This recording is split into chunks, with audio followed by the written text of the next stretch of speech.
The Prophecy, Lairds of the Crest, Book 1. Written by Kim Sakwa. Narrated by Marian Hussey. Author's Note. Dear listeners, The Prophecy is a creation of everything I love about historical and time travel romances. In fact, it's everything I love about romance novels, period. As a former history major, as well as an enthusiast, I tried to stay as closely within the lines of the past as possible, but I'm fully aware that I took some liberties. Take coffee, for example. The cultivation of wild coffee plants began in the 15th century, but legend dates to its discovery around 850 CE. Who's to say, historians aside, please, that these coffee berries couldn't be found in the stores of Seagrave Castle? This is fiction, after all, and time travel at that. Gwen and Grayen's story is an epic romance, and its main focus is about the characters and their relationships. It's about love, loyalty, and honor, and a world that's pure magic to me. My own private Camelot, if you will. So I'll attribute any of those inaccuracies to creative freedom. I hope you enjoy the journey. To the greatest Highland clan he is born. From a different time, first she must mourn. Two souls forever joined, still so far apart. Yet the reason is clear. She mends his broken heart. A great storm will rage the eve of his 33rd year. On her 28th, when the path is then clear. Once they touch, 'tis forever. Their bond is the key. Once together, they shall remain for infinity. Chapter 1. April 25th, present day. You're what? Gwendolyn Reynolds could only stare at her superior. She'd told him 3 times already. 3.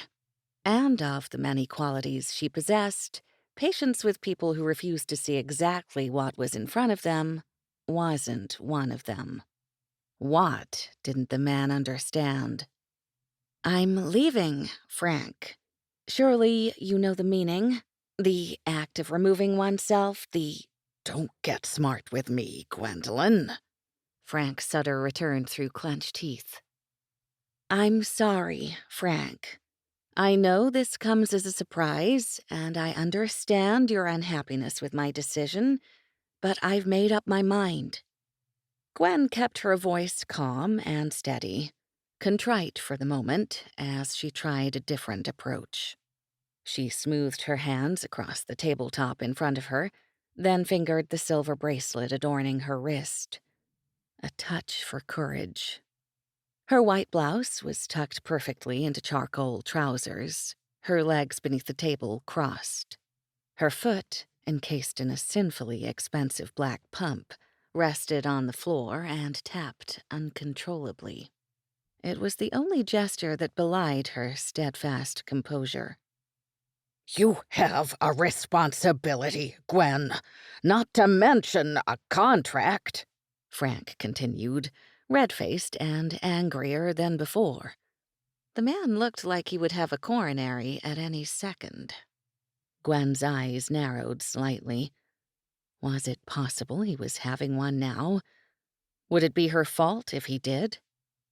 Gwen had called Frank last night, late last night. It had taken her 2 weeks to build up her nerve and another 12 hours to dial his number. She knew now she shouldn't have told him of her decision over the phone, but she couldn't seem to help herself. Another quality she possessed: honesty. Unfortunately, to a fault. She'd expected a fight from Frank, and she knew that was the reason she'd waited. Now that her mind was made up, however, she couldn't be swayed.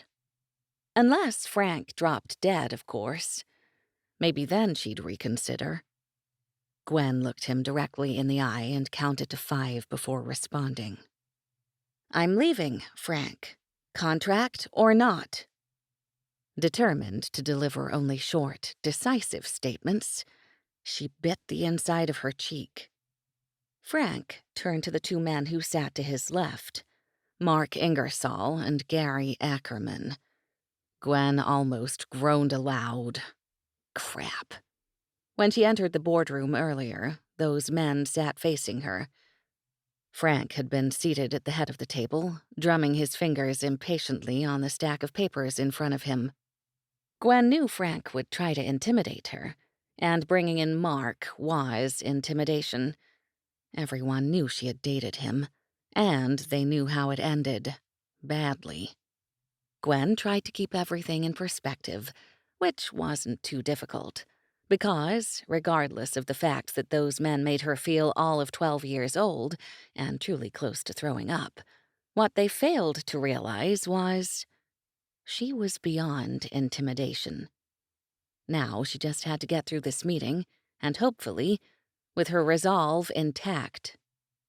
Mark spoke, obviously on cue. "Let me explain something to you, sweetheart." Mark. What an ass. What a mistake. Gwen fixed him with an icy smile. "Think you can?" "I can explain a lot, Gwen. You have an obligation. The act of binding oneself by a social, legal, or moral tie." "I wasn't aware you knew the meaning of anything moral," she quipped. "Weren't you?" he corrected. Crap again. Score one for Mark. The man had a point. She'd shown him the door, and he walked. He'd also told anyone who would listen that she'd let him on. The Ice Queen, he'd said. The term hurt more than she'd admit. She hadn't meant to lead him on, but she couldn't pretend she felt enough to sleep with him, and she wouldn't just give her virginity to anyone.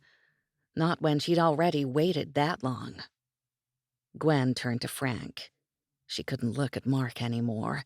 Not for the obvious reasons, but because she was so close to vomiting, which wouldn't be so horrible.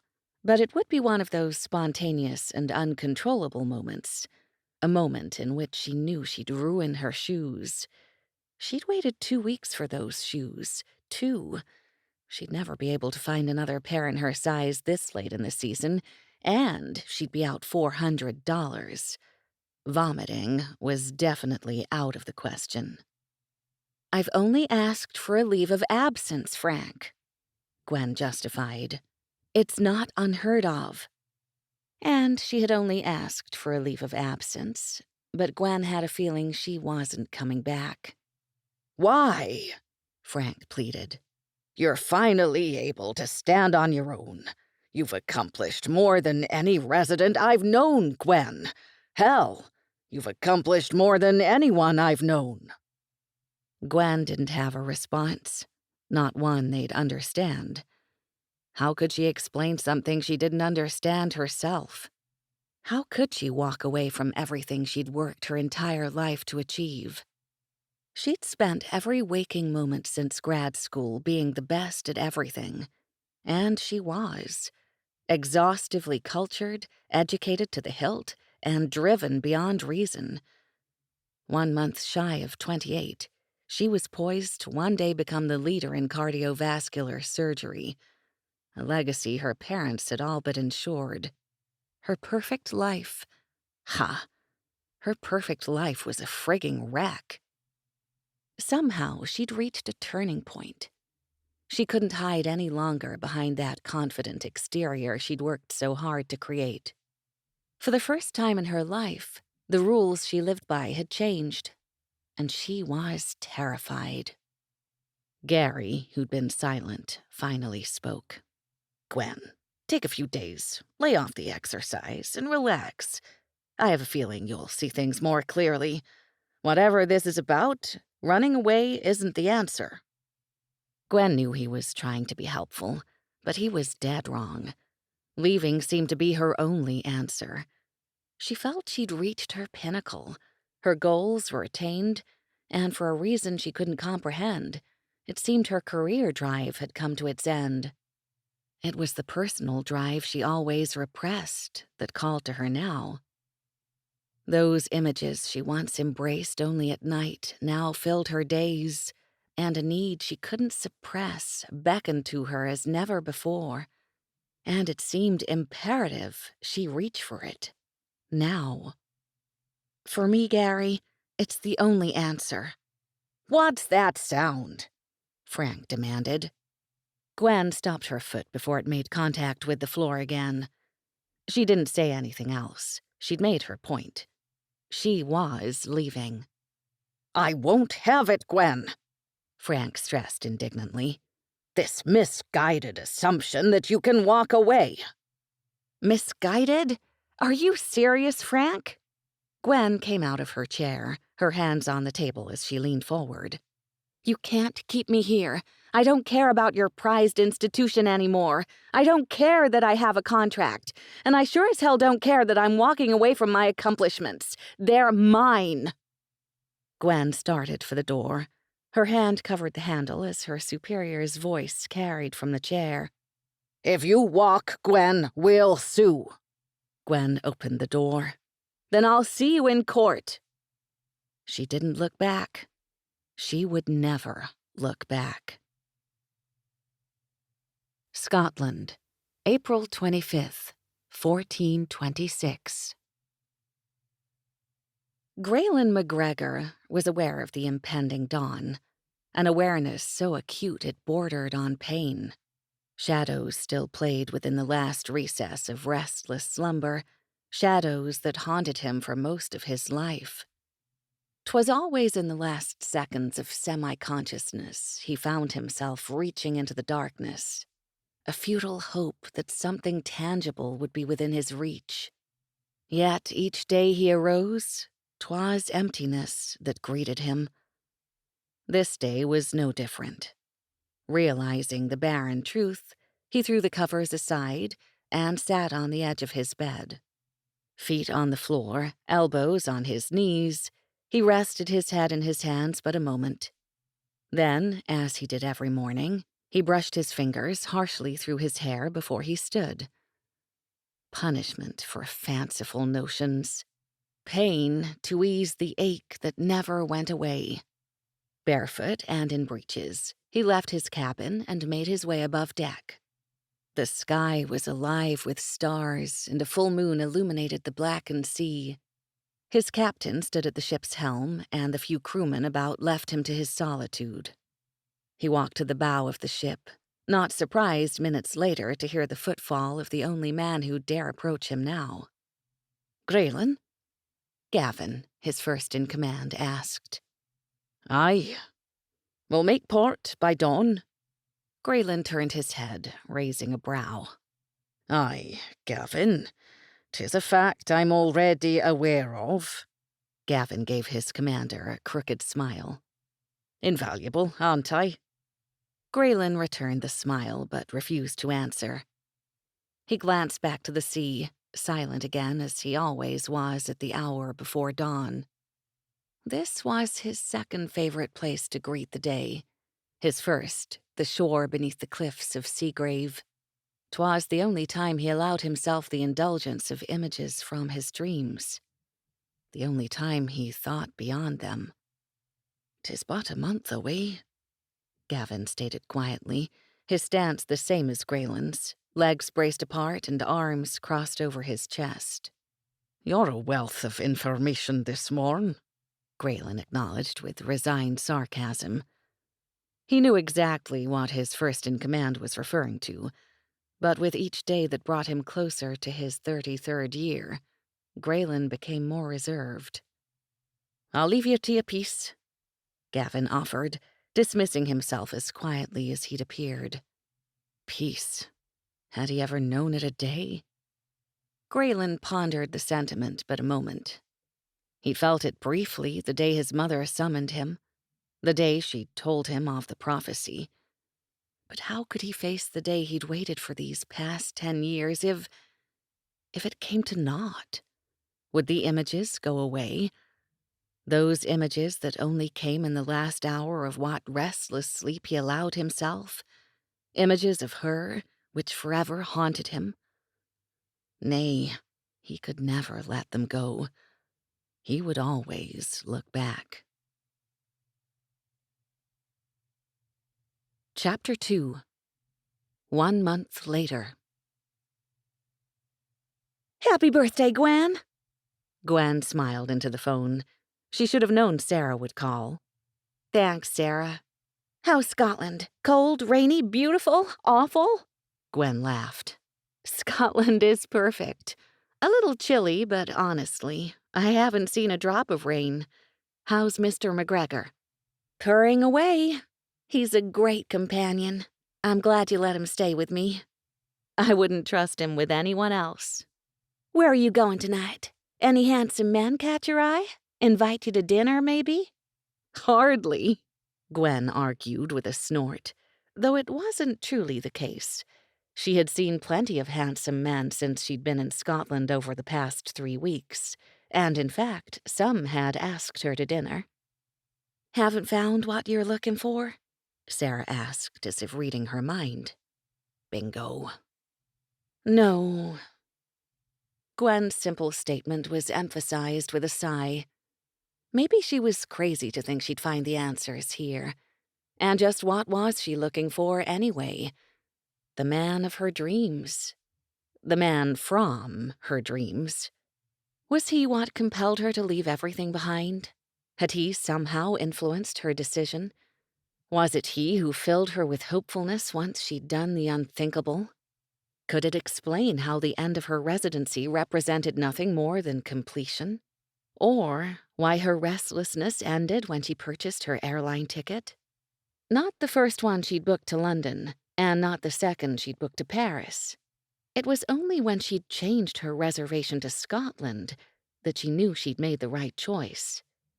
Was she crazy? Oh, yeah. Gwen? Gwen? Sorry, what were you saying? Tell me where you're going tonight, and more importantly, tell me what you're wearing. A simple black dress and heels, Gwen said in a rush. Liar! Gwen smiled again. Does it really matter? Is there a full-length mirror in your room? They don't have mirrors in Scotland, Gwen snapped. Sarah laughed. Shut up! Go stand in front of it. Come on, Sarah, Gwen groaned. She wasn't up for this. Go, now! Sarah paused and gave her time to get in front of the mirror. Tell me what you see. Someone who's pathetic. You're far from pathetic, Sarah argued on her behalf. You're gorgeous, smart, and the best person I've ever known. I'm not quite tall enough, my chest is too small, and I have no hips. You're perfectly tall enough, long on legs, and have a perfect handful. And just so you know, your jeans fit in a way people would die for. Gwen cupped her breast and frowned at her reflection as she listened to Sarah. The perfect handful, Sarah, is my handful. Sarah laughed. Well, maybe if you let someone get close enough, it would be their perfect handful, too. I tried that. Mark was an ass. I'm glad you came to your senses before it was too late. Too late? I'm 28, and for the first time in my life, I'm scared as hell. You listen to me, Gwendolyn Reynolds. You're the best friend I've ever had. I can't think of anyone more deserving than you to find some happiness. Stop your little pity party and tell me what you're wearing. Tank top, capris, Lulu jacket, and running shoes, Gwen muttered, knowing she should have lied again. Gwen, come on. It's your birthday. I'm just going to a pub a few miles from here, and I'm going alone. Besides, I plan on being back in my room early enough to enjoy a great bottle of wine. No cocktails? Gwen laughed. I have a stockpile of vodka in my bag, but wine sounds better. I can listen to music while I count the stars. Ever the dreamer. My one fault. Gwen smiled, listening to Sarah choke dramatically. One? Gwen, how about your temper? Temper schmemper, Gwen scoffed. It's not that bad. You're kidding, right? Sarah asked seriously. I plead the fifth, Gwen said with courtroom theatrics. Speaking of which, have you heard from your attorney? Sarah asked. Oh, yeah. And? I'm going to settle, Gwen said, staring through her terrace window. She fingered the pane of glass in a foolish attempt to soothe what or whom she couldn't say. There's plenty of money in the trust, and honestly, I don't know if I can ever go back. Don't do anything rash, Sarah cautioned. Hello! I walked away from a career I envisioned my entire life. I took the first vacation I've had in years, and I did it all rashly. That's not true. You agonized for weeks. You agonized your entire life. That's not true either, Gwen remarked honestly. I always felt like I was doing the right thing. I never questioned following in my parents' footsteps. And that was true. You didn't just follow in their footsteps, Sarah corrected her. You set the Olympic records for academic, athletic, and professional achievements. They'd be so disappointed if they were here. Don't give them that power, Gwen. You always said you were their lab experiment, and their prodigy repaid them in spades. Well, that prodigy feels like a lost puppy. You're lying, Gwen. You sound better than ever. Gwen's smile widened. Truthfully, Sarah, coming here is the best decision I've ever made. Scotland, 1536. Grayen arose from his third sleepless night well before dawn. Foregoing his usual bedside ritual, he donned a pair of breeches and made his way through the darkened hallways of Seagrave Castle. Once outside, he nodded to the men who stood sentinel at the keep's main doors and continued to the stables. Then he took the narrow path to the shore. He would watch the sunrise. He stood barefoot on the sand, greeting a day that could only be called glorious. It was the day that marked the anniversary of his 33rd year. His anger grew by the second. His roar of outrage was lost to the waters and cove. On this day, no one would escape his wrath. Of the many attributes for which Laird Grayen MacGregor was revered, his barely veiled contempt for this day was not one of them. Few understood the reasoning behind it, and one seemed not to care. His sister, Lady Isabel MacGregor.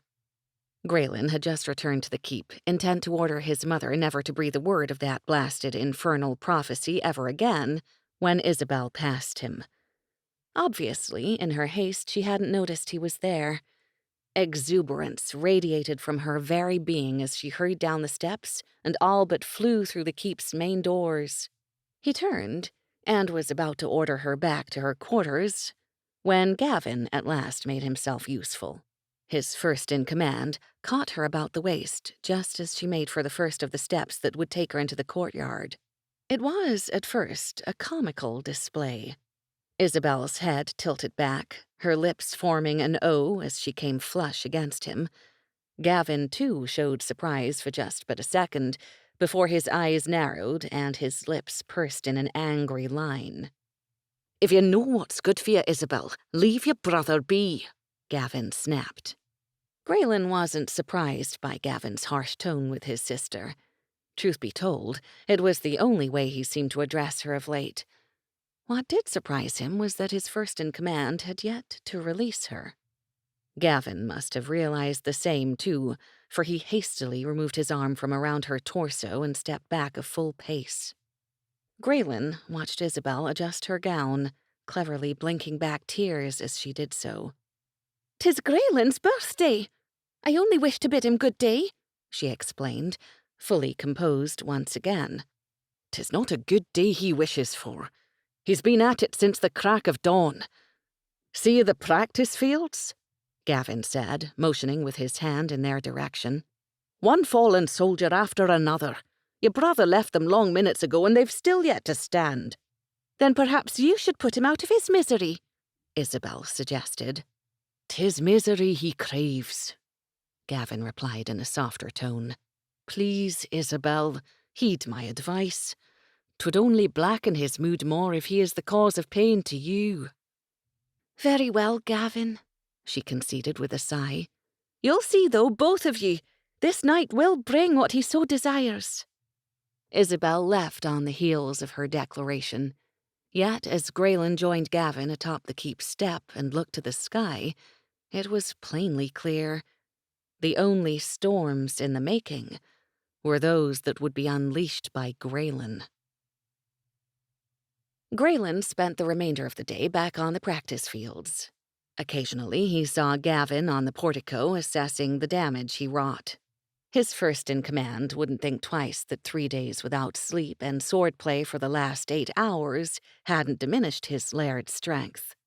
He was sure that Gavin took note of the number of times Grayen had changed the hand in which he held his sword. But 4. It was the gloaming that finally brought a roar from yonder fields, a dusk as clear and calm as the day. "No!" Grayen bellowed, a demand of such force it carried across the fields where it echoed for a surprising span of time. He watched as the front doors of the keep finally opened, and Gavin's form filled the frame. The cad still wore a crisp linen shirt and looked as if he'd had quite the peaceful day. Grayen hoped to hell he had. He knew his first-in-command steered clear of him since he'd seen him that morn, and he knew why. Only Gavin could give him the fight he so desperately needed. Only Gavin could release the demons to which he wanted nothing more than to succumb. 10 years of waiting. For naught. He believed, with every fiber of his being, he would know peace that night. Yet it was painfully clear, tomorrow he would face another dawn, and he would face it alone.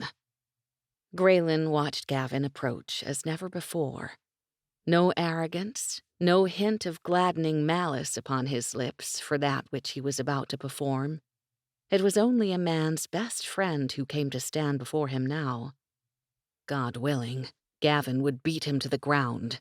He only prayed his body would feel the pain that seemed to emanate from his very soul.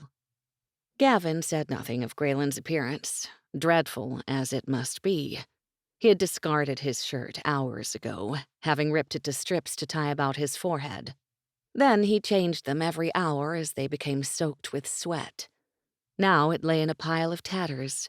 His hair clung to his scalp and the base of his neck, shorn just days ago as he did with the coming of each full moon.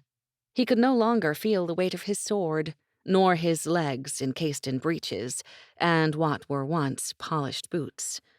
He wished he felt nothing at all, but truth be told, he felt betrayed. Betrayed by the prophecy. Betrayed by her. Gavin at last began to circle him, fixing him with a look that brought even the most skilled of fighters to their knees.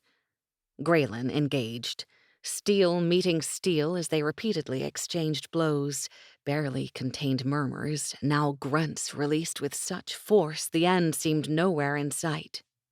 After what seemed an eternity, Gavin mercifully gave a nod and their men stood.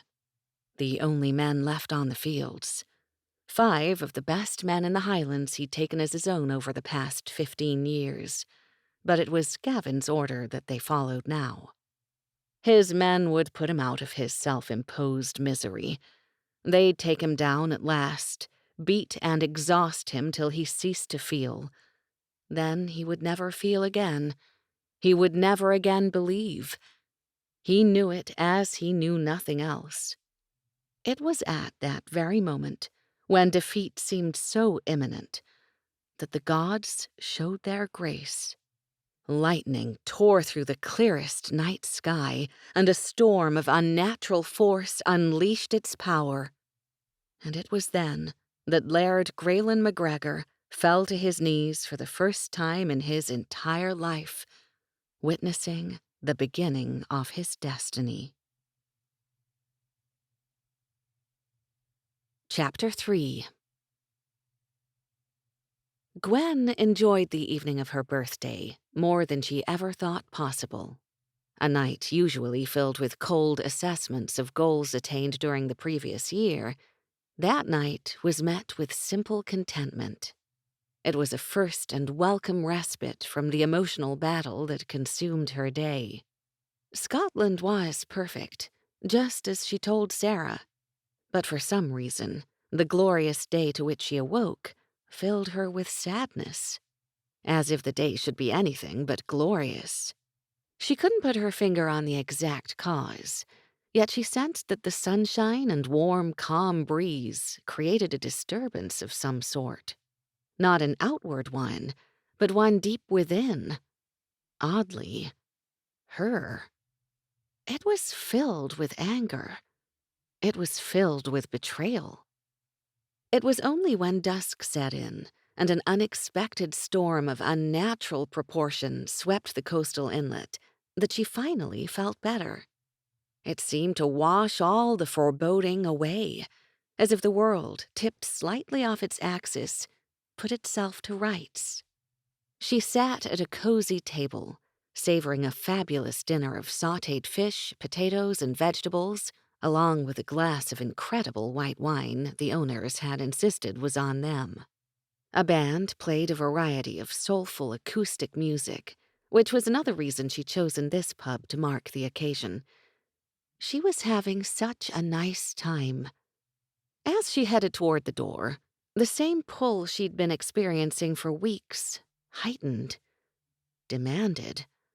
The owners, 3 patrons, and the lead singer of the band tried to stop her, but Gwen wouldn't have stayed if her life depended on it, which they righteously told her it did. In the end, her smile and self-assurance won. It also could have been that she'd felt rather safe in the large SUV she'd rented.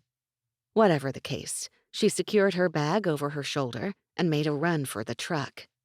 She hugged the wheel with a sigh and smile, knowing she'd made the right choice. If nothing else, she had to go back to the inn, and she had to go there now. Minutes later, she felt like a complete idiot. Minutes later, the worst began to happen. The storm grew stronger. Its center was above her. Her stomach reeled as the ground beneath gave way. Her screams rent the air as her truck plunged toward the icy waters. She knew she shouldn't brace herself for the impact, but it was beyond her control. As the hood of her truck crashed into the water and the airbags exploded around her, the truck lurched forward into the turbulent waters.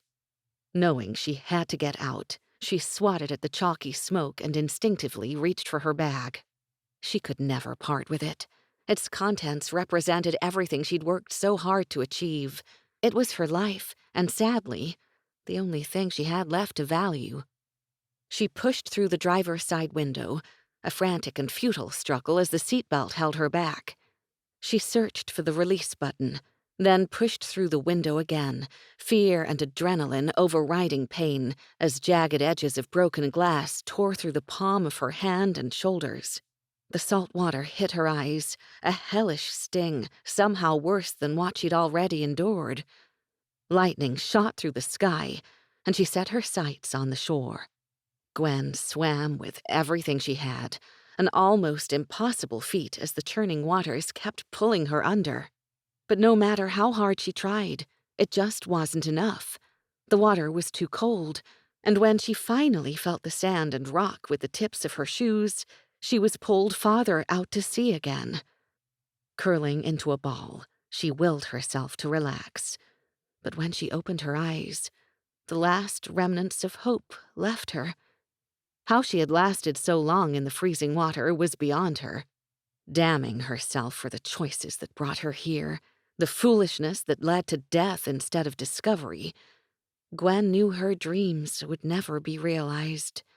No one could hear her pleas. No one would save her. She would never find what she searched for. A home, love, children.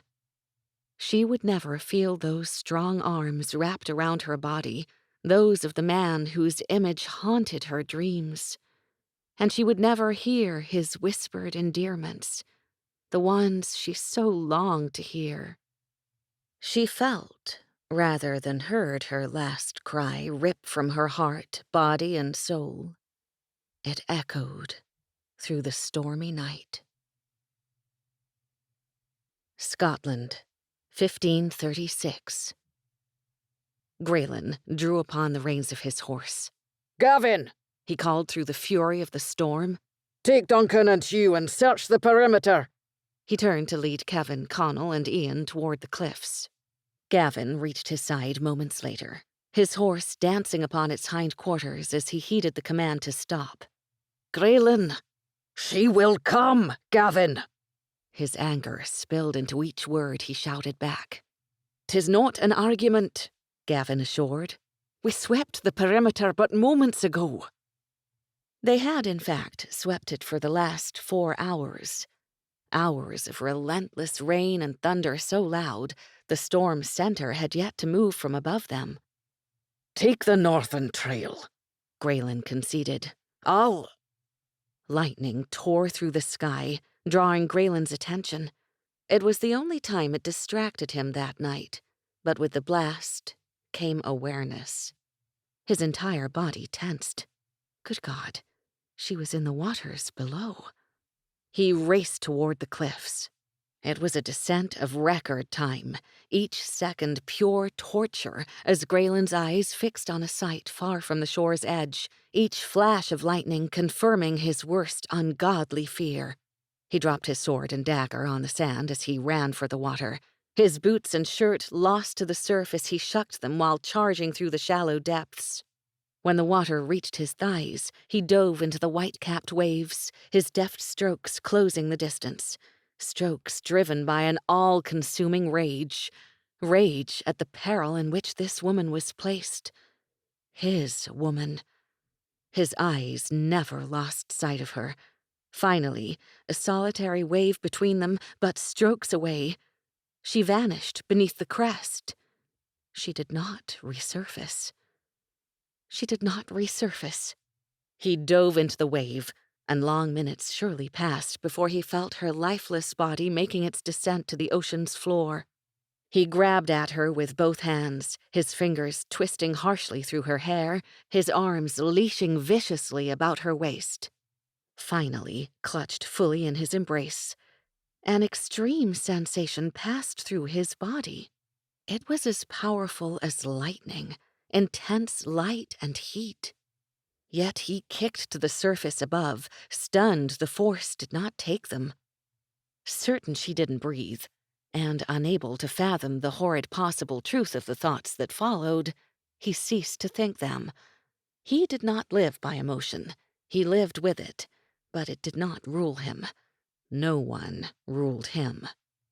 It was a lie of such magnitude, he would have laughed had this predicament not been his.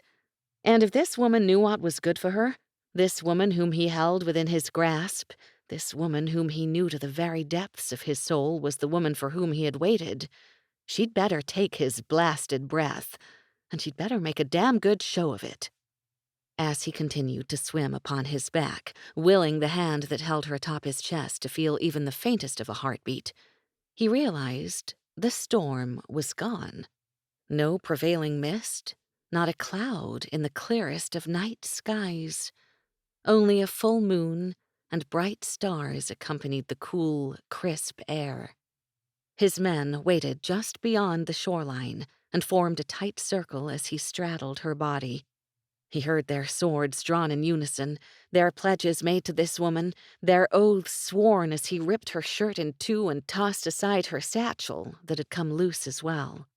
Stunned by the vision beneath him, enraged by the prophecy's sadistic twist, he pressed his ear to her chest, praying she had life, and, pray to no one, Grayen prayed as never before. He embraced God with an open heart. He even vowed to attend Father Michael's next Mass. He suspected that this woman was waiting for just that, as the sweet sound of a faint heartbeat whispered in his ear, Then, in true overlord fashion, he demanded she take his breath. Breaths and then strokes as he laid her on her side, harsh upward strokes to remove the water from her lungs. "Breathe, breathe! For the sake of God, breathe!" Did she not understand an order? A good show indeed. He could have collected a fortune for it, had it been of the theatrical kind. She took his blasted breath all right, and scared him witless in the process, gasping and coughing so violently it was painful to watch. She'd be punished for that. It wasn't enough that he had to look at perfection and fight to keep it within his realm. It wasn't enough that he had to move his hands over her entire slender frame, cut and bruised but otherwise sound. It wasn't enough that he had to watch her violent shakes until he could at last pick her up and wrap her in his warmth. This woman scared him close to death. It was those thoughts that consumed him as he and his men rode back to the keep. He could not live in such fear, with such fear.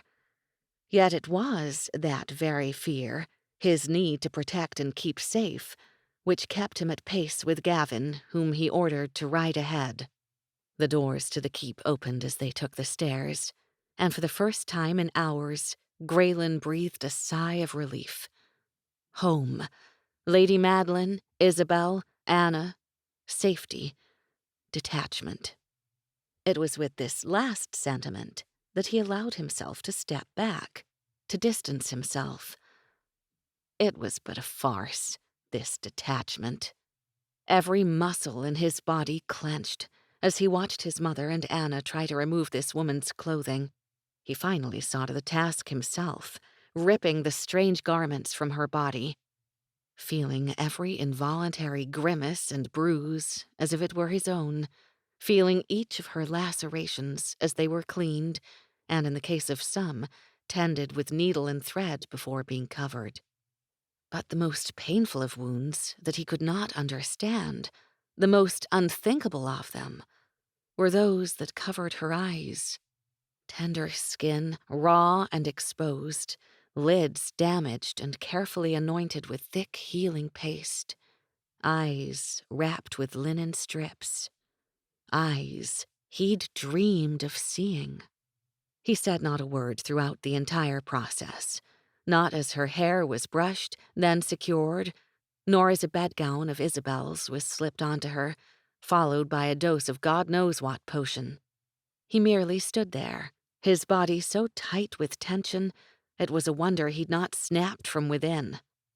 2 pairs of eyes turned to him, his mother's and Anna's, but it was Isabel's touch to which he responded. He'd no idea she was in the room. "Grayen, see to your bath," she instructed softly. He stared at her upturned face, hearing her words clearly, yet unable to move. "Grayen, Anna will bring refreshments. Mother and I will stay, I swear to you. Please, Grayen," she pleaded. "See to your needs." He gave a nod in her direction, then removed himself to the bathing chamber. His needs at the moment were vast. Isabel, however, had the decency not to throw it in his face. He'd been covered in sweat and dirt when the storm finally broke, then purged of it by the cold waters, covered with sand from the shore, and then sweat once again as he swallowed true fear. The bath water, once hot, had cooled considerably. He scrubbed his body thrice, his hair more as he rubbed his hands harshly into his scalp. He even shaved. He did everything he could to remain in the tub, when all he wanted was to climb into his bed with her. She ruled him already. Donning a pair of drawstring trews, he left his sanctuary and returned to his quarters. The scene was unchanged. His mother's gentle hand stroked a pale face, Isabel's supreme glow was barely held in check, and Anna, sewing basket at her feet, worked upon some garment with deft fingers. Isabel led him to a chair by the fire, where he sat obediently, drinking the wine she'd placed in his hand. Then he cleared the plate she'd set upon his lap. Sustenance. He'd been long without it. So long it seemed to addle his brain. Too late, he realized he'd been given a potion as well. They had better have made a large dose of it, for if not, he would kill them. He raised a brow as he looked at his mother's profile, willing her to turn. She did, and damn if she didn't look smug. "By what right do you think to drug me?" He snarled in accusation. "I know not of what you speak," Lady Madeline professed with false conviction. "You lie, mother," he bit out reproachfully. "And you do it badly." "Grayen, drug is such a strong word," she scoffed, hurrying on when he glared. "You've not slept for days. Think you could do so now?" "You mean now that you've all but guaranteed it?" he qualified. "Or now that she lies in my bed?" "I meant now that she lies in your bed. I know exactly the dose I administered, and you will sleep, no doubt." "Gavin!" Grayen bellowed from the chair. He knew his first-in-command stood just outside the chamber, and he quickly appeared in the doorway. "It seems Lady Madeline has seen I receive a proper rest this night. Know you anything of this?" Gavin's slight tick and barely suppressed smile nerved Grayen to no end, but he took his words that followed as truth. "Nay, I was not taken into her confidence. Keep our guard. Have Duncan check with the border patrols and report to you before he retires." Having his orders, Gavin dismissed himself, his shoulders shaking with what Grayen assumed must be merriment. The treacherous trio followed moments later. Grayen made no move once the door was closed. Truthfully, he wasn't sure that he could. He was beyond exhausted. It was the 4th day he'd greeted with no sleep, a day of physical depletion and emotional turmoil. His barely checked adrenaline would have provided another sleepless night. Yet his mother spared him such a fate. No longer angered, and feeling something that must be calm, he moved the chair to his bedside. Bandages did nothing to diminish the woman's looks. Good God, she was beautiful. He remembered every inch of her skin as if it were branded into his soul, from his meticulous inspection on the shore and as he held her on the journey back to the keep, then as he watched her wounds tended. He'd made no comment when Anna gasped at her slender frame, no contrary rejoinder when she implied malnourishment. This woman had a body that bespoke training, sleek muscles atop fine bone structure. It was perfection, and somehow he knew that she had made it so, as sure as he knew that discipline drove her. How long had she struggled in the water? Had she known defeat was in sight? Did it trouble her as much as him? He'd not known a day of defeat until the infernal sunshine greeted him that morn, until he watched her struggle end, until she sank beneath the water's surface. He vowed now he would never know it again. That same conviction forced him to admit his pretense of detachment was swiftly fading. With each tremor that ran through her body, each murmur that came from her lips, his anger of the day, the fury she would not in fact come, gave way. It continued until he stood from the chair, pulled aside the bedcovers, and lay beside her. Then he gathered her in his arms and experienced what he never had before: contentment. Soft hair beneath his chin, warm breath upon his chest, and her slender form within his hands. By God, it was worth the wait. Chapter 4. The dream was always the same. Gwen pressed deeper into the warm embrace, sighing as strong arms tightened around her. She rubbed her face in the crook of his neck, running her hand over the solid mass of back and shoulders until her fingers tangled in thick, soft hair. Large, powerful hands followed her movements, pressing her closer as he cupped the back of her head and gently tilted her face. She never felt his hesitation before. Tonight she did.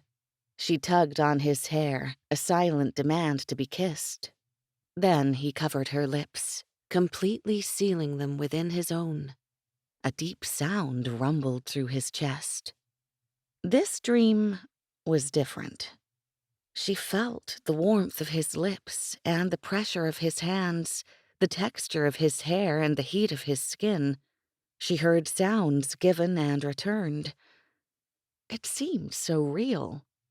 His thumb coaxed her chin, and her lips parted as he moved between them.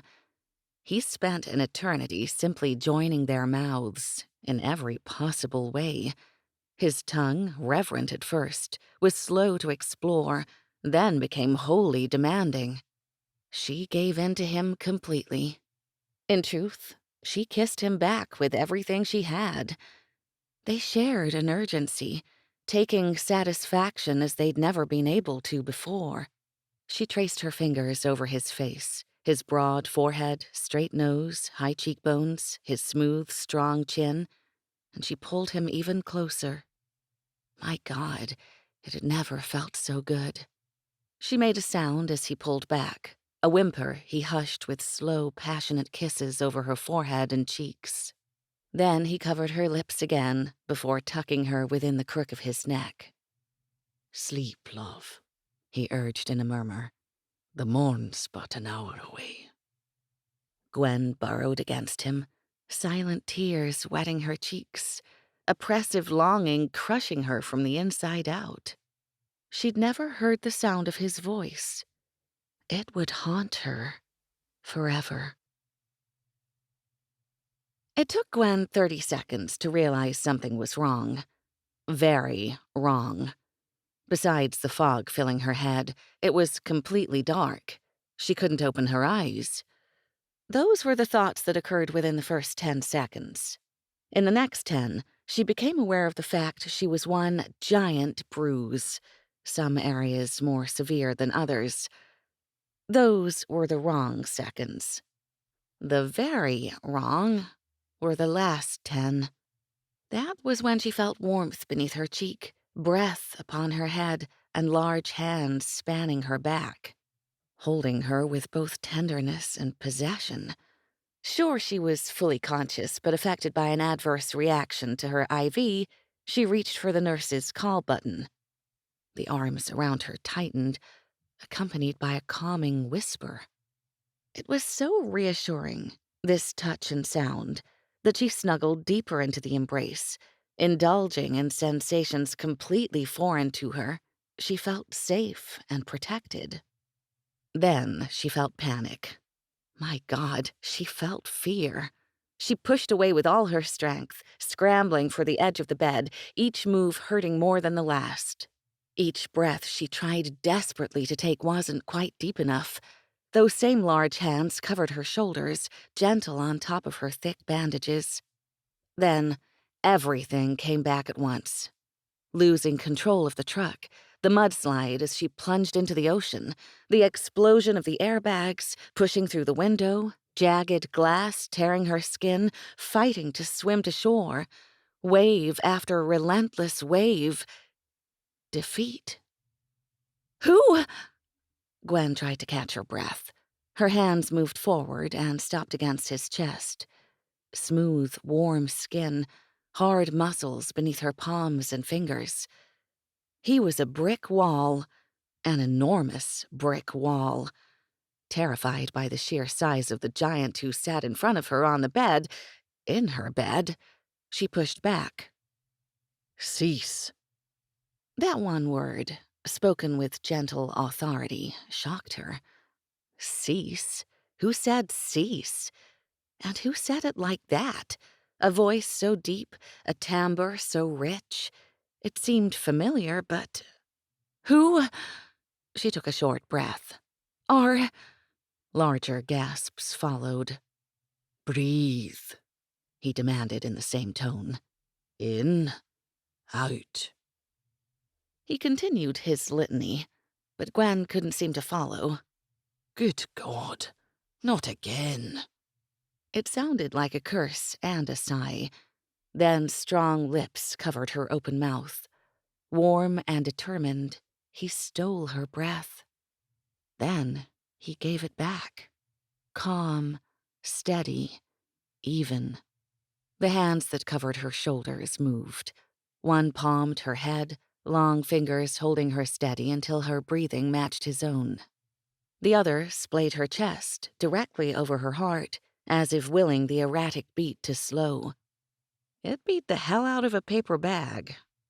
He pulled back, but his mouth drew upon her lips, ending his unconventional first aid with what could only be a kiss. He did not release her. Her head remained in the palm of his hand, her back supported by the circle of his arm. His other hand still covered her chest. Grayen couldn't have let go if his life depended on it. Too many emotions, and not one of them in check.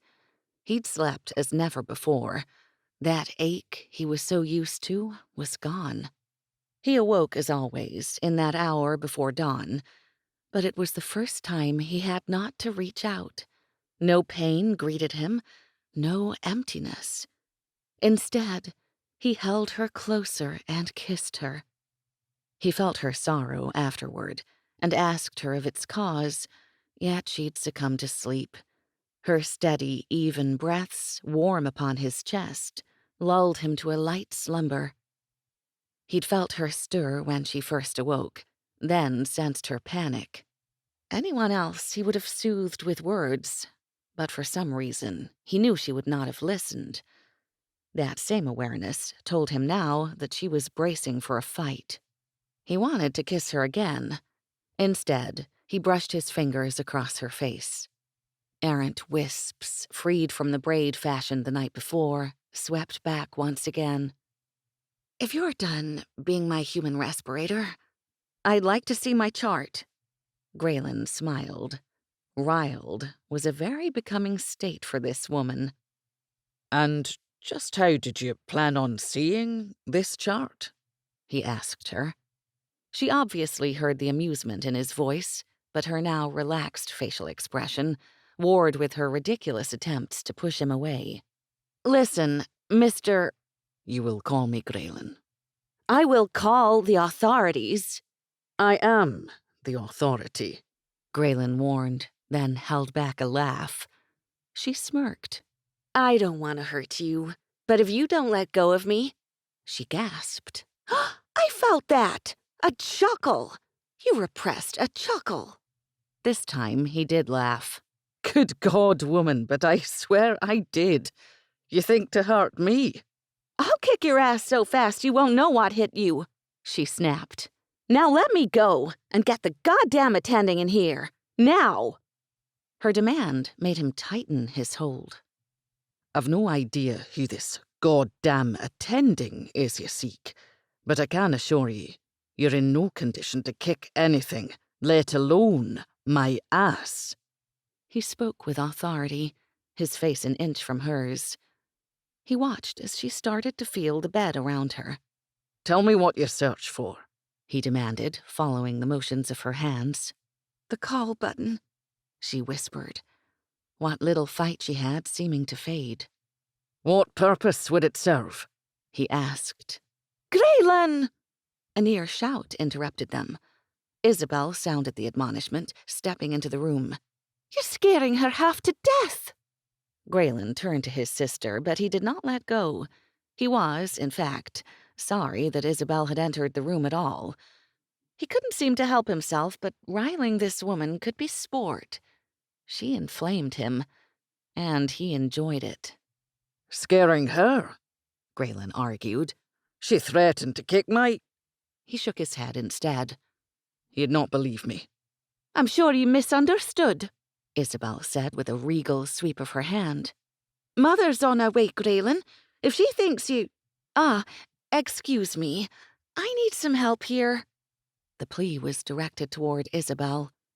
Grayen set her straight, as she seemed to think she needed protection from him. You are never to fear me, lass. Do you understand? He hadn't meant to bark. He was just accustomed to giving orders. "Oh, of course, I understand. Why would I ever fear you?" she quipped. Seconds later, Isabel interrupted. "Enough, Grayen!" She made the second admonishment as she reached to pry his hands away from the woman he still held within his grasp. He let her, then watched as Isabel settled her against the pillows once more. "She's in no condition for whatever you're about."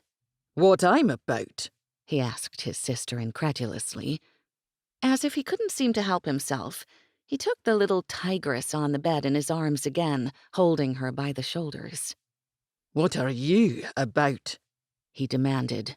"I'll tell you what I'm about," the lass returned quickly and with quite a bit of anger to boot. "I'm about 5'3", long on legs and short on breasts," she emphasized, cupping herself. "What in the hell are you about?" Grayen ducked his head to the side, pinching the bridge of his nose so as not to laugh before he looked at her again. When he did glance back, however, he became aware of what now greeted them behind her. If she thought she was riled before, he could only imagine what emotion his words would evoke. I'm about to introduce you to my mother, sister, and first in command, he informed her, taking note of their expressions. Isabel looked vastly amused, a blush now reddening her cheeks, and Gavin wore a grin that reflected his own. His mother, however, appeared shocked. She'd obviously heard the previous comments, or mayhap she was distressed at witnessing the display of this woman grabbing her body parts. This woman pleased him more than she'd ever know. "Oh, God," the lass sighed. "Just knock me out again, please. I can't do this. Drugs, just give me drugs, and wake me up when this nightmare is over." Grayen took her statement as defeat. His smile vanished as he gently laid her against the pillows. Are you in pain? He asked, brushing the hair away from her face again. "Go away," she pleaded, swatting her hands in front of her. "Please, just go away." Tell me your name, lass, Grayen ordered, ignoring her comment. "Will you leave me alone if I do?" Nay, but I'll remove myself from the bed, Grayen conceded. She snorted. "How gallant. You'll remove yourself from my bed if I tell you my name?" Nay, lass, he whispered. I'll remove myself from my bed. "What?" She shot upright, obviously a poor decision if the way she clutched her head was any indication. Grayen reached out, pulling her against him. Enough! You will cease this at once. He could not endure to watch her suffer. Mother, for God's sake, give her something. Lady Madeline came forward instantly. "Grayen, you must release her. I must see to her wounds." His mother's tone was softer than usual, sensing his distress at the pain this woman was in. Reflexively, his arms tightened, his chin digging a little deeper into the head he'd snugly secured beneath it. You will give her something for her pain, Mother, now, he snapped, acting like a wounded animal protecting his young. He'd not release her until he was sure she would suffer no more, and he knew she felt it too, this woman, for she burrowed against him. The action sealed her fate, had it not been done already. Grayen held her head to his chest and placed the cup his mother had handed him to her lips. She drank it entirely. He knew from experience a bitter taste would linger in her mouth, but she stayed completely still. Knowing the potion would work quickly, he continued to hold her. Short minutes later, he felt her begin to relax. Then she gently tapped his chest with her finger. He leaned in answer. She whispered to him, so only he could hear her. "Grayen?" His eyes closed, calming now as he heard his name upon her lips and the softness in her tone. Then he bent his head. Aye, he whispered back, keeping their conversation as private as possible with 3 pairs of eyes staring at them from the edge of the bed. "My name is Gwendolyn." It was a surrender, and somehow he knew surrender did not come easy to her. Gwendolyn. She had a name, and a beautiful one. For the first time he could remember, he was beyond words. He knew that if he could speak, his voice would be filled with the same emotion clouding his vision. It was a long minute before he spoke her name. Gwendolen, my mother, Lady Madeline, must see to your wounds. She's a healer, and saw to your care last eve. My sister, Isabel, is here as well, and Gavin, my first in command. Anna is in the room now too. She served our family for years, and will see that you have anything you need. He gently laid her on the bed and watched as his mother brushed the hair back from her forehead. The effects of his mother's potion obviously were working as Gwendolen remained still while gentle hands unwound her bandages, cleaned her abrasions, and wrapped them once again. Gwendolen, I must see to the wounds on your eyes, Lady Madeline explained, sitting next to her on the bed. You mustn't open them. The skin was rubbed raw. I can assure you, 'twill cause great pain if you do.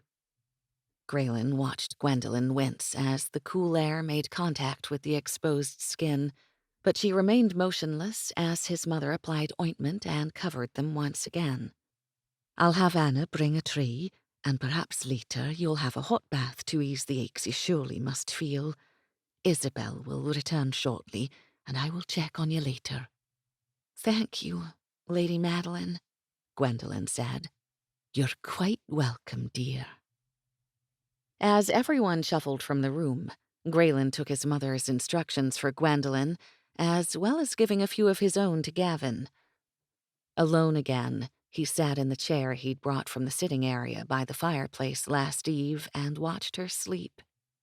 He amended his thoughts seconds later when she rolled onto her side to face him. Grayen? Aye?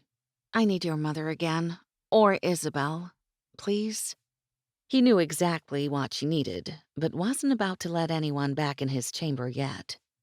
Can you manage on your own if I carry you? Yes. He cradled her before him and carried her to the bathing chamber, leaving only when he was sure she could in fact stand on her own. He waited just beyond the door, and when she stepped through, he took her hands and washed them with a cloth before tossing it in the basin. He wasn't sure if her blush was from having to be carried to the garderobe for its use, or the intimacy shared by his doing so. This is becoming a habit, Grayen, she grumbled sleepily, but her lips curved slightly in a smile. 'Tis only the beginning, Gwendolen. You sound pretty sure of yourself. I am. That's it? She asked, giving his chest a poke. I am, she mimicked. Aye, he drawled, not expounding. He sensed her exhaustion and wished only to see her rest. He carried her back into his chamber and leaned down to place her beneath the covers. No, Gwendolen pleaded, wrapping her arms around his neck. I don't want to go back to bed. She must have noted his hesitation because she hurried on. Please, can't I rest somewhere else? Grayen answered. Aye, at her request, and felt her tighten her arms around his neck as he stepped away from the bed. He carried her to the chair by the fireplace and sat with her there. I didn't mean on your lap, she said, poking a finger against his chest. Grayen wrapped his hand around hers, stopping her actions. Are you always this obstinate? No, she offered with a sigh, laying her head on his shoulder. Thank God, he muttered. I'm usually much worse, she muttered back. Grayen shook his head, cursing under his breath. She was nothing like he'd expected. Yet, as different as she was, Gwendolen was perfect for him. She'd not be intimidated or fearful of his power. She had her own strength, and he admired her for it. He still couldn't believe she was here. He'd slept the night with her, and had she not been wounded, he would have made love to her. He could still feel her body as she pressed herself against him last night. Her hands as they brushed through his hair, and the way she tugged upon it demanding that he kiss her. She'd been so responsive when he did. It took all of his control to end it. Her tears still bothered him, though, but he'd question her later. For now, he had other matters he wished to have answers to. How did you come to be in the water, Gwendolyn? He felt her shudder and tightened his hold. I lost control of my truck. The storm wiped out the road, she whispered. The term was foreign to him. He had no idea of its meaning. And your injuries? How did you come by them? The airbags caused the burns on my face, and the broken glass from the window caused my lacerations, she explained. Did you save me last night, Grayen? Aye, he answered in a grave tone. It was something he wished to forget. Why didn't you take me to the hospital? You're at Seagrave Castle, Gwendolyn. I can't stay here, Grayen. I appreciate everything you've done for me. I really do. But I should go. You will stay here, Gwendolyn. I'd not allow you anywhere else. It's not up to you. Aye, Gwendolyn, 'tis. You belong here. She muttered a ha in response, as if the words were not to be believed. Where would you go? Had she someone, he wondered. Back to the inn, or to a hospital or a clinic, maybe, she whispered. Who would care for you? He demanded, still not satisfied with his need to know and clearly unsettled by a feeling of uncertainty. I can take care of myself. I've been doing it for years. Is there someone... He couldn't finish. The possibility infuriated him now. No, she made a laugh-like sound. But I need to call Sarah. He relaxed his hold as her explanation soothed him. Who's Sarah? A friend. She'll be worried.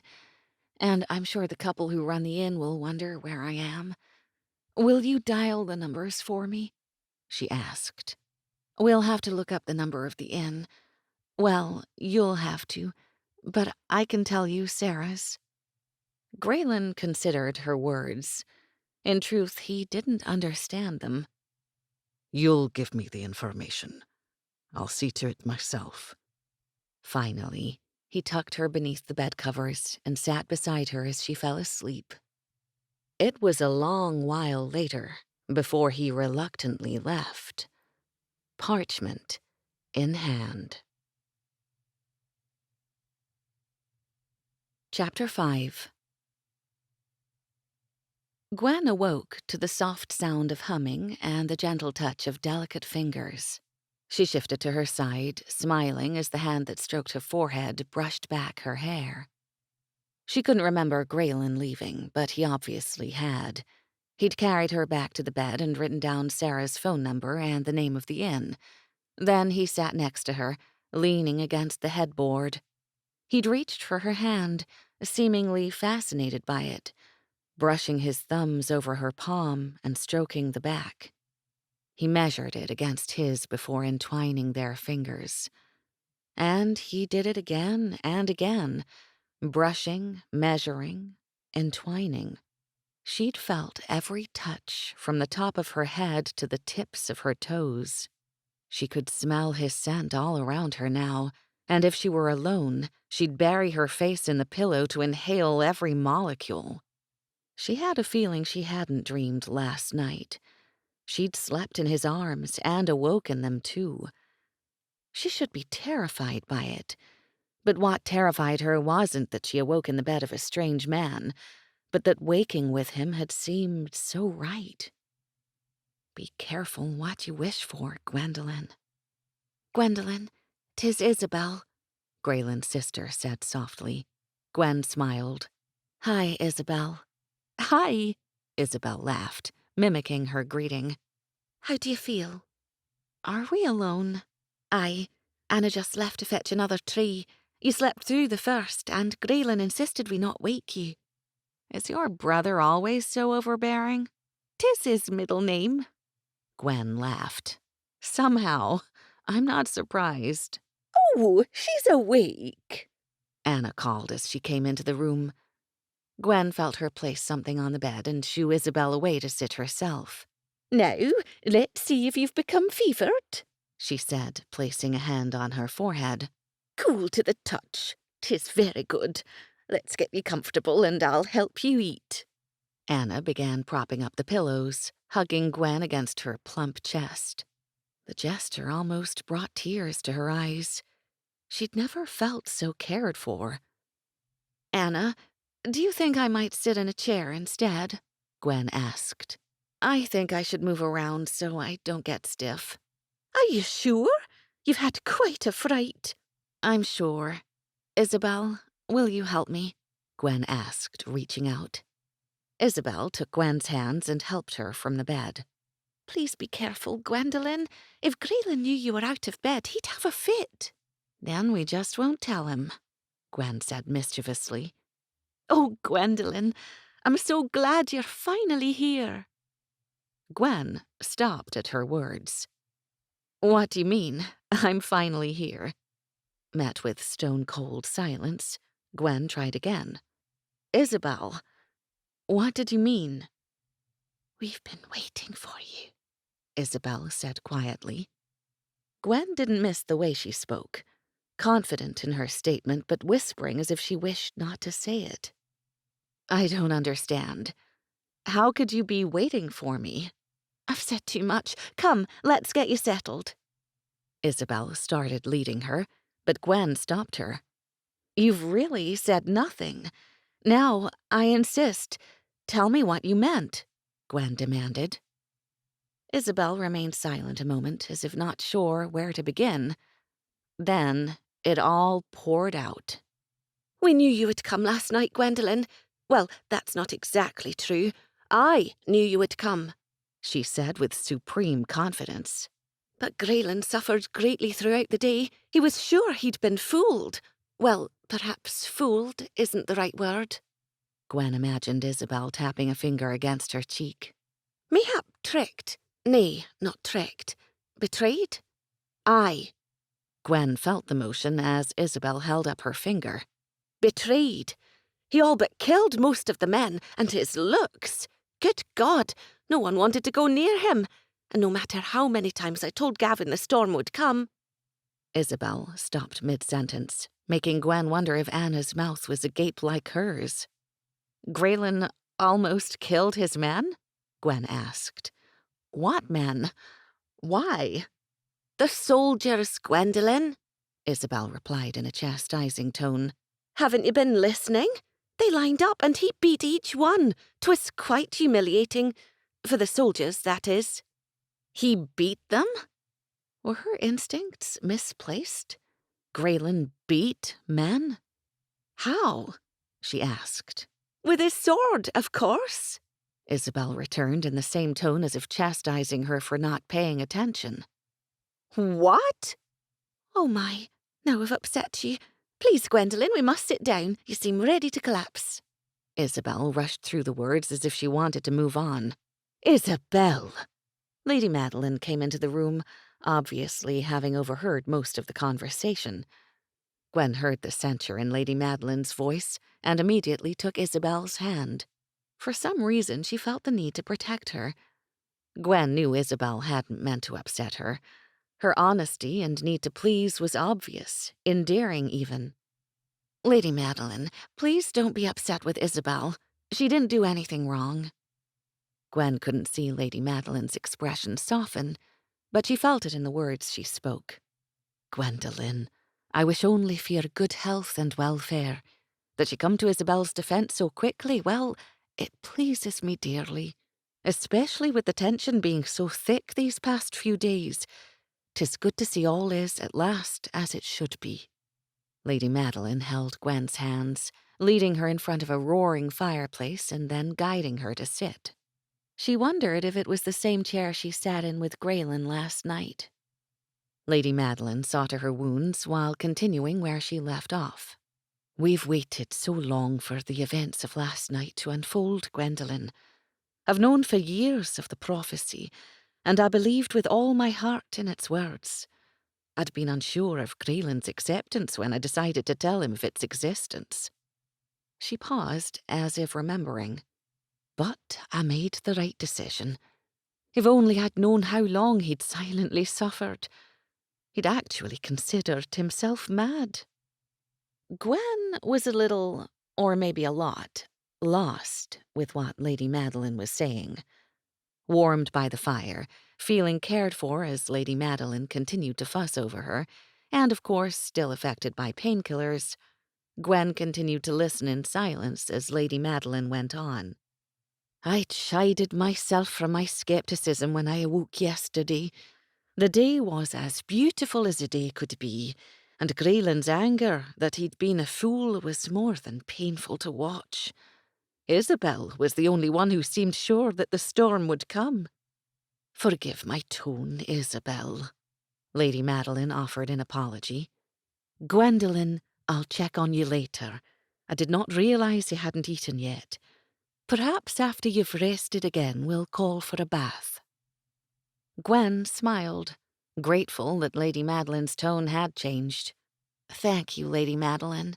I would love a bath, but I think I've rested enough. Anna will see that you drink a tea infusion. 'Twill tire you, and I insist you rest after your meal. May I ask you a question, Lady Madeline? Of course. Grayen said you were a healer. Are doctors in the Highlands referred to as healers? Nay, we have doctors, but as long as you're in my care, I'd not let them near you. Is that why Grayen didn't take me to the hospital? She asked. Because you don't trust the physicians here? I can assure you, you've received the very best care. Gwen quickly agreed and thanked her as well. She could tell all of her abrasions were perfectly anointed and wrapped, and though somewhat numb from the medication she'd been given earlier, she knew instinctively she had stitches that were even and tight with no signs of swelling or drainage. True to Lady Madeline's words, Gwen was asleep a short time later. For the second time in less than a day, Grayen tread upon unsure waters. Quite simply, the woman disarmed him. One minute she's threatening to kick his backside, the next she's insulting herself with an audience. She turned him upside down in a matter of hours, especially her comments regarding her need to contact Sarah and the inn. His reluctance to leave her surprised him as well. He, in fact, stayed longer than necessary, content merely to hold her hand. A hand he'd spent at least an hour embracing. It was only when Anna came into his chamber that he'd finally stepped from the bed. Hoping for a distraction, a much-needed distraction, he went to check on Duncan. He'd been training a new group of soldiers who proved challenging. Their first charge with the boys who came to foster was to unlearn them of the skills they already possessed. The task usually took no more than a fortnight and allowed each a new perspective in applying their technique. Grayen and his men explained repeatedly that if they believed in their own abilities, their proficiencies would naturally follow. This balance enabled his soldiers to become the best fighters in the Highlands. As Grayen approached the training field, he noticed Duncan's frustration and immediately stepped into the fray. The boys about bowed to him. It was an honor to train with him personally, and one not granted by all lairds. Grayen, however, would have it no other way. It gave him pride to watch his boys grow into their skills and manhood. Today, however, his attention was elsewhere. He took a blow from a sword, splitting the skin of his arm. The boy who dealt the injury instantly dropped to his knees, fear evident on his face. Grayen pulled the boy up and placed a firm hand on his shoulder, demanding that he meet his stare. A lesson, Michael. Never lose your mental stand in a match, on our fields or in battle. Your life depends upon it. Grayen turned to Duncan and dismissed himself. It was time to seek his mother's needle. She'd not be pleased. After a pointed look from Lady Madeline and a regal sweep of her hand, Grayen sat in the chair his mother gestured to. She finished her work quickly and never once mentioned the reason to blame for the wound. "Good luck to you with the rest of your day, son," she'd said. "I'll be sure to keep my instruments handy should you need my services again." Grayen offered a wry smile and thanks as well, then went to his study. He'd been consumed the past days, and now needed to address the correspondences atop his desk. Most were letters updating occurrences among neighboring clans. They would become the agenda to be discussed at the upcoming council meeting. The council, comprised of 12 lairds, convened 4 times yearly. After years of feuding during his father's reign, Grayen and his peers did their best to live peacefully. Their only fighting now proved to be little more than minor skirmishes or warring at the behest of their sovereign. Grayen served his king and helped to bring an end to the internal strife which plagued their homeland. Now, only a few caused troubles, those spiteful or hungry for power. One clan in particular was the MacPhail. It wasn't the father who made trouble, but his son, Malcolm. Their lands bordered to the south, and any disturbances of late Grayen knew Malcolm had caused. Though he'd not seen him in years, Malcolm's jealousy of Grayen's continued success fueled his hatred. Grayen began listing the grievances to be addressed, but looked to the door when he sensed Gavin's approach. Grayen bid him entrance and waved one of the chairs in front of his desk. He tossed him the parchment he'd had in his pocket and gauged his reaction. Gavin studied it, then looked back in question. "What is it?" Numbers. Gwendolen wished for me to call. The first is her friend Sarah, the latter, the name of the inn where she was staying. Gavin shook his head. "I've no idea her meaning, Grayen. Nor does this name sound familiar." "Nor do I." He took the parchment back, staring at the strange sequence of numbers. Damn it, Gavin." Grayen stood and walked to the window behind his desk, staring past the garden. "The things she said, the way she speaks." Explain. We'll sort it through. Grayen gave a wry laugh before turning. "Aye, thank you, mother." Have you a better idea? Nay. Grayen sat again and repeated Gwendolen's account of what happened to Gavin. The truck accident, the explosion of airbags and windows with jagged glass. He spoke of her English dialect. Though easy enough to understand, it was far different from the one he'd heard. More to the point, the way that she spoke was strange, with authority, forthright to be exact. And her forthright manner bothers you? Gavin asked. "Of course not," Grayen quipped. "I've endured your impertinence for years." And he had. 15 years to be exact. They'd fought side by side in service to their king, and shortly after, Gavin gave him his allegiance. They'd forged an unwavering bond over the passing years, close as true brothers could be, perhaps more so as they chose their alliance. They antagonized each other continually with caustic remarks and barely veiled insults. But in truth, one would not be the same without the other. "Nay, 'tis not a bother," Grayen confessed again. "But what of the other things?" What of them?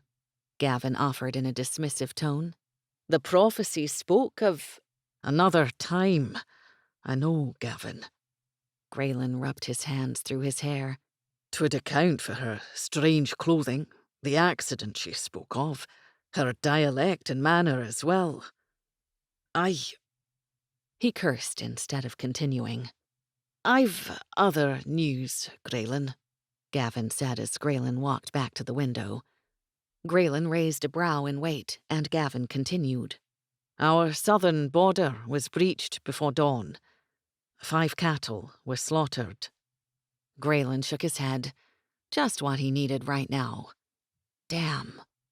Resigned it would be night before he could return, he gave Gavin his orders. Kevin and Hugh will remain. If Gwendolyn's somehow able to move about, they're to shadow her. They assume their posts outside your chamber, Gavin informed him. Then we ride. I wish to see the carnage myself. Your plans for Lady Gwendolyn? Gavin asked. Nothing's changed, Gavin. I'll not wait. Grayen considered the significance of the question as he watched his first-in-command leave. He rubbed his hands through his hair, the scene playing in his mind. The one in which he informed Gwendolyn of the role she would assume. Chapter 6. Instead of the courtyard, Grayen found himself within his chamber. It was the last place he should be at the moment, yet there he was. Loath to admit it, he was anxious to see Gwendolyn. And, oddly, as soon as he laid his eyes upon her, the tightness within his chest subsided. She seemed to be resting fitfully beneath the covers, while Isabel sat beside her. Leave us, Grayen commanded, standing at the bedside. Gwendolyn rolled over but waited until the door shut before she spoke. You sound angry, Grayen. I thought you to be asleep. Just resting? Is something wrong? She asked, sitting up. Or when you said, leave us, she mimicked in a deep voice. Was I supposed to go too? How do you feel? He asked, disregarding her comment. Your mother said the bandages could come off tomorrow. I'm aware of your progress, Gwendolyn. I asked how you felt. He said it more harshly than he intended, angered with himself for what could only be a loss of discipline on his part. Your mother keeps plying me with liquid painkillers, she said, gifting him her first true smile. You obviously have an awesome and very lenient pharmacy. And please, call me Gwen. Gwen, Disarmed by her smile, he truly had difficulty continuing. Are you going to take me back, Grayen?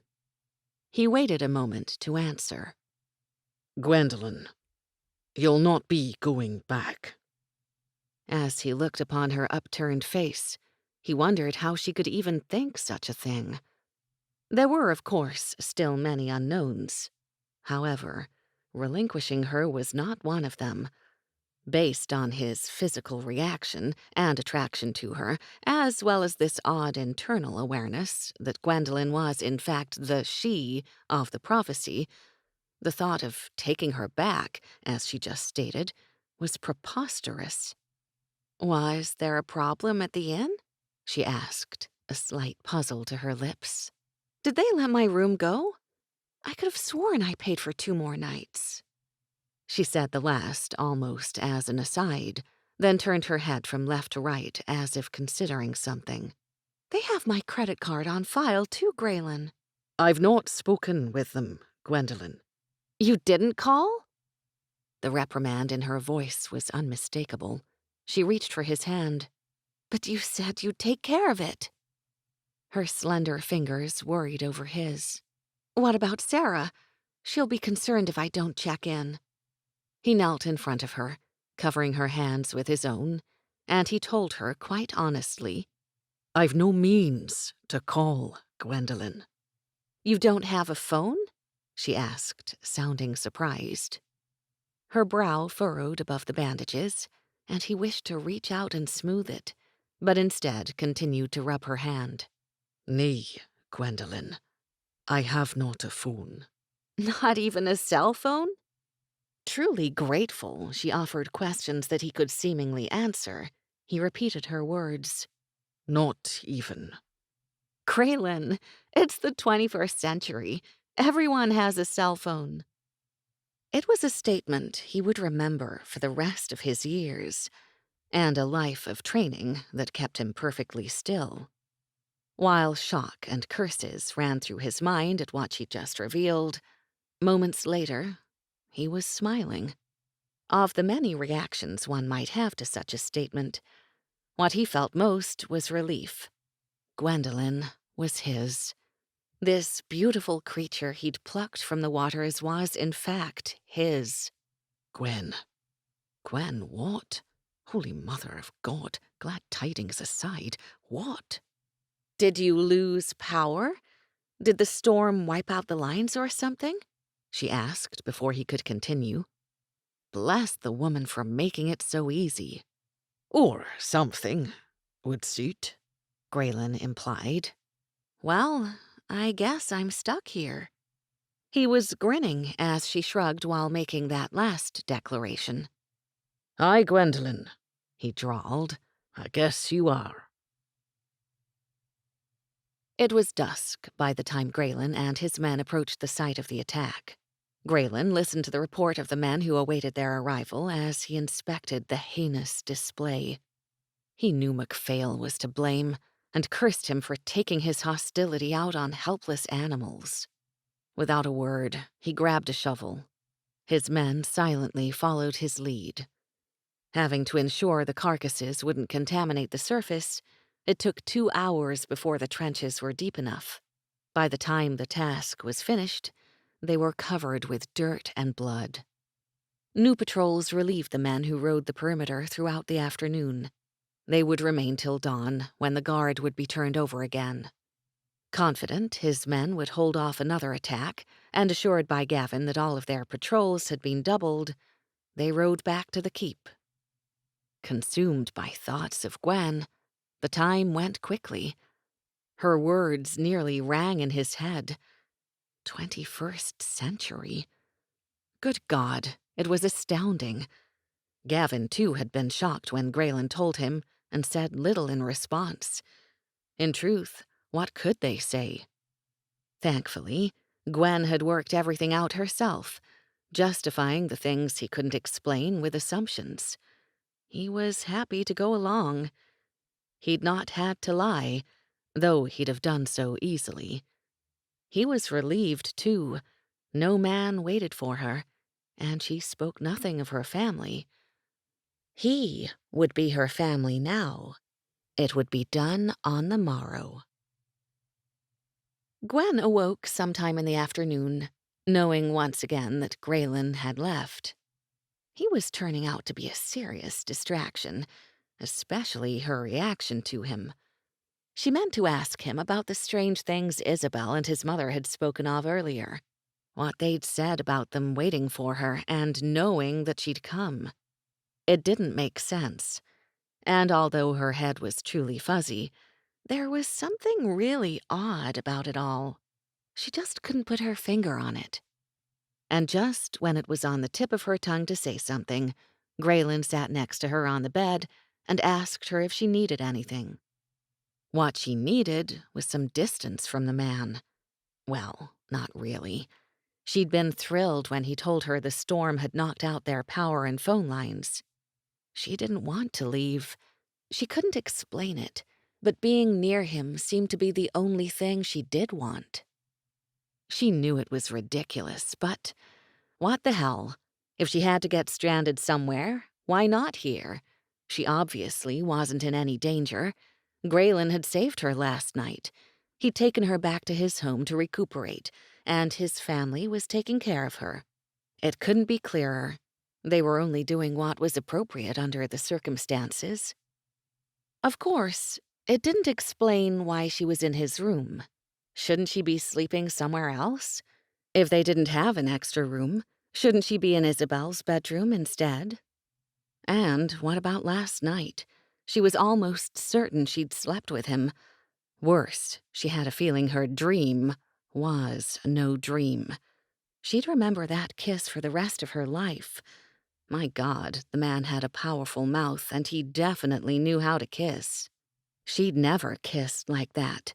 Well, she'd kissed like that, but she'd never felt consumed by a kiss.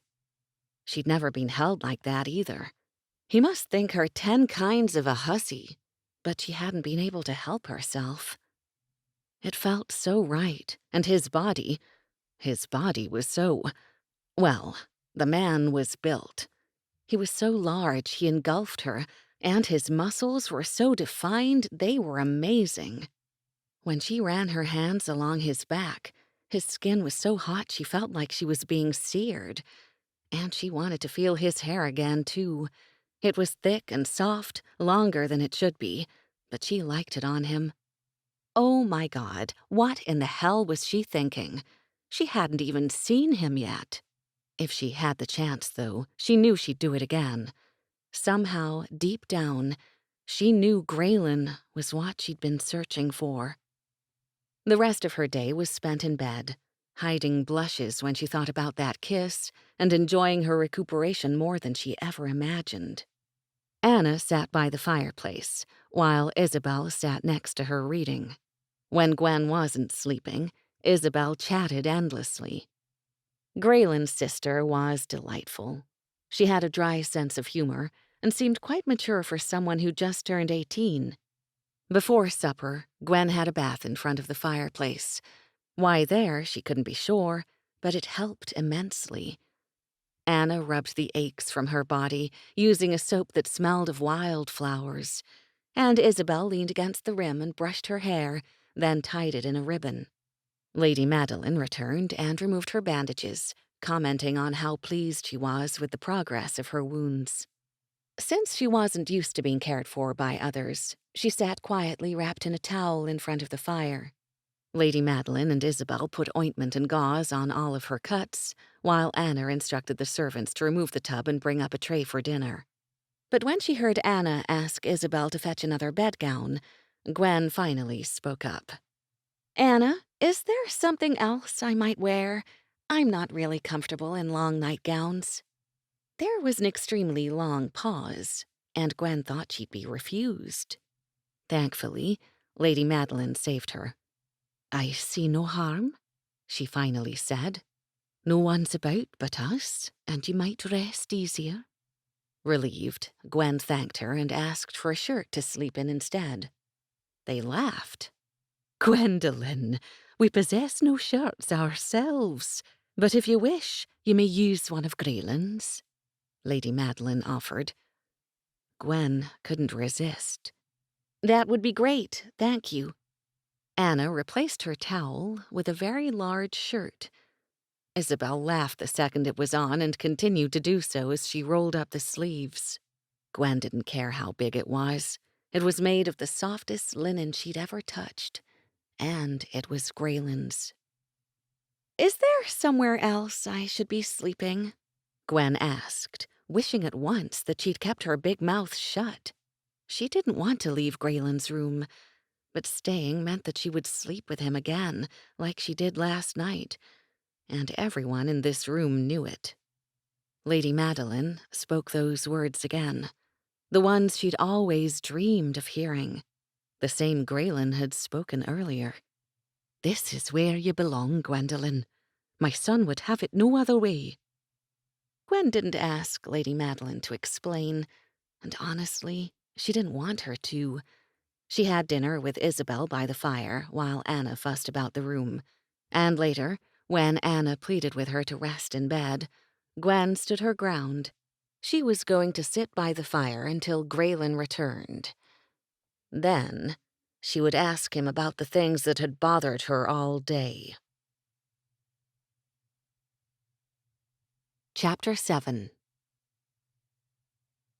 He was going to hell, over a blasted promise. He'd burn for eternity, and it'd be worth each infernal second. Damn, but the woman caused trouble, tempted him to heights so unfathomable he cared not of the consequence. He cursed himself a fool 1,000 times, then added another. Had she any idea? Had she a care? Nay. Had she, he'd not be in his current predicament, which at the moment was dire, and entirely Gwendolen's fault. He cursed again, aloud this time, a litany in 7 languages. His muscles were so taut now, he feared his skin would split.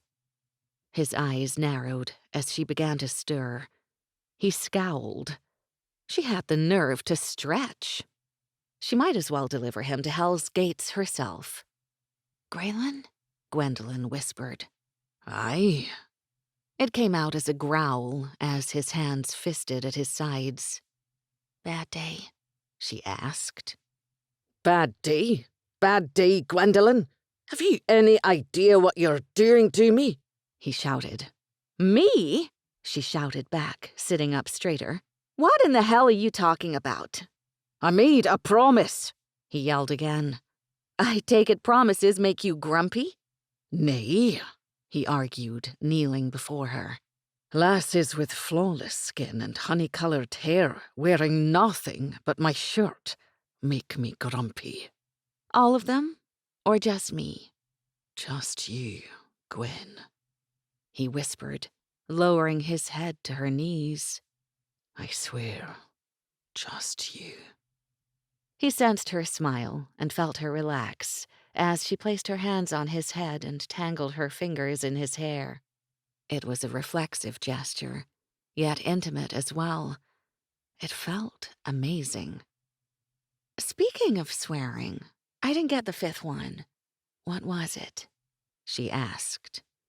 Grayen lifted his head, sorry that he had when her hands fell away. Persian, he answered. Know you the others? He asked curiously. As a matter of fact, yes, she all but boasted. Do you know only the colorful words? Or are you more versed? I speak each fluently, he bit out, unable to return her playful tone. It was the absence of her touch aggravating him so.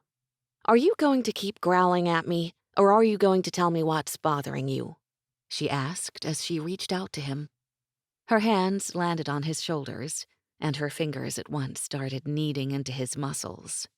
God, you're wound tight. What happened? I can do no more than growl at present. Though he was thankful for her touch once again.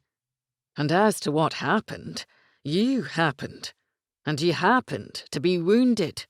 The reason for my current mood. Her hand stopped. You're angry that I'm wounded? Grayen moved his shoulders until she began massaging again. I'm angry your eyes are covered, he grumbled. Otherwise, I'd not have given Lady Madeline my word I'd leave your bandages till the morn. And the significance of my bandages? She asked him, digging deeper with her fingers. If you don't mind? The significance is simple, Gwendolen. I've every intention of making you mine. His hands encircled her wrists and moved them to her shoulders. I've every intention of making love to you till you're reduced to nothing more than whimpers. He leaned forward, placed his lips against her ear, and whispered in a dark, promising drawl. Till I've had you so many times, you'll be able to do little more than lift a finger, if that. He paused before leaning back. But I'll not have ye with your eyes covered. So keep your hands removed from my person before I lose what little control I have left, he snapped. A blush stole across her face, at least up to where the bandages covered her eyes. I see your problem. She burst out laughing, hiding her embarrassment in her hands. Oh no, you shall suffer as well, Grayen warned, though he too smiled now. And if you saw my problem, you'd take pity on me, not inflame me. Excuse me for being direct, but well, with your last sentiments and all, I think we've moved past the formalities. My intention was to wait by the fire, she explained, so we would have a chance to talk when you returned. I didn't mean to upset you by wearing your shirt. I'm not upset you're wearing my shirt. I'm upset I can't rip the damn thing off. And I thank you for that. Very much at the moment, I might add. Because you'd not like me to touch you? Or because you're not wearing anything beneath?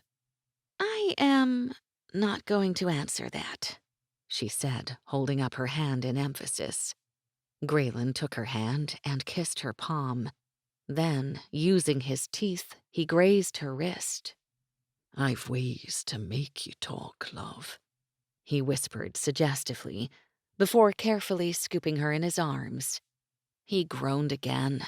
She was light as a feather, and her body seemed even more slender against his.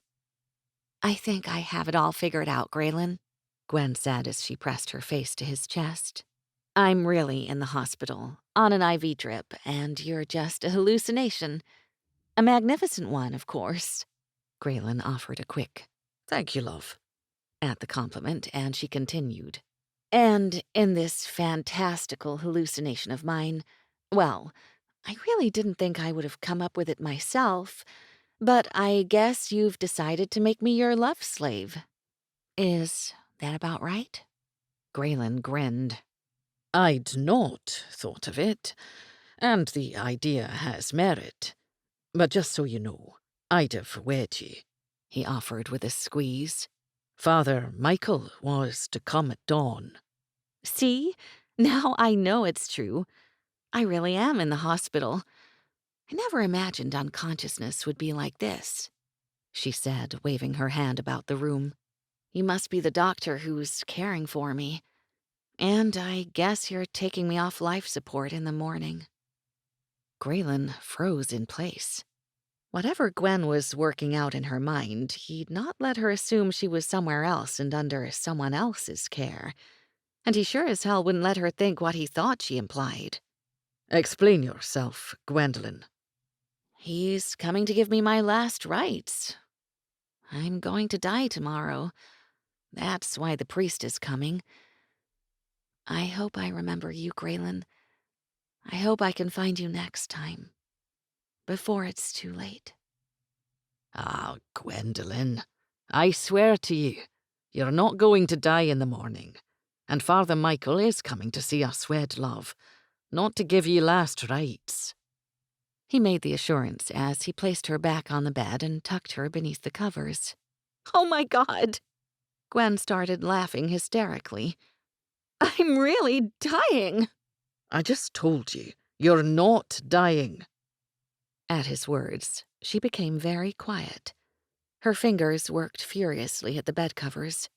Good God, what was going on in that mind of hers now? "Grayen, can I ask you something?"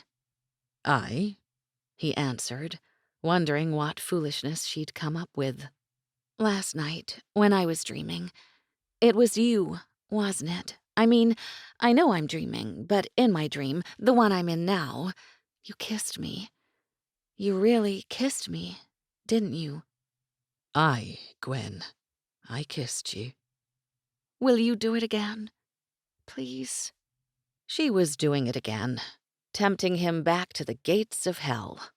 Thank God she was beneath the covers. He cursed as she threw them aside, and again as she crawled over to him. He cursed the very same litany as before. Didn't she know he could see down her shirt? She found her way to his lap and straddled him. Open the gates, he was a dead man. Her hands tangled in his hair, and she whispered, "I'm probably going to hell for this, Grayen, but right now, hell's looking pretty friggin' good."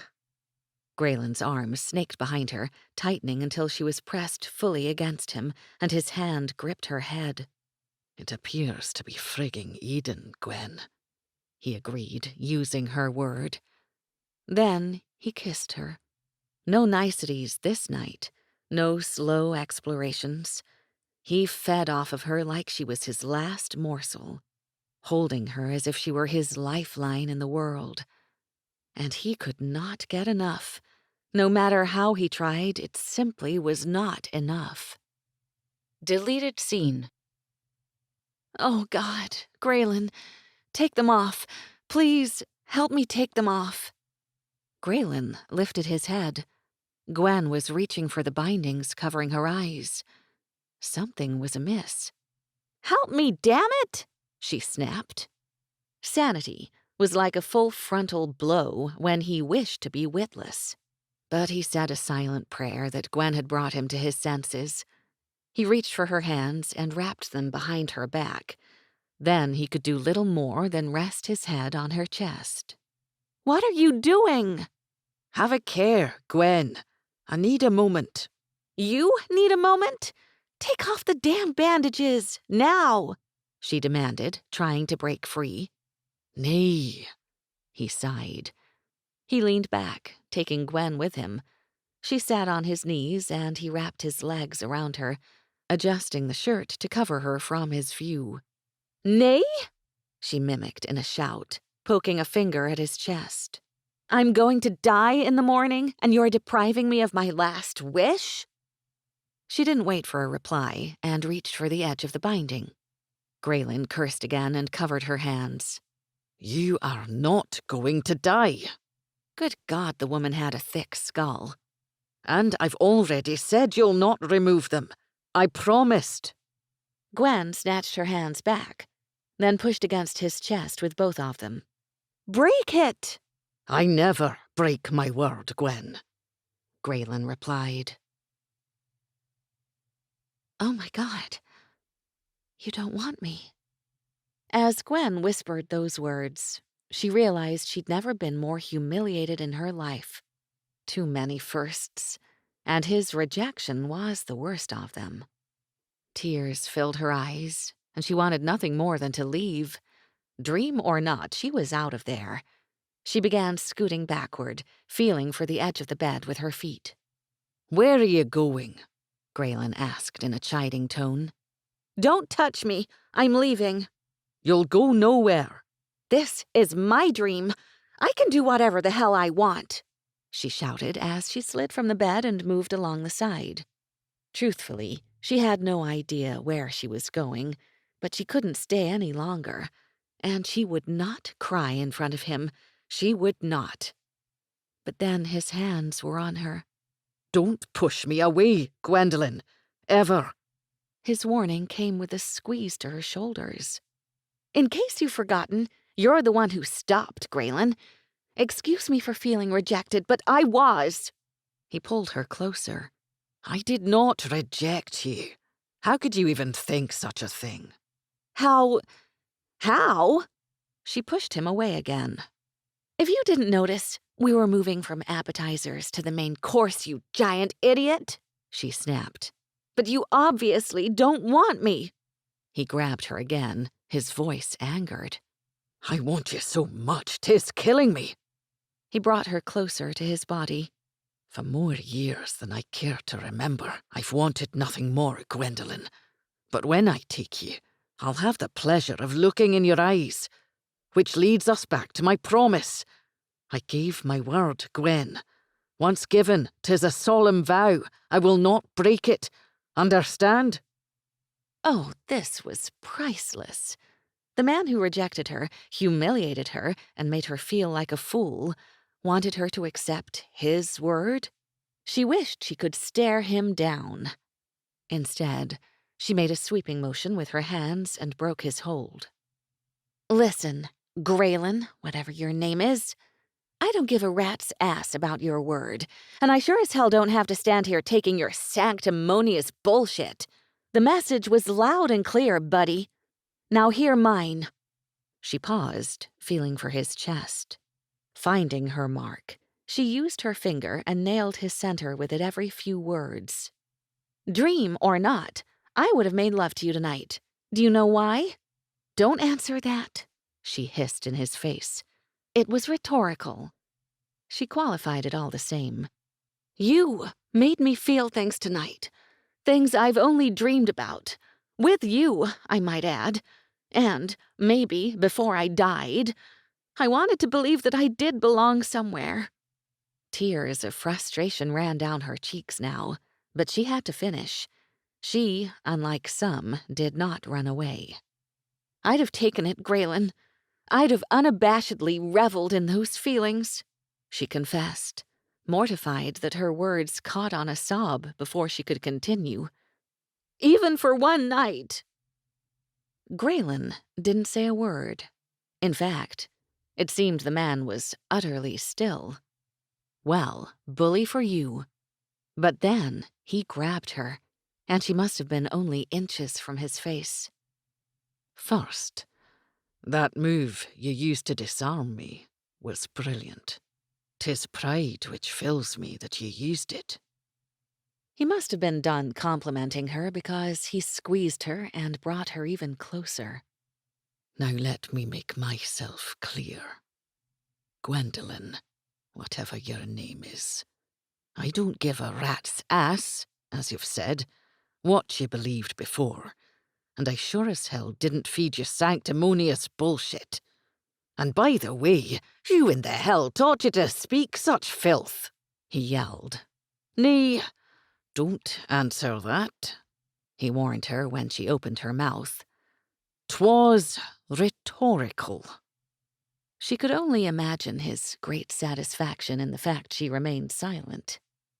Mouth and temper aside, I'll have ye, Gwendolen. I swear I will, he hissed. And when I swear to anything, you'd better believe I make good on it. Do you understand? He seemed to wait for her to respond, and when she didn't, he gave her a squeeze. Answer, Gwendolen. Now. Even with bandages covering her eyes, she knew they were in the midst of a staring match, and it was vicious. Let me tell you something else, since you're being so very receptive, Gwen-do-lyn. This is no dream, he shouted. At dawn, your bandages will be removed, and I will see your eyes for the first time. And when I've had my fill, and only when I've had my fill, we will say our vows. You will be wed to me. You will carry my name. You will bear my children. And I swear to you and God above, you will live here with me. Forever. Her hair blew back from his tirade. Give me a break, mister, I'm your ruler. Like she was scared. Ha! She wasn't scared at all. In fact, now she knew the truth. She crossed her arms over her chest and remained silent. With deliberate nerve, she stuck her chin out, purposely instigating him. Well, it was her dream, wasn't it? You've one more chance to answer me, lass. And trust me, you'll not want to push me that far. Gwen heard the change in his voice. It was the most chilling tone she'd ever heard. She meant to placate him, but she got carried away again. Well, Grayen, you've only proved one thing, so your little tirade doesn't scare me in the least.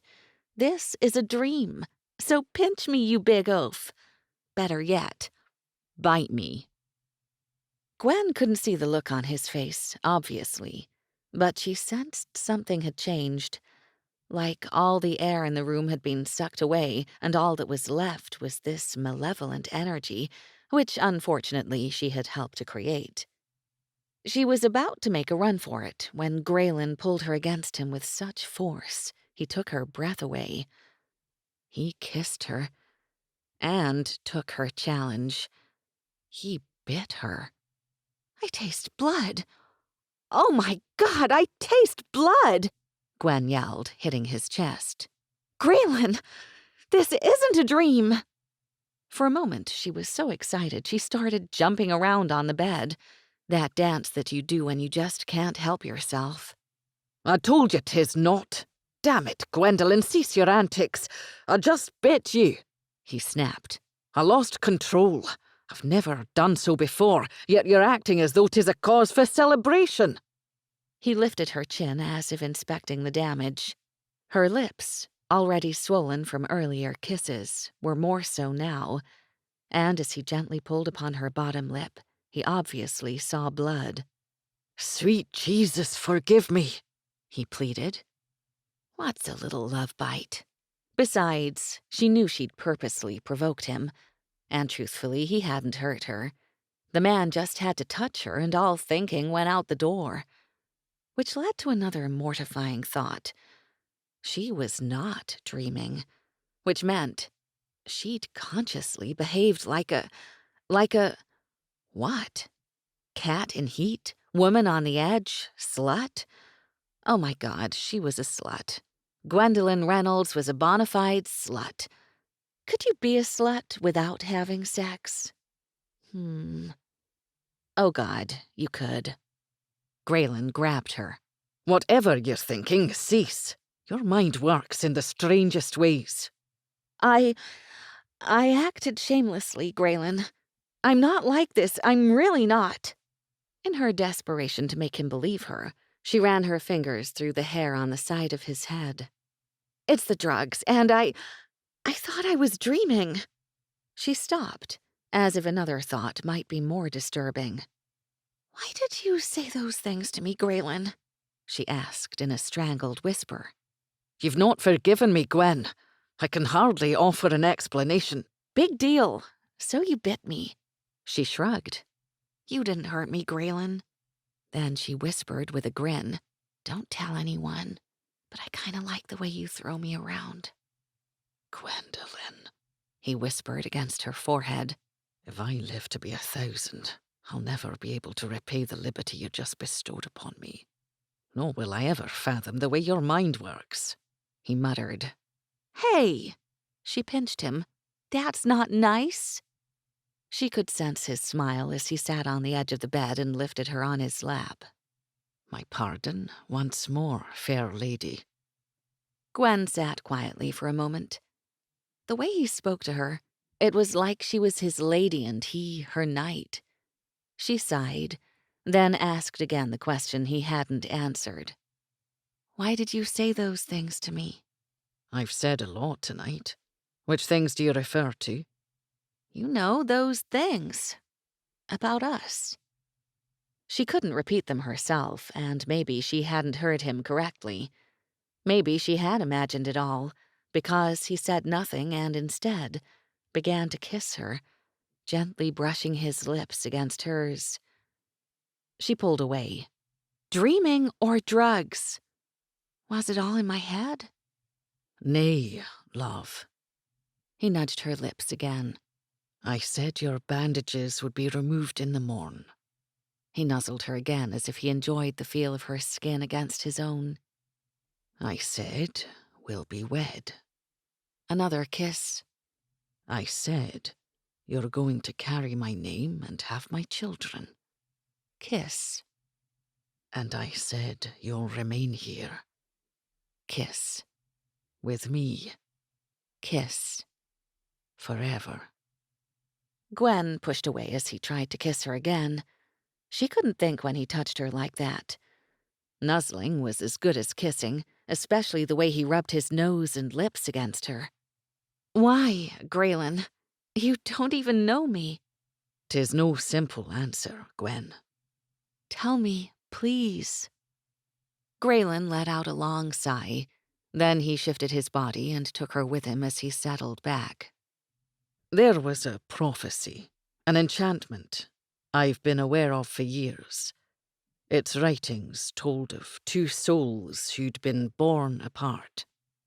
He paused, as if trying to gauge her reaction, but she was busy tracing circles upon his chest while she listened. Before he could continue, she asked a question. Like you were born in Scotland and I was born in the States? Mayhap, he offered. The prophecy foretold these souls would find each other one day, and once they touched, they'd be joined forever, soothing the male's lonely heart. Do you have a lonely heart? Nay, love. He placed his hand over hers. No more. She smiled. I'm sorry. Will you finish now? Grayen continued as Gwen went back to tracing upon his chest.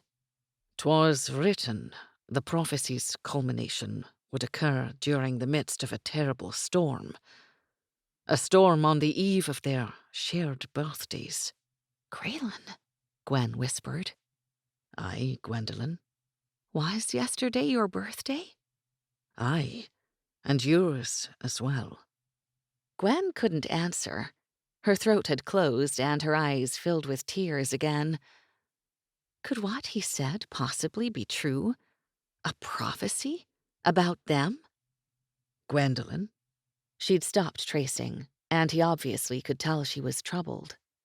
Is this some sort of trick you're playing on me? I'm still on drugs, you know. I did not trick you. Ever. You really think this prophecy was about us? I know it to be. And you're going to marry me? Just because you found me in the storm and we have the same birthday? I'm going to wed you so our children have the right of legitimacy. But what if we don't have children? Since I plan to have you first of the morrow, repeatedly, and every morrow after, 'tis a very safe assumption. But what if you don't like me? Gwen argued. What if you think I'm hideous once you see my entire face? Grayen laughed. You're beautiful, and I do like you. What about... Gwen bit her bottom lip before she continued. About... Well... Sarah seems to think I have a slight problem with my temper, she said in a rush. Slight? Slight? He repeated. Love, 'tis no slight problem you have. Your affliction's quite severe. It's not that bad, she muttered defensively. Not bad? He laughed. You've the temper of a wild boar, stuck in a mud trap, starved for days, about to die.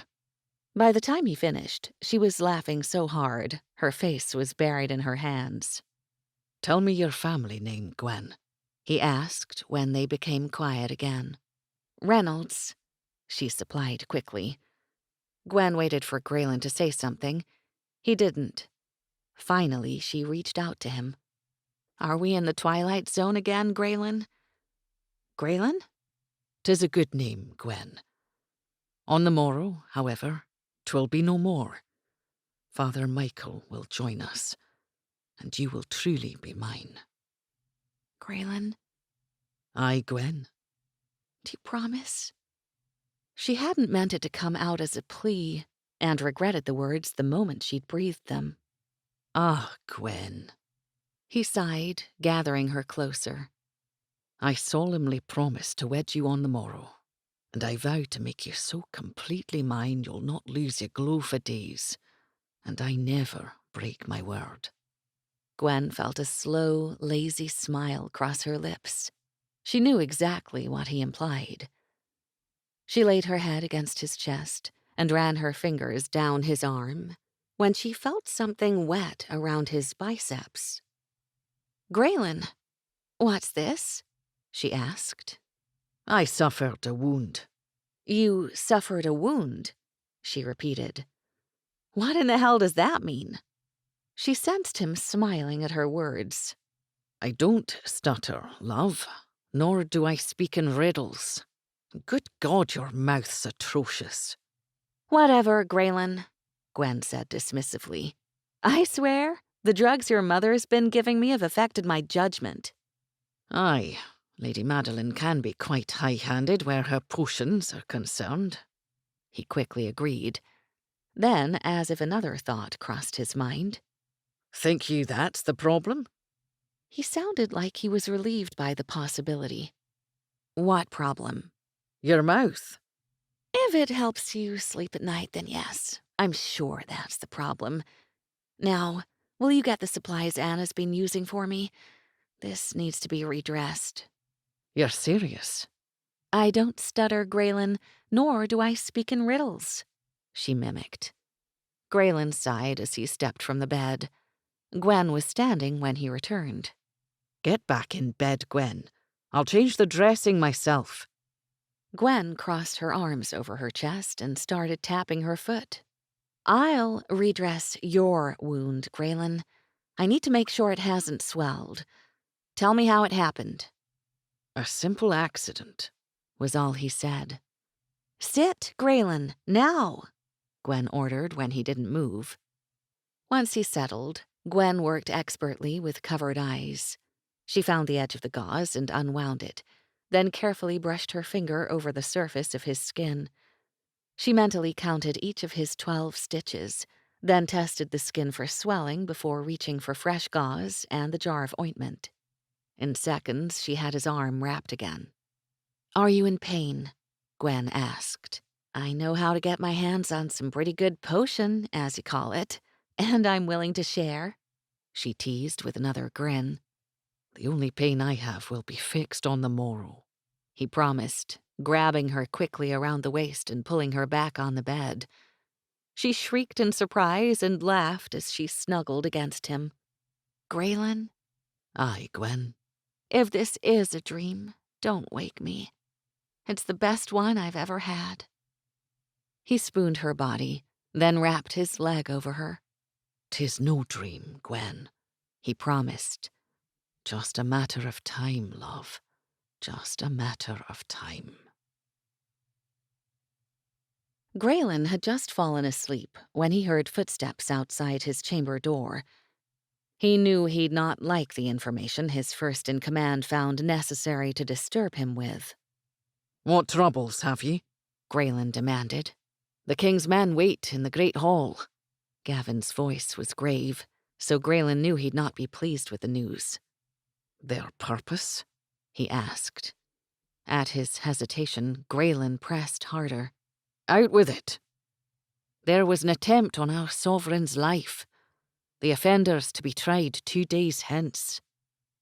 Their king had taken the habit of not judging for high treason unless his barons were present. Grayen, being one, was honor-bound to appear. "They came by ship?" Grayen asked, knowing already it was the only way they'd arrive in time. "Aye, you're to leave within the hour," Gavin told him gravely, as if anticipating what was to come. "Fetch the priest, Gavin. I'll be wed before I go." Grayen felt his stomach turn when Gavin didn't move. "I said fetch the priest. I promised to marry Gwendolen on the morrow, and I'll not leave until I do." "'Tis not possible," Gavin stated, his expression sickened. "Explain," Grayen ground out slowly through his teeth. "Your life depends on the answer." And right now, Grayen meant every word. "Father Michael was called to administer last rites. He knew to be back by dawn, and Duncan and Kevin went with him to ensure he'd not be delayed. 'Tis 3 hours before dawn. The king's men leave within the hour." Grayen felt as if he'd just received a fatal blow. He rubbed his hands against his head, noxious pressure threatening to overpower him. "How close are our ships?" 'Twas his only hope now. "They're still in port." "Nay!" He grabbed Gavin's shoulders, shaking him as if the action could somehow change the facts. "They're to be on their way." "There was a discrepancy with the shipment," Gavin explained. "Word came yesterday." Grayen swore under his breath and went to his bed. Never more dreadful of a task, he tried to wake Gwen. Gwen, wake up, love," he murmured with a gentle touch. She didn't respond, and he tried again. "Gwendolen," he bid with more force. It was no use. She was out cold. But he told her all the same. "Gwen, I must leave. The king's men wait, love. I'm called to court. I will marry you just as soon as I return. The moment I come home, His words fell short, as he dared not promise her again. But he did kiss her. He poured his entire soul into that one kiss. Reluctantly, he went to his wardrobe and gathered what he needed for his journey. Once dressed, Grayen placed his sword in its scabbard and slipped his dagger into his boot. He stood at the bedside and gave Gavin his orders. "You'll stay behind. I'll trust no one but you to see that Gwendolen's kept safe. You've my word, Grayen." "Ian and Connell?" he asked. "Below stairs, ready to accompany you. I'll seek Lady Madeline in the privacy of my study. You'll find a letter for Gwendolen atop my desk. See it to her the moment she awakens." Moments later, Grayen left. Each step he took was harder than the last. His only thoughts were that he'd broken his word. He failed her. She would hate him come morning. Chapter 8. It wasn't a dream. No matter how many times she tried to think differently, the reality was the same. She was not dreaming. She wasn't lying in an unconscious state hooked up to an IV. She wasn't hallucinating, nor was she insane. At the moment, she was just tired and truly beyond thought. She stood before the window in Grayen's chamber, able to do little more than stare as the sun made its descent.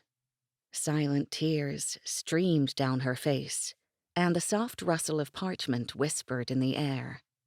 In one hand, she held the letter Grayen had written the night before. The other fingered a wooden medallion Gavin had placed around her neck only moments ago. It meant more to her than anything she had ever had.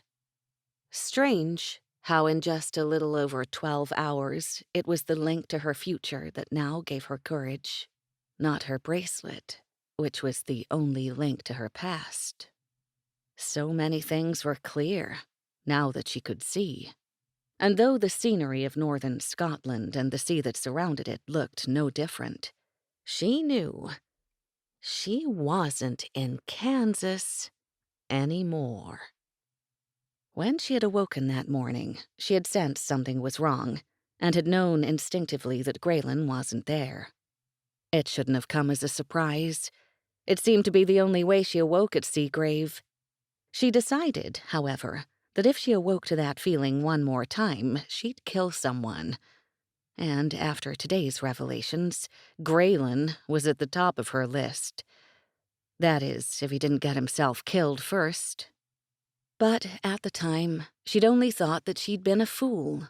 She'd believed him last night, when she'd never trusted anyone. The conviction in his voice, the way that he touched her, she truly believed him. No matter how crazy what he had told her seemed to be, he made her believe. Then he held her as they fell asleep, and she knew there wasn't anywhere she'd rather be. Grayen and his family had awoken emotions in her, emotions she'd never felt before. She had felt someone sit next to her on the bed. "Good morning, Gwendolen." It was Lady Madeline. "I'm going to remove the bandages now," she had said softly. Gwen remained silent. There was only one question she wanted to ask, and she already knew the answer. Grayen wasn't there. Her hand kept moving across the sheets where he'd lain last night. They were cold. He hadn't been next to her for hours. Lady Madeline placed a warm cloth over her eyes after the bandages were removed and instructed her to lean back. Gwen gladly complied. She wasn't ready to open her eyes. Truthfully, she was scared. She finally pulled the cloth away and for the first time saw Lady Madeline, Anna, Isabel, and Gavin. They were pretty hard to miss. They were all staring at her from different positions around the bed. Each wore a cautious smile, but Gavin addressed her first. He came forward and knelt by her side. "Good morn, Lady Gwendolen," he said in a gentle voice, which seemed rather odd. The man had to be close to Grayen in size. Gwen could tell he was uncomfortable, and for a reason she couldn't explain, she couldn't allow him to feel that way. So she did what she did best. She put on a brave face and spared his feelings at the expense of her own. "I'm a big girl, Gavin," she assured. "Out with it." Gavin smiled at her words, though she wasn't sure why.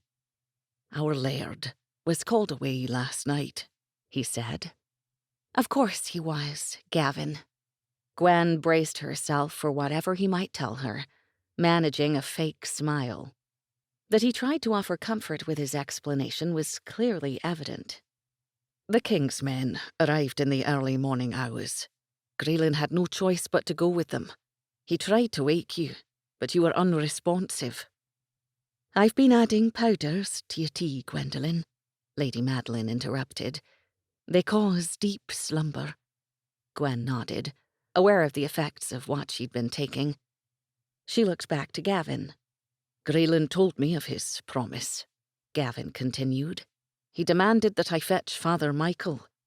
But he'd been called away, not to return until dawn to perform the ceremony joining you to Grayen." "He was really going to marry me?"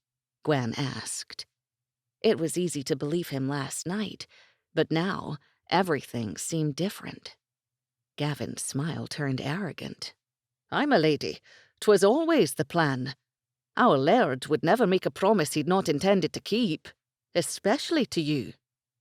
Well, it seems your laird, as you call him, has only done what I've come to expect from people over the years. I'd like to return to the inn now. Will you take me once I've dressed? He looked insulted by her suggestion. "Lady Gwendolen, you cannot leave.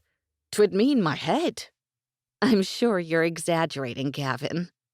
Gwen looked to Graylin's mother. Lady Madeline, could you please explain to... Gavin's title escaped her.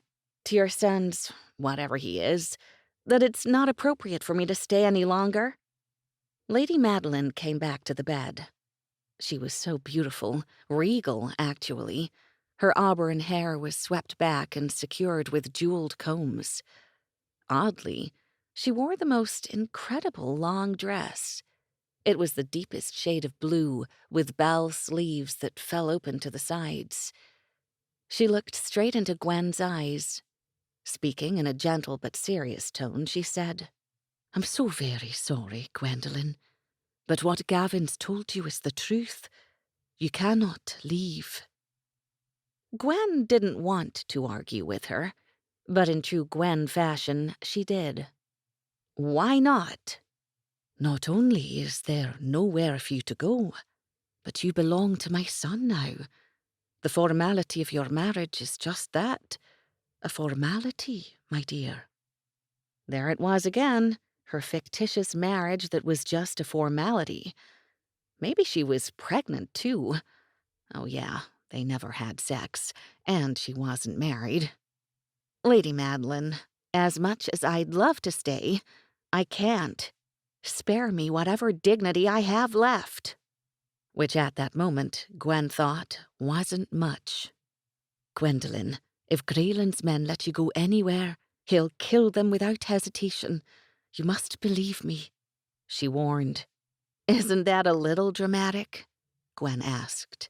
I know he saved my life, and you've shown me nothing but kindness, but you can't think to keep me here. Were they insane? Why don't you dress and come below stairs? Anna will help you, Lady Madeline offered. Then she stood, obviously done with the conversation. She'd been dismissed. That isn't necessary. Gwen's voice caught. She was close to tears and needed desperately to be alone. Gwendolen! Isabel looked upset as well. Gwen pushed her own feelings aside. At the moment, Isabel's took precedent. The day she'd spent with her was one of the best she could remember. Gwen stepped from the bed and fell into Gavin's arms. My God, the bed had to be 3 feet off the floor. Feeling like a complete idiot, which wasn't a stretch right now, Gwen murmured a thank you. She held out her hands and smiled at Isabel. She was absolutely stunning, graceful beauty at its finest. She had a willowy frame and a face that matched, long and delicate, with the most stunning blue eyes and long blonde hair.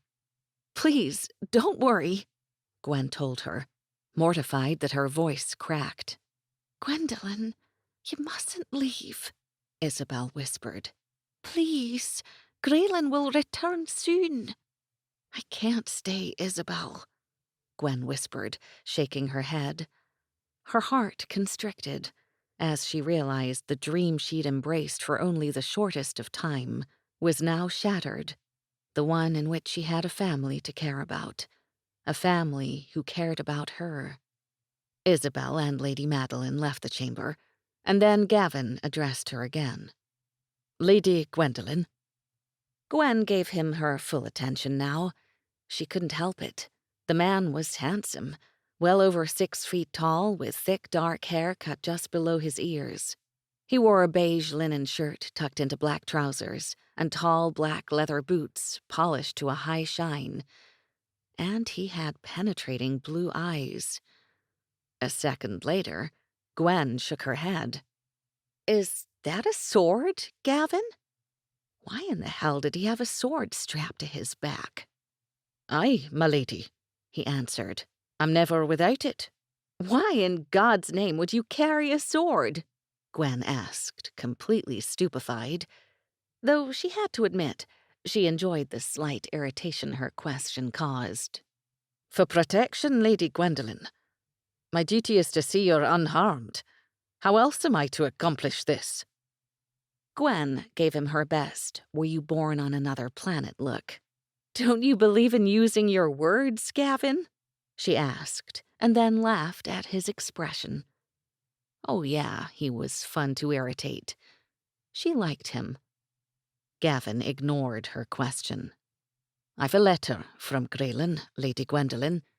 He bid me to see you had it the moment you awoke this morn," he explained, holding it out to her. Gwen gasped, grabbing the letter from his outstretched hand. Thank you, Gavin, and please stay close by. I might get a paper cut, and you can stab the offending paper for me. She scrunched one eye, giving him her best perturbed look, before turning to Anna. Anna, could you show me to the bathroom, please? I can't seem to remember which direction we went yesterday. 'Tis the door across the chamber, my lady, she said, motioning with her hand. May I help? Gwen politely declined, then walked to the far end of Grayen's chamber. She was not only shocked by the enormity of the room, but taken with it as well. The appointments were unlike any she'd ever seen. All of the furnishings were made from dark, polished wood, and the oversized chairs were covered with a rich, dark tapestry. There was a sitting area in front of the window, and 2 stately armoires situated along the far wall. They stood on either side of the bathroom door, a door with ornate brass fittings that had been made from the same wood as the trim. She had to push it with both hands before it finally gave, and she stepped inside, grateful to be alone. She leaned against the frame, sank to the floor, and cried. Despair so deep it stunned her. It took a good 5 minutes before her control returned. She remained on the floor, looking at the letter in her hand. It was written on a deep-colored parchment. The initials G.M.A. were pressed into the burgundy wax seal. It was a beautiful monogram, and Gwen felt tears again as she ran her fingers over the letters. Call her a fool, but she couldn't help wondering what Grayen's middle name was. She was scared to open it, so she didn't. Instead, she held it to her heart and looked around the room. It was quite large and furnished as handsomely as his bedroom. An alcove was to her right, where a large chair and table had been placed in front of a small window.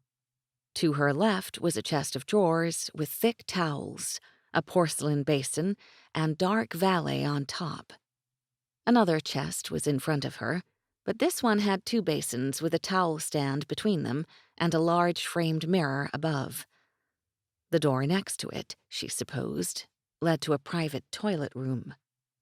An oriental rug covered most of the floor. She noticed the richness of its pattern and felt the expensive silk threads beneath her feet.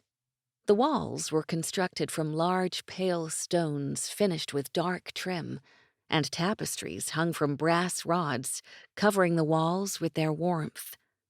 The room was magnificent. Done being a coward, Gwen moved to the chair in the alcove. She pressed her face against a plaid that hung over the back. It was Grayen's scent. She hugged it in front of her and carefully broke the seal to the parchment. Tears again. His writing was beautiful, the letters perfect, and she smiled at the ink smeared in spots from left to right. He was a lefty. She began reading, wondering what he would tell her, how he would break her heart. Again. "My dearest Gwendolen, 'tis with the deepest regret that I find myself leaving you.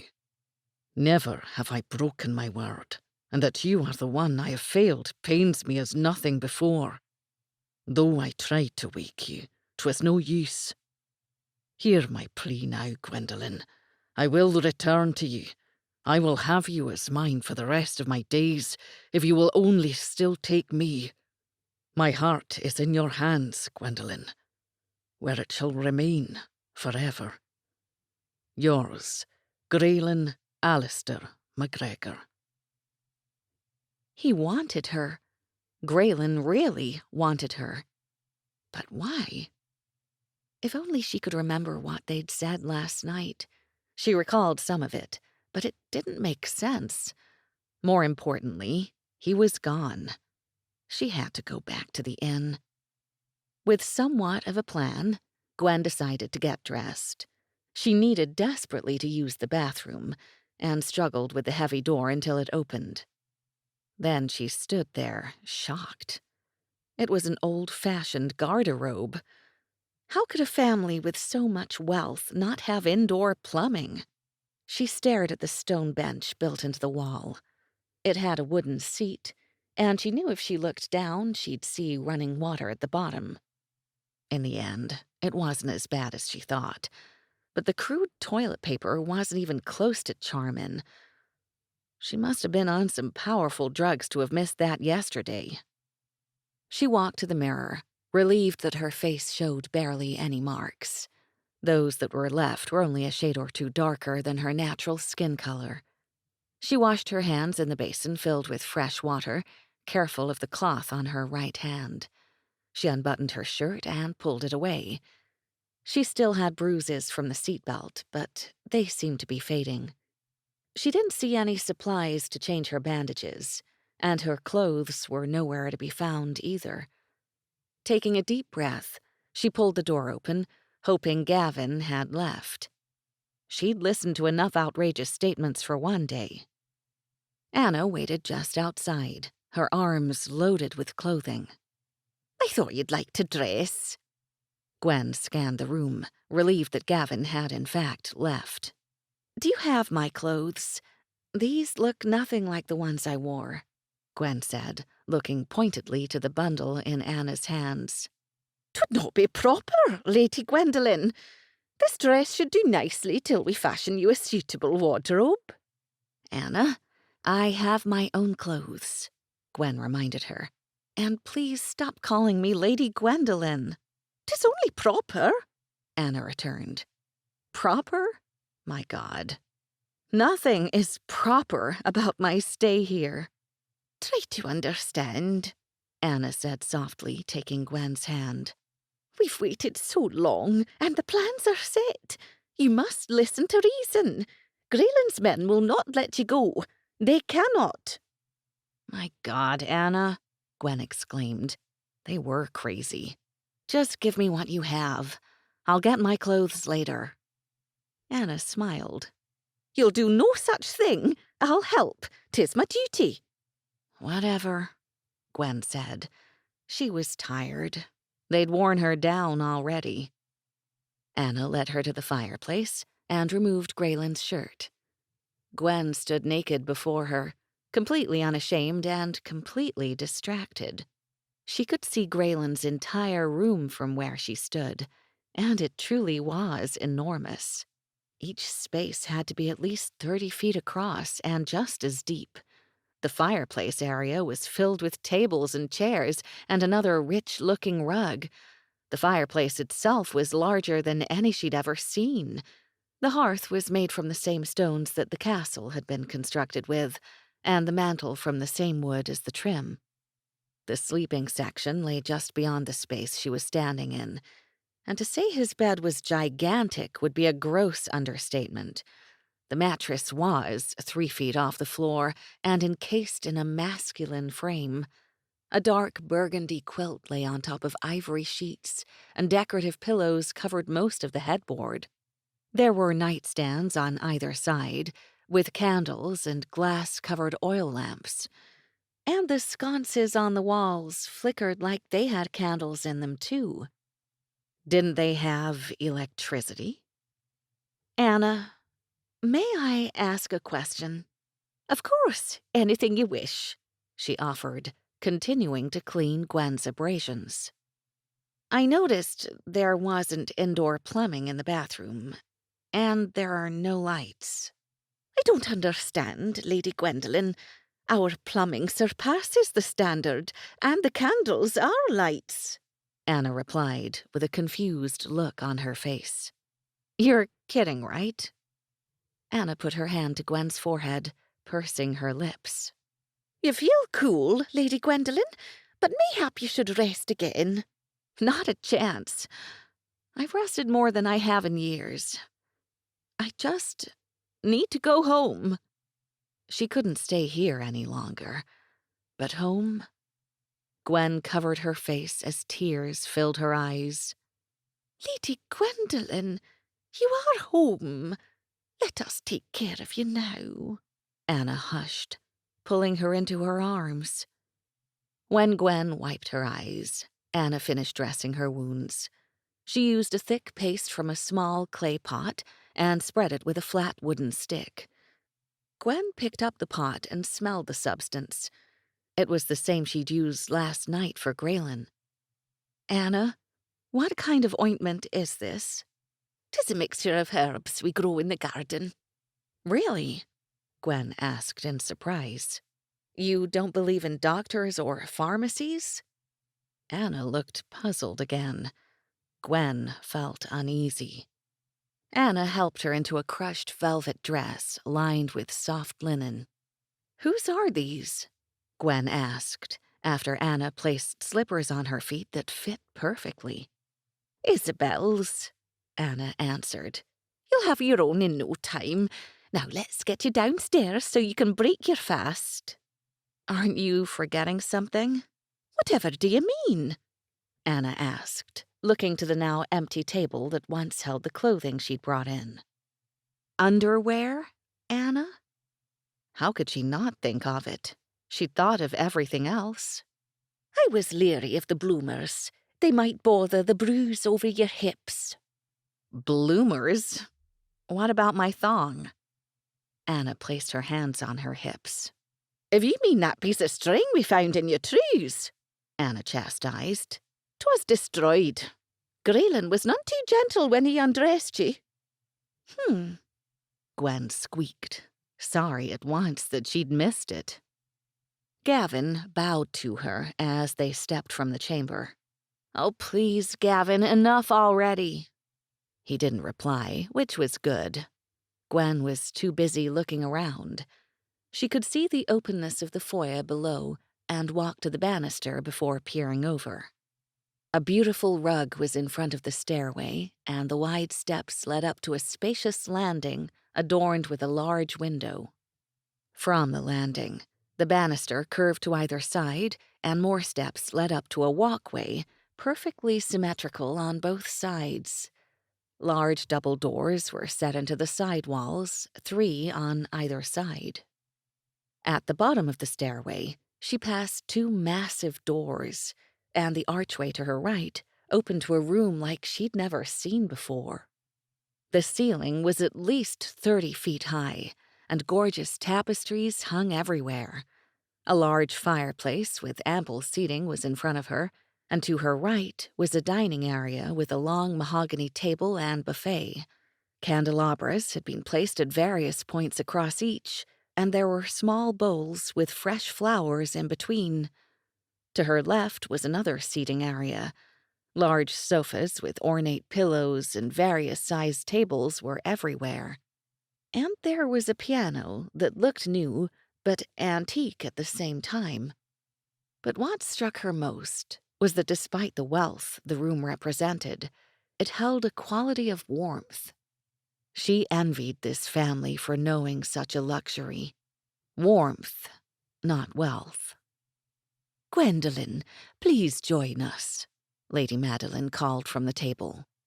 She sat facing the openness of the room, and Isabel sat across from her. Gavin pulled out the chair next to Isabel. Lady, he offered, motioning to the chair. That was it. Gavin, if you don't leave me alone, I swear I'm going to hit you. Gwen's hand formed into a fist, and she watched Gavin hide a smile. They were all smiling, holding their hands in front of their faces. Did they think she was stupid? She saw what they did. Shooting Gavin another dirty look, she sat in the chair. Her situation got worse. Gavin took the seat next to Lady Madeline, directly across from her. "Shouldn't you be standing behind me, Gavin, guarding me with your sword?" "Greyland's men always dine with us, Gwendolen," Isabel explained, "but only 2 at a time as they rotate their duties." Gwen gave a snort, but didn't miss the softness in Gavin's eyes as Isabel justified his presence. So he liked Isabel, huh? Interesting.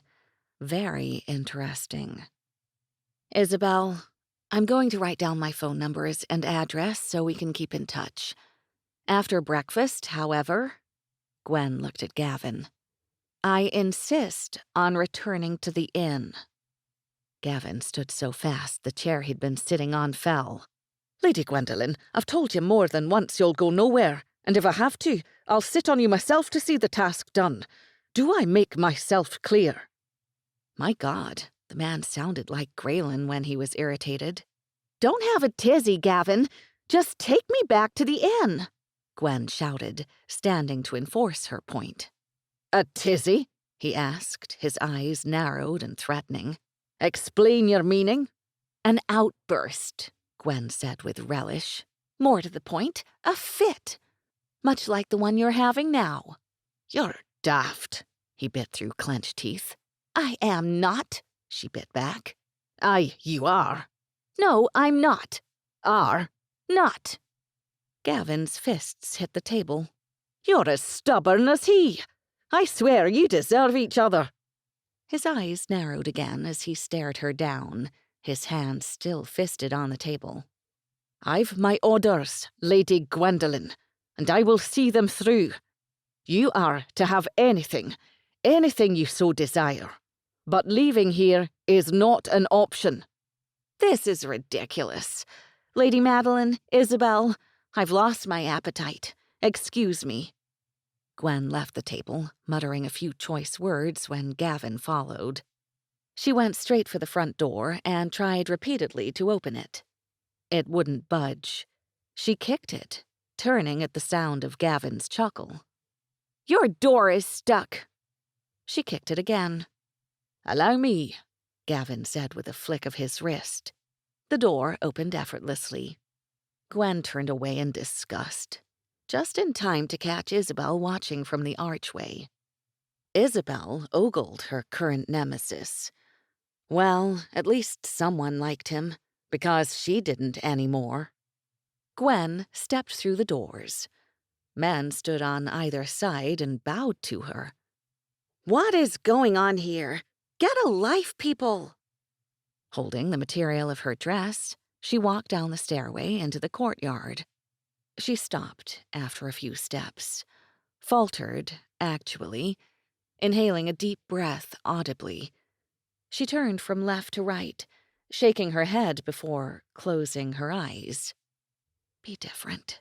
Please, be different." She opened them again. It wasn't. Gavin stood behind her. His hands were on her shoulders and held her steady, because she was shaking. "Should we go back inside?" he asked. The warmth had returned in his voice, and she was sorry she'd pushed him before. "Gavin, tell me what's happening," she whispered. Gavin led her back inside and didn't stop until they were in the great hall again. She was relieved to see it was empty. "Lady Gwendolen, tell me what you find so troubling," he asked after he sat her in a chair in front of the fireplace. She looked at him like he had just sprouted horns. "What I find so troubling, as you put it, is everything." Gavin walked to the table beside the fireplace. He picked up a decanter, then poured some of its contents into a goblet. "Let's try again," he offered with a smile. "This isn't the time to get me drunk. I just witnessed a scene out of a history book." Gwen stood as she said it, and Gavin sighed before setting the goblet on the table. He took hold of her arms and sat her down again. Damn, she should have taken more of that potion. Drink first, then I'll explain, he ordered, placing the goblet to her lips. Gwen grabbed it from his hand. She drank it down. I'm waiting, she demanded. Gavin took one of the chairs and placed it in front of her. He sat, leaning forward, close enough that their legs almost touched. Do you know why you're here, Lady Gwendolen? Grayen saved my life and brought me here. Is there more? He cursed, much like Grayen did the night before. Did he tell you anything of the prophecy? He told me about a prophecy last night, but I can't remember everything he said. I've been taking that potion, and now... The brandy started taking effect. It helped. The prophecy, Lady Gwendolen, foretold your coming. We've waited years for its culmination. Yeah, on our birthdays, I know. I remember that much.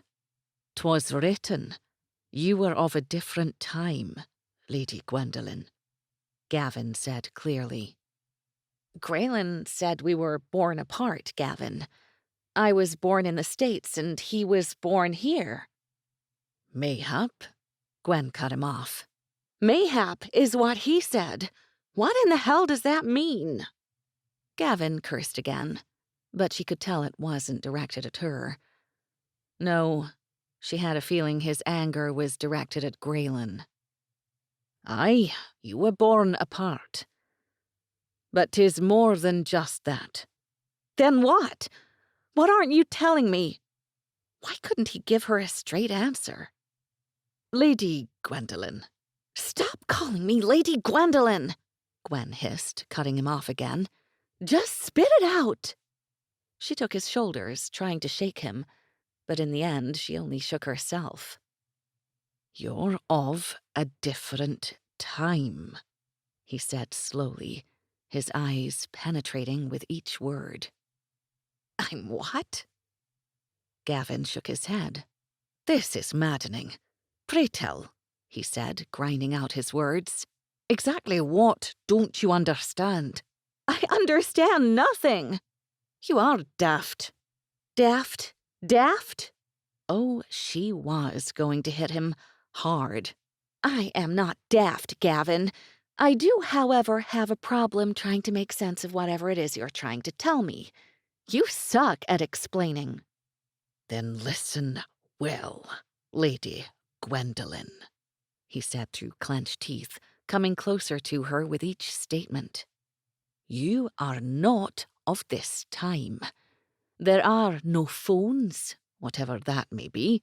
There is no inn. And this is not the 21st century. You're a nutcase, Gwen hissed, pushing away. She walked back to the door, and on the third try, it finally opened. But when it did, the sight hit her full force again. Gwen closed the door. Gavin's words repeated in her head. She knew he was behind her, but she didn't turn around. Instead, she leaned her head against the door. You don't have a phone? She asked in a whisper. Nay. The storm didn't wipe out your power or the phone lines? Again, it was a whisper. Nay. You said I'm not of this time. What did you mean? Simply that, Lady Gwendolen. This is not the 21st century. If this isn't the 21st century? Gwen's hands fisted next to her head before she asked the next question, and she laughed as she said the words. What century is it then? 'Tis the 15th century, my lady.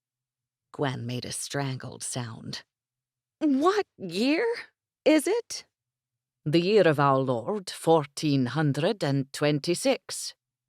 He said it clearly, catching her as she crumpled. Potion! Gwen screamed, beating against his chest. I want potion! You've just had brandy, Gavin reprimanded, grabbing her hands.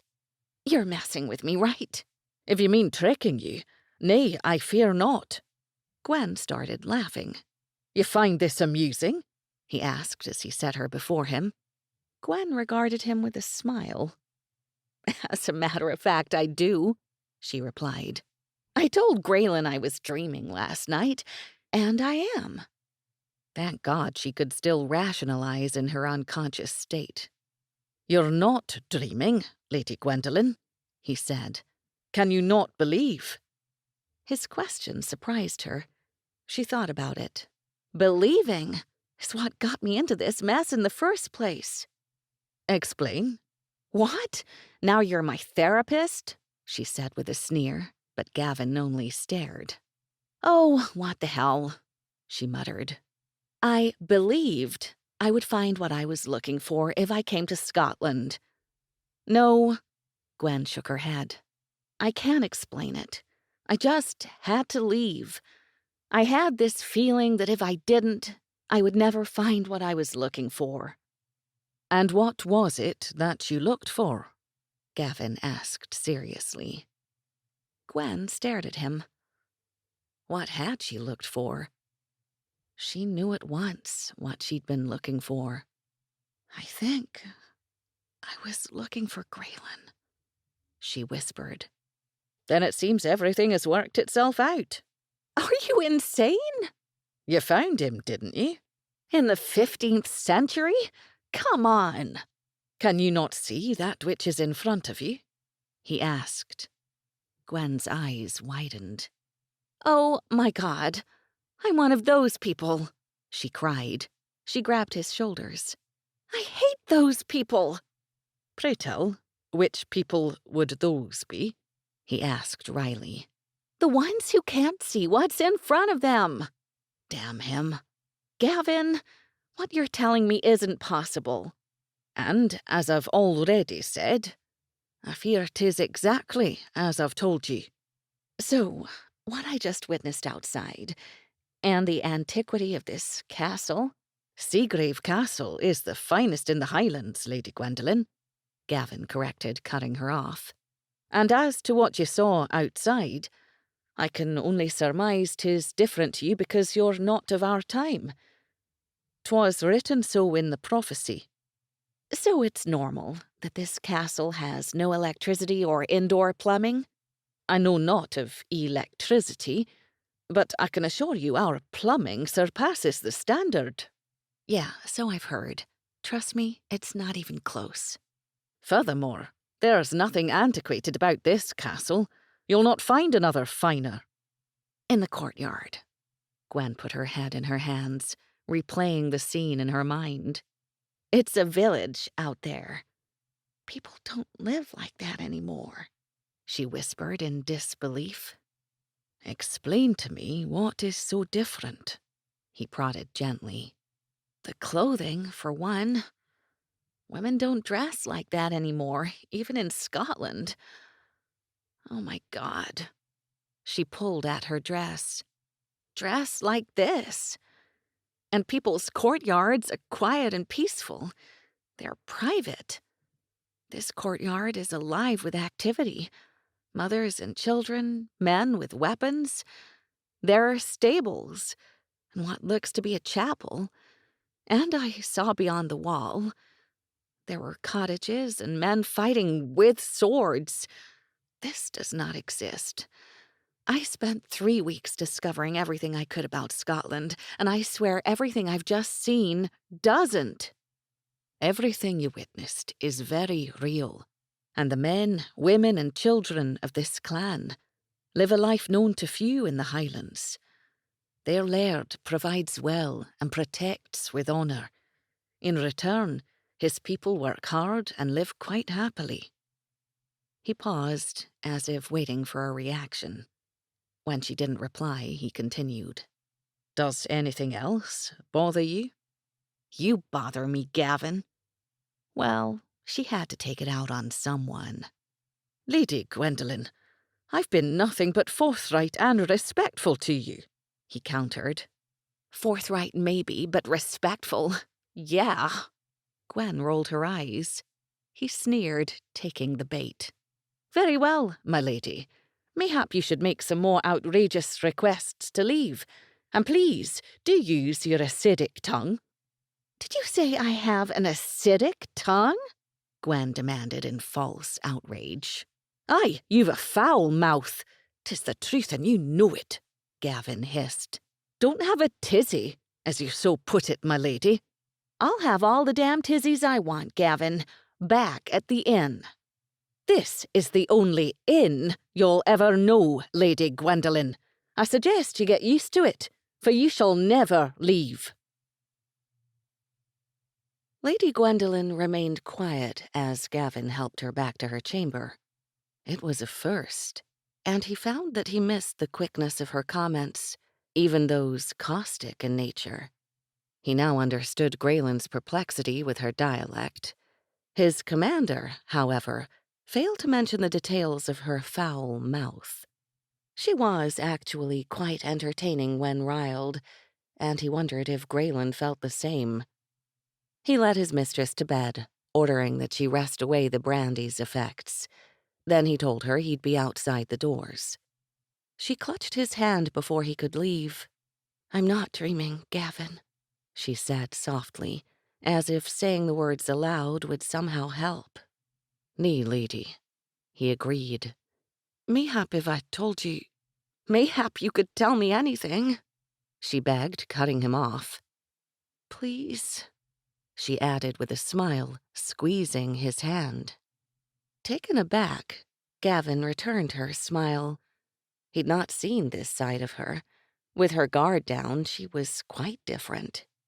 He wanted to ease her, perhaps help her to see the rightness of her being here. "I swore my allegiance to Grayen 15 years ago," he began. "From the first, there've been but a handful of days I've not been with him. The most disturbing of which, the days a betrothal was set before him. I never understood his reluctance to marry, but witnessing the events that occurred each time..." Gavin shook his head, pained by the memories. "Grayen wasn't hasty in his refusal, but he demanded that his intended be brought before him." Gavin looked directly to his mistress, imploring his words. "In all those years, I'll never forget the look on his face as he held each woman's shoulders and stared into her eyes. He carried an emptiness for days after such occurrences." "But if the prophecy foretold my coming, why would he look to someone else?" Gavin gave a crooked smile. "We're all open-minded, Lady Gwendolen. But we are speaking of a prophecy," he reminded her. "We know not who wrote it, or for that matter, when."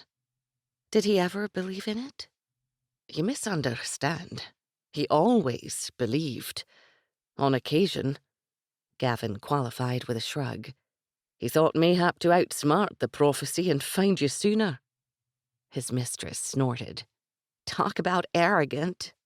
"Aye," Gavin smiled. "He is that." "Is there more?" "Grayen told me of the writings 5 years ago," he explained. "I believed as well, lady," Gavin said quickly. "And he told me..." He hesitated before revealing yet another confidence.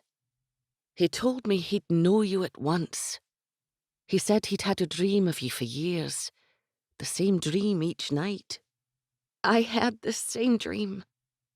Gavin was surprised, not only at her words, but also by the tears she quietly wiped away. "Upon the eve of his 32nd year, we told the rest of our men, Duncan, Ian, Connell, Kevin and Hugh. We've planned for your arrival every day since." "Does anyone else know?" "Aye, Lady Madeline, Isabel and Anna." "Rest now," he ordered. "You've had a taxing morn." "Will you stay? I don't want to be alone. Please." "Should I call for Lady Madeline? Perhaps Isabel?" he asked, alarmed by her tone. His mistress sat up at once. "Given the choice, who do you wish I'd have with me?" The way the question was spoken shocked him. Did she bait him? "I've no idea you meaning, mistress," he returned, masking his expression. Her facial expression matched her verbal disbelief. "Get some rest now," he ordered, unnerved by her perception and the brow she aggravatingly raised. Then he heard her response as he walked to the fireplace. "Oh, what a tangled web we weave when we first practice to deceive." Gavin reached for his hair, a habit that became worse over the ensuing days. Gwen couldn't sleep. She couldn't stop thinking of the things that happened this morning. Not only what she'd seen, but also her conversation with Gavin. How could it possibly be true? It was crazy. It was, wasn't it?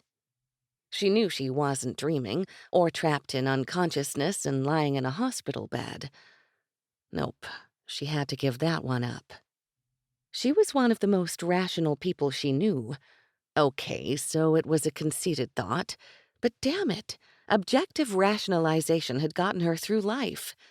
At least, that's what she told herself. If this was real, if somehow she was in a different time... She started laughing. She couldn't believe she was rationalizing that. But she had to, didn't she? She hadn't seen any phones earlier, no outlets or anything else for that matter that could be considered modern. And the scene in the courtyard added credence to everything else. Then there was the way Grayen and his family held themselves, their speech, their clothing, their formality.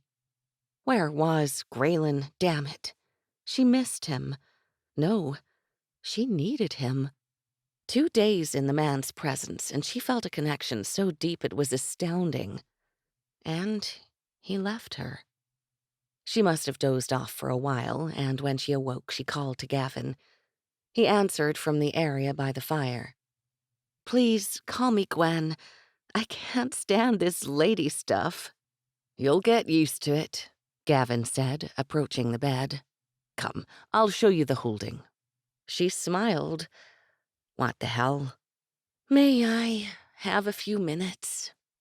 "Take all the time you need, Lady Gwendolyn," he said purposely, grinning at her dramatic sigh.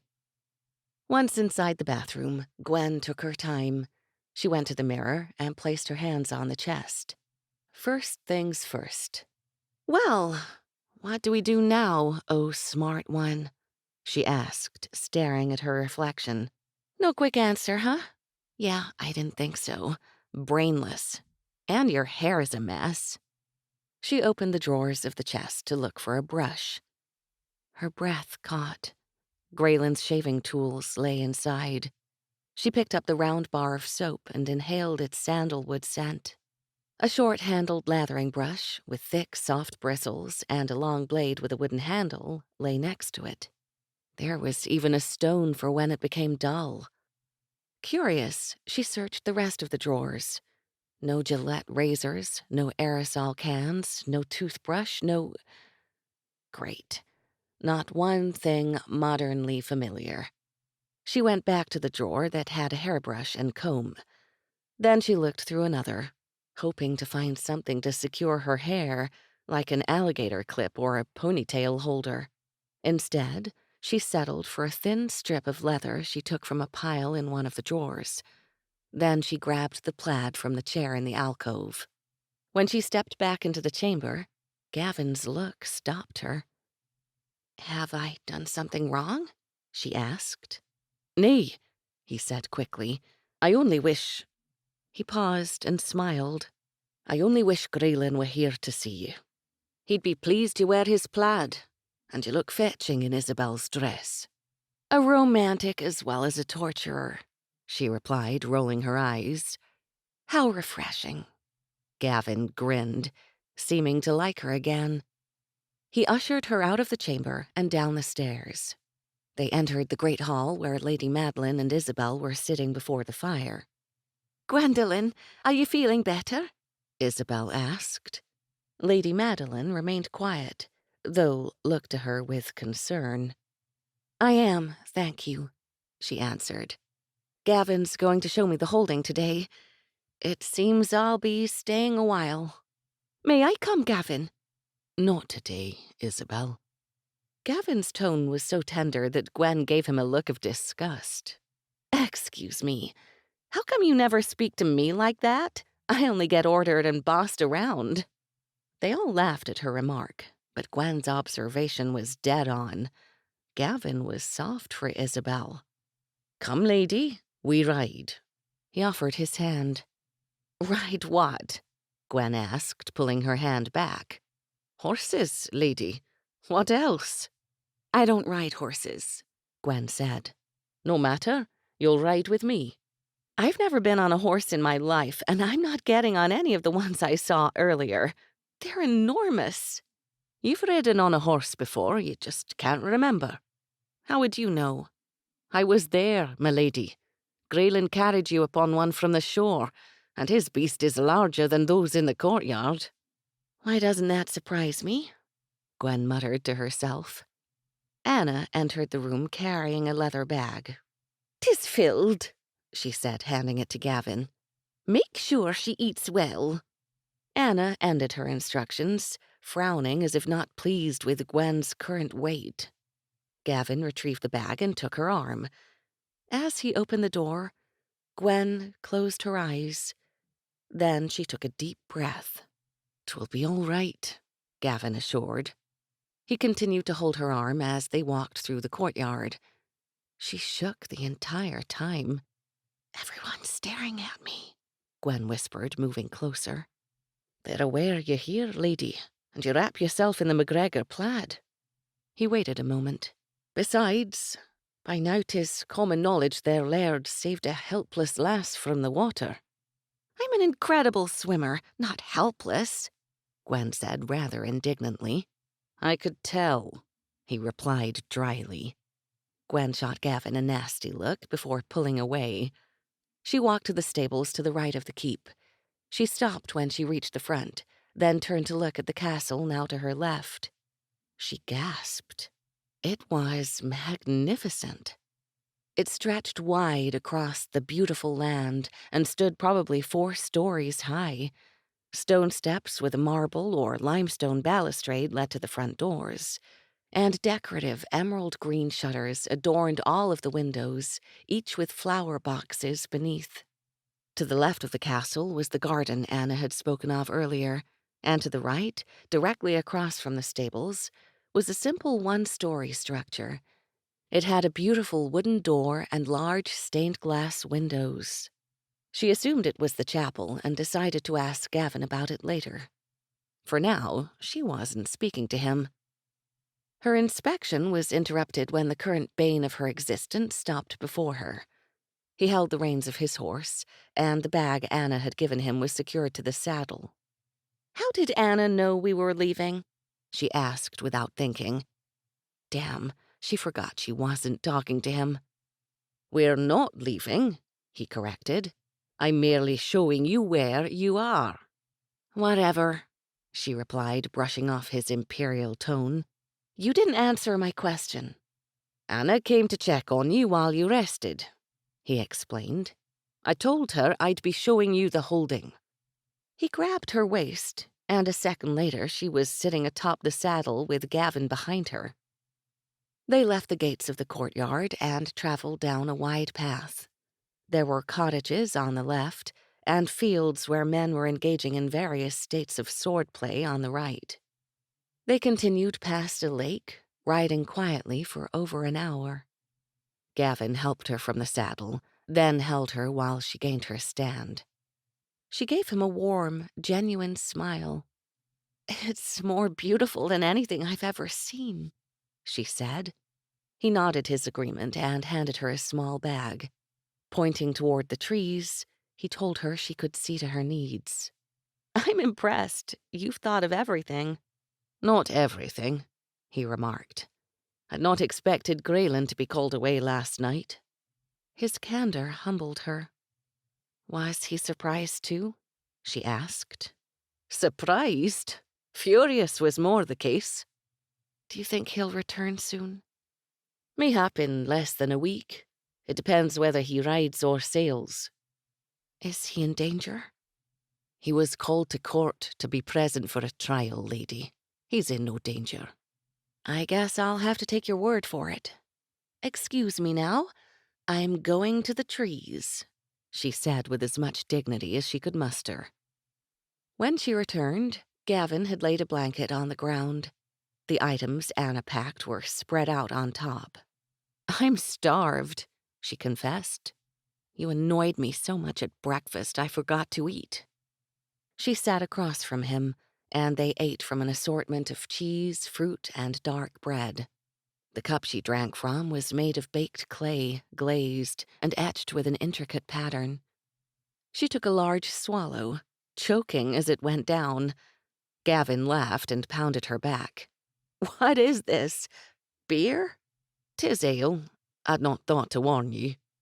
Gavin offered to fetch water, and she was just about to say yes when she thought better of it.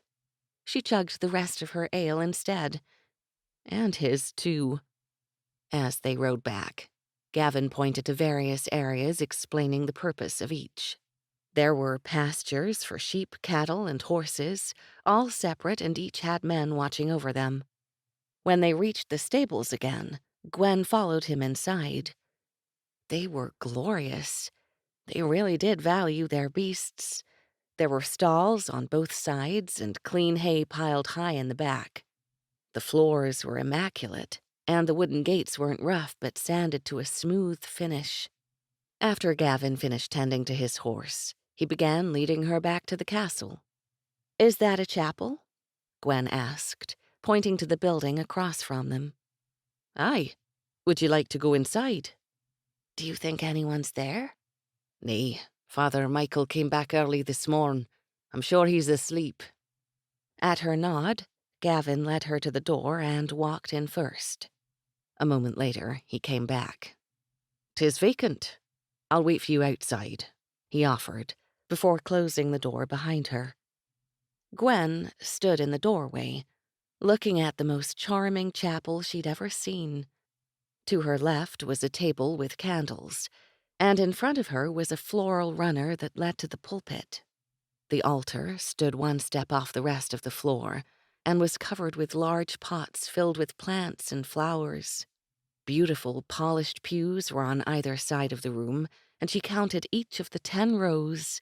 Its smallness only added to its appeal.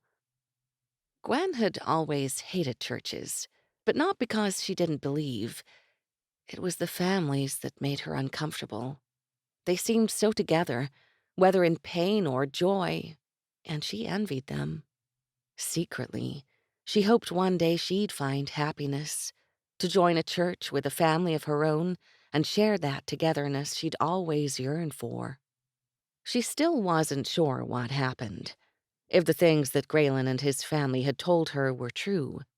But if there was even the smallest chance that they somehow were, she wouldn't take it for granted.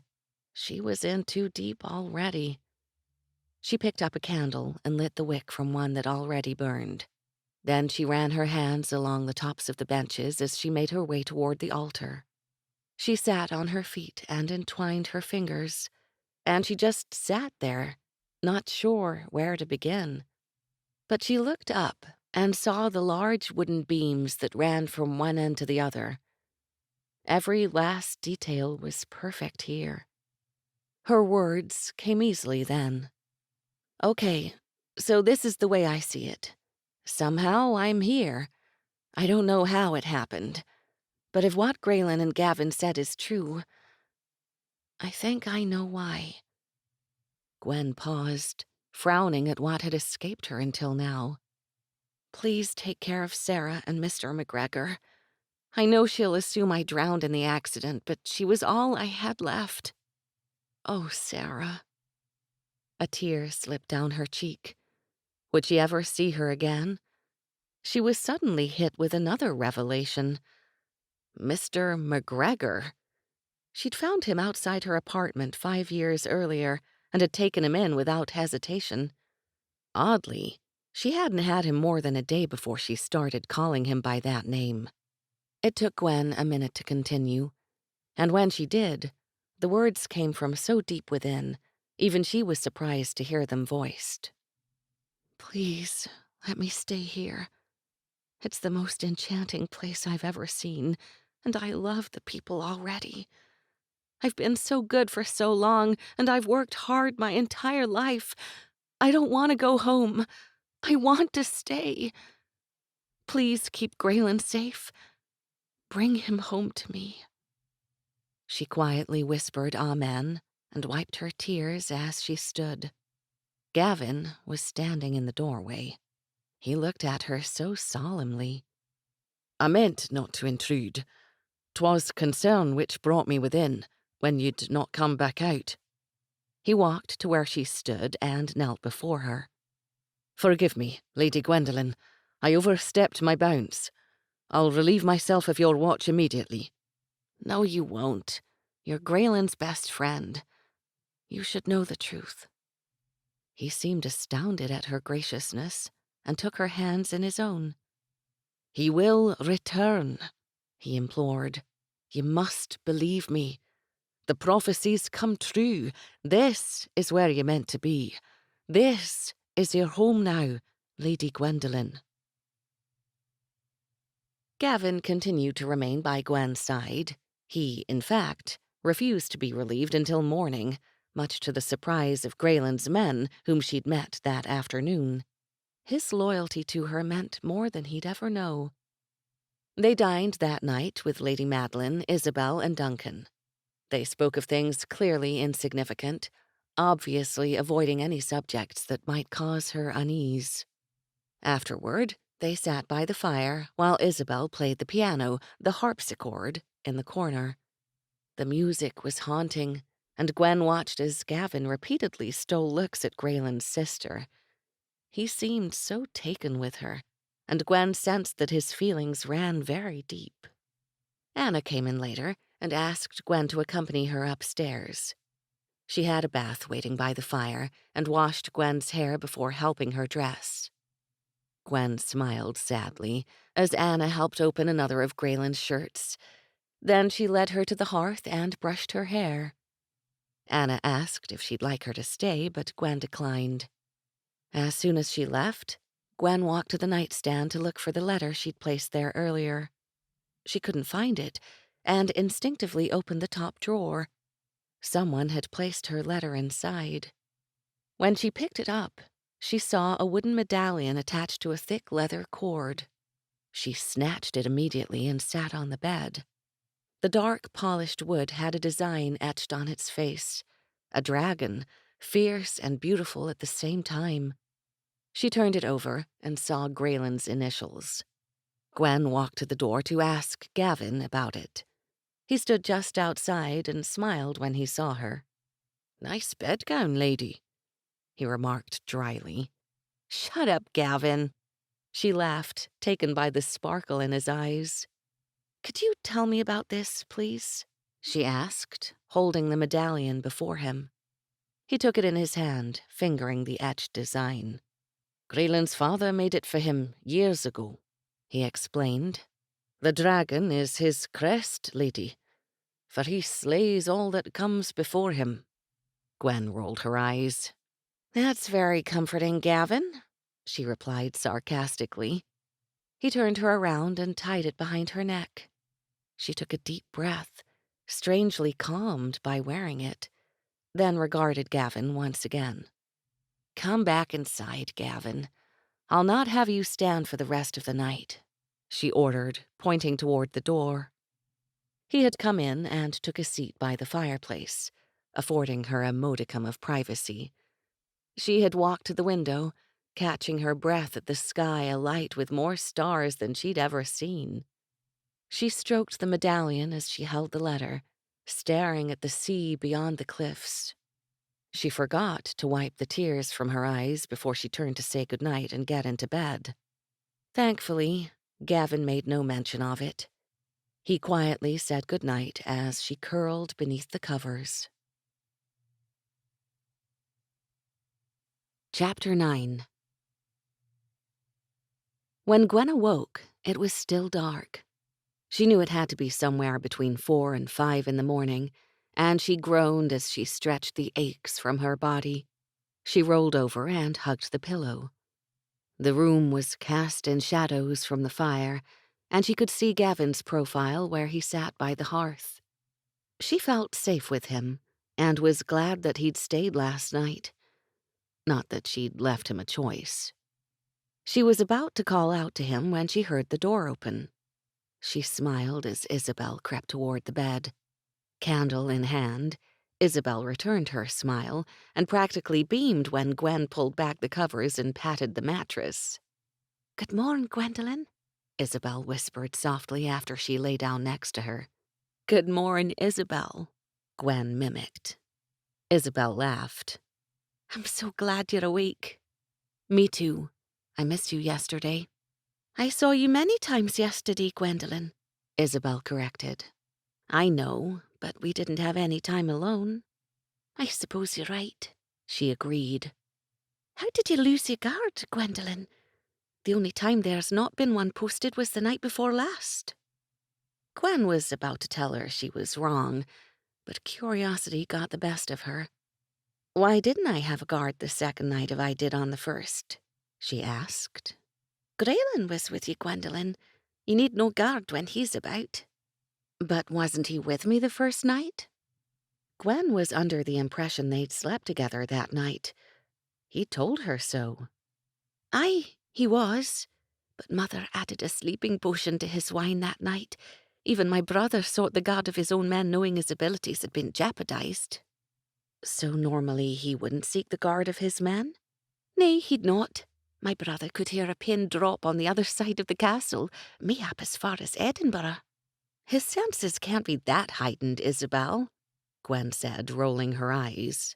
"Aye, but they truly are," Isabel argued. "Graelen's abilities are known throughout the land, Gwendolen. He's our king's most skilled champion. 'Tis whispered he's the fiercest warrior in the realm." Gwen hoped she was exaggerating. "Are you sure you're not confusing him with someone else?" Gwen asked. Isabel only shook her head. Her eyes were wide, and she was looking at Gwen like she were crazy. "Are you ever frightened for him, Isabel?" "Nay," Isabel scoffed. "'Twould be a grave insult, Gwendolen. He's invincible." Gwen couldn't believe the way Isabel spoke. It wasn't the conviction in her voice that bothered her. It was the complacency she heard, like Isabel was bored with a topic that had worn out its welcome. But if all that had happened were true, Gwen knew Graelen's life was on the line every day. The thought was terrifying. "How did you lose your handsome guard?" Isabel asked. "You never told me." "I did—" She tried to finish, but Isabel interrupted her. "He's wonderful, isn't he?" she said wistfully, then quickly changed her mind. "Nay, he's the most insufferable, perplexing man ever." She rushed with a frustrated laugh. "No matter how I try, he treats me always as his lairds." Isabel's expression changed, as if she'd never spoken of it aloud. The revelation must have come as a hard blow because her barely whispered words were filled with hurt when she continued. "Gwendolen, he no longer treats me as such.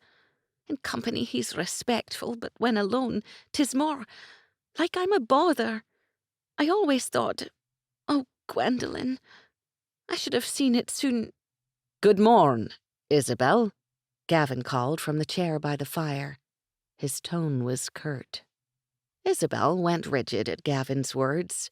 Her anguish was clear only to Gwen as she continued to face her. "Good morn, Gavin," she returned quietly. Gwen couldn't help but be impressed. The way Isabel held herself together was amazing. "I'm sorry, Isabel," Gwen whispered.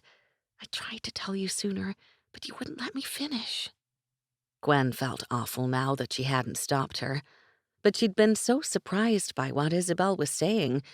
She had assumed that Gavin returned Isabel's feelings. Was she the only one who saw it? Was she wrong?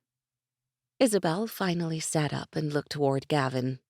"Gavin, did you show Gwendolen the study or library yet?" she asked. "Nay. Think you she'd like to see them?" Of course she would, Isabel said quietly, stepping from the bed.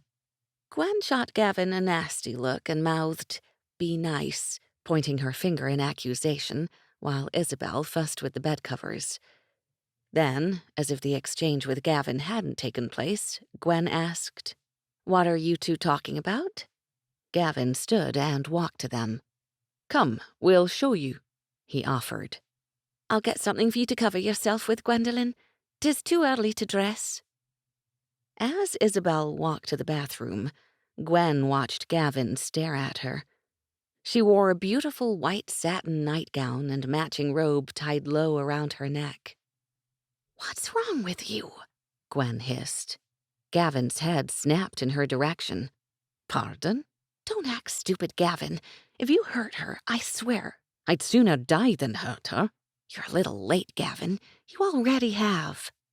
Their conversation came to an abrupt halt as Isabel returned carrying Graylin's robe. Gwen noticed it in the bathroom yesterday and was happy that Isabel had chosen it for her now. She slipped it on and stopped herself just before she brought the material to her face.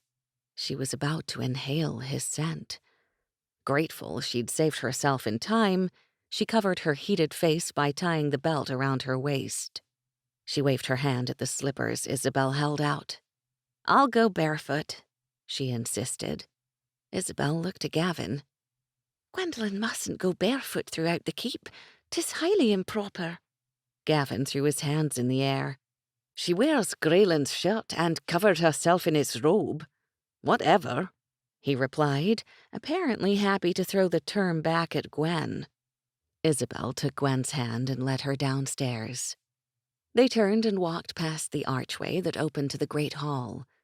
Narrow tables were situated along the hallway walls, and sconces flickered, casting a soft glow. Isabel stopped at the first set of doors they came to. Gavin leaned against the far side of the doorframe, facing Gwen as Isabel turned to her. "This is my brother's private study, Gwendolen. The war room, as I call it." Isabel's eyes lit up as she said it, and Gwen grabbed her cheeks to kiss her. "You're delightful, Isabel." Gwen noticed that Gavin smiled at her words. Obviously, Mr. Mixed Signals agreed. "Come, let's go inside." Isabel pushed the doors, but they wouldn't budge. "Gavin?" Isabel placed her hands on her hips and tapped her foot impatiently. He smiled and reached into his pocket, removing a key. "Allow me, ladies." He unlocked the doors and pushed them aside. "Wait a moment while I light the wicks." Gwen stood in the doorway as Gavin brought the room to life. Her chest tightened as each lamp was lit, her heart pounding as she stared at a room that had to be the perfect reflection of Grayen. She could picture him working within. Worse, she could imagine herself sitting inside while he did. Gavin finished and stood to the side, but Gwen seemed rooted to the floor. Isabel finally grabbed her hand and pulled her in. From where she stood inside the doorway, a large mahogany desk sat directly in front of her. A high-back leather chair behind it and two in front. Behind the desk were polished wood shelves filled with leather-bound books and window seats built within each side. Narrow tables sat on either side of the doors with oil lamps, ashtrays, and knickknacks. To her right was a large round table with 7 chairs, and to her left was a sitting area with a settee, as well as more chairs and tables. The stone floor was covered with an expensive silk rug, its pattern woven with dark threads which were highlighted with gold. The walls were paneled in the same rich-colored wood as the desk, but they were covered from floor to ceiling with framed maps. The ones to her right were filled with tacks and markers. The ceiling was paneled as well. Gwen brushed her hands over everything as she walked slowly through the room. She didn't miss a single item. When she stopped behind his desk, she looked at Gavin. He nodded, and she sat in Graylin's chair. She ran her hands over the desk and the items on top. There was a large burgundy blotter, and matching trays filled with parchment and scrolls of paper. A quill and ink cup lay in the center, and brass tools scattered all around. There was a compass, and something that she knew measured distance on a map, and a magnifying glass as well. The desk had 3 drawers, each of them with brass handles and a lock. "Would you like the key, lady?" Gavin questioned. "Nay." She shook her head. The word came so easily, and she saw Isabel and Gavin smile at each other. "I meant no, Gavin. It's all right." "Come, Gwendolen, you must see the library," Isabel exclaimed, clapping her hands. "'Tis even better." Gwen had no idea how they could top this room, but Isabel's excitement was contagious. They waited just outside the doors as Gavin extinguished the lamps, and sadly, Gwen felt a loss that she had to leave. "You may return any time you wish, Lady Gwendolen," Gavin told her, sensing her reluctance. "You need only ask. Isabel, however, is correct. You'll be more pleased with the library." They walked farther down the hallway and stopped at the room next to the study. Isabel swatted Gavin's arm impatiently. "Go and light the wicks already. Hurry," she demanded. He turned to look at them. "Remain here until I've finished." It was an order, and Gwen wondered why he felt the need to be so stern. She was further surprised when he closed the doors behind him. A few minutes later, Gavin came out, leaving the doors slightly ajar. "You may go in now, lady." Gwen turned as she entered the room. The doors closed behind her. They left her alone. When she turned again, she was completely unprepared. Her hands came to her face, and the air rushed from her lungs. Her eyes suddenly filled with tears, and she stood there, staring at the incredible image in front of her. It was a portrait. The room was filled with them. In a trance, she walked across the room, stopping in front of the massive likeness of Grayen, Isabel, and their parents. It must have been painted years ago. Isabel appeared to be a child of no more than 8, and they were posed in front of the fireplace in this very room. The portrait was surrounded with a thick gold frame that sat atop the mantel. It was so large it had to be life-size. Lady Madeline was seated in a high-backed chair. She wore a deep purple dress, and her hair was swept back atop her head. Her hands held little Isabel in front of her, who was dressed in a plaid skirt and white shirt with soft ruffles at the neck and wrists. Her shoulder-length hair curled sassily at the ends. Grayen's father stood to Lady Madeline's left, a sword hanging from his waist. He wore a white linen shirt, black breeches, and tall, polished boots. He looked so proud, and Gwen couldn't help but wonder what had become of him. Grayen stood to his mother's right.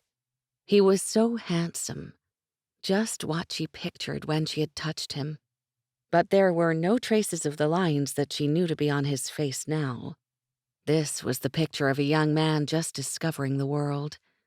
She saw it in his features, in the twinkle in his eyes, and in his wide, genuine smile. His skin was bronzed from the sun, and his eyes were so dark, she wondered if they were truly black as the painting suggested.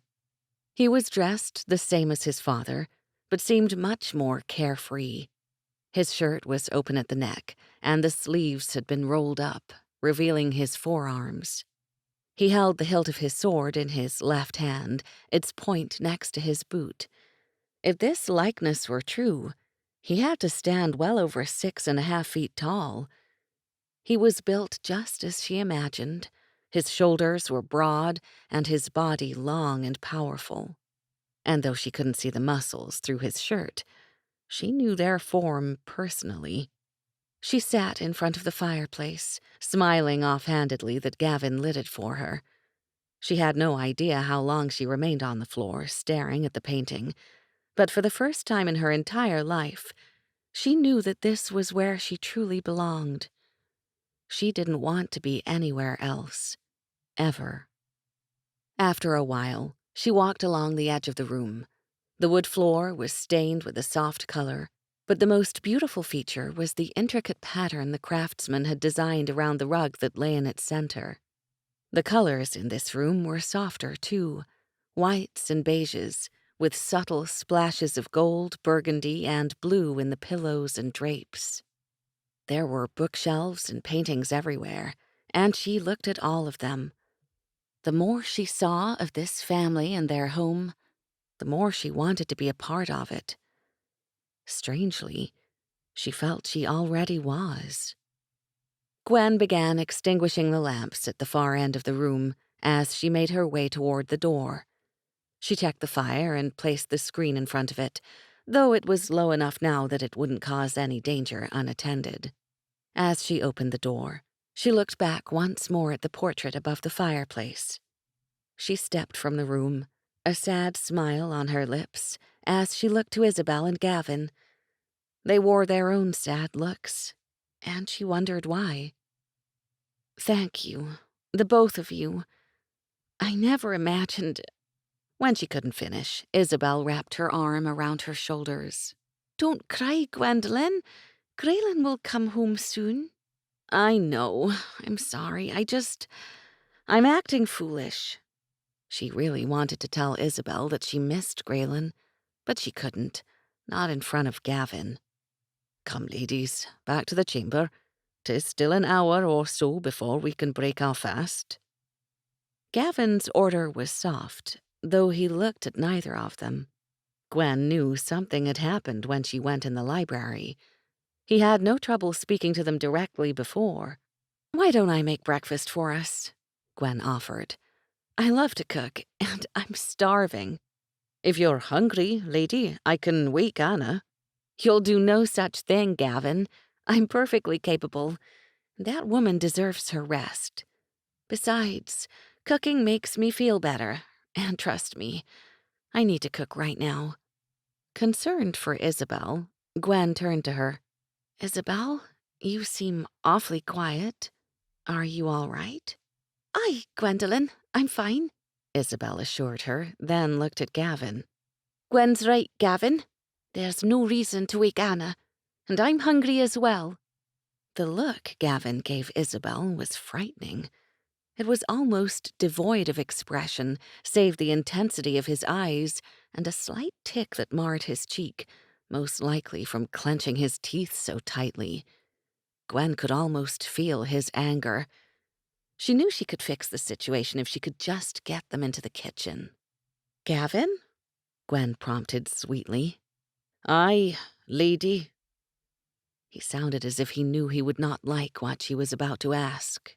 "Didn't you tell me that I was to have anything I so desire, per your laird's instructions?" She had him now, and he knew it. Gavin gave her the same look he'd just given Isabel, and it took all of her courage to defy him. "Come on, Isabel, show me the kitchen," Gwen said, holding out her hand and leaving Gavin no choice but to follow them. They continued down the hallway, then walked through the swinging doors at the end. "Oh my God," Gwen exclaimed. "This kitchen is fabulous." She turned to them. "What would you like for breakfast?" she asked. "I can make omelets, French toast, pancakes." Then she added with less enthusiasm, "I suppose oatmeal, if that's what you'd like." "What's an omelet, Gwendolen?" Isabel asked. "Do you like eggs?" "Aye, we have them all the time." Isabel sounded bored with her reply, and Gwen set her straight immediately. "That sounds delicious," Isabel exclaimed, her eyes bright once again. "Well, what do you say, Gavin?" Gwen asked, turning to him. "You game?" Damn, he was tough. His face was completely expressionless. "I'll leave it to the two of you," he answered. He walked away and sat at the large table on the right side of the room. "Fine, just sit, Gavin. Isabel and I will make you a meal you'll never forget." Hoping to give Gavin a few minutes alone, Gwen asked, "Okay, Isabel, help me gather the ingredients." "The pantry's on the left and the cellar's below," Isabel explained as she walked to the door and opened it. Floor-to-ceiling shelves were filled with all kinds of foods, spices, nuts, dried fruits, and an assortment of canisters that Gwen began to open. There was flour, sugar, oats, and things that she had no idea as to what they were. There were large burlap sacks on the floor, and she opened those next. She hoped her curiosity wasn't obnoxious, but she just couldn't seem to help herself. "This is great! You have everything we need." She already knew they had eggs and cheese, and the only thing missing now was some bacon or ham. She came out of the pantry, intent to bring Gavin out of his stupor. "Gavin, is there any meat we can use?" she asked. He raised a brow, but remained quiet. Gwen tried again. "Something like bacon or ham. You know, smoked meat from a pig." Gwen made an oinking noise, and he finally smiled, shaking his head as he stood. "Aye, lady, we've smoked meat. From a pig." He walked past her, and she followed him. He picked up the wooden door built within the floor of the pantry, then proceeded to go down the steps to the cellar. Gwen went back to opening sacks, while Isabel waited patiently by the door. There was one pushed far into the corner, and Gwen pulled it out. She screamed happily when she saw what was inside. Gavin came up, meat in hand. "Good God, lady, your screams have probably awoken the entire holding." "Gwendolen, what is it?" Isabel asked. "What is it, you ask? It happens to be coffee, and I can't live without it." She danced around in a circle, smelling the beans she held in her hands. She had coffee. "It came on our last shipment," Gavin explained. "But we'd no idea of its use, though it smelled wonderful. All of Cook's attempts left us, let's see, very unsatisfied." Gavin seemed to be easing into a better mood, much to Gwen's relief. "Gavin, you're in for a real treat." She smiled and then frowned when she looked at his hands. "Where are the eggs?" she asked. Didn't he remember they were making an omelet? "I forgot," he sighed, giving her the small slab of meat. "Thanks," she called behind him before adding, "We need cheese, too. That soft orange one we had yesterday would be great." Gwen smiled at Isabel. "Come on, let's get started." They placed the items on the large island in the center of the kitchen.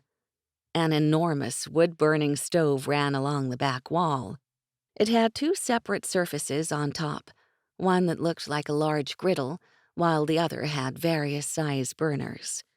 There was a large fireplace as well, with iron handles and rings set within the sides that she supposed were for roasting. Figuring she had a couple minutes, Gwen took Isabel by the shoulders. "What happened, Isabel? Everything seemed fine when I went into the library, but when I came out, everything had obviously changed." "Gwen, he... A tear slipped from the corner of her eye, and Gwen wiped it away. "Tell me, Isabel. I won't break her confidence. I just want to help." Isabel tried again, this time whispering her words. "He held me, Gwendolen. He pulled me against him, and we rested along the wall. My back was pressed to his chest, and his arms held my waist. I could feel his head, Gwendolen. It leaned on mine. We remained that way the entire time you were in the library." Gwen's heart went out to her. "Oh, Isabel, I'm sorry. Gavin probably feels guilty. He'll come around. Just give it some time." Their conversation came to a quick stop when they heard Gavin close the cellar door. They busied themselves cleaning vegetables.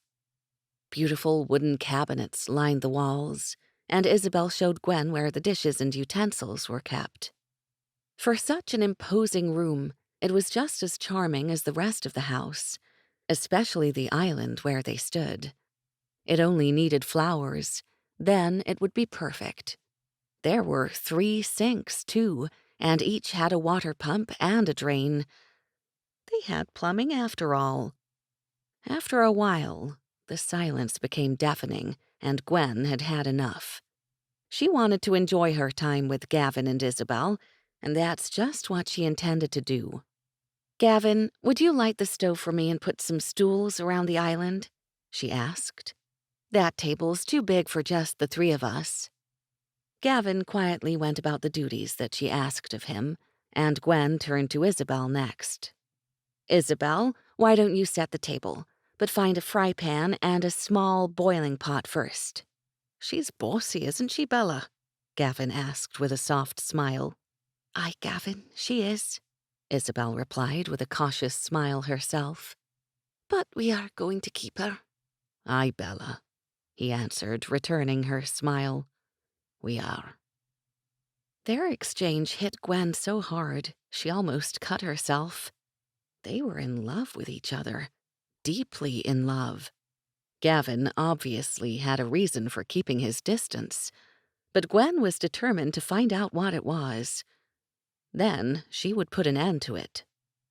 Thinking of how to approach him when she had the chance, Gwen put the fry pan on the stove and added the meat she'd cut into small pieces. She walked to the cabinets again, digging around. "Yes!" "What have you found now, lady?" Gavin asked dryly. "A new job for you," she answered with a smile. She handed him the bowl and pestle, then scooped some coffee beans from the canister she'd placed them in earlier. "Not too fine, Gavin," she instructed, "or we'll be drinking mud. Isabel, will you find some teacups and grab the sugar too, please?" "She's bossier than I ever imagined, Gavin," Isabel laughed. Hey, Gwen said defensively.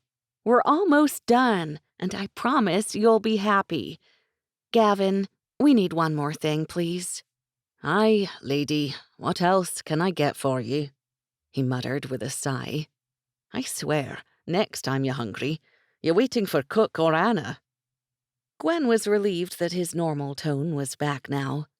"The last thing we need is cream for the coffee," she promised. Then she added the ground coffee to the boiling water and the eggs to the fry pan. When the eggs set, she added some cheese and turned her attention back to the coffee. She placed a cloth over each mug and carefully poured the liquid through. She wanted their first coffee experience to be a good one. Coffee addicts liked company.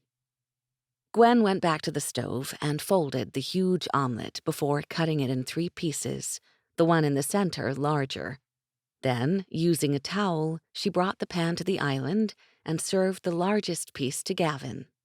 "Isabel should be served first, lady," Gavin instructed softly. "I'm sure that would be appropriate, Gavin, but you didn't sleep last night and you deserve a good meal." With her free hand, she reached out and held his chin. "I expect you to relieve yourself after breakfast," she ordered. If Gavin seemed humbled by Gwen's display, then Isabel's expression could only be described as shock, but her words explained their reaction. "Gwendolen, you sound just like my brother," she laughed. "Not that Grayen would have shown any tenderness with such a command. More the like, he'd have knocked Gavin to the ground with his demand." Gwen smiled at her explanation. Then Isabel asked, "Should we say grace?" "I have a better idea. But first, we have to add sugar and cream to our coffee and pray that it tastes good," she said, laughing. Then, Gwen did something she always wanted to do, and it was the perfect opportunity to bring Isabel and Gavin closer together. She held out her hands and smiled as they took them. Gwen explained that they would take turns stating something they were grateful for, and she offered to start. She was having more fun with them than they would ever know, especially since Gavin and Isabel had entwined their fingers instead of just clasping their hands as they did with hers. Progress. Definite progress. "I'm thankful I have both of you. You've each helped me so much, and I'll treasure whatever time we have together." Gwen's tone was very upbeat, hoping they'd play along. "Okay, Isabel, it's your turn." Isabel stole a quick look at Gavin before turning back to Gwen. "I'm thankful you're here, Gwendolen. This has been the most wonderful morn I've ever had." Gwen squeezed Isabel's hand and noticed from the corner of her eye, Gavin did the same. "Okay, Gavin, your turn." She expected a fight and was surprised when he answered quickly. "First, allow me to explain something, Lady Gwendolen, and I will try my best not to suck at it. Your time here is infinite. I swear it on my life," he said emphatically. "Now, as to something I am thankful for. I am thankful this torture is almost over, for I truly believe that you can cook." "I'll cook for you whenever you'd like." Gwen grinned as she reached for her coffee. Then she closed her eyes and moaned as the warm liquid slid down her throat. When she opened them again, Gavin and Isabel were both staring at her like she'd lost her mind. "Go on," she waved her hand. "I dare you both to try it and not like it as much." Gavin took a small sip, then more as his eyes widened in surprise. "Lady Gwendolen, first thing this morn, you're to show cook how you made this." "I told you," Gwen returned. "Now try your omelette." They devoured their omelets, and Gavin and Gwen each had another cup of coffee after their meals. Together, they cleared their dishes and placed them in the sink. But when Gwen tried to wash them, Gavin threatened to sit on her again, telling her that she'd done enough already. The sun had just started to rise as Gavin hurried them upstairs. Since they were still in their nightclothes, or Graylan's in her case, she could tell Gavin hoped to avoid being seen by any servants who might be starting their duties. When they stepped inside Graylan's chamber, Isabel told Gwen she was going to dress and would meet her in the great hall. Gavin quickly excused himself and followed after her. The halls were still dark with just the soft flicker from the sconces, and he caught Isabel just as she reached the steps of the landing. "Bella, wait," he whispered, reaching for her arm. She looked up, her blue eyes wary and so disconcerting in their depth. "I'm sorry I upset you earlier. 'Twas never my intention. I shouldn't have touched you, Isabel. 'Twas wrong, and I seek your forgiveness." He felt as though his honor was at stake, and hers as well. Earlier, when Isabel had started to follow Gwen into the library, he'd pulled her back. He'd reached around her waist with one arm while closing the doors behind Gwendolen with the other. "Gavin, why?" Her words stopped when her back came to rest against his chest. "Shh, Isabel," he'd whispered in her ear. "Allow Gwendolen to see this herself."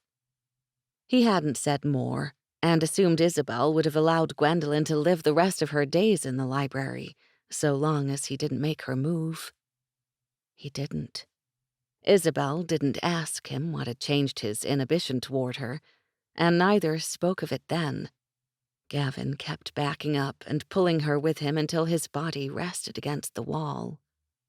His arms wrapped around her waist as she leaned against him, and he gathered her even closer. They stood, facing the library doors. He had closed his eyes and sensed Isabel had done the same. They had remained that way the entire time, silently enjoying the embrace that each of them had only dreamed of. "You owe me no apology, Gavin," she whispered, bringing him out of his reverie while continuing to stare at him. "I can offer you nothing, Bella." He all but choked on the words. She reached for the lock of hair that had fallen to the side of his face, stroking it between her fingers before brushing it back. "You've more value than you know, Gavin," she whispered. Then she turned and walked slowly back to her room. Chapter 10. As adjustments go, it could have been a lot worse, but truthfully, it wasn't that bad. Gwen found a place among Graylan's family in the long days that followed. She fell easily into a routine and truly enjoyed herself in this place she now called her home. And though she battled endlessly with Gavin, she was grateful for the bond they had formed. She awoke early every morning and later had breakfast in the great hall with Isabel and Lady Madeline. She acquainted herself with Grayen's men-at-arms, and though she liked them all, it was Gavin with whom she felt most comfortable. After that first night he'd stayed in her chamber, as it was now referred to, he changed his rotation of duties. He slept after dawn and saw to his duties in the afternoon. Then he would resume her guard after their evening meal. No one ever mentioned that she, Isabel, or Gavin ate lightly at supper. For now, they enjoyed the habit of sneaking to the kitchen when everyone retired. Gwen made wonderful meals late every night, and they sat around the center island of the kitchen, always holding hands before speaking of something that they were thankful for. She hadn't seen Gavin approach Isabel again. Instead, he stole looks at her when he thought no one watched. Sometimes, when they retired to Gwen's chamber, she and Gavin would sit by the fire and talk quietly, while other times they didn't speak at all. Gwen knew they relished the time they spent together, each, it seemed, for different reasons. Yet there seemed no mistaking they shared a common bond: contentedness. During the day, Gwen spent time with Lady Madeline and walked along the paths throughout the holding and those around the keep. She visited the chapel as well, and Grayen's men always gave her privacy to seek her solace alone. She met Father Michael and liked him at once. He was a wise man, old in years, and he often prayed with her. They spoke of the loneliness she'd felt with her family, the happiness she found in what she now assumed as her home. And Father Michael continued to assure her that if she was true to her heart, God's plan could only follow. She almost laughed in his face the first time he'd said it, but she hoped he was right. She loved it here. She loved Isabel, Lady Madeline, Anna, and Gavin, and she loved Seagrave and all of its people. She'd finally found a home, a place where she belonged, and it was worth everything she had to give up. She missed Sarah, but she had her bracelet, the gift that Sarah had made for her. She missed Mr. McGregor, too, but she knew that he'd be loved and cared for. She missed alligator clips, blue jeans, and tacos. Well, she missed a lot of things, but they weren't things that she needed. Honestly, she had everything she needed. Except for Grayen.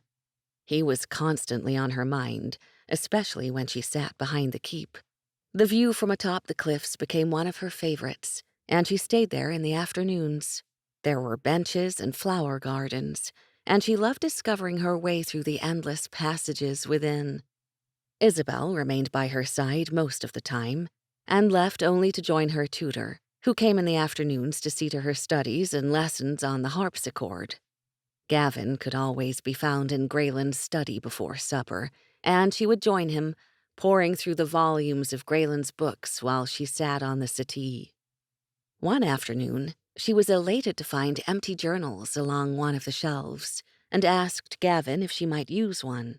He showed her how to dip the quill in ink, his surprise obvious when she'd used her left hand. "I know Gavin, he's a lefty too. I could tell from the letter he wrote me." "Would you like to sit at the desk, my lady?" "Nay, Gavin, I'll use the window seat instead." They exchanged a look when she answered, but she didn't correct her words. She was becoming more like them every day. In fact, it was the window seat in the study where she sat on the 8th day after Grayen's departure, when riders approached the holding. It was just before their evening meal, and she watched as Gavin went to greet them in the bailey. By the time he stood before them, Duncan, Kevin, and Hugh were already at his side. One of the riders dismounted, while the other 6 remained.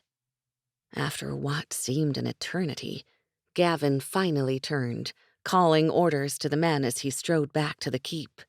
Gwen hurried from the study and nearly bumped into Isabel. They waited in the hallway, and Isabel took Gwen's hand as they looked worriedly to Gavin when he entered the foyer. "'Tis a missive from Grayen," he explained. "He calls for 200 men." I don't understand, Gwen said. She was shaking and felt Isabel do the same. Grayen was called to witness a trial. The accused attempted to take the life of our sovereign. During its course, the weak man crumbled and implicated another. Gavin spat the words, clearly disgusted by the cowardly act. Do you write as well? Isabel asked calmly, but Gwen knew it was an act. She'd already lost the feeling in her hand from Isabel's grasp. Nay, your brother orders that I remain.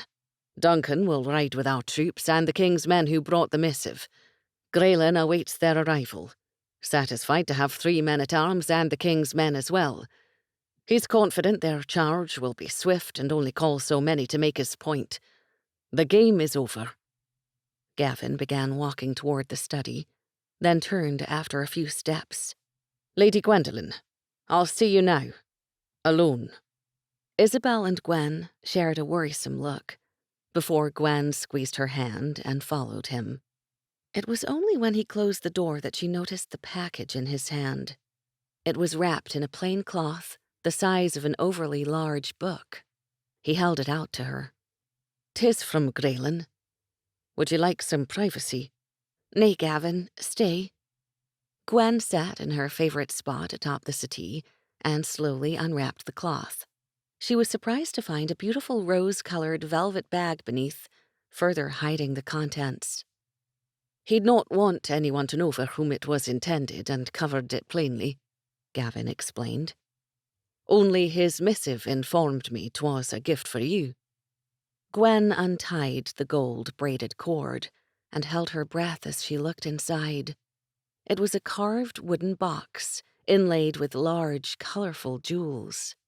She carefully pulled it out and ran her fingers across the top. The stones were set deep within the lid, and the craftsmanship was outstanding. She slowly opened the top and smiled at Gavin. There was a letter inside, sealed with his crest, the infamous dragon. Gavin watched as she held the missive to her lips, obviously happy to see the delight it brought his mistress, as he always referred to her. As if affording her some privacy, he walked quietly to the window behind the desk. Gwen broke the seal and held the parchment with both hands. "My dearest Gwendolen, I seek your grace once again. My journey has been delayed, though I should return by month's end. You must make Seagrave your home, Gwendolen. I pray you forgive me once more. Yours, Grayen Alistair MacGregor." "Gavin, may I write back to him?" "Aye, lady, but you've only a minute. Our troops are always ready to travel and will leave shortly." Gwen ran to the desk and picked up a quill while Gavin unlocked the drawer to her left and removed Grayen's initialed seal. "Tell me when you've finished. I'll show you how the letter is sealed." Gwen reached for the parchment in the tray at the corner of Grayen's desk. There was so much she wanted to tell him, so much she wanted to say. She did the best she could to express how she felt. "Be careful what you wish for, Grayen."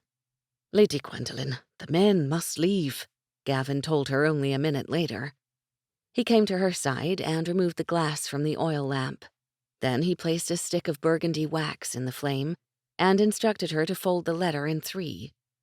As the hot wax dripped along the seam, he handed her a brass instrument. She saw the initials embossed at the end and smiled as she pressed it into the wax. They couldn't have been more appropriate. When Gavin left, she picked up the gift that Grayen had sent to her. She settled in the cushions of the window seat, hugging the letterbox as she stared at the garden. Days later, Gavin was ready to rip out his hair strand by strand. His lady's current request was outrageous. "Explain to me your meaning again, Lady Gwendolen," he asked through clenched teeth as they sat before the fire. Isabel had already changed into her bedgown as she did every night before they went to the kitchen, and he swore she did it on purpose, driving him mad to see her as such. His mistress changed as well before these raids, as she referred to them, donning his laird's shirt and robe. "I need to exercise, Gavin. I'm going crazy, and my bruises and cuts are completely healed." As if sensing his discomfort at her request, she went on. "But if I continue to do nothing, I'm going to lose my mind." "Ladies don't exercise, mistress. They take strolls and see to household duties," he purposely corrected. He was pleased with the response he received, as Isabel covered her mouth with her hands, barely suppressing a laugh. "Gavin, I need to run. I need to do sit-ups. I need to start boxing again. Please." "You cannot think to run, lady. I've made myself clear. You will remain here." God, but she had a thick skull. "You misunderstand, Gavin. I don't wish to run away. I like to run distances. It helps me think, and I miss the feeling of invigoration it gives me." "I thought you preferred Lady Madeline's potion, or brandy," he remarked dryly. "Don't think I've not seen you run for the decanter after something's unsettled ye." His mistress smiled. "Okay, so I admit I still have a hard time with certain things. Trust me, Gavin, you would too. But it's not the same as running, and, besides, it's a much better vice." She stood a little taller, her eyes gleamed, and her smile lifted but a touch. "Would you give up training?" she asked. "Doesn't it help you clear your mind and make you feel invincible?" Damn, she had a point. "Where would you do this running?" he asked. He shook his head, disgusted that he'd even considered it. Grayen would have his hide, but Gavin would kill him first, with his bare hands, for leaving this to him. "I could run in circles around the castle, or down the path through the cottages. I don't care, Gavin. I'll run up and down the steps if that's all you'll let me do." She grabbed his hands and said, "I'm begging. God, this sucks." "What of this boxing, as you call it?" Damn, he did it again. How did she always make him see her way? His stomach turned as her face lit up and a wicked smile crossed her lips. Double damn. "Ready for some fun?" she asked mischievously. "Nay, lady, I'm truly not," he said, shaking his head. "Too bad, Gavin. Hold your hands up in front of you and I'll show you what boxing is." She moved toward him, throwing her robe to Isabel, who sat watching with obvious glee. His mistress gave him what she referred to as a dirty look, as he rolled his eyes and held his hands out. "Nay, not like that," she said. "Palms out and up, in front of your chest, please." He complied, begrudgingly. "Thank you, very kind sir." Gavin had no time to respond, for his mistress made a perfect fist with each of her hands and began jabbing at him. First with high straight punches, then she swung low from the waist. And he found himself moving his hands, catching her every blow. From the corner of his eye, he saw Isabel watch in wonder. The same look he knew he carried himself, as Gwendolen beat relentlessly upon his hands. He hadn't realized that she was just getting started, until he sensed the excitement and adrenaline coursing through her body. It was a feeling he knew well. Gavin laughed as she began a routine of punches mixed with sidekicks, astonished as his mistress continued, stronger than before. He moved his arms, now pushing her further as they both became embroiled in the game. It was long minutes later she ended with a reverse kick, bowing to him, her face flushed from exertion. "That was great, Gavin." "I've not seen anything the likes before," he admitted with a shake of his head. "Your moves were graceful and quick. You've the heart and body of a warrior, Lady Gwendolen. I commend you," he praised, returning her bow. She must have been pleased, for she reached up and kissed his cheek. "Thank you, Gavin." Assured she'd made her point, she added, "Can I run in the morning?" "Aye, lady," he conceded, "but you must always have your guard. If you'd prefer, you may wait, and I'll accompany you in the afternoon," he added, disbelieving that he'd done so. Anna, too, had to get accustomed to Gwen's strange habits and requests, the first of which was her use of Grayen's razor to shave her legs. The shock on Anna's face was priceless, and when Isabel saw what Gwen did, she asked if she could do the same. Gwen gave her that wicked smile that she'd soon become famous for, the one that sent Gavin, Anna, and Grayen's men into fits. Isabel returned the smile and cast aside her dress before jumping into the enormous tub with Gwen. Anna almost fainted, but Gwen and Isabel only laughed. Then, with all seriousness, they went about Isabel's new lessons. Gwen was responsible for Anna's next mental crisis as well. It occurred when Gwen asked for her clothing back. Though Gwen knew that she tried, Anna didn't have a good enough reason to refuse her. She went to Grayen's bureau and removed them from the bottom drawer. Gwen was thrilled to have her running shoes back and hoped they'd last forever. Anna gave her new laces since the others had been destroyed. Grayen had apparently used his dagger when he removed them from her person. But Gwen's next request, Anna flatly refused. "Absolutely not, Lady Gwendolen. You've an entire wardrobe at your disposal. The clothing fashioned for you is beyond compare and known to only the very wealthy." Anna, I love everything you've made for me. My dresses and the robe that matches Grayen's, even the slippers and sandals. But I can't exercise in a dress, Anna, and these bloomers are, well, just forget what they are. Gwen took Anna's hands, pleading her case. Thankfully, Lady Madeline entered the chamber. Gwen knew she'd see reason. Grayen's mother was exceptional, and her understanding boundless. Lady Madeline, I'm trying to explain to Anna that I need clothes similar to these so I can exercise. Gwen held up the clothing in her hands to show Lady Madeline what she was referring to.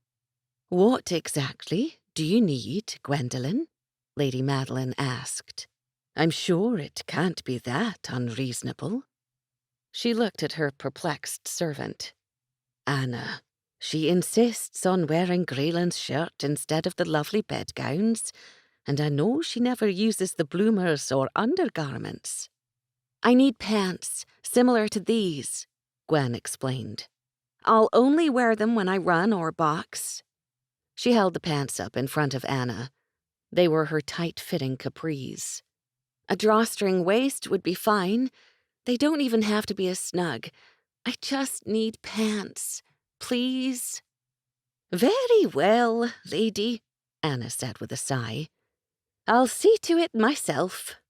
Anna, I'm not quite done, Gwen said, biting her lip. Oh my. Anna sat on the trunk at the end of the bed, fanning herself.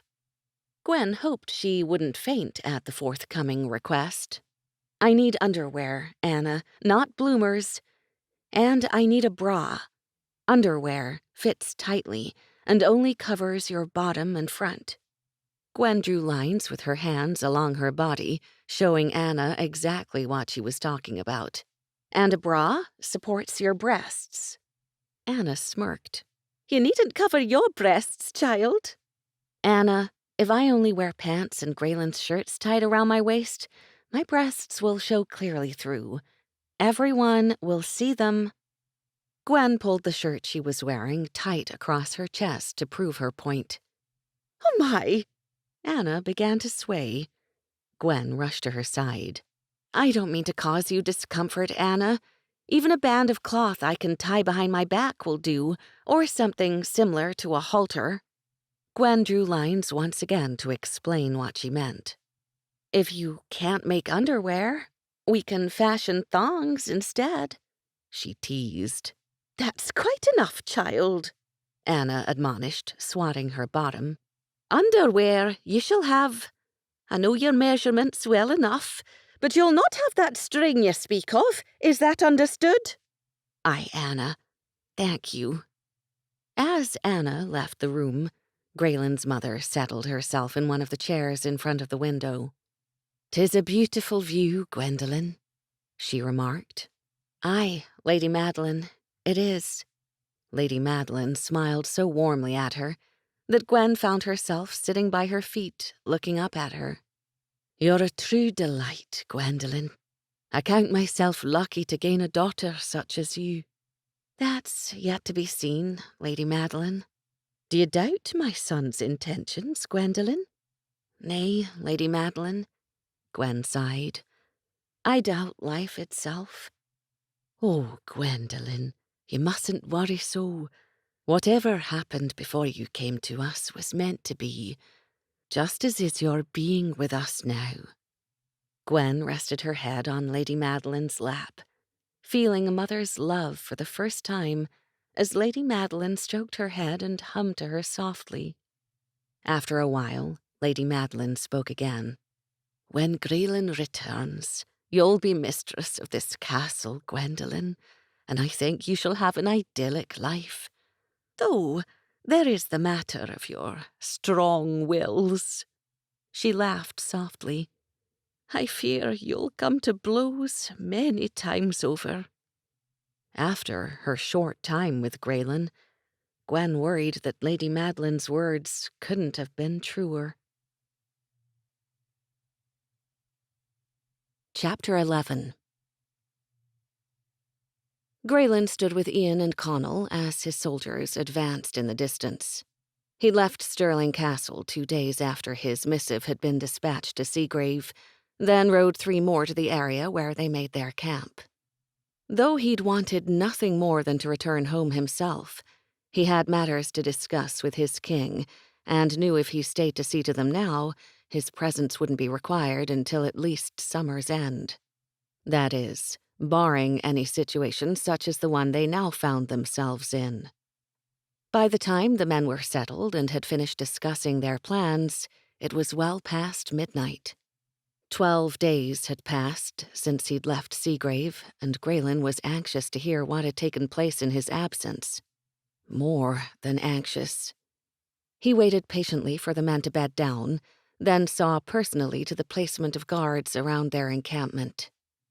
At last, able to speak to his men-at-arms, Grayen walked with them to the lake at the base of their camp. The moon's reflection shone brightly atop the water, casting a glow as they stood beneath a canopy of trees. They formed a close circle, Ian and Connell by his side and Duncan in front of him.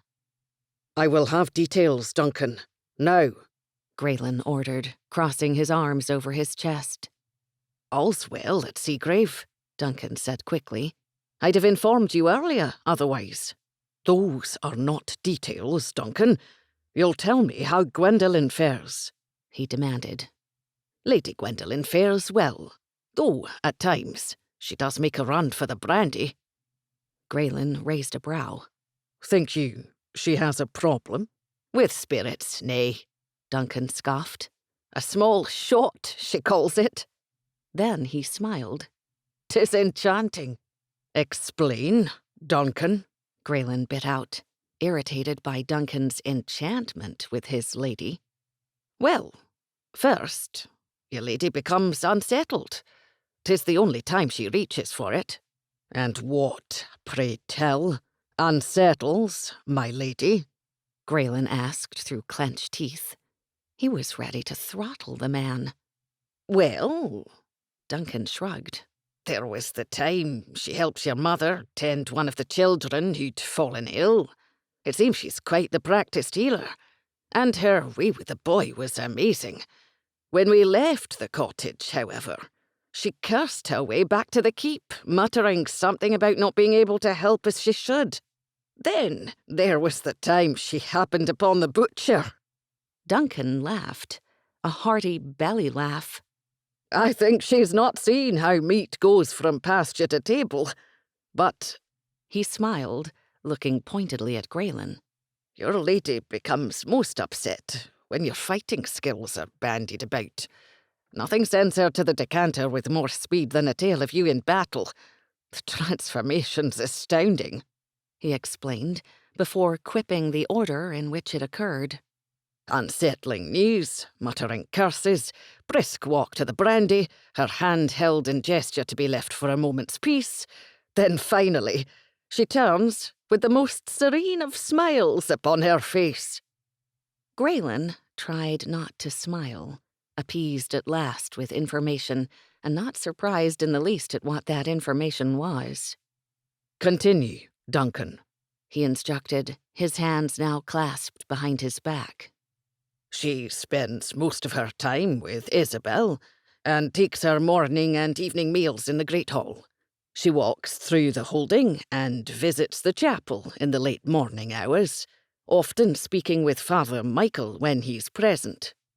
"What of her reaction to my departure?" Grayen asked. "I wasn't privy to the telling, but was told she handled it with grace." Grayen ignored the last of Duncan's statement. No doubt, Gwendolen bit Gavin's head off when he informed her of his absence. He asked now of the former, for his men met daily to discuss all, significant or not. "Gavin didn't inform you of what transpired?" "Nay, though we saw her that day, Gavin remained her only guard until the following morn." "And your time with her after?" Grayen asked. "There's not much to tell. Our guard duties have shifted. Kevin, Hugh, or I follow her only in the morn and afternoon, and during those times, she's shown us nothing but respect and kindness. Your sister and Lady Madeline are always by her side, and her only time alone is when she remains behind the keep while Isabel seeks her lessons," Duncan revealed easily. "What of her night guard? Does no one watch her then?"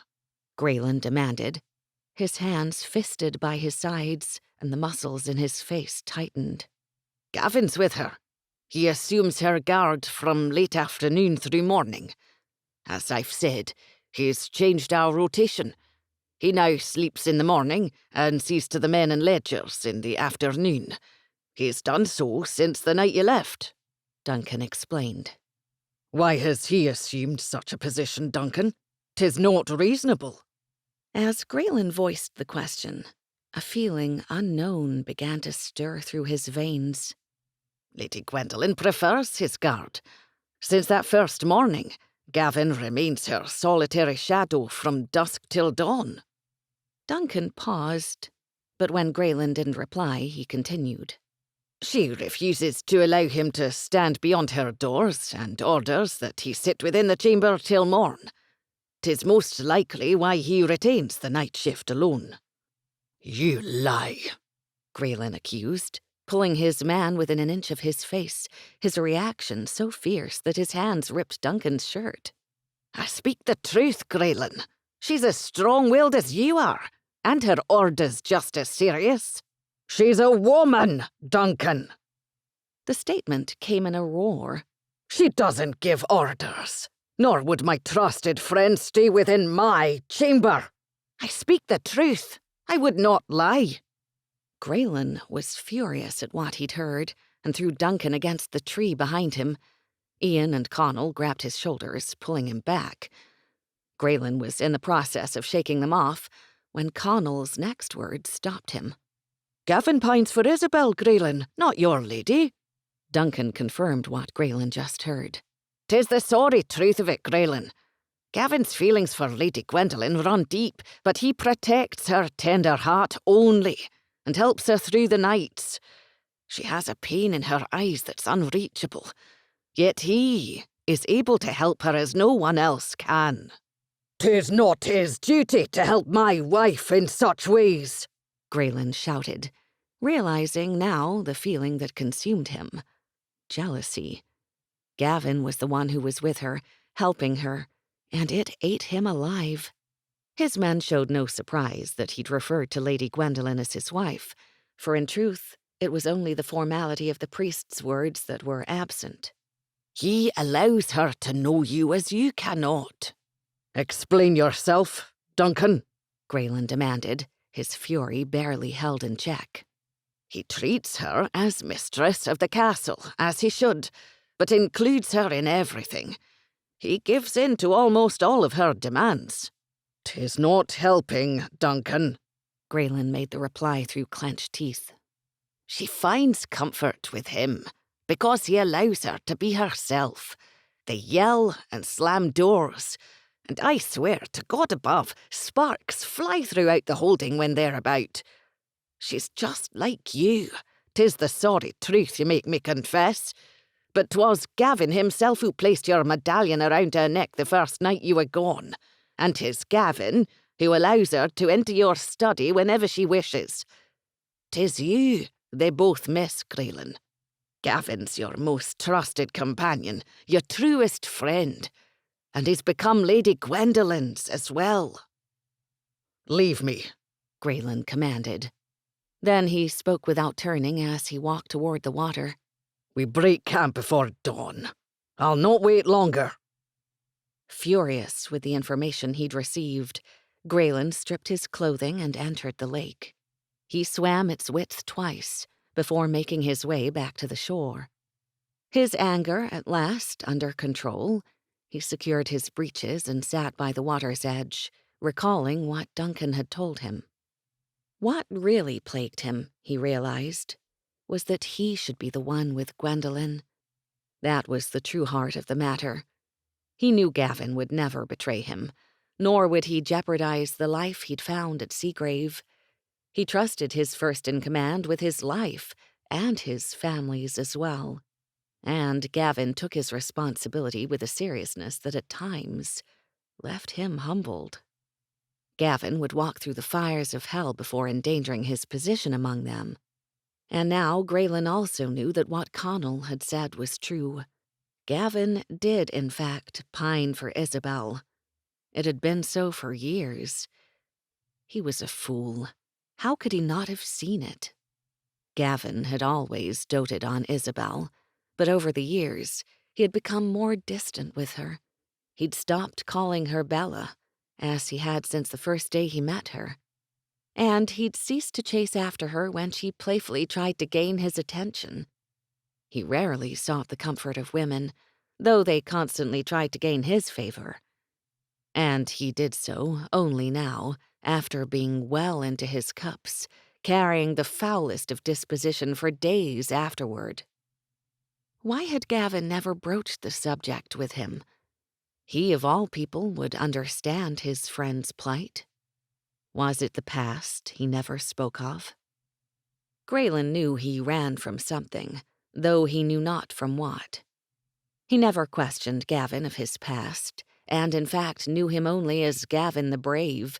A more appropriate moniker could not have been. Now, however, Grayen decided it was time to talk to his friend. Love was indeed too precious, and if it was Isabel whom Gavin sought, by God he'd have her. At last, back in his right mind, Grayen headed toward camp. He nodded to the guards posted around the perimeter, then inspected the weapons and horses, and checked the well-being of his men. Satisfied they'd be rested by dawn, he made his way to the fire. His men were talking quietly, awaiting his return. "I owe you an apology, Duncan, but damn your telling was twisted," Grayen told his man with a smile. "'Tis I who am sorry, for jumbling the facts. You had me in such a state, I forgot to give you this," he explained as he held a sealed parcel before him. "The camp's secured, other than the guards, we're the only ones awake. Seek your rest. 'Tis but hours before we march." Grayen made the order as he took the parcel in his hand. His men left him to his solitude, bedding down behind the tree Grayen sat against. He opened the envelope and spilled the contents atop his lap. There were 2 missives, and he chose the thickest first, affixed with Gavin's insignia, the hawk. It wasn't a letter, as he assumed, but instead an account of the days Gwendolen had spent at Seagrave. There were 7 entries in all, each shorter in length as the dates progressed. 11th of June. Read this through, lest you reach the wrong conclusion. I now sit within your chamber, and your lady rests within your bed. She wished not to be alone, and I swear she ordered I not remain beyond the doors. She handled the news of your departure with dignity, though a sadness lies beneath she tries to hide. She insisted on leaving the holding so many times, it became apparent she knew not her place. Her further shock at her new surroundings was very real. I was forced to speak of the prophecy, though loosely, and we seem to have come to an unspoken understanding. I find I am unable to leave her guard, and will not do so till the morrow. Your medallion lies upon her heart, and your letter within her hand. She stood before the window and watched the setting sun. For a moment 'twas you who I saw there, as you often wondered of the destiny the writings foretold. 12th of June. I've changed my rotation, not allowing another to stay within your lady's chamber. She's healing nicely, and has been inside your study as well as the library. Her reactions to both were telling, and her emptiness at your absence is written across her face. Yet I am the only one she allows to see it, for I think she knows I too have carried such pain. She stood by the window once more before taking to your bed, always stroking the medallion until sleep claims her. Grayen was surprised that his friend revealed such information of himself and its telling nature. He also understood now that what Duncan had told him was true. Gavin and Gwendolen had formed a bond in his absence, yet he was jealous no more. 13th of June. 'Tis day 3 of your absence, and your lady's a creature of habit. Isabel remains her constant companion, and your mother seeks her company in the library after supper. Her will knows no bounds, and she tries my patience repeatedly. Yet, once again, 'tis forgotten when I watch her approach the window at night. 14th of June. Your lady's truly perplexing. She smiles gleefully at the simplest things, such as today when she found a blank journal to use among your books in the study. Then she has the nerve to stare me down when I correct her of the simplest impropriety. You should be home on the morrow. 'Tis a day I'm grateful for. Grayen began to smile as he read the next entry. It broadened as he continued. 15th of June. Sir, your absence is vexing. My hair is thinning, and it seems she rules in your absence. There's no listening to reason where your lady's concerned. By the time she's done shaking her head at me, the leather strip of yours she uses to secure her hair is completely loose. If you're not heard from soon, I shall gladly begin locking her within her chamber myself. 16th of June. I found my first grey hair this morn, and it should be yours, damn your sorry hide. 17th of June. You shall be hanged from a rope, and I will beat you myself, as I light the logs I imagine beneath your feet. Grayen laughed aloud at the last entry, pleased to know that Gavin truly did have a new friend. And though Gavin's agitation was apparent, Grayen enjoyed the knowledge that Gwendolen pushed him as she did. That was the woman he knew for only 2 short days. God, how he missed her. He folded the letter and reached for the other. It was only 1 page, and when he flipped it over, he was surprised to see his initialed insignia pressed within its seal. Isabel and his mother each had their own. Only one other would need the use of his. He held his breath as he spread the parchment, looking at the delicate script before his eyes. A bark of laughter escaped with the first of her words. Dear Grayen, you'll be happy to know I've decided not to kick your ass. And in light of the details you, underlined, failed to mention before you left, underlined, I hope you realize the sacrifice I'm making. If you don't come home safely, however, I swear I'll reconsider. On a more pleasant note, I love the gift you sent me, underlined. Thank you. I've also taken your advice. I've made Seagrave my home. But it's not the same without you. Please come home to me, Grayen. Please come home and kiss me again. Forever yours, Gwendolyn, Anastasia. P.S. We're low on brandy. Grayen's smile could have lit the night sky. He was wed, and he held the evidence in his hand. Feisty wench. She'd get an earful when he returned, but he couldn't have been more pleased, nor did he expect differently from her. He read the letter again, overcome by the same emotions. A sharp bark of laughter at her feisty reprimand, a smile of sublime pleasure from her honest gratitude, and her wish for him to return quite simply pierced his heart. But what struck him most, and now seemed all too clear, was her vulnerability. She hid it well. He'd not deny she was strong-willed, nor quick with wit. True enough she was. But he'd seen through her bluster from the very first. It was a safeguard from hurt. She might come through the gates fighting, and so far had on almost all of the occasions they were together. Yet she always surrendered to him. In gesture and touch, in passion and exhaustion, she always surrendered. She had begun to trust him, and her tenderness was the reward. She wanted to believe, but with his absence had doubt. He read it in her letter, her fear for his safety, cleverly written in her admonishment. Not to mention her not-so-subtle message, "You left me," which she'd underlined. The woman had a way with words. Thank God he could see through them. Chapter 12. "Kevin, I'll not ask you again. Have a seat," Gwen demanded, waving to the chair once more. "Now!" Kevin took great pains to look around the room and seemed relieved no one was about. He must have realized he didn't have a choice and did as she ordered. "I'm sure 'tis nothing, Lady Gwendolen.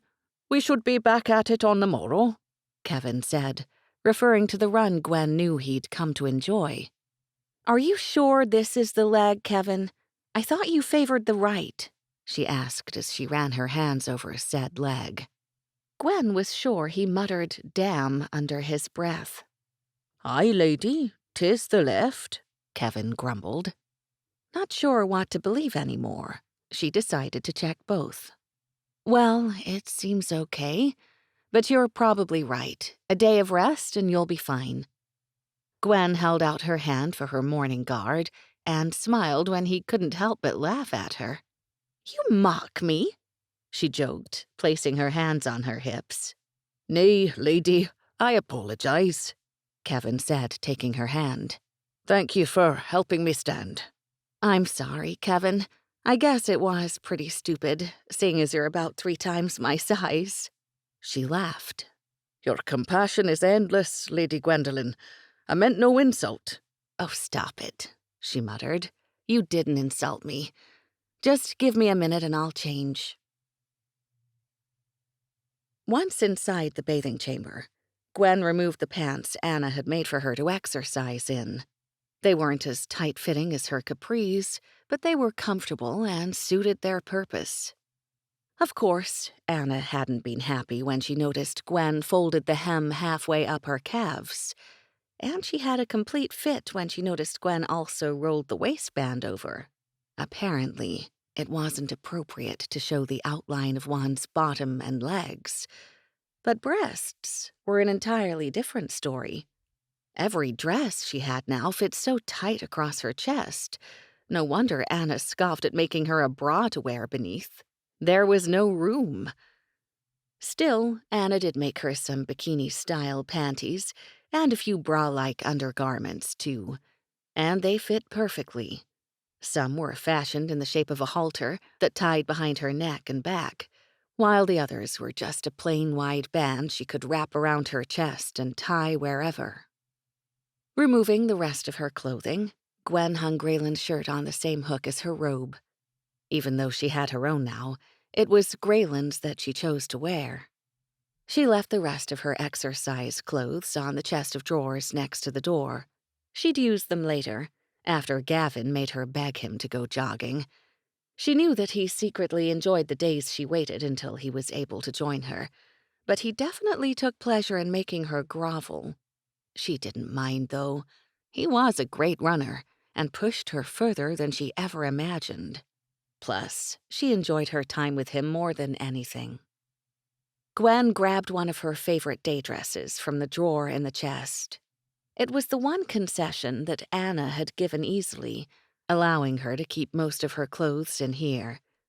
It was more convenient than using the bureau in her room, as this was where she changed. Someone was always in her room, and she preferred it that way. Besides, her bureau was filled with beautiful gowns and things that she didn't know if she'd ever use. Things, for that matter, she didn't know if she'd ever figure out what in the hell they were. The dress she chose today was deep green and much like the one she'd worn of Isabel's until her own wardrobe had been finished. It had 3/4-length sleeves and a low, scooped neckline that stretched tightly across her chest. It cinched at the waist, then gave gradually to the floor-length hem. She enjoyed wearing these dresses each day. They made her feel feminine despite her narrow frame. The last thing she picked up was a pair of leather sandals the cordwainer, translation, shoemaker, had made for her. They were very comfortable. The man had true talent. Gavin had shown him her running shoes, and he'd been able to fashion shoes for Grayland's men with soles just as supportive, yet flexible. And though the materials he used were vastly different, they worked quite well. Gavin, Kevin, and Hugh had no problem pacing her. In truth, she had no problem pacing them. Finishing her routine, Gwen brushed her hair before tying it with one of Grayland's leather straps. She had a drawer filled with ribbons and hair combs of her own now, but she preferred to use his things. She also had a drawer with makeup in it, too. And another. Okay, so she'd taken over 3 drawers. So what? The chest below the mirror had 9. The left side was Grayland's. The ones in the middle contained towels, soaps, and other various toiletries. And she used the ones on the right. Her top drawer held the makeup she'd pilfered from Lady Madeline. It wasn't what she was used to, but it worked. She didn't need much, but living without eyeliner, no way. And she had so much fun showing Grayland's mother and Isabel how to apply the subtle dark lines simply by wetting the brush. She'd shocked them further by adding the powder Lady Madeline used on her cheeks to the base of her healing ointment. It made a great lip gloss. Modern conveniences aside, life was good. She'd never had anyone to share such things with. Gwen smiled, remembering Gavin's look the first time he'd seen Isabel wearing the new makeup. Isabel had the nerve to place her foot on the dining room chair and lift the hem of her dress as she told him what else she had learned.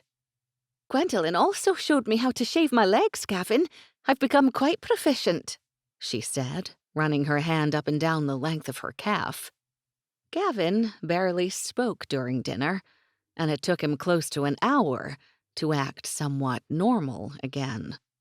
Gwen was still smiling, thinking about that particular incident as she refastened Grayland's medallion around her neck. She wore it all the time, even when she ran, and checked constantly to make sure it hadn't come loose. He seemed to be all around her, but the longer Grayland was away, the more scared she was of his return.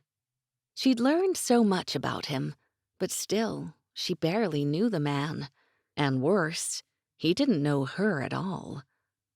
No question, she'd felt the connection they had. But what of everything else? Would it be enough? What would she do if it wasn't? She shook her head, willing the doubts from her mind. There was nothing she could do about it anyway, and if there was, she wasn't sure she wanted to find out. She stroked the medallion once more, then left the chamber and her insecurities behind. She waited, as usual, in the great hall with Kevin or Hugh until Lady Madeline and Isabel joined them to break their fast. She sat before the fire and enjoyed the coffee Cook always had ready atop the buffet. She'd already had a cup with Gavin earlier, but Cook knew she could drink the stuff all day. Since Gwen was still in the habit of waking early, Cook left the canister of coffee beans and mugs on the island. She also left a pot for boiling water on the stove. Every morning, when she was just beginning to awake, Gavin would stoke the fire and light the wicks throughout the room.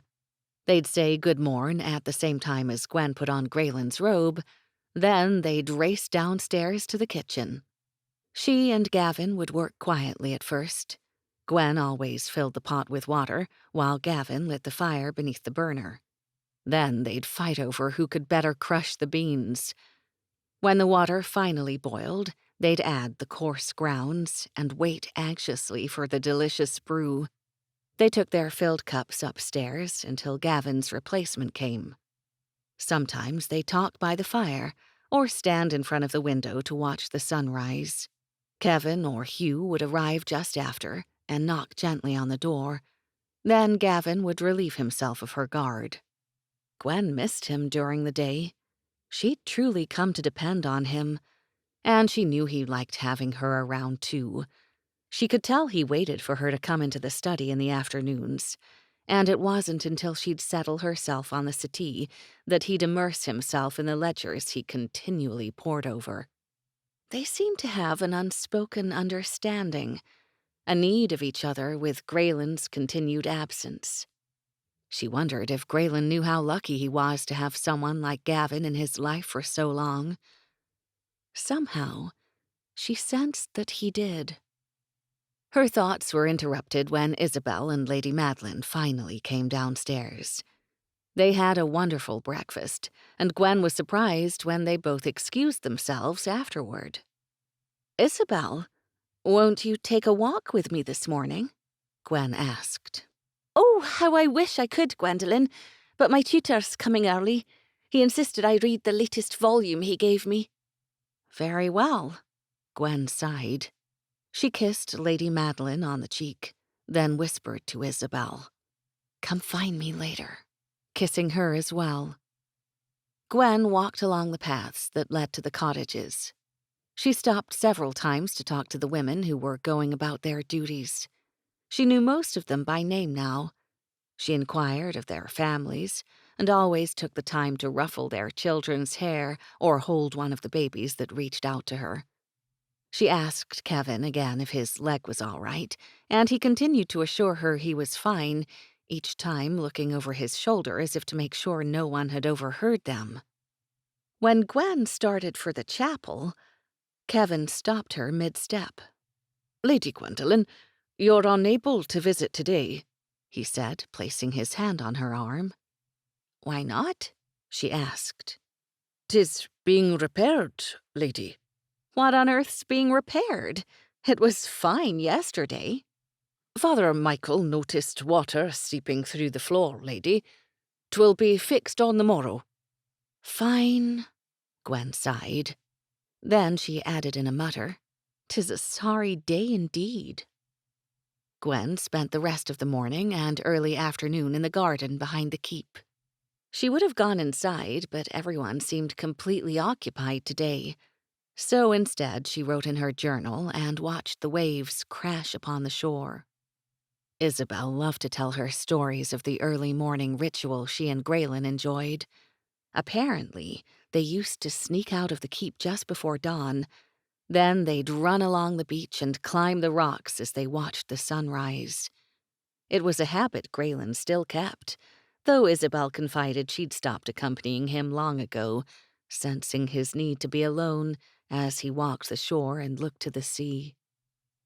Gwen hadn't been down to the shore yet. Gavin and Isabel had offered to take her many times, and truthfully, she would have loved to see it. But she was scared. It wasn't the narrow paths or the steep descent that worried her. It was the water itself. She had no desire to tempt fate. She had come here in those waters, and she'd not let them take her back. Disappointed that Isabel never came for her that afternoon, Gwen waited until she knew Gavin would be in the study. She needed to run more than ever, and her frustration was reaching its peak. "Good afternoon, very kind sir," Gwendolen said sweetly from the doorway. "Aye, 'tis a fine day indeed, Lady Gwendolen." He smiled, waving her inside. "Your tone, however, is much too compliant. It makes me wonder what you might be wanting." She laughed aloud. "Oh, Gavin, I have a feeling you know exactly what I want." "Might that make me fortunate or not, that I know you so well, lady?" "You'll have to tell me," she replied with a small smile. "'Tis a fortune, and you know it." His tone had become very serious, as if somehow saddened. "Kevin couldn't run this morning, and I was hoping you'd join me this afternoon." He made a very audible sigh. "'Tis quite impossible," he teased, obviously waiting for the argument she'd begin. "Impossible? I think not, Gavin." Gwen made the statement haughtily, then clearly challenged him. "Tell me then, why?" "'Tis not your place to question me," he hissed as his eyes narrowed. The remark didn't bother her at all. "Yeah, right. You live for my questioning you, and if you make me wait—" Gwen tried to think of something to irk him. "Well, I guess we can just sit here and talk. Oh, I know. Let's talk about Isabel." It was perfect. They'd be running in no time. "Get your clothes," he said through clenched teeth. "I'll meet you in the courtyard." "Don't pretend you don't want to, Gavin," she said over her shoulder. "I know better." "You've 5 minutes," he called to the open doorway. "I'll dismiss the idea entirely if you're not ready." "Isabel, please, we've still to finish the headpiece," Lady Madeline admonished as her daughter watched Gwendolen and Gavin leave the courtyard. Gavin had awoken her late the previous night. He told her he heard riders approaching and was forced to leave Gwendolen unattended for the first time. Locking the chamber doors as she slept, there had been no call from the guards, so he knew it was his own men who returned. Grayen had sent the soldiers ahead to ensure that all would be ready for his arrival. "Gavin, what is it?" Lady Madeline had asked when he'd awoken her. "Grayen returns on the morrow, lady," he answered with a smile. "Oh, Gavin, 'tis about time." "Aye, lady, 'tis." "How shall we manage with Gwendolen?" Lady Madeline asked. She left the details to Gavin. He knew her better than anyone, and their friendship bothered her not in the least. In truth, she was pleased they had each other. They were kindred souls. Besides, she knew Gwendolen was already in love with her son, and that Gavin loved her daughter. Gavin told her of the plan he'd formulated, and though she felt badly about the lies they would all have to tell her future daughter, she knew it was for the best. Gwendolen would work herself into a fit otherwise, and she could only imagine the fights she'd pick with Gavin throughout the day. What Gavin had said was best. They'd wait until the very last moment to inform Gwendolen. "Why don't you wake Isabel?" Lady Madeline asked. "She'll be so pleased." She knew her daughter would be excited by the news, especially if it came from Gavin. But Gavin had turned away. "Oh, Gavin," she sighed. "I hope one day you'll see the fault of your actions, or lack of them." Gavin had turned again. "I would never bring dishonor to this family," he had vowed, looking into her eyes. Lady Madeline had taken his face in her hands. His pain had been so clear in his eyes. "Gavin, you could never dishonor this family," she assured him. "You've been a part of it much too long. You must lay to rest what scares you so." "I've no fear, lady." Obviously undone by her words, his statement was little more than a rasp. "Don't you?" "I'll see to Gwen." Lady Gwendolen, he corrected. Aye, she is more Gwendolen to you, is she not? The formality didn't seem right between them. Aye, lady, she is. I'm blessed to have a friend such as her, just as I am blessed to have you all. He had kissed her cheek, and only doing so because they were alone. We're equally blessed, Gavin, she'd replied, kissing him back. As Lady Madeline watched him leave, she pushed aside her concern for the man whom she thought of as a son. She had no choice. There was much to be done. She'd awoken Isabel a short while later, and they worked throughout the rest of the night with Anna by their side. "Gavin, is something bothering you?" Gwendolen asked between breaths as they paced each other. "You're not your usual temperamental self." "Nay, I have much on my mind is all." "Isabel, maybe?" "Isabel's a part of it, my lady," he finally answered, realizing this was the time to broach the subject of Graylin's return. Their run was almost finished, and by the time she knew, she'd not notice anything. It was the reason they'd delayed her run in the first place. Gwendolen stopped immediately, as if thrilled that he might be open to discussing the topic she was so anxious to get to the bottom of. She placed her hands on her knees, catching her breath before she spoke again. "I'm all ears, Gavin. Out with it." She smiled from ear to ear. He returned it in kind. "Gavin!" she exclaimed. "I've never seen you like this. Tell me already." "Isabel will be very pleased this eve," he teased, smiling even more. Gwendolen hit his arm. "Damn it, Gavin, don't make me beg. What have you planned?" Gavin laughed aloud. Then he looked at her with an expression so serious that he could see she held her breath. "Grayen comes home, Gwendolen. He's on McGregor land already." Her smile fell. Then she did too. "I'm gonna be sick, Gavin." She was on her knees, clutching her stomach as she rocked back and forth. Gavin knelt by her side instantly. "You should be happy, not sick, Gwendolen." Had he been wrong to wait? "I just need a minute." Gavin stayed next to her, rubbing her back until her breathing returned to normal. But when she looked up, his heart nearly stopped. She had a look of despair such that he'd never seen. And then she confided in him. "I'm scared, Gavin." "Of what? This is what we've waited for." "I know," Gwendolen cried. "But what if it doesn't work? What if he doesn't like me?" "Surely you jest," Gavin said. He was shocked that she'd even think such a thing. "Jest? You think I jest, Gavin? It's been over 3 weeks since he left. What if he changed his mind?" "You're out of your mind, Gwen." "Am I?" "Aye, you are. That you'd even ask such a thing is completely out of your character." "Put yourself in my place, Gavin. Wouldn't you be just a little unsure?" "Nay," he cried.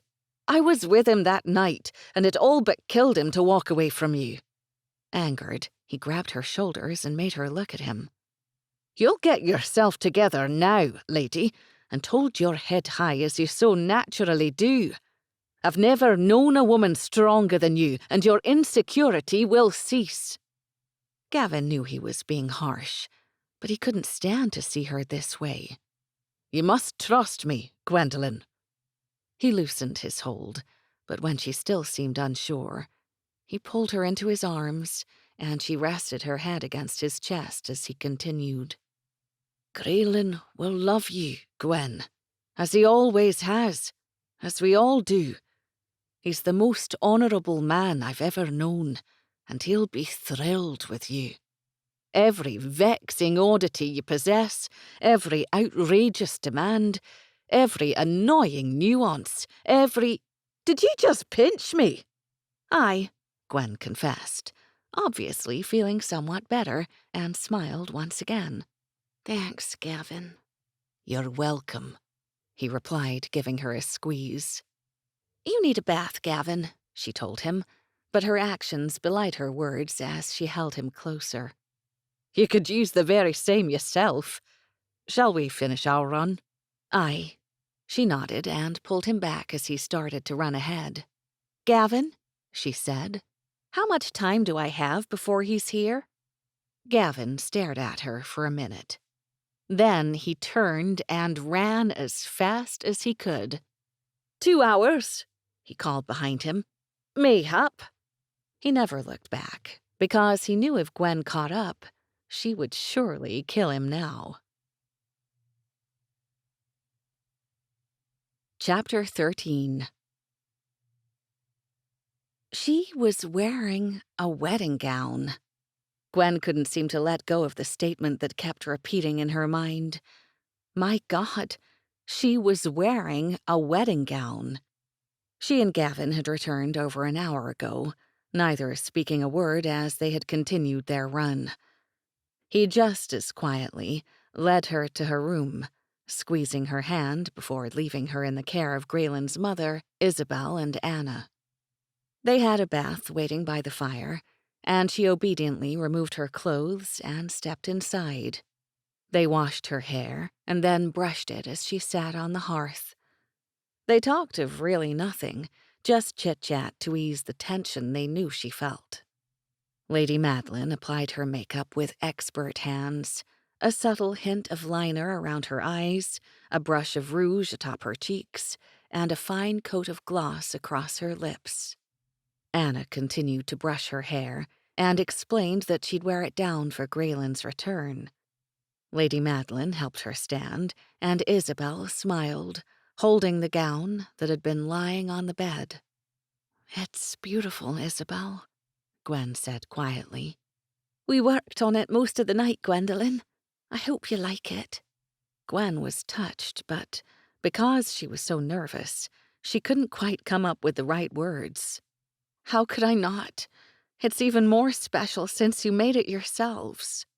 Anna took Gwen's robe, and Lady Madeline eased the dress over her head. It was made of ivory silk crepe and fell straight to the floor, very straight. The square neckline rested just above her breasts, then angled to her shoulders. There was a wide border edged with gold threads and an intricate design of perfectly joined ovals that swirled within. Sheer chiffon sleeves fell from her shoulders, resting perfectly on her thumbs. The bottom of the sleeves, however, angled to a pointed V and stopped mid-thigh. They were nothing short of romantic. Anna placed a belt around her hips and pulled one end through the hidden loop sewn behind the other. When it was secure, she pushed it down to accentuate her narrow hips. Isabel tightened the gold laces that started above the belt and back and ended a few inches below her shoulders. Of course, once Isabel was finished, the bodice fit so tight across her chest, the outline of her breasts was visible. Her nipples showed clearly through the material, and when Anna noticed, she placed her hands under the neckline, adjusting not only Gwen's breasts, but her nipples as well. Then she stood back and smiled at her work, obviously satisfied.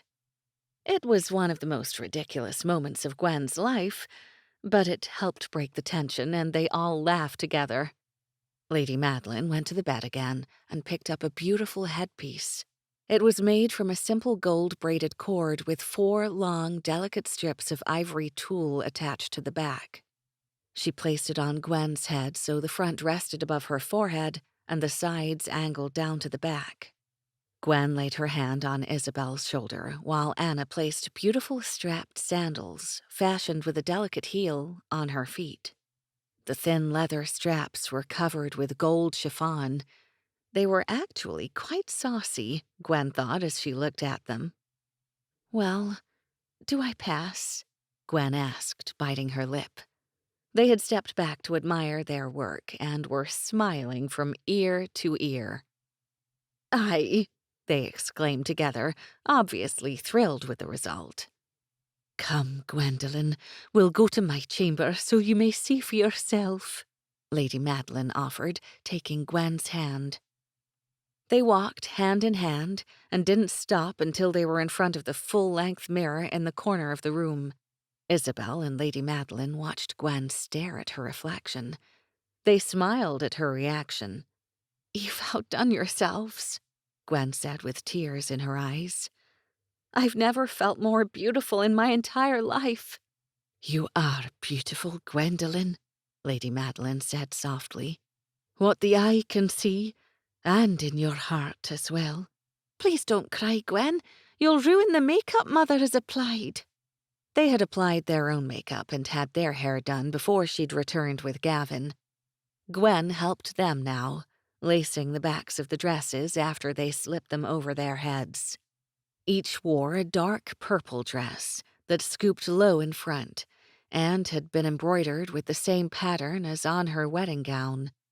When they finished, Lady Madeline had asked if she'd like to go downstairs and wait in the great hall. "May I stay, just for a few more minutes?" Gwen had asked. She needed some time to herself and hoped they would understand. "Of course, Gwendolen. Take whatever time you need," Lady Madeline had replied. Gwen looked at her reflection in the mirror again before walking to the window. She was terrified of what came next, terrified of seeing Grayen, really seeing him for the first time. She said a quick prayer, hoping everything would be all right. She imagined how it would have been had he not been called away. She saw Gavin ride into the courtyard. He was alone and quickly dismounted. He wore a crisp beige linen shirt, tucked into black trousers and tall black leather boots. He looked to the window where she stood, smiling as he took the steps. He was coming for her. Gavin knocked softly against the open door. His breath caught audibly when she turned. "You look beautiful, Gwendolen." "I feel like a sacrificial lamb," she said, covering her nerves with sarcasm. "No sacrifice shall be made today, Gwen. You'll know the truth of it soon enough." "You look handsome, Gavin," she said genuinely. She smiled, taking the hand he held out to her. "Our soldiers march, Gwen. They'll be here soon." "Did you see Grayen?" "Aye, by the lake. He stopped to bathe and change before entering the courtyard." "I think I'm going to be sick again." He gave her a warm smile and stepped closer, holding both of her hands now. "You'll be fine, Gwendolen. Tell me how I can help." "Will you still be my friend, now that Grayen's home?" "'Tis something I fear as well," he said honestly. "No doubt. I'll miss the time we spent together." "So will I, Gavin," Gwen whispered, looking down. Gavin lifted her chin. "That night, Grayen pulled you from the water. I pledged an oath to you, Gwen. I swore then my life for yours, and I do so willingly, not because 'tis my duty, but because you've become a friend such that I've never known before. But my best friend comes home to you now. He's the brother I always wished for, Gwen. He's the man who will make all of your dreams come true."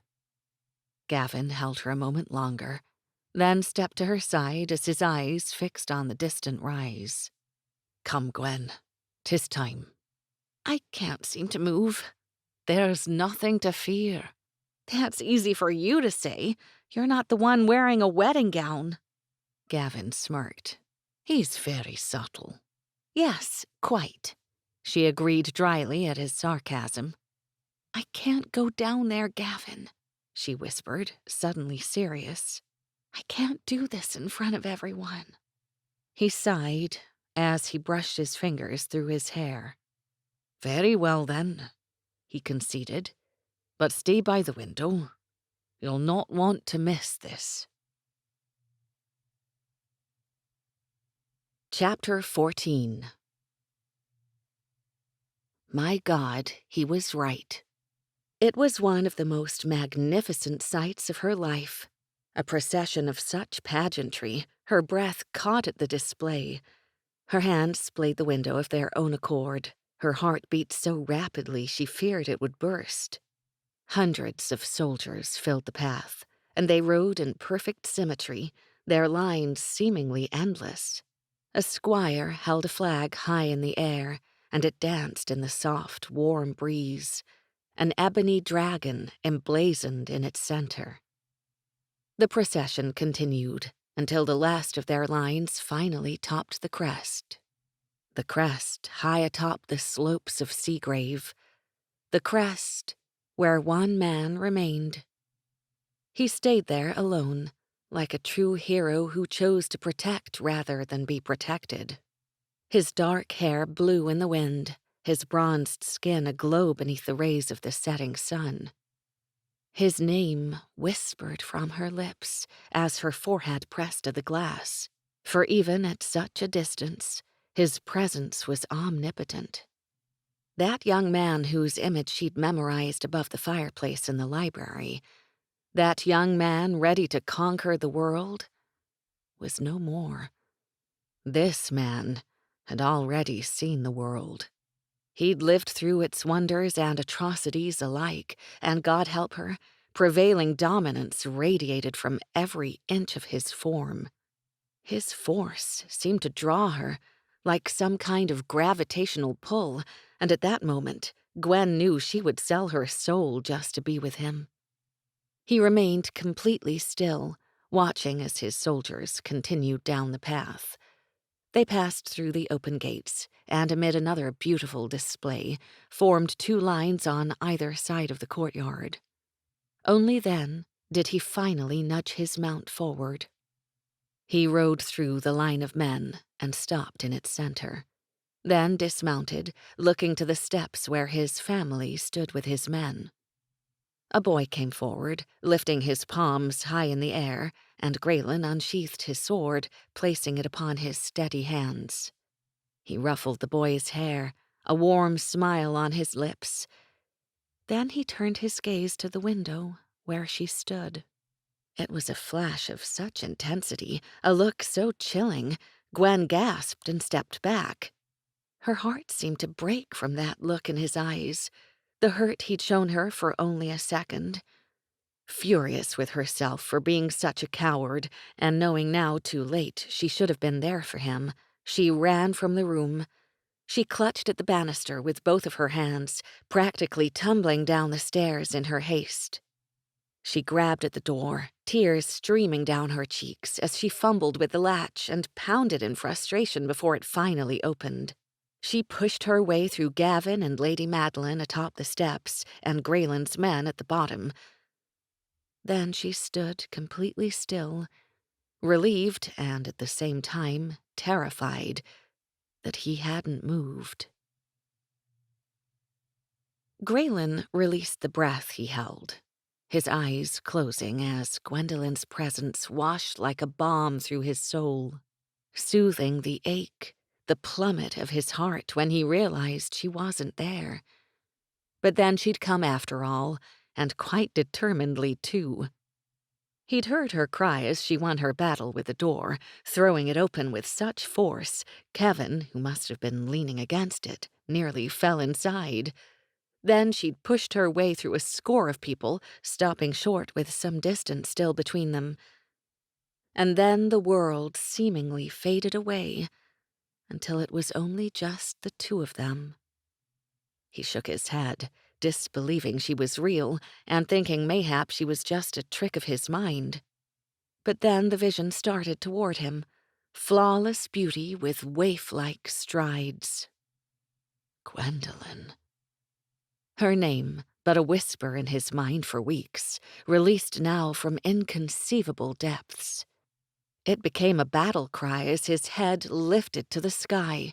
A call answered as hundreds of swords were unsheathed and raised in silent support. Then he closed the distance, determined, pensive strides quickening to match her own. His arms opened wide a scant second before she threw herself against him, and he crushed her in his embrace, overcome with such emotion he fell to his knees, taking her with him. He cupped the back of her head as his arms pressed her to his chest, and he kissed her. This woman who ruled his very heart, this woman who owned his very soul. He branded her for all the world to see, kissed the very breath from her, tasted each tear upon her lovely face, while hushing her whispered apologies with those of his own, which was a feat in itself, considering his people's ridiculously loud cheers. He finally pulled away, gripping her shoulders to bring her within an inch of his face, staring at her so intently she couldn't look away, staring into the depths of the one thing that had always eluded him. My God, he breathed, resting his forehead against hers. They're green. His words brought fresh tears to her eyes. He smiled, shaking his head as he wiped them away, and kissed her again. He would have continued, too, if not for another bout of resounding cheers from his people. You'll have me, Gwendolen, Grayen demanded. Have you, Grayen? She whispered, looking down. You're stuck with me. Grayen shook his head and lifted her chin. I'd give everything I have to be stuck with you. Really? Aye, he nodded. Really. He pulled her into his arms again and squeezed her as she sighed. God, how I missed you, Gwen. I missed you too. She smiled and squeezed him back. He stood with her but did not release her. She continued to lean against him, her question muffled against his chest. Did you get my message, Grayen? His joy was so great, he laughed. Which one? He asked. I only wrote one letter, Grayen. Her tone and expression lay somewhere between perplexed and annoyed. Aye, he grinned. One letter, riddled with messages. I wouldn't say it was riddled, she denied. You'd not? He argued. I'd not, she denied again, and placed her hands on her hips. He took a menacing step toward her and leaned down, purposely crowding her space. Say we start with the one I think of most importance, he challenged in a voice thick with victory. She didn't retreat, but couldn't seem to stop herself from fetchingly biting her lip. Which one would that be? She asked imploringly, as if begging him to get it right. Grayen stared her down. He wanted to throttle her. Which one would that be? You left me, he barked. He would have sworn she'd feel victorious that he understood. However, she put a finger on her chin to feign a memory lapse. Really? Did I write that? You know damn well you wrote it, he shouted. You underlined the words. Good God, he was going to throttle her. And you threatened to kick my ass, again. Only if you didn't come home safely. Oh my God. She started running her hands over his entire body. Are you hurt? Happiness seemed to give way to fear, and her inspection turned frantic. Gwen. Grayen grabbed at her roving hands. She seemed completely panicked. Gwendolen, he called again, this time with a gentle shake. She finally looked up, and her expression stopped his heart. Tell me you're not hurt, she cried in a whisper. Please, tell me. Ah, Gwen, I'm sorry I left you, he said, pulling her into his arms. I'm fine, love. I swear it. I came home safe. That seemed to make her cry again, and he held her a moment longer before asking. Better? That depends, she answered, her expression both cautious and hopeful as she looked up. Did you stop by the store and get more brandy? You've depleted our entire supply. So it seems, Gwen sighed. Did Gavin tell you 'tis all gone? Yes, she admitted, looking down in shame. I'm sorry, Grayen, but you have no idea what I've had to deal with, she said in her own defense. The little boy. I just needed some Motrin, but we don't have any. And then the butcher. Oh, God, do you know how they... She couldn't finish. Well, it's disgusting. This isn't funny, she yelled, poking his chest. I had to listen to stories, too, Grayen. Stories of you. And your frigging sword? Shh, he hushed, pulling her against him. I'm good with my sword, Gwen, he assured her. And as for the other things, I'm sorry I wasn't here to help ye. But you'll be happy to know, he said, using her words. We have plenty of brandy. A cellar full. That liar! I swear I'm gonna... Grayen kissed the last of her threat away, knowing exactly what it was. Then he held her a moment longer. Come, he said, wrapping his arm around her shoulders. There's much to be done. They walked to the steps together, and their smiles returned as Lady Madeline, Isabel, and Gavin met them in the courtyard. Grayen greeted his mother first and kissed her cheek. "'Tis good to see you, mother." "'Tis good to see you, my son," Lady Madeline replied, touching his face. "Isabel, have you behaved in my absence?" Grayen asked his sister. "You expected less?" she returned with a demure smile. "Aye, Isabel," he replied dryly. "Now that Gwendolen is with us, I fear I do." "In that case, mayhap there was an occasional lack of propriety." Grayen looked to Gwen, resigned as he shook his head. "So I've heard." Grateful she had the decency to blush, he turned to Gavin next. "Gavin, you've done well in my absence." Grayen placed his hand on his first-in-command's shoulder. "But from now on, I'll see to Gwendolen. Understood?" "And he won't lie about the brandy," Gwen muttered. He and Gavin both shook their heads. "Good luck," Gavin remarked, pulling him into a quick embrace. "You'll need it." Grayen acknowledged his words, knowing the truth of them, then turned back to Gwen. "Are you ready?" he asked. "Ready? For what?" "To be my wife." "Now?" she asked, as if he'd gone witless. "Aye, now," he answered in the same tone. "I'll not wait longer." When she seemed to dig her heels into the spot where she stood, he took her hand. "Come." It took no more than a small tug before they were walking toward the chapel. As the line of soldiers parted, revealing the chapel and Father Michael waiting in front of its entrance, she gasped. Flowers all but spilled from the windows and steps. He was pleased to see Gwendolen did not miss the effort of everyone's labors as they made their way inside.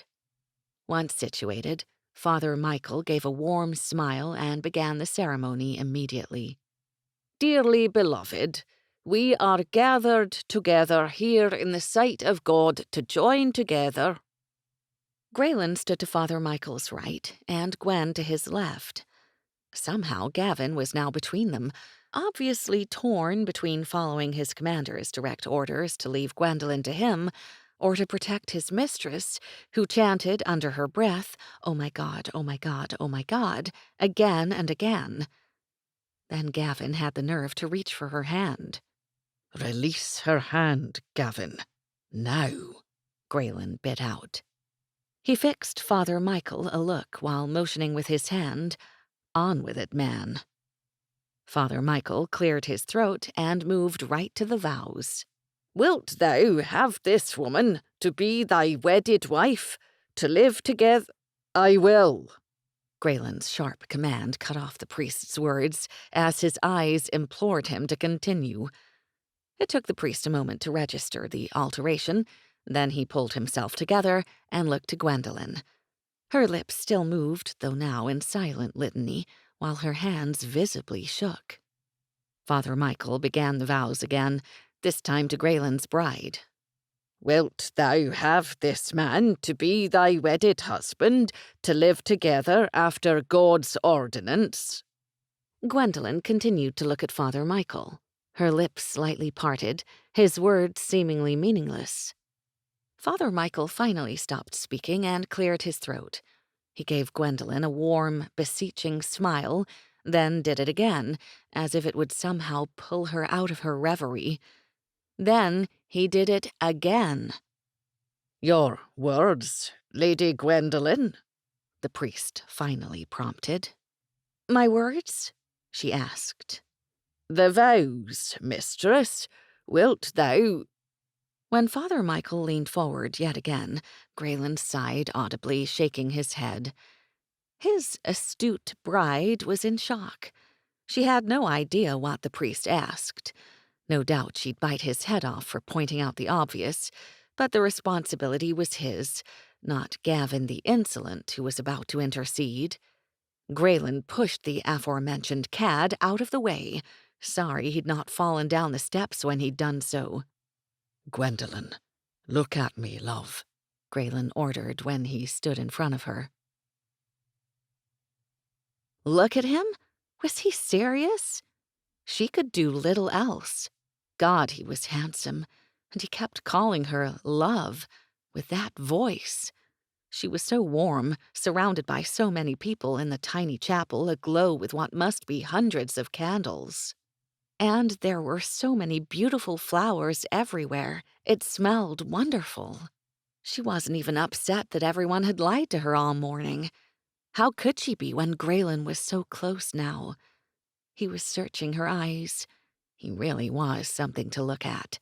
And, my God, there was a lot of him, too.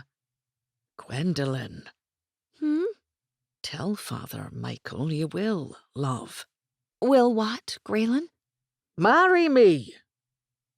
Grayen's shout could have parted the sea, but Gwen couldn't fathom why he felt the need to yell right now. Hadn't she already told him that she would?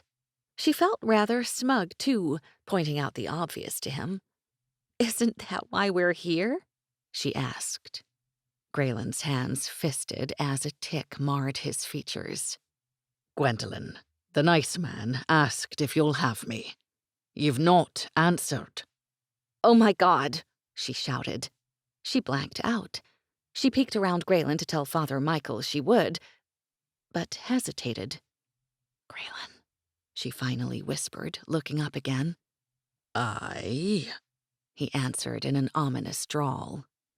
Gwen wrung her hands together, then stepped even closer to him, placing her hands on his chest so she could lean up and whisper, Everything's going to be all right, isn't it, Grayen?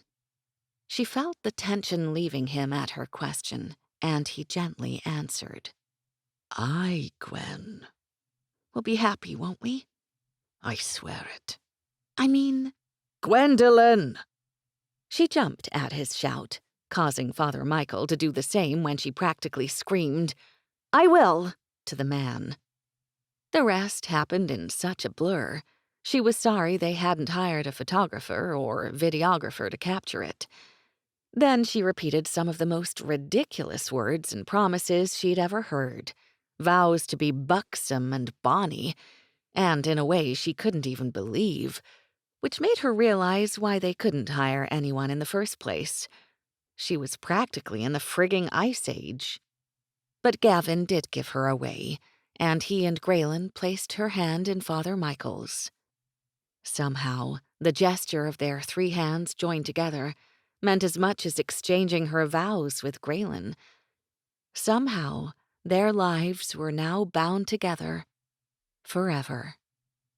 She stared at the ring Grayen had given her, a ring identical to the one that he wore, a simple gold band engraved with the same design on her dress, swirling ovals with no beginning and no end. Father Michael interrupted her inspection when he told Grayen he could kiss his bride. Her. And her husband kissed her all right. Geez, the man was going to take her on the floor. Father Michael announced them to the congregants, and Grayen led her from the church.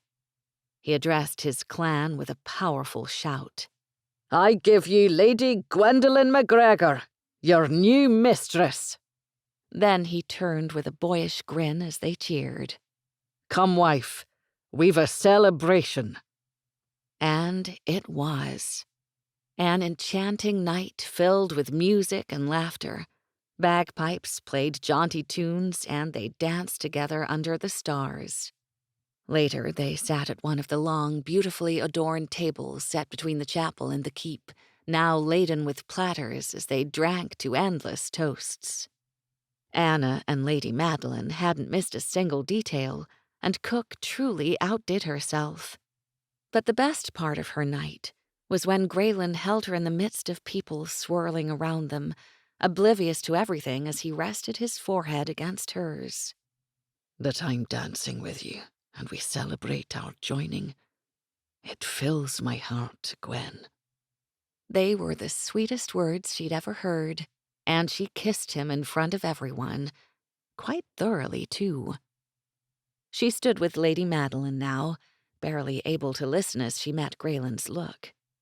He was with his men on the other side of the courtyard, staring at her as they continued to talk. He must have said something to dismiss himself, because his men walked back to the festivities, and he toward her. The look in his eyes, the way he carried himself. My God, she was married to that man. Grayen looked at his wife as he made his approach. In truth, he'd been unable to take his eyes from her the entire night. She was breathtaking. His mother kissed her cheek before heading in Isabel's direction, and now his wife stood alone, staring back. He couldn't close the distance fast enough. "'Tis time to go inside, Gwen," he said, stroking her cheek when he reached her. "Wouldn't it be rude for us to leave now?" she asked. "Nay, wife, 'tis expected." He took her hand and walked with her toward the keep. Then he cradled her in his arms, carrying her up the steps and through the main doors. "Grayen?" "Aye, love." "That was a wonderful evening." She sighed, rubbing her face against his chest. "It still is, Gwen." Grayen turned atop the landing and walked toward his chamber, which he'd not been within for weeks.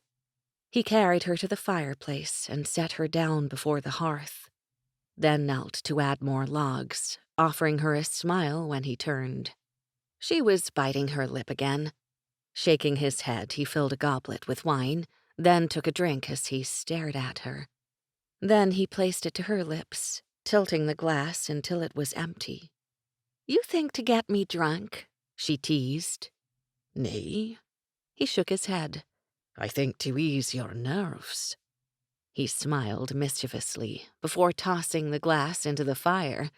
She laughed, sensing his playfulness. Then he removed her headpiece and pulled her into his arms. "God, how I've waited for this," he whispered, closing his eyes. Music still played in the courtyard, and the sounds carried to their chamber. He rocked Gwen in his arms, so grateful to finally be with her. She held him back, her head resting upon his chest. Deleted scene. "God, you're amazing," he whispered. He smiled, and she returned it. She ran her fingers through his hair and rubbed her face against his, feeling like it was the single most enjoyable thing in the world to her right now. And in that moment, she'd never felt closer to anyone. There was something in his eyes that said he felt the same. Then he confirmed it. "I love you, Gwen." "I love you too, Grayen." Chapter 15.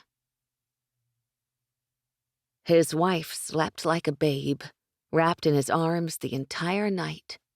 After they made love, he kissed her for nearly an hour, slow, reverent kisses that left no part of her face untouched. She returned each one in kind, her fingers stroking his hair while her feet caressed his legs. He finally wrapped her body from behind, lulling her to sleep as he nuzzled her shoulders and neck. She stirred now and turned in his arms, sighing as she rubbed her face against his chest. "Good morn, wife," he offered with a squeeze. She smiled. "Good morn, husband," she mimicked. Grayen pulled her up until her head lay next to his, her blush visible even in the soft light from the fire. "What's this?" he asked, running his finger down her cheek. "It's called being self-conscious," she said softly, closing her eyes. Self-conscious? This from the woman who gave herself with wanton abandon? Gwendolen, you displayed not a shred of self-consciousness last night, he reminded her in a voice rough with sleep. Shh, I'm going to kiss you now just to shut you up. She finished with an then rubbed her face into his neck. Sore? Grayen asked. Do I have to walk today? Nay, I'll carry you. Grayen, she whispered, I can still feel you inside me.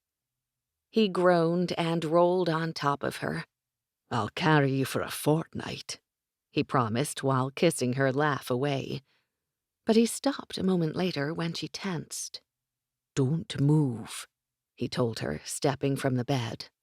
When he returned, he was wearing his robe, hers in his hand. He soaked a small towel in the basin by the fire, then sat next to her again. She moaned in relief as he pressed the cloth between her thighs. There's something I wish to show you. Are you rested enough? He asked, as if it were an everyday occurrence to carry on a conversation as he tended to his wife so intimately. I thought you were going to make love to me, Gwen said with a pout. I am, but you've an hour reprieve. He helped her from the bed and held her robe. Then he tied the belt himself. I'll dress and find you something to wear, he told her as he began walking away. Then he turned as she stretched, a move which spanned her entire body, from the tips of her toes to the ends of her fingers. You do that every morn? He asked. It's a stretch, Grayen. I do it every time I wake up. You'll nap then, often. Gwen laughed as she walked to the bathing chamber, and he left her to her privacy. He dressed in comfortable breeches, a linen shirt, and sandals. Then he stood before his wife's wardrobe, searching through the hanging dresses and even the drawers below. But he found only gowns, frivolities, and night robes. He stepped in the doorway to ask of her clothing. She was brushing her hair. A drawer on the right side of the chest opened. He couldn't seem to move. He just stood there, stunned, as his wife tended to her personal care in their private chamber. He leaned against the wall as she opened and closed drawers, watched as she secured a leather strap in her hair and washed her face. Then she took something from another drawer and dipped it in water before rubbing it against her teeth. What do you do, wife? He asked. She removed the handle from her mouth and held it up, displaying rows of small bristles. I'm brushing my teeth, she explained. That cloth you use obviously does a great job, but this is better. She pointed to his drawers on the left. There's one in your top drawer. Curious, Grayen walked over and opened the drawer. She was right. An instrument exactly like the one she used lay next to his shaving tools. I asked your mother to have them made, Gwen continued. She liked the idea so much now everyone uses them. He watched her a moment longer, then began doing the same. You're right, Gwen, he said. This is better. Then he couldn't help teasing her as she bit her lip. Your mind labours, wife. What is it? I don't know. She shrugged. It just seems so... She turned, as if searching for the word. You're beautiful, he told her, reaching out to caress her face. And the word you search for is intimate. You're right. She sounded surprised. I'm always right. She rolled her eyes and walked to the chest next to the door. Then she took something from the valet and turned to him. I've been wearing your medallion. Do you mind? Mind? He loved that she wore it. He tied it around her neck, then hugged her from behind. I was distracted before. Where are the rest of your clothes? Behind me? She motioned with her head. It's before dawn, Grayen. Where are we going? I told you. I wish to show you something. Will anyone be there? She asked. Nay, only us. His wife smiled, obviously pleased by his statement. Then she proceeded to slip on the smallest item of underclothing he'd ever seen. She put on drawstring trews next, similar to what he wore, but she folded the waistband. Then she'd the nerve to look shyly into his eyes. Shy was dead and buried, Gwendolen. You're not leaving, are you? She asked. Was she daft? Not on your life, he replied, mimicking her words from last night. She muttered something as he continued to stare at her, and in truth, it was all he could do. He simply stared in wonder. Wonder of why in God's name Anna fashioned clothing completely unacceptable for his wife. Fascinated, he decided to inquire later. He watched as she let her robe fall and reached for another item of clothing he'd not yet seen. She slipped the small swath of material over her head, pushing it down until it covered her breasts, then tied what was left behind her neck. I would have you now but for the time, he whispered against her ear. Can it wait? I'm quite disciplined, Gwendolen. The remark came out harsher than he intended. Gwen turned in his arms. I meant what you have to show me. Grayen smiled. Nay, it can't wait. But I'll have you within the hour. In truth, he wanted nothing more than to make love to her again. But he'd waited too long to share this moment with her. She took his shirt from behind the door and rolled the sleeves before tying the sides at her waist. You need shoes, he grumbled, and a dress and proper undergarments, and I need you beneath me, on top of me, and beside me. We're going outside? She asked, putting on her sandals. Aye, love. You'd have dressed differently otherwise. Of course I'd have dressed differently. He suspected there was much more to her answer, yet Dawn approached quickly. He held out his hand and she took it, then together they left their room. As he reached for the front door, Anna called out. I knew you'd be going early, so I made something for you to take. Grayen thanked her and took the pouch. Then he led Gwen down the steps and headed toward the stables. Once inside, he went for his black, stroking his neck as he brought him from the stall. He placed Gwen's hand beneath his, repeating the motions along the horse's neck, when James, the stable-master, approached them. Would you be wanting me to saddle him, sir? Nay, James, take a few hours before you begin your duties. He continued to guide her hand with firm, sure strokes. Then he introduced them, though his horse had not a name. Gwen laughed, and as God was his witness, he was truly enchanted. He kissed her, before moving her safely aside so he could see to the saddle. He saw from Gwen's expression she was pleased that he praised the animal, stroking not only his neck but also his flanks. Then he secured the bag and laid a plaid over the front of the saddle. 'Tis a short ride, Gwen. I'd hoped the plaid would help. He made the statement after he lifted her atop the saddle and noticed her grimace. Gwen gave him a look, one that let him know she didn't appreciate being embarrassed, but he only smiled and settled behind her, one arm around her waist, the other holding the reins.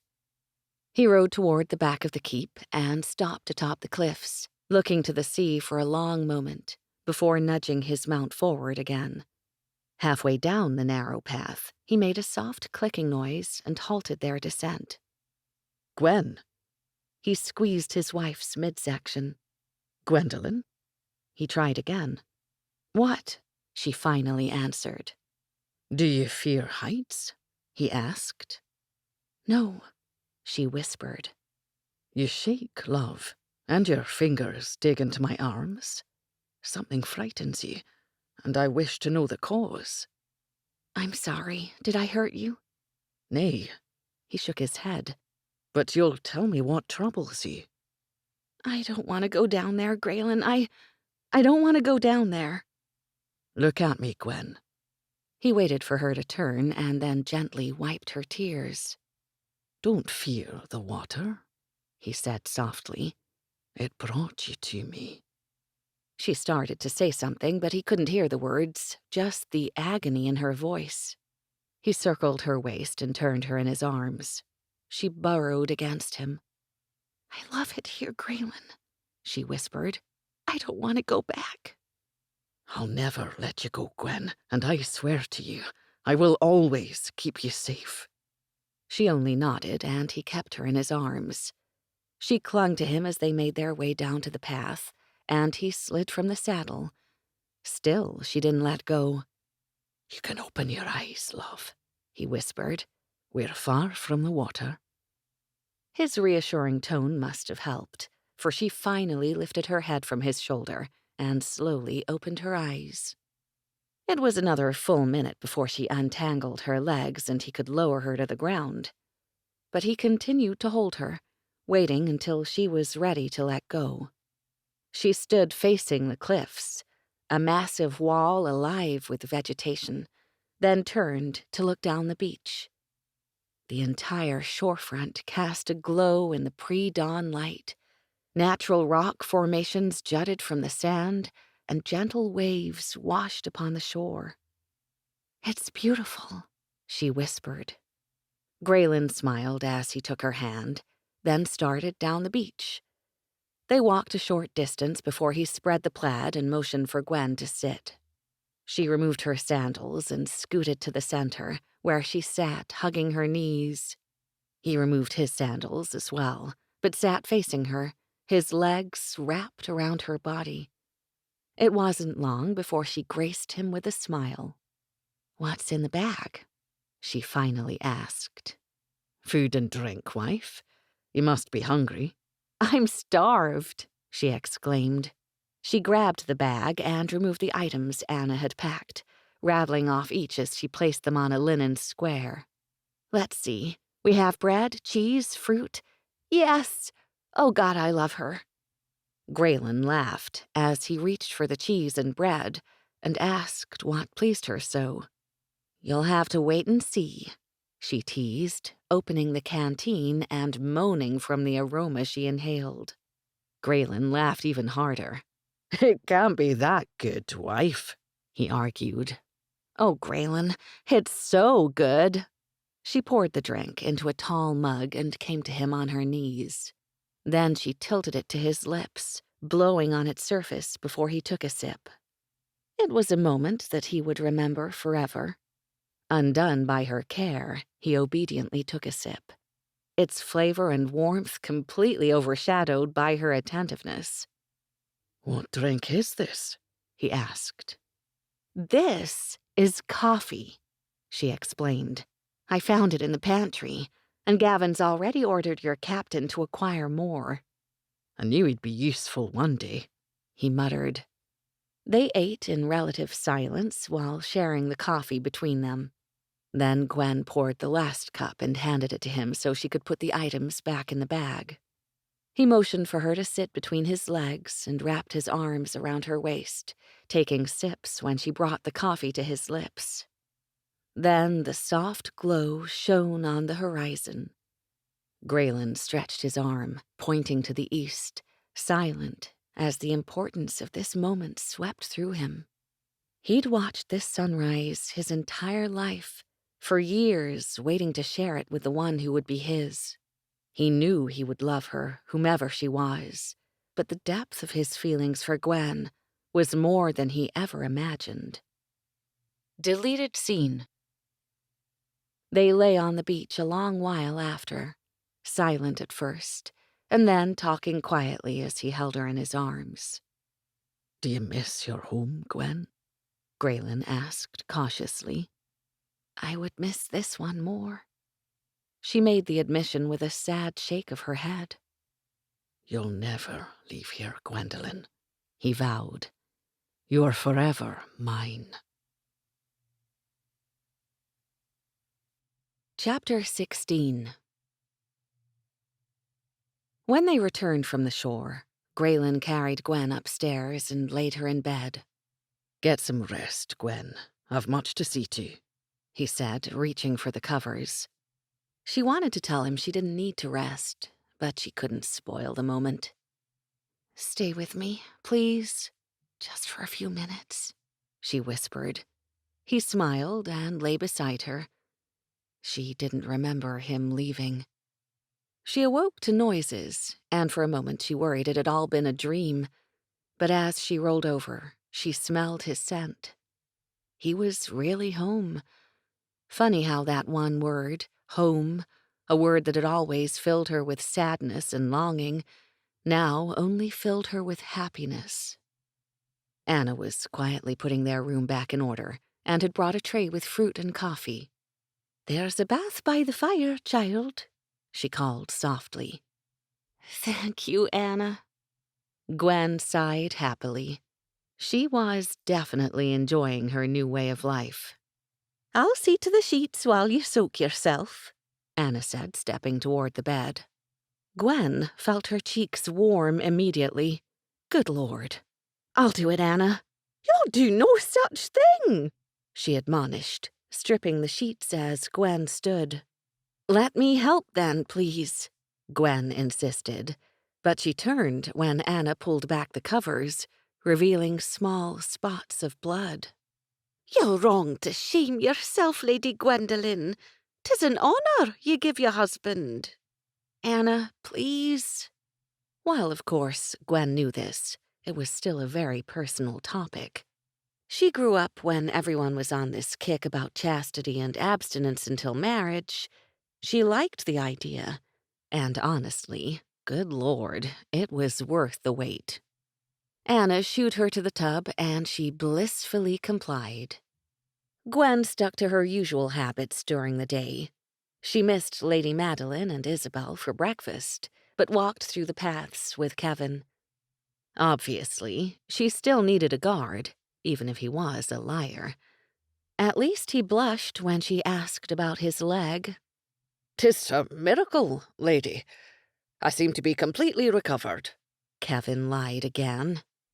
There was no mistaking the warmth in his eyes, his whole disposition, as a matter of fact. Something struck her that she'd never fully considered. Based on their actions, Grayen and his men always put her welfare first, whether they had to lie to do so or not. She finally caught up with Isabel late that afternoon, and they sat together on one of the benches in the gardens behind the keep. "Grayen took me to the beach this morning," Gwen told her as she twirled a flower between her hands.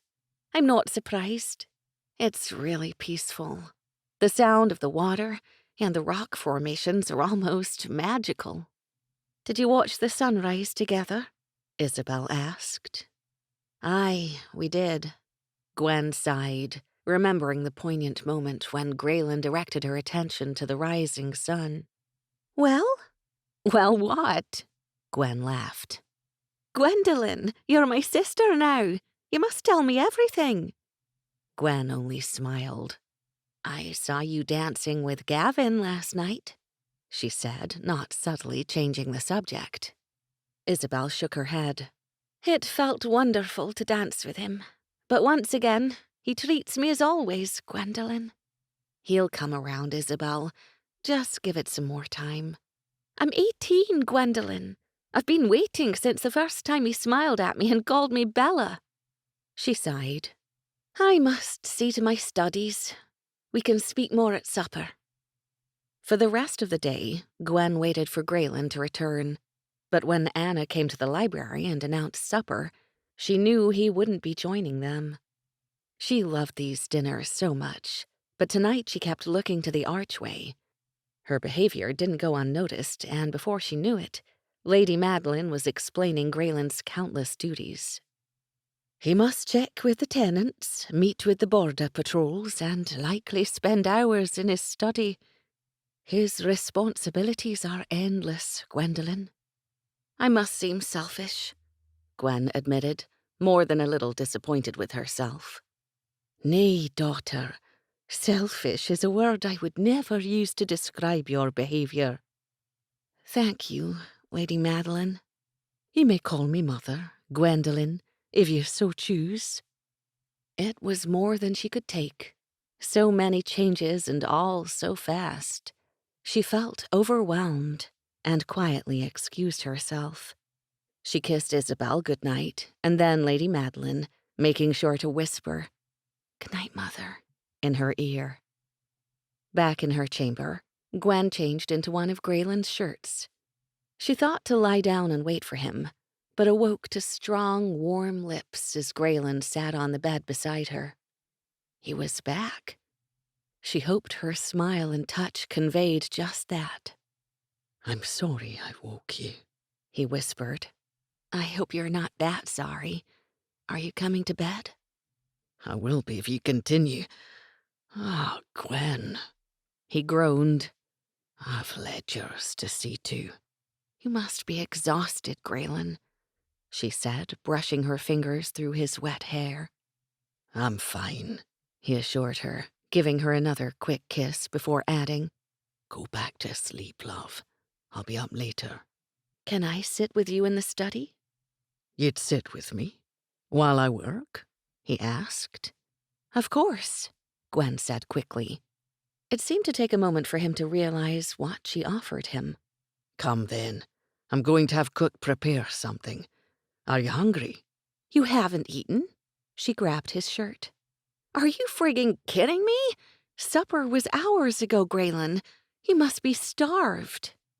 He smiled and shook his head, as if pleased by her outrage on his behalf. "Gavin and I just returned, Gwen. We hadn't the time before now." He finished his explanation as he moved an errant strand of hair behind her ear. "Don't wake cook, Grayen. I'll make you something." "To eat?" he asked, as if unsure he understood her correctly. "Yes, to eat," she clarified, rather put off that he questioned her. He pulled her close. "You mean to tell me, besides your proficiency of foul, colourful words in a handful of languages, your rampant behavioural outbursts, and—" he grinned. "Well, your husband's complete captivation. You prepare food as well?" Ooh, such a mouthful. Aside from your last comment, you're lucky I still have that newlywed glow. Or maybe it's all that love is blind stuff. "Should I be offended?" he teased. Gwen shook her head. "Not if I'm not." She laughed. "But I would love to cook you dinner," she said more seriously. "Would you cook for Gavin as well?" he asked cautiously. Gwen laughed even harder this time.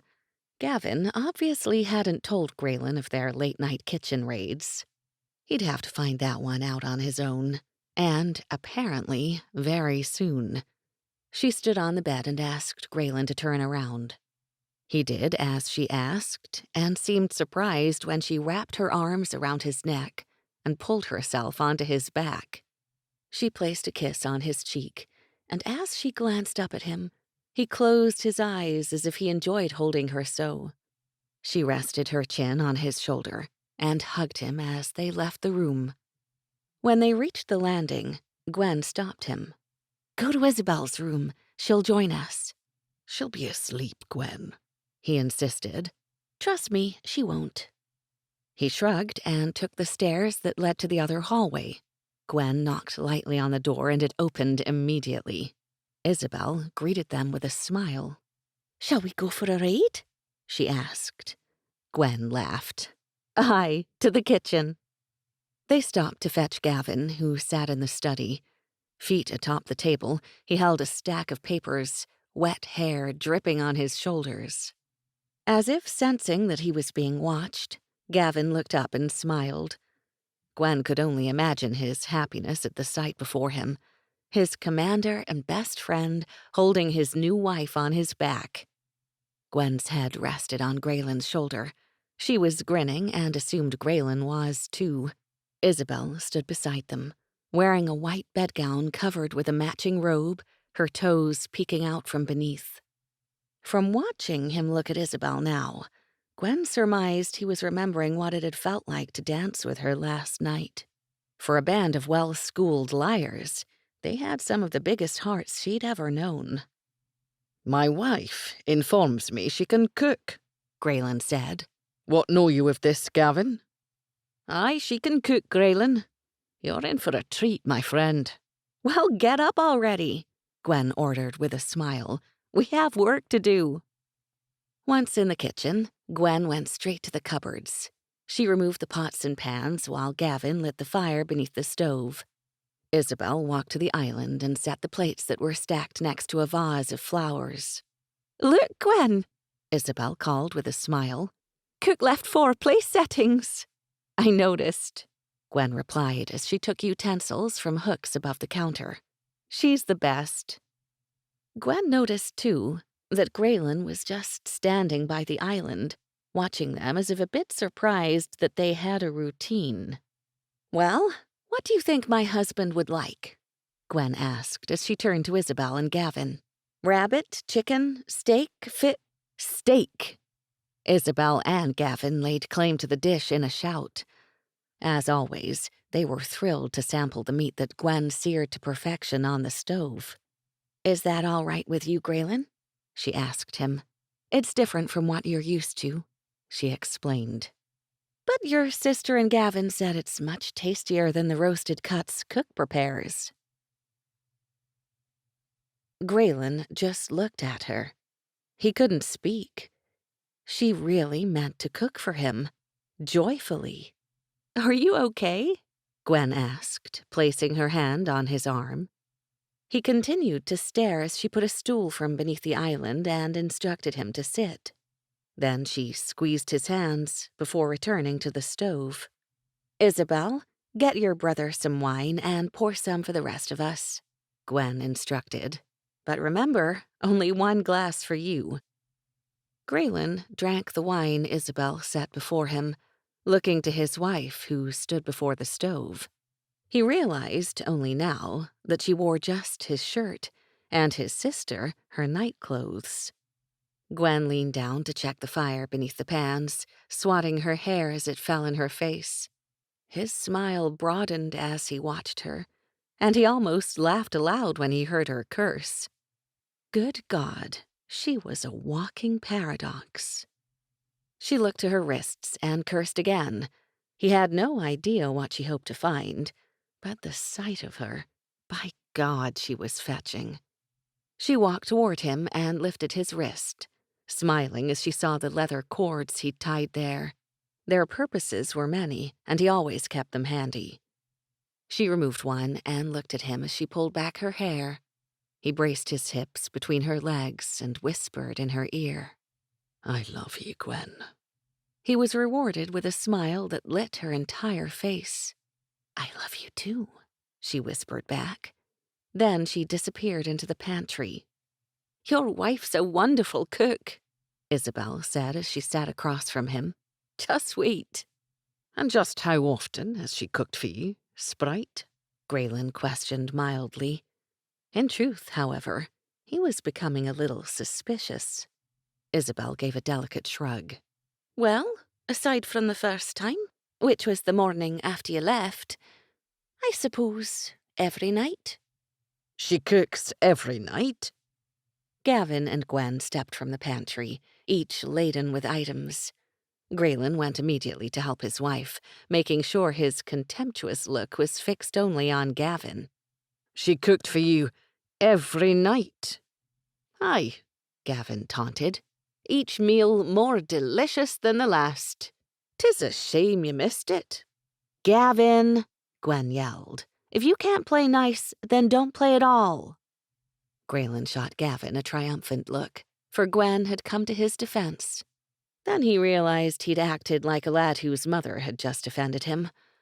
Good God, what was happening? Grayen, sit down and drink your wine, Gwen ordered. And Gavin, behave.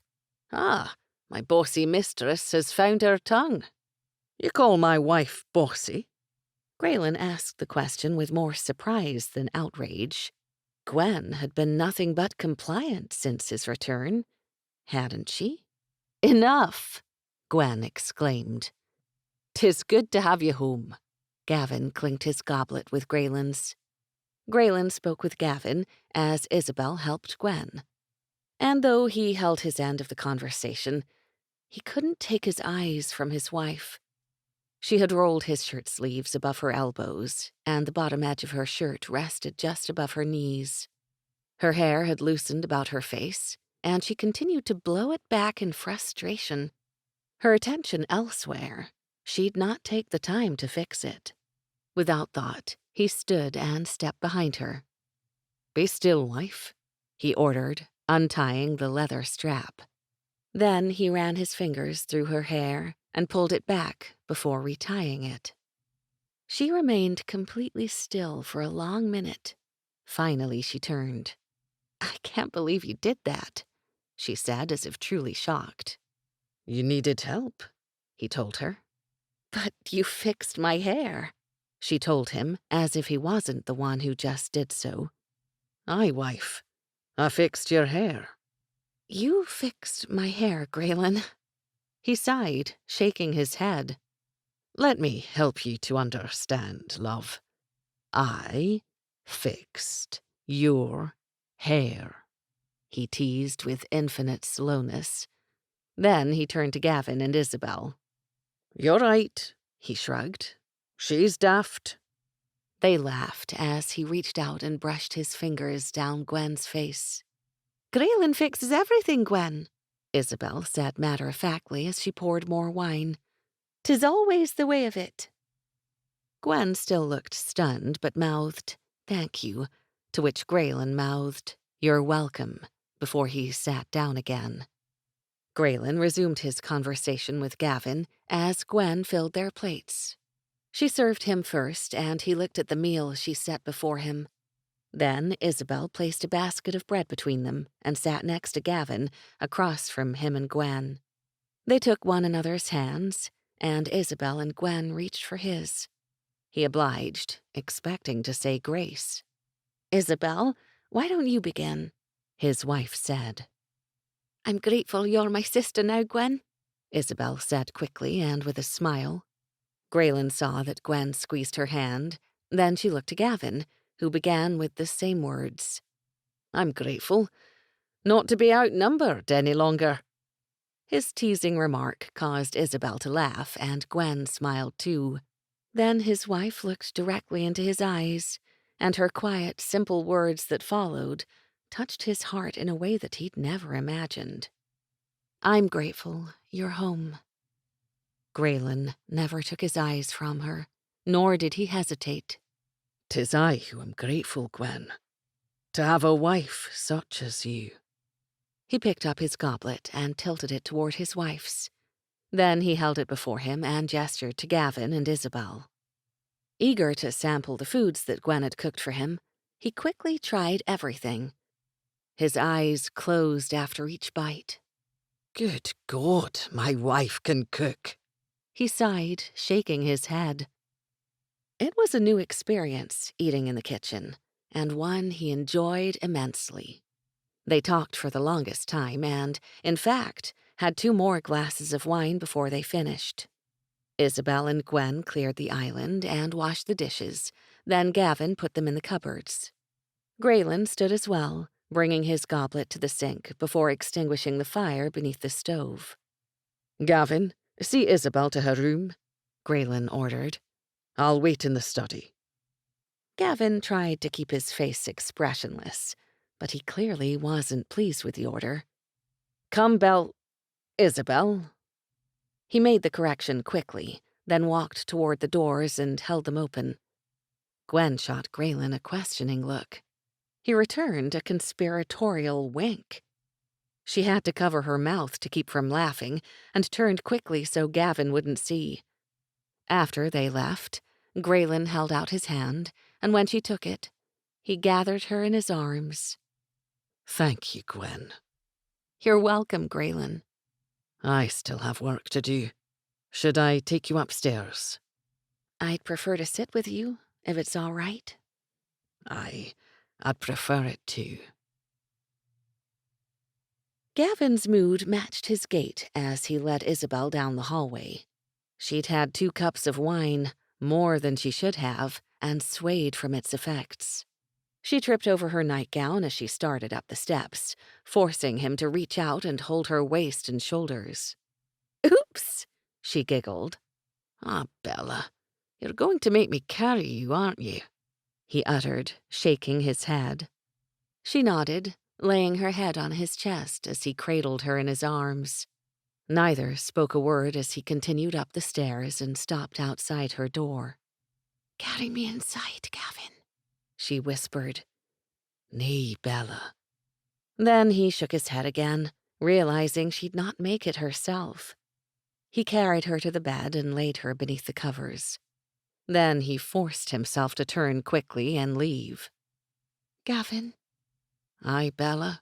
He asked without turning. I love you. His entire body tensed. 'Tis the wine, Bella. Nay, Gavin, 'tis not, she whispered.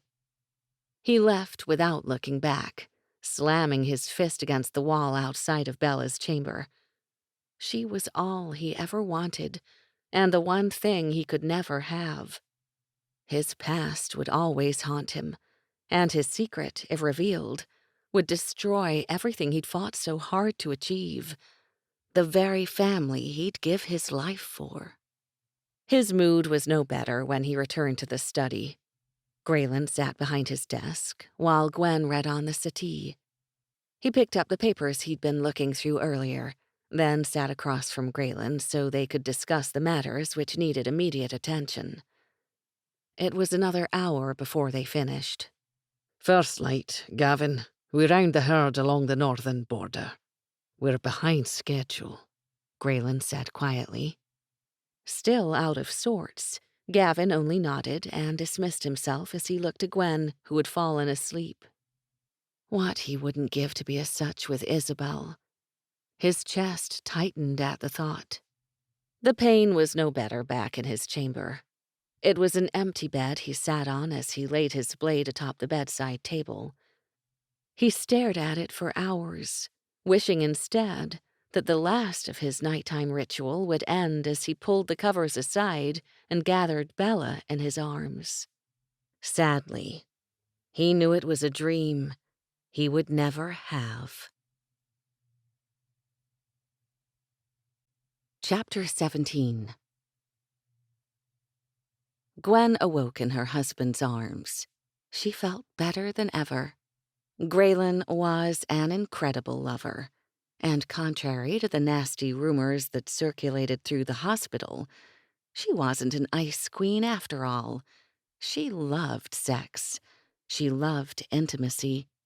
She only realized now she'd never had the opportunity to experience it. Odd. She'd spent her entire life in the 21st century, surrounded by people, and now, after only a few short weeks at Seagrave with Grayen's family, the difference was striking. She considered attacking her husband, then scrapped the idea to go for a run instead. It wasn't that she didn't want to make love, she did, but if they made love now, her run would be out of the question. She'd be useless, at least for the morning. Yep, run first, sex later. She carefully untangled herself from Grayen's embrace, then changed before slipping out of the chamber. She just put her hand on the latch of the front door when Grayen's voice startled her. Where do you sneak to, wife? Gwen turned, surprised by his tone. I'm not sneaking anywhere, Grayen. I'm going for a run. Explain then. Leaving without telling me your intentions. Grayen, I thought you were sleeping. I didn't want to disturb you. He looked at her like she was crazy. Gwen, I can hear a pin. Don't tell me. She cut him off, holding up her hand. As far as Edinburgh, right? That's correct. And you'll go nowhere. He crossed his arms over his chest to emphasize his point. Grayen, I didn't exercise yesterday, she explained. And I really need to now. I'll only be gone an hour. Please, be reasonable. Reasonable? He shouted. 'Tis still dark and you go alone. Really? He had the nerve to try that one? With a straight face, no less? Grayen, when I open this door, Will there be guards on either side? Your point? He asked, as if realizing his mistake too late. I won't be alone then, will I? She said the words softly, aware from his expression that he'd drawn the same conclusion. Nay, he said quietly. I will. He shook his head, as if disbelieving he'd said it aloud. Gwen just stood there, shocked. My God, he didn't want to be alone. This beast of a man, her husband, didn't want to be alone. She smiled sympathetically. Good Lord, how could she not? She knew how it felt to be alone. It seemed she'd spent the entirety of her life until recently feeling just that. Wasn't that what she'd just realized earlier? She'd either been alone or alone in a crowd. As she walked to him, her heart melted even more. I'm sorry, she conceded, placing her hands on his chest. I'll go later.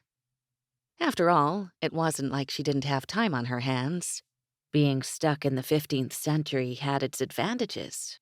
Of course, she belonged to a well-educated and wealthy family, which happened, she'd bet her life on, to help immensely. She wouldn't fool herself because she knew without a doubt it would really suck otherwise. Nay, I'm acting foolish. I'll go with you. You will?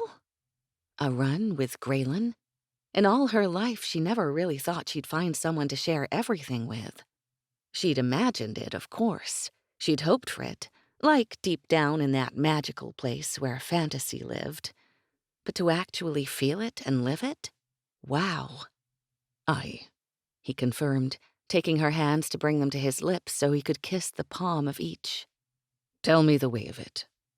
It's simple, Grayen. You run. You call that exercise? He teased. Don't knock it, you might like it, she muttered, squeezing his hands. I'll be just a moment. Should I wear the new shoes in the wardrobe? Yes, and comfortable pants, and one of those knit shirts, she added, excited that he was joining her. Gwen heard him a few minutes later. Her mouth fell open as he came down the stairs. Crap! How in the hell was she supposed to run next to that? He looked way too good. With every step he took, his muscles flexed clearly beneath the thin material of the clothes he wore. She was screwed. Problem? He asked, as if noting her expression. Nope, she replied quickly. Ye lie, wife. He grinned, wrapping his arm around her waist and bringing her in close. And not very well. Trust me, Grayen, you'll never know. Gwendolen, he drawled. You know I have ways to make you talk, he warned against her lips. Hold that thought, she whispered. You can extract the truth from me later. Your insatiable wife, he said as he opened the doors. He nodded to the guards who stood outside, then followed her down the stairs. Ready? She asked, eyes bright and filled with joy. Aye, he replied. There was something in his eyes, something she'd come to notice when they spoke. This softening in his features in response to her, as if he'd do anything for her. It was unmistakable and, honestly, she felt the same. He paced her as they jogged through the gates and down the path that separated the cottages from the practice fields. She started getting warm as they headed toward the lake and took off her shirt, tossing it to the ground. Grayen cursed as he looked at her. She could only imagine what he must be thinking. It really wasn't much different from what she would have worn back home, shorts and a sports bra. So what if it was a homemade halter, and something close to joggers pushed low on her hips and the hem cuffed to her knees? He cursed again. Poor baby. Take your shirt off, Grayen. You'll feel much better. He pulled it off, but held it in his hand. Drop it. We'll get him on the way back. I swear, Gwendolen, if this is your normal habit, he warned as he glared at her, my men are dead. We'll put an ad in the paper and hire new ones, she suggested with a smile. It was about 10 minutes later, as they circled the lake, that Grayen turned to her. I enjoy your run, Gwen. "It's my favorite," she said. Then she added reflectively, "It keeps my spirit alive." Grayen stopped immediately, pulling her back as she ran past. He lifted her chin as she caught her breath. "I keep your spirit alive now, Gwendolen. Since the night I clutched your body beneath the water, and 'tis mine alone to safeguard." Grayen's tone was filled with possession, and Gwen had no doubt that he believed what he said. For a moment, she almost conceded he was right. They'd never talked about that night, and she needed to know what happened. "Was I breathing when you pulled me from the water, Grayen?" He closed his eyes, obviously recalling that night almost a month ago. "Nay." Grayen didn't say more, and his silence scared her. "What happened, Grayen?" He let out a long breath as he looked to the lake, then took her hand and began walking again. "We waited in front of the keep, not knowing how you'd come." He closed his eyes again, stopping where they stood, and shook his head. "I heard you cry, Gwen, through the most terrible storm I've ever witnessed. There was a flash of lightning, and I swear I heard you." He stopped again, looking down at her. "I swam to you. I saw your struggles and watched you go under. You were an arm's length away, maybe two." As if consumed by emotions of that night, he grabbed her arms and brought her in close. "You never resurfaced." His words were an accusation, and his voice was filled with the terror he'd felt. "I tried to get to shore, Grayen. I couldn't." She was lost in her own feelings of what happened that night, reliving that fear and seeing it, too, in him. "I couldn't do it." She started crying, then became angry when he didn't seem to believe her. He pulled her into his arms. "I know, love, I know." His tone was soothing now, as if he hadn't meant to speak so harshly. "I searched the water till I found you, Gwen. You were completely lifeless." "How long was I under?" "Long minutes. 3, maybe 4, before we resurfaced." "You stayed under that long?" she asked, glancing up to him. "I'd no choice. The current. You'd have been lost." "How, Grayen? It's She didn't finish. They just exchanged a look. Impossible had little meaning anymore. "When I finally held you, there was this force of energy that swept through our bodies. I'll never forget it, Gwen.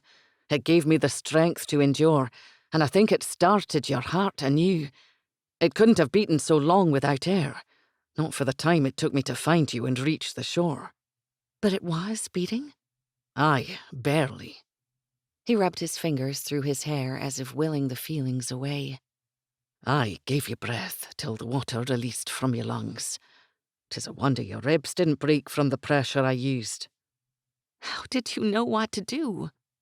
"Logic, and I swore they'd not have you," he said, grabbing her shoulders. "I brought you back myself." He was lost again in emotions from that night.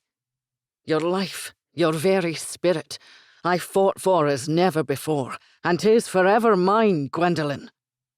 He must have realized he was gripping her out of fear and anger, and he pulled her back in his arms. Gwen leaned against him. "How did this happen, Grayen?" "I've no answer, Gwen," he said, shaking his head. "I only know I've waited years to have you." "I used to dream about you, Grayen," she whispered. "Every night, I had the same dream over and over again. I couldn't make out your features in the shadows. I couldn't feel the heat of your lips or body. I couldn't even hear the sounds we made. You made love to me again and again, but I never felt what I feel now. I always woke up with this giant ache that never went away." "I suffered the same, Gwen," he whispered. "You had the dream too?" she asked, wiping her eyes. "Aye." "They started on my 23rd birthday, Grayen. How old were you?" 8 and 20, on the eve of my birth as well. "That was 5 years ago for both of us. Why do you think it happened at the same time?" My mother told me of the prophecy when I was 23, he explained. I always repeated the words in my head, but one morning, as I watched the sunrise, I recited them. The dream started that night. She smiled. You unlocked the dream. Aye, I suppose I did. You stole my heart and body, Grayen, even then. He pushed the hair from her eyes. Why didn't you tell me, Gwen? He asked. I never would have. She pressed her hand against his lips as her face heated profusely. I wouldn't change the way you made love to me for anything, Grayen, she said, cutting him off. She so did not want to have this conversation, ever. He didn't press her further. Then Grayen gave her a squeeze. Let's go to the shore. 'Tis almost dawn. Race ya, she said, smiling as she pulled away. He grinned. You haven't a chance. Gwen's smile widened. Give me 30 seconds, she called, already running ahead. Gwen heard Grayen's laugh, then felt his powerful strides as he closed the distance. He didn't pass her, but ran by her side until they reached the back of the keep. Taking advantage of his fair sportsmanship, she sprinted ahead. The path was only 50 yards away, and she pushed herself as never before, so hard she knew it had to be a personal record. She should have known better. Grayen was right behind her.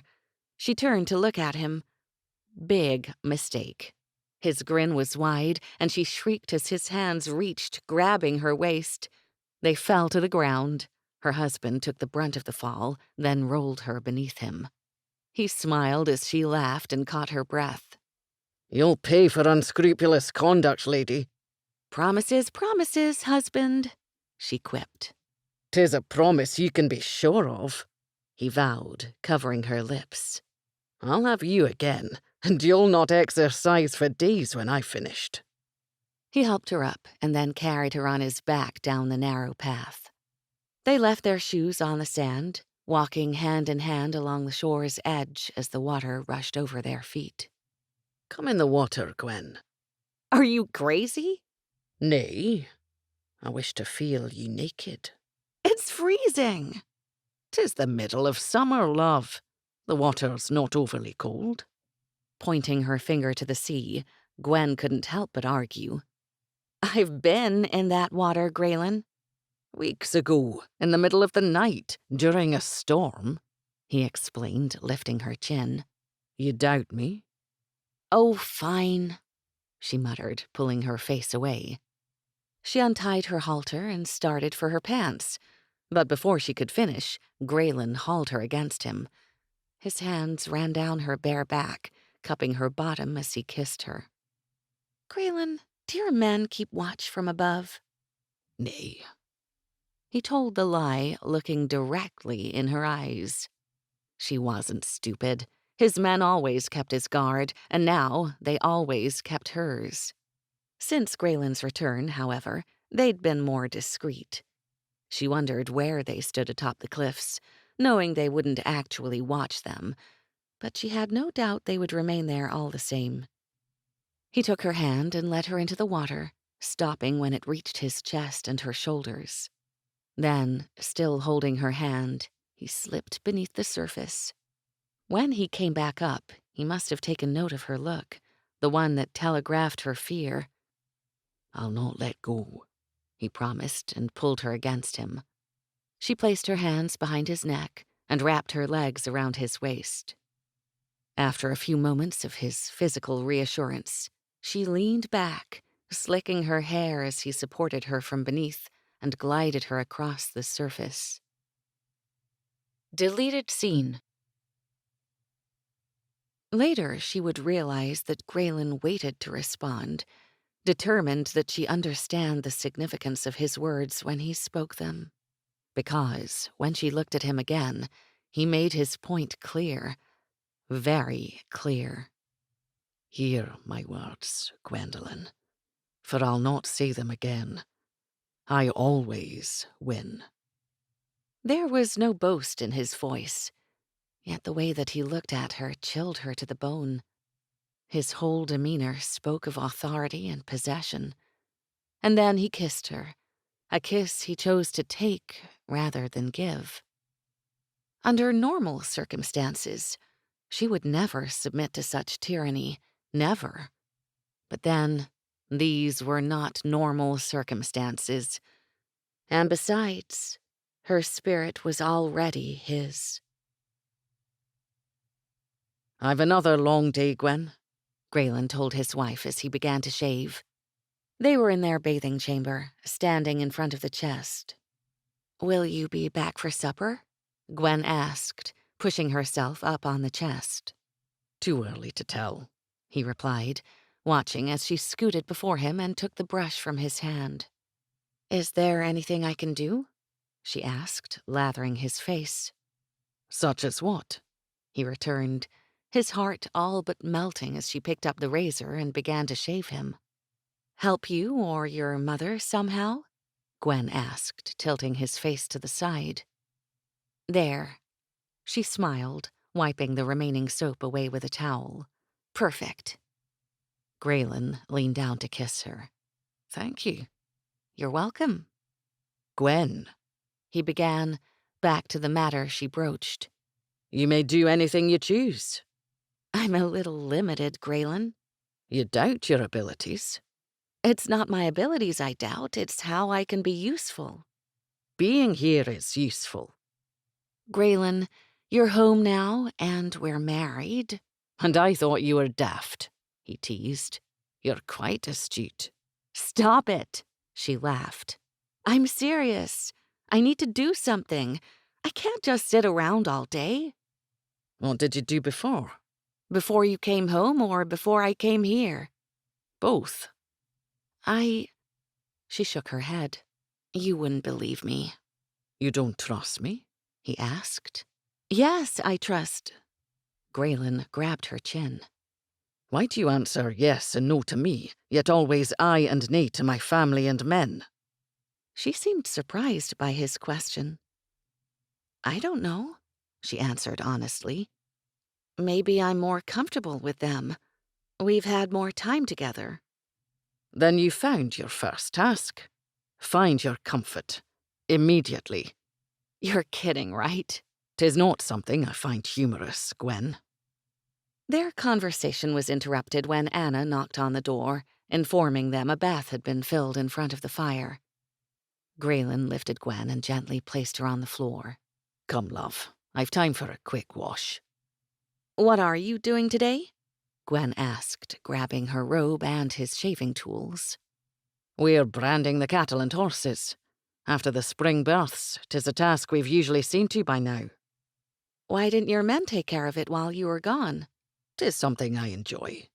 He shrugged. "Rounding the animals from pasture and marking them." "Yeah, sounds like fun," she teased and stepped into the water. "Could you stop by the store on your way home tonight?" she asked playfully. Grayen smiled. "And what would I get for you at this store?"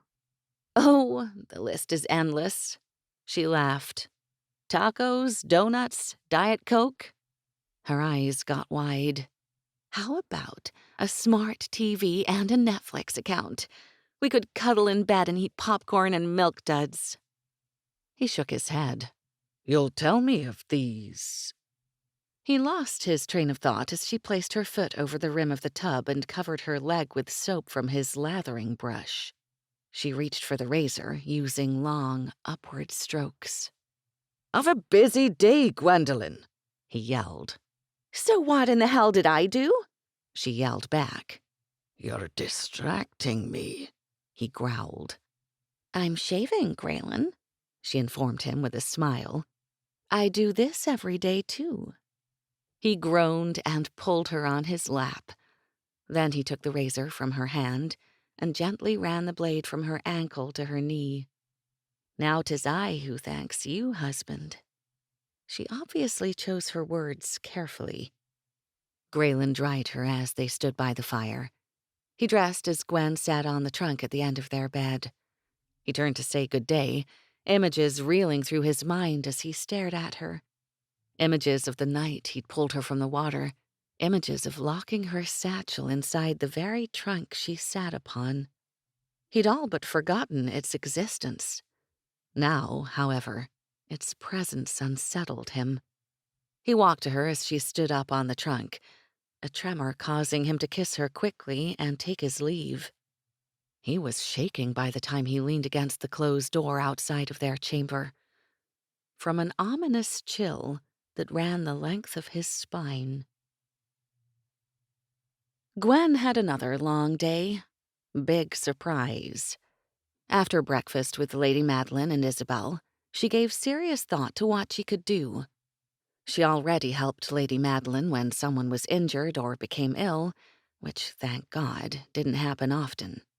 It was a good thing she was married, she decided.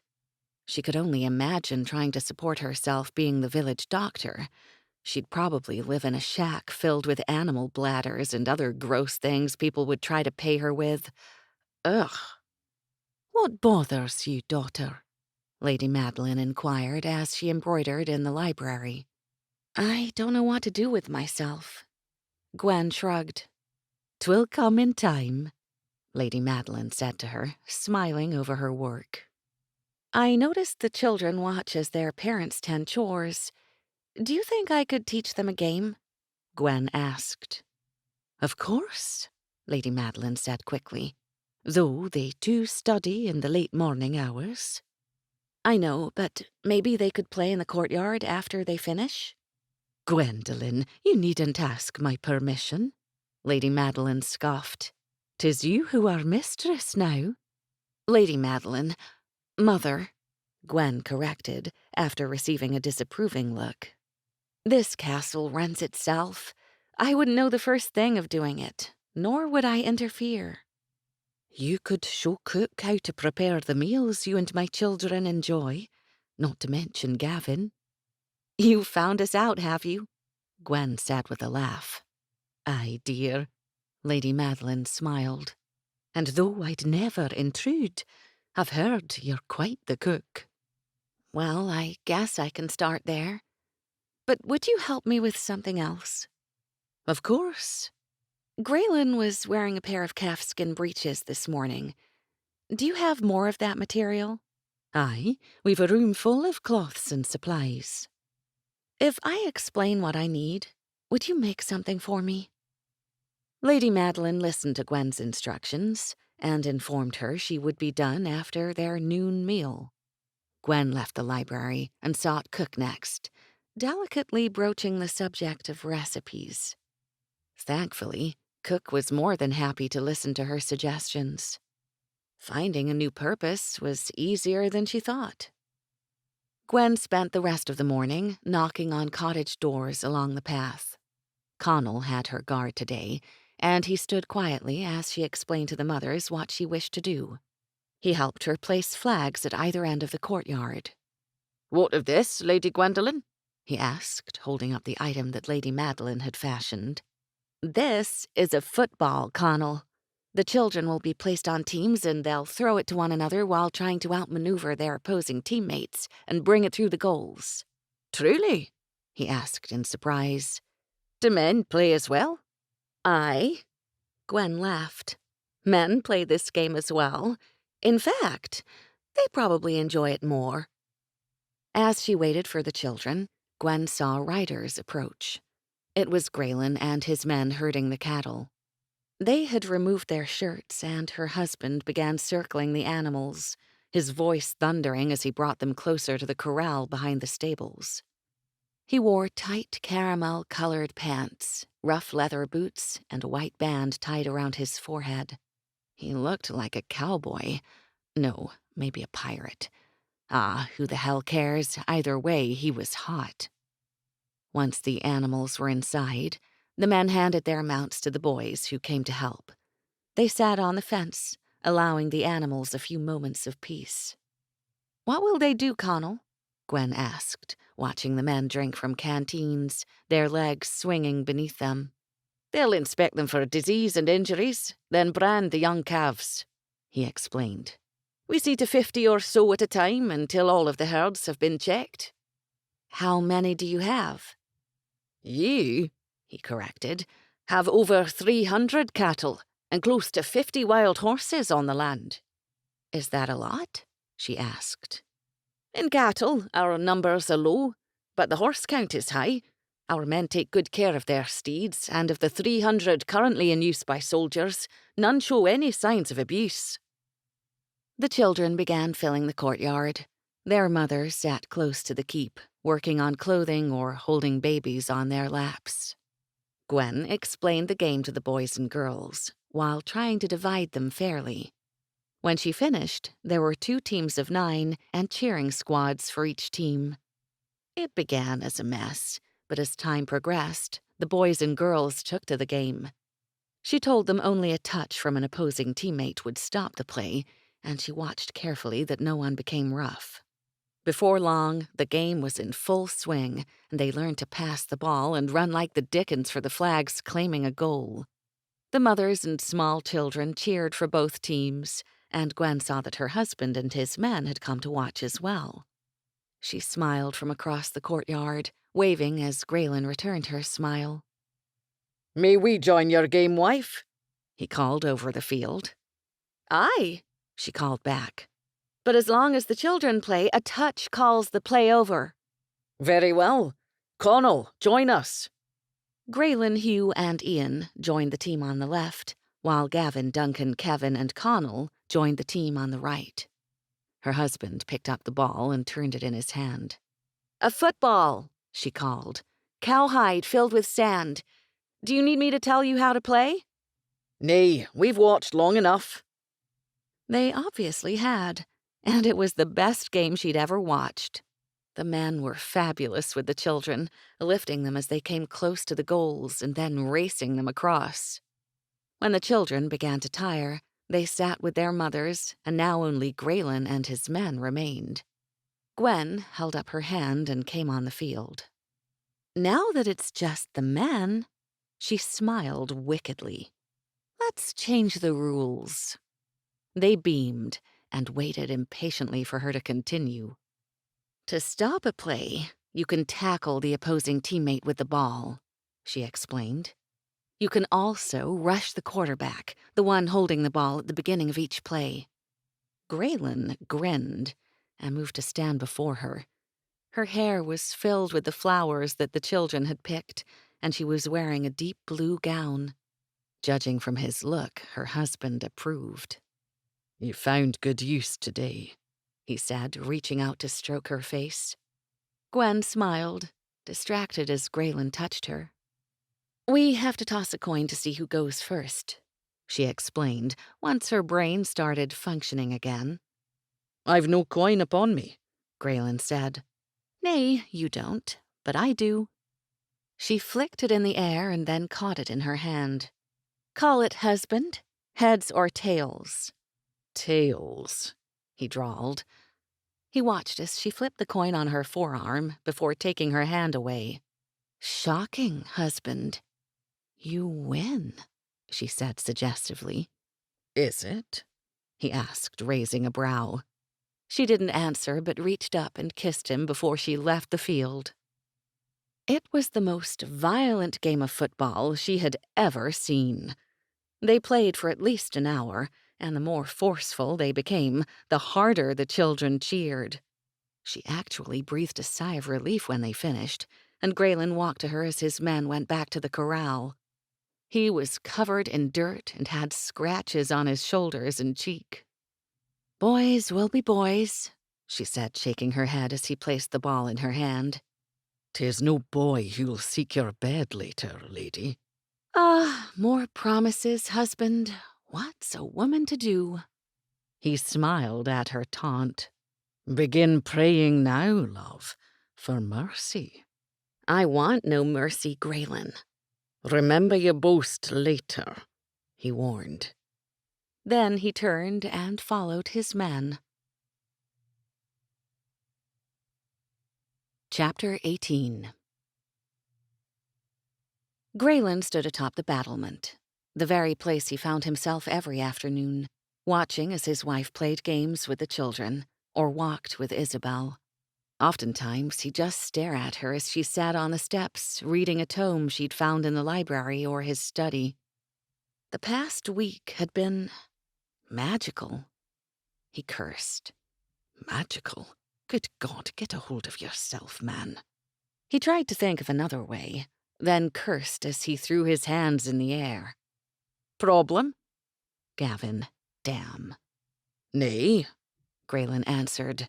be on your way. On my way, Gavin laughed. I think not. Your wife tells me you've been in the study. I think not again. Leave, Gavin, now. As your first in command, I should see what has you in such a state, he said, walking toward the outer wall. You're fired. Now be on your way. Fired? Aye, fired. Dismissed, relieved, he quipped in explanation. My wife tells me we can advertise for new men all the time. Does she now? He rolled his eyes as if not worried in the least. I'm more than familiar with the term. Your wife threatened me with the same. Repeatedly, he said as he continued farther out. Speaking of your wife, would she be the fetching lass in pale green sitting atop the steps? He leaned over. I could push you, Grayen muttered. Aye, you could, Gavin returned with a grin. But then I'd fall on your beautiful wife. Be gone, Gavin, Grayen sighed. Shh, Bella just came outside. Grayen shook his head and rolled his eyes. You can't hear her, you fool. You're the fool, Grayen, Gavin said as he turned again.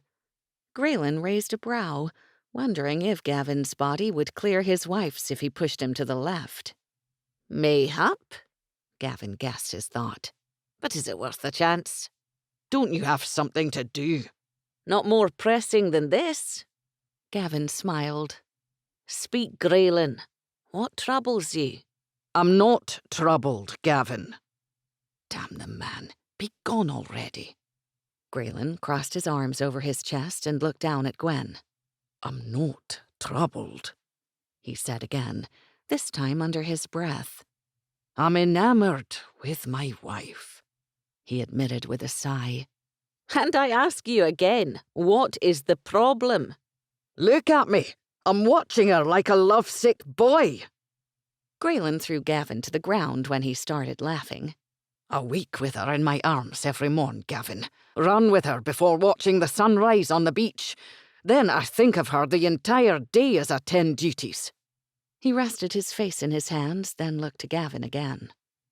We, you and I, he said, motioning with his finger between the two of them, eat the meals she joyfully prepares for us every night, no matter the hour we return.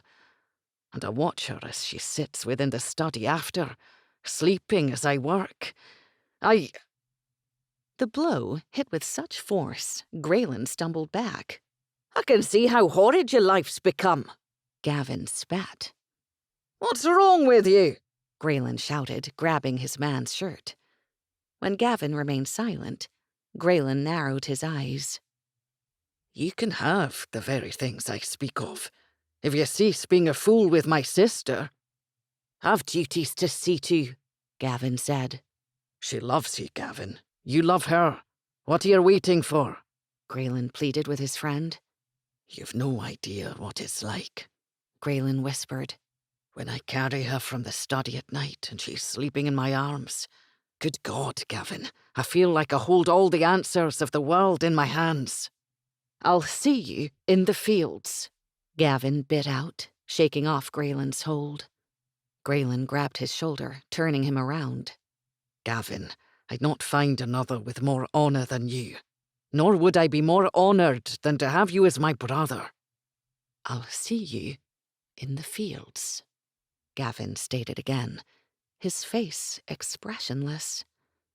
Then he turned and walked away. I'll be home for supper tonight, Grayen told Gwen the next morning. She was sitting before him on the chest, shaving his beard. You know, I've been here almost 5 weeks, and we've never shared dinner together in the Great Hall. I'm sorry. I wasn't looking for an apology. I'm glad you'll join us, she said quickly. Gavin, too? Aye. Why do you ask? Isn't it strange that he's never approached Isabel? Not strange, wife. Suspicious is more the like, he answered.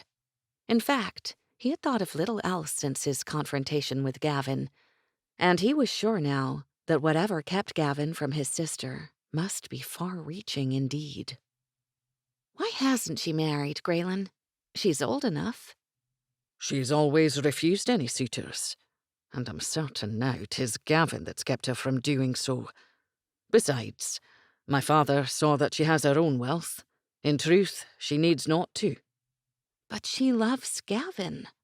Aye, and he loves her. Well? She prompted, hitting his chest. Well, what? He laughed. Do something. You fix everything, remember? 'Tis hard to change someone's will, Gwen, especially one as strong as my first in command. Not really. They just need a little push. Well, only Gavin needs the push. I've tried to broach the subject, but he refuses to listen, he said, shaking his head. Ah, don't shake, she hissed, pulling back the razor. Has Gavin admitted his feelings? Nay, he stares at me like I've sprouted horns. I know that look. Grayen rolled his eyes. I'm not surprised. He sighed. Dress for dinner tonight, wife. He squeezed her thighs. You're kidding, right? Grayen, I dress every day and every night. I'm aware that you dress, Gwendolyn. I'm suggesting that you do so appropriately. Appropriately? Gee, that's such a big word. I don't think I understand. You understand precisely, he said, bringing her closer. You could take the Eastern Hemisphere with an army at your disposal. Ah, that's so sweet. 'Twas an insult, he muttered. Take it back, she cried with a laugh. Nay. He shook his head. You drive me mad, woman. And she did. Pliable in his hands 1 minute, and Armageddon in the blink of an eye. His wife was intelligent, loving, and mindful, foul-mouthed, headstrong, and downright feisty. She openly questioned his authority, and, good God, her looks alone could raise the dead. Not to mention that finger of hers. She'd start pointing, and he'd seek escape, or fight back if necessary. He'd tried to change the way she dressed, but his attempts were futile. In truth, they were explosive. One morning, he'd even gone to the trouble of choosing a gown for her to wear while she'd finished in the bathing chamber. Then he called to her that he'd meet her below stairs. He'd waited at the head of the table in the great hall, facing the archway. His mother, Gavin, and Duncan sat to his left and Isabel to his right. He'd just taken a sip of coffee when his wife entered. The contents spewed from his mouth. Gwen, his wife, was not in the dress he'd carefully placed on the bed, but in the clothing that she'd come to him in. A tight white shirt revealing her arms, most of her chest, and the outline of everything beneath. And her trews, good God, her trews were the tightest pair of anything he could ever remember. They clung to her so low he could see her navel. And she was barefoot as well. She'd smiled as she approached the table, where everyone save he had covered their mouths and laughed. "Good morning, everyone," she'd said sweetly as she looked to them. Then she'd turned to him. "Grayen? Husband?" He was going to nail her. Against the wall, on the floor, to the door, the bed. "How nice you took the trouble to instruct me on what I should wear," she'd continued, his thoughts now returning from those of her imminent defeat, a triumph he could all but taste. "I just wanted to be sure," she'd said, standing beside the table now, her hands running down her body for emphasis. "This wouldn't be your first choice?" He'd stood so fast the chair fell.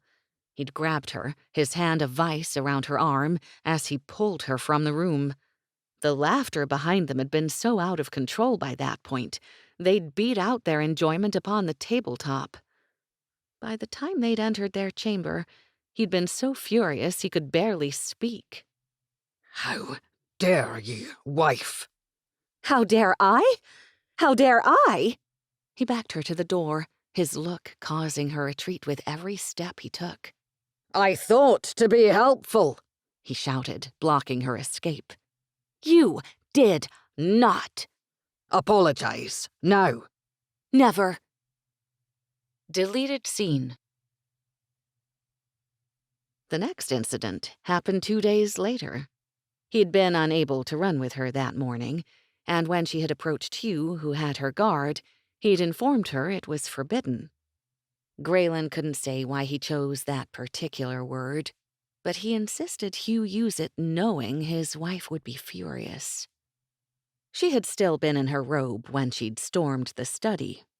I was about to change for my run, she hissed, steam nearly coming from her ears, but was told you forbid it. Grayen had looked to Gavin and his man at the table. Leave us, He'd ordered in an ominous tone, eyes narrowed on his wife. He could taste victory again, body and mind reeling with anticipation. Gwen had waited till the doors closed. Listen, caveman, I need to run and you can't stop me, she shouted, approaching his desk, her strides determined, her look furious. I did stop you, wife, He'd corrected. I'll go in my goddamned robe if I have to, Grayen. Where are my clothes? Don't jump ahead, sweet. Repeat the term you used to describe me. Now. It was caveman, She'd yelled, leaning over the desk. Caveman? He'd bellowed as he stood. As in prehistoric beast? Aye, you seem to be a direct descendant. She'd spit in his face. She'd jumped back as he swept everything atop his desk to the floor. Then she had run for the door as he'd vaulted and gave chase. Deleted scene. Grayen? Grayen. Gwen rubbed his cheek, pulling him out of his reverie. He shook his head and grinned. Sorry. You were 1,000,000 miles away. Gwen smiled. Nay. He leaned in and kissed her. Come, he said, circling her waist and helping her from the chest. She sat on the trunk at the end of their bed, sipping the coffee that Anna had brought up earlier.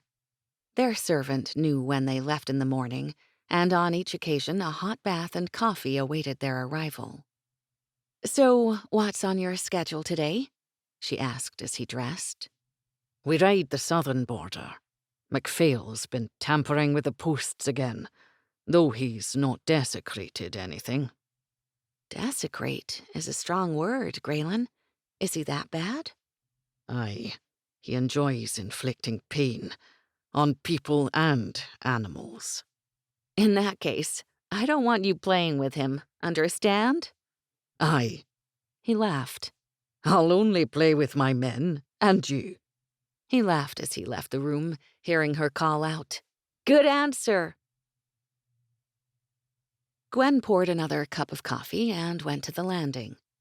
Wrapped in her robe, she sat on the berth waiting for Grayen and his men. They met in the study every morning, discussing whatever it was they talked about, and then together they'd head to the front doors. Watching them was her favorite part of the day, and she smiled as she heard them coming down the hallway. Then they appeared, 7 of the most wonderful men in the entire world. They were all huge, with dark hair of varying lengths and incredible bodies. Today they wore ebony-colored breeches and light-colored shirts. Their swords were angled across their backs, and cylinders filled with quivers were thrown over their shoulders. But what appealed to her most were their eyes. No matter what trouble they thought she caused, it was only respect and concern that they looked to her with, and no matter how many times they lied straight to her face, she knew they did so only to protect her. Boys, she called playfully, rewarded with 7 smiles as they turned. Don't forget, we're having pizza tonight for dinner. Pick it up on your way home, okay? They all nodded, clapping her husband on the back before heading out the door. Grayen, however, remained, holding her gaze the longest. Then he turned to join his men. Chapter 19. His wife dressed for dinner. She looked resplendent in pale blue. Her hair was secured with a jeweled clip he'd gifted her with just that morn, and her legs were crossed as she sat before the fire in the great hall, her foot rotating provocatively. The cordwainer must have had a fit fashioning her sandals. More to the point, she must have had the fit bending him to her will. The sandals were delicate and similar to those she wore the night he wed her. The heel on these, however, had to be 3 inches longer and no more than a spike. His appetite increased. For her. She turned and smiled as if she was pleased by his appearance. He and Gavin were both dressed impeccably, in white linen shirts and black trousers tucked into tall, polished boots. Their hair was still wet, having bathed in the lake before entering the keep, a habit after their long days. Grayen walked to Gwen and brought her hand to his lips. "You look beautiful," he said. Gavin poured wine and handed a goblet to each of them before placing the last atop the harpsichord for Isabel. Grayen, come play with me, Isabel called. "Aye, sprite. Something lively," he dared. You play, Grayen? Gwen asked, surprised. "One of my many talents," he teased. Gwen snorted. My God, your ego knows no bounds. Then she turned to his first in command. Gavin, come dance with me, she called. We'll teach my munger husband and his saucy sister how to move to such music. Gavin drained the contents of his goblet and then bowed ceremoniously before taking her hand. He led her to the center of the room, and Gwen smiled. Follow my lead, kind sir, she said. She proceeded to teach him what she called a 2-step.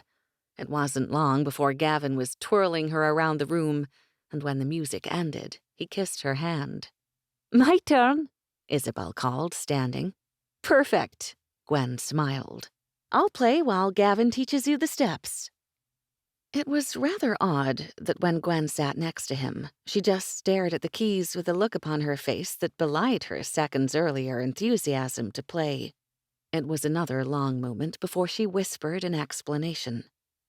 You know, it's really rather stupid, but somehow playing the piano in the past always made me sad, more alone than I actually was. She turned to him, and when she bit her lip, he ran his finger down the side of her face. A stroke for courage, love. When his wife's eyes filled with tears, he asked, What's this? She reached up, cupping his face with her delicate hands to bring him closer. Everything I ever wanted is right here in this room, Grayen, she whispered for his ears only. Good God, he loved this woman. I'd not find the words to say it better. He kissed her, then motioned with his head to the keys. Play, sweet.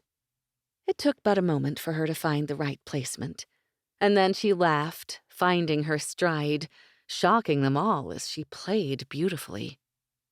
Grayen studied Gwen's hands, adding to her delight when he followed beside her. She gave him an incredible smile, which he returned, and now he was the one who was laughing, having more fun than he could ever remember. Anna came in and announced dinner, and as he glanced up, he couldn't help but notice the warm look she exchanged with his mother. When he and Gwen finished their piece, Gavin escorted Isabel and their mother to the table. He and Gwen remained where they were. He shook his head as he stared at her. You never cease to amaze me, Gwen. He laughed as she worried her bottom lip between her teeth. One day, love, I'm going to bite it for you, he warned. You already have. Don't remind me, he growled. I like it when you bite me, she grinned. They laughed their way to the table, and Grayen held her chair. He remained standing, raising his glass ceremoniously. to the first of many joyous nights together. May the warmth that fills this chamber last throughout our lifetimes." They touched their goblets together before drinking to his toast. "Grayen, how did you learn to play the harpsichord?" Gwen asked as they began to eat. "My father and I sailed to Italy years ago," he explained. "We happened to be at court when we saw the instrument. My father was so taken with the invention, he commissioned its construction for our home." "What became of him?" Gwen asked. "He died 5 years past, peacefully in his sleep." "I'm sorry," Gwen said, taking his hand.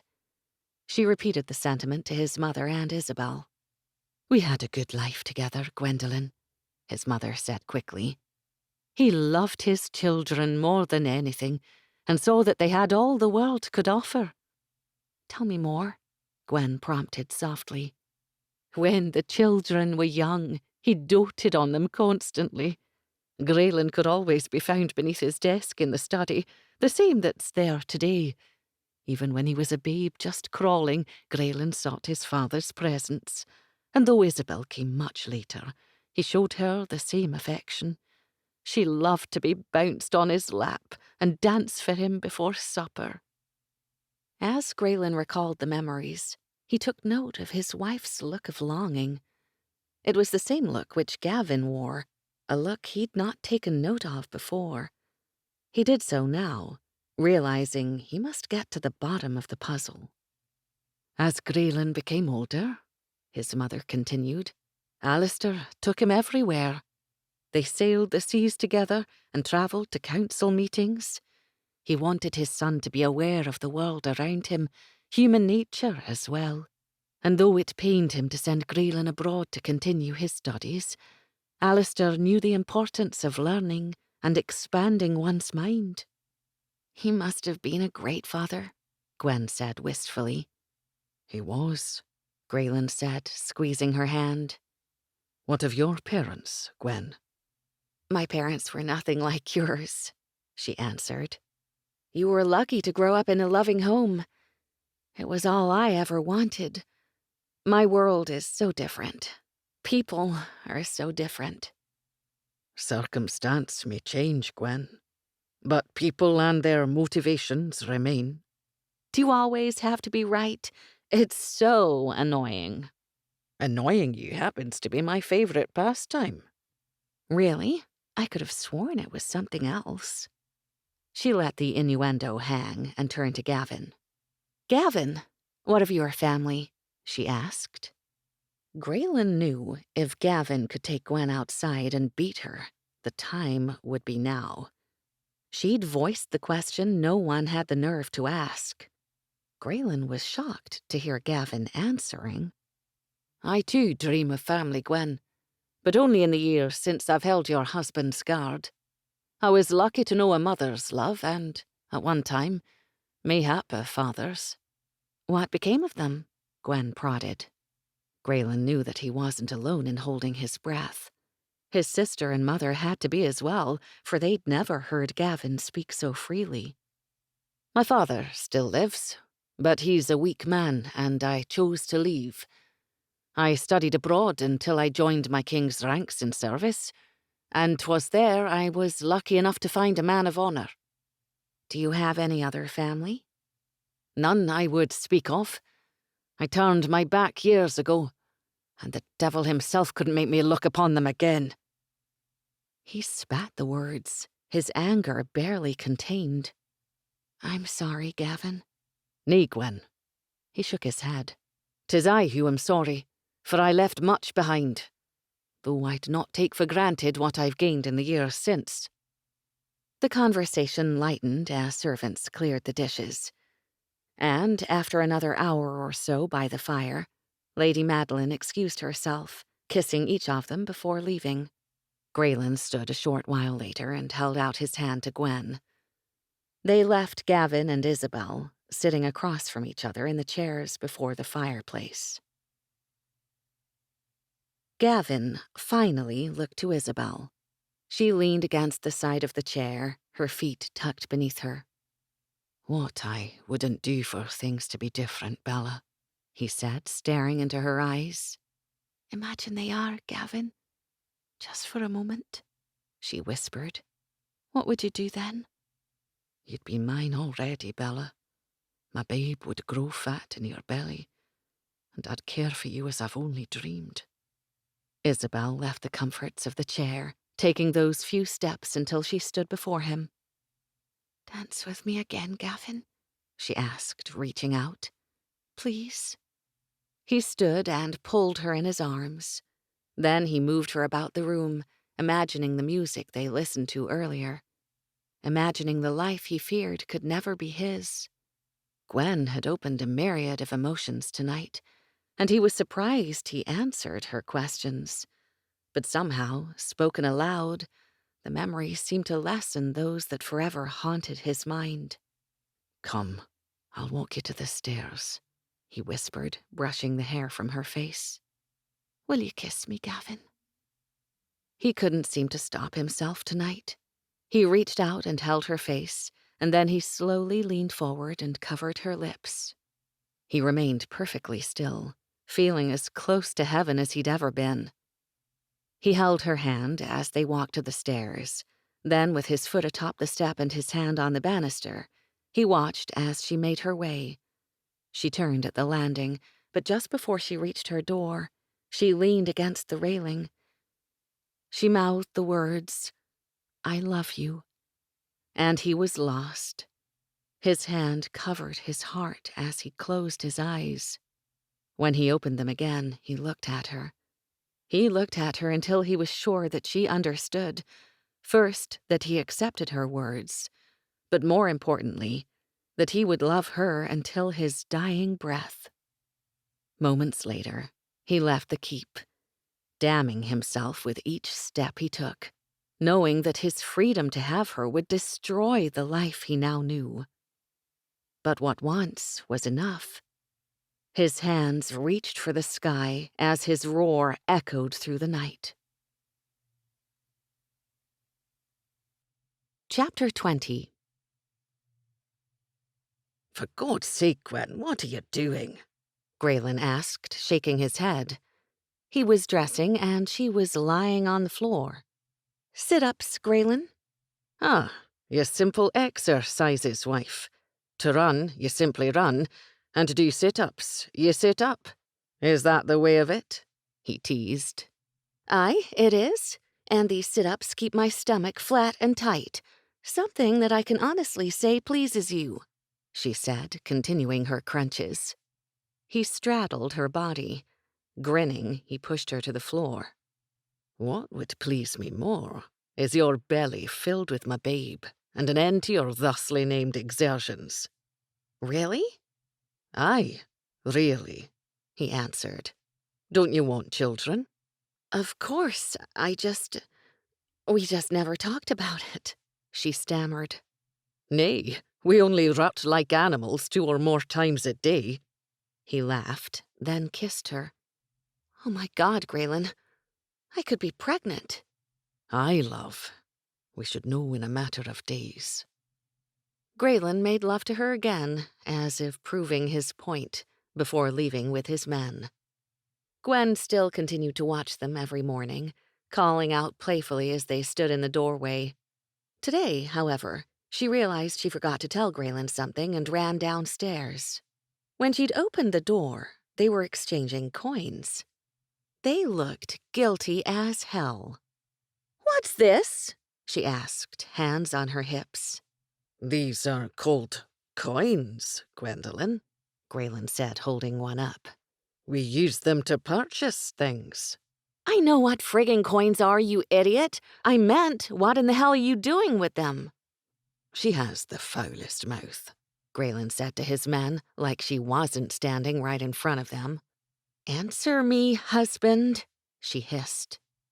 We're trading them. He grinned. Gwen's eyes narrowed. Do I look like an idiot? Because I'm not. He laughed.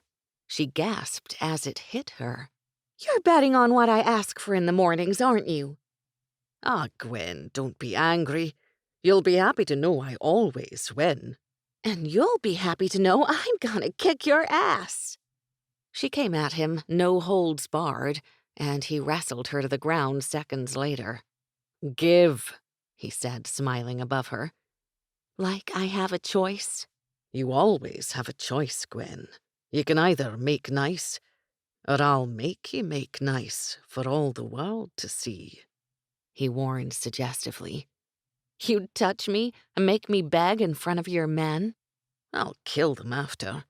Then we'll put an ad in the paper and hire new ones. I'll give, she grumbled, knowing she'd surprised him by conceding so quickly. Grayen shook his head. Too easy, love. I swear, Grayen.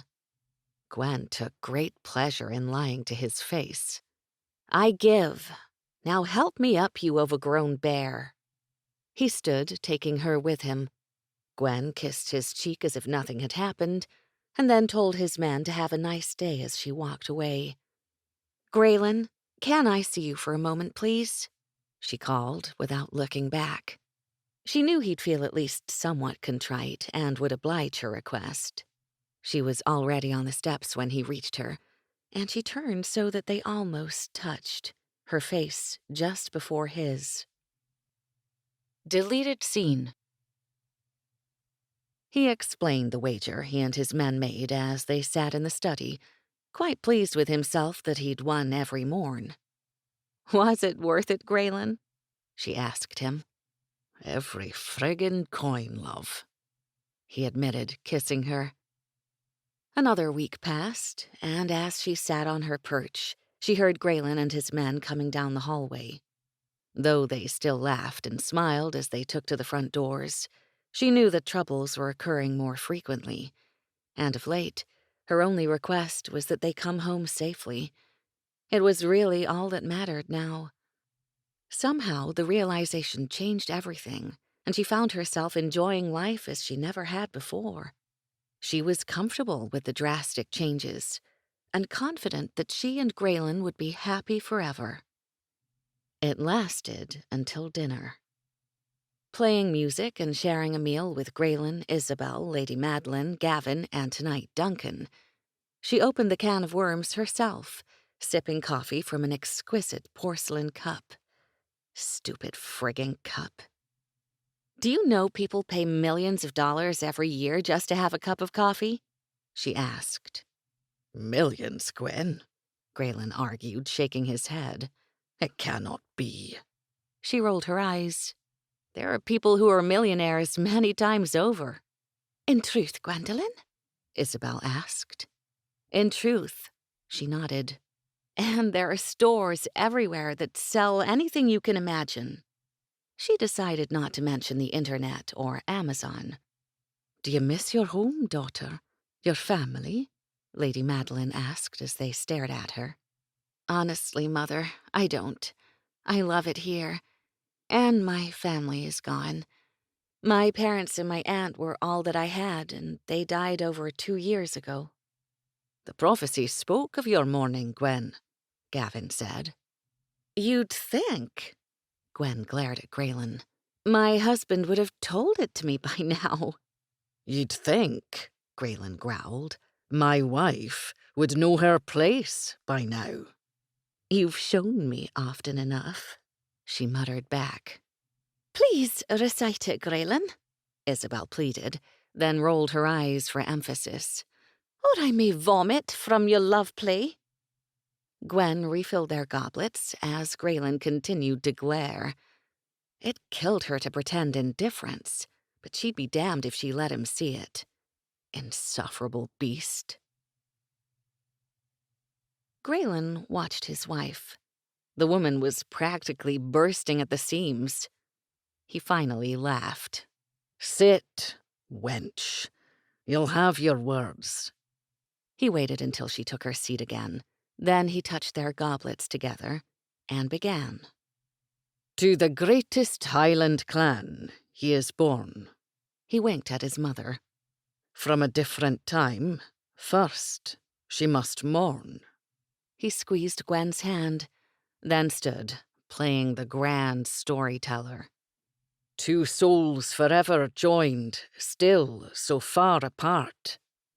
Hand over his heart, he looked to his audience, caught in the words himself as they came from his lips.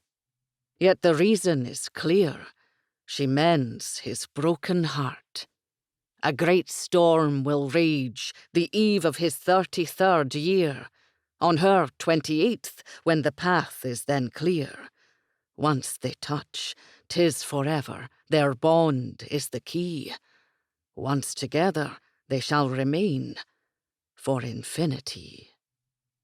Isabel stood, clapping in excitement, while Grayen bowed before looking back to Gwen. His eyes narrowed as he noted her demeanor. She sat completely still, a blank stare on her face. Then she reached for her goblet and drained its contents. "Again, Grayen," she said, looking to no one, her tone flat and her voice tight. She clearly braced herself for the retelling. He had no idea what upset her, but he'd never seen her as such. He began again, less boastful this time, and watched her intently with each word he spoke. Her face remained impassive until he recited, Yet the reason is clear. She mends his broken heart. Gwen stood so quickly the chair fell. Her goblet empty, she reached for his and drained it. "If you'll excuse me," she said. Then she was gone. She was halfway up the stairs when he caught up to her. Gwen, what's wrong? He asked, taking the steps 3 at a time to keep pace. I... She stopped only a second to look at him. "Oh, God, Grayen, I can't." Can't what, Gwen? What's upset you? He yelled as she continued up the stairs to their chamber. She paced the floor, wringing her hands. Then she stood in the center of the room and stared at him in a way she never looked at him before. She began shaking her head again. "I'm going for a run," she said, looking to the floor. "'Tis dark, Gwen, and you've had 3 glasses of wine," he reminded her. "You'll go nowhere." "You don't understand, Grayen," she yelled, looking up once again. "It doesn't matter. I've got to get out of here." She turned to the bathing chamber, clothes flying once she stepped inside. Everything from the chest emptied as she searched without reason. Then she dropped to the floor, rummaging through the pile. Her entire body shook as she removed her gown, the bodice ripped in her haste. She redressed in her running clothes, then stood panting, her hands fisted so tight her knuckles were white. Good God, his wife was going to blow. He kept his voice calm and made no move to approach her. "Gwendolyn, come by the fire, love," he called softly. As she walked past him, he shouted, "You're not leaving!" "Watch me!" Afraid to upset her further, he followed her to the steps. He realized she meant to go outside. "Gavin!" he bellowed. "The door!" Gavin jumped to his orders, barely in time. Gwen moved quickly, but Grayen was just a second behind.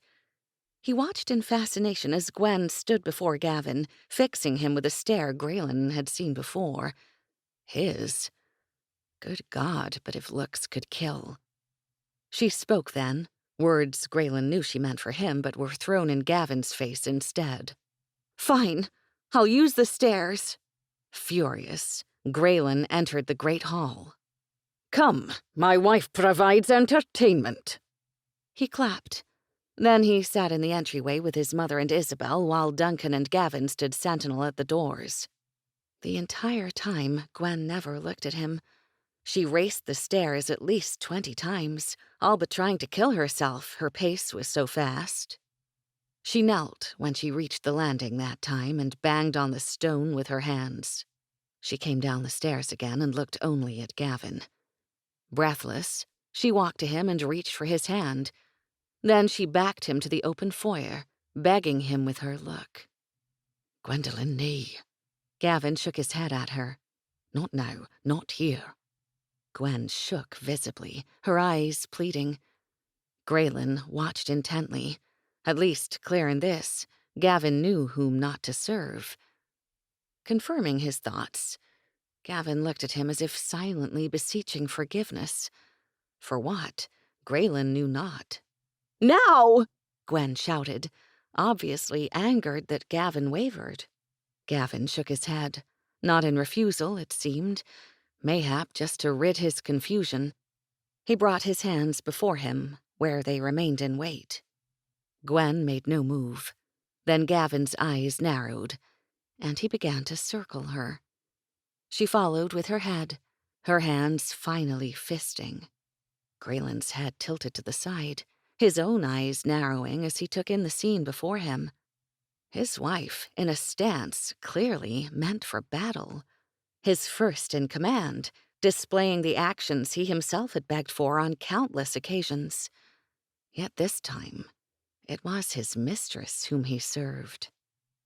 Unsure, he stood, his mother pulling him back. "Let her find some solace, Grayen," she pleaded. "She's so like you." It was those words that finally broke through. His wife was, in fact, like him, strong and determined. She used her body to work through the things which plagued her most. From the corner of his eye, he saw Anna at the end of the hallway and motioned with his hand for her to prepare their room. She'd swiftly see to a bath by the fire. His full attention on the center of the entryway, he waited, his own hands fisted as well. Gavin began to circle his wife, taunting her with a stare, moving his arms as he readied himself. And still, Grayen knew not what for. Then it began, and the display took his breath away. His wife engaged, hitting Gavin's palms with quick punches, straight and then from below. She grunted as she delivered each blow, while Gavin threw her hands back, harder after each assault. They became embroiled in a game, the likes of which he'd never seen before, and he almost smiled with pride. She was amazing. She kicked at Gavin's arms from the side now, turning to deliver more from behind. Gavin's defense was harsh, throwing aside each of her blows, and now both made sounds as they battled. It continued for endless minutes, no finish in sight. Finally, he could take no more. "Enough!" he shouted, standing to move before her. He grabbed Gwen's arm and led her from the room. They spoke not a word as they ascended the stairs and entered their chamber. He led her to the tub and removed her clothing before lifting her into the water. She remained silent, staring into the fire as he washed her. Then he wrapped her in a towel and placed her on the hearth. He stood before her now, arms crossed over his chest, as he waited for an explanation. She finally looked at him. She shook her head. "You'll tell me, Gwen. Now." She started crying, silent tears at first, but then she became consumed, head on her knees as her body shook. And still he didn't understand, but he knelt and wrapped her in his arms. She still couldn't finish. "Your knowledge of letters needs work, love. Shall I employ a tutor?" He joked softly, pulling back to look at her. She gave a laugh. "'Twould be very generous of you." "I'd give you the world, Gwen. You know it to be true. Please, talk to me," he pleaded, unsure what else to do. Grayen, Good God, Gwen, we've gotten that far already. You what? "I mend broken hearts," she whispered. "I know, Gwen. You've mended mine already." "No, Grayen, that's not what they meant." "What who meant?" "The prophecy!" she shouted. "I truly mend broken hearts, Grayen."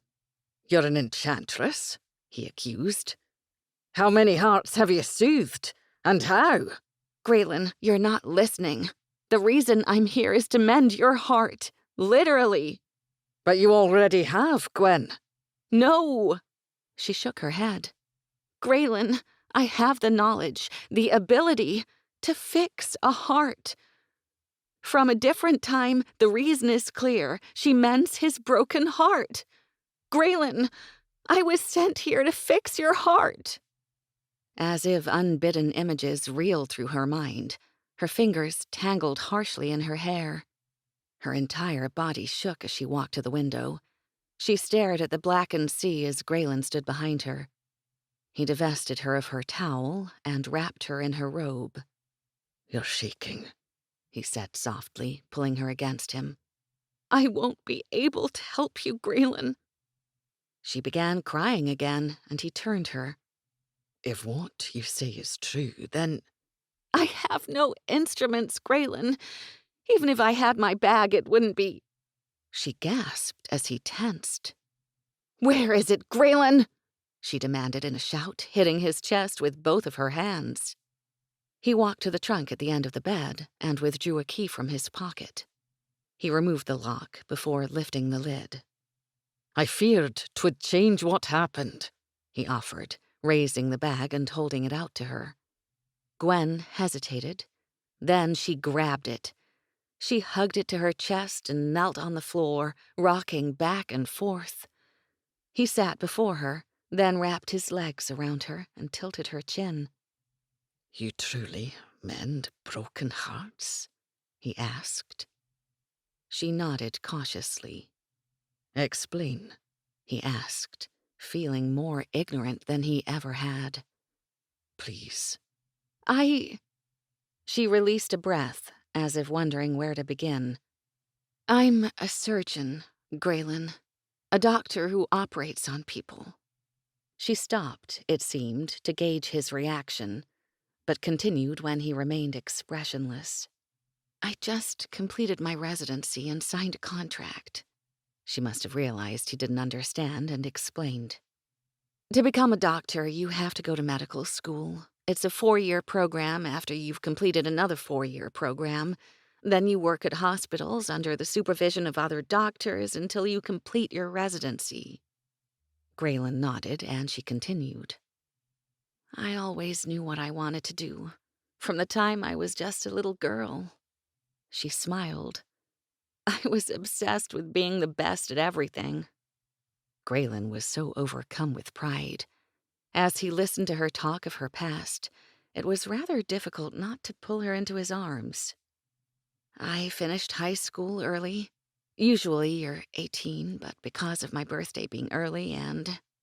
She paused a moment and shrugged. And I guess this consuming drive I had. I was 16 when I started my undergrad program. I finished that early as well, and then went to med school. "My God, Gwen. How did you accomplish so much so quickly?" She shrugged in an attempt to remain indifferent, but her voice held a quality of despair when she quietly answered. School was all I had, Grayen. Grayen saw the tears in her eyes, at once suspicious of what she left out. "What do you mean? 'Twas all you had?" he asked, determined to understand what she wasn't saying with that admission. I had my aunt, Millicent, she said quickly. She was wonderful, Grayen. Her eyes lit up as she spoke about her. We took trips together, and she always told me how proud she was of me. "What of your parents, Gwen?" he insisted as she continued to avoid the issue. It took her so long to answer. For a moment, he thought mayhap she wouldn't. My parents were... busy. The last word was spoken so low and worse. To her hands. "Busy," he nearly shouted, outraged on her behalf. It wasn't their fault, she said defensively. They were trained just as I was. They were the leaders in their field, Grayen. I was poised to take their place. "But what of you, Gwen?" I worked hard, she stammered. Did they never praise your efforts, Gwen? They expected me to be the best, she finally said. I don't think they ever realized. He lifted her chin so she would look at him. Realized what? He prodded gently. I just wanted them to be proud of me, Grayen.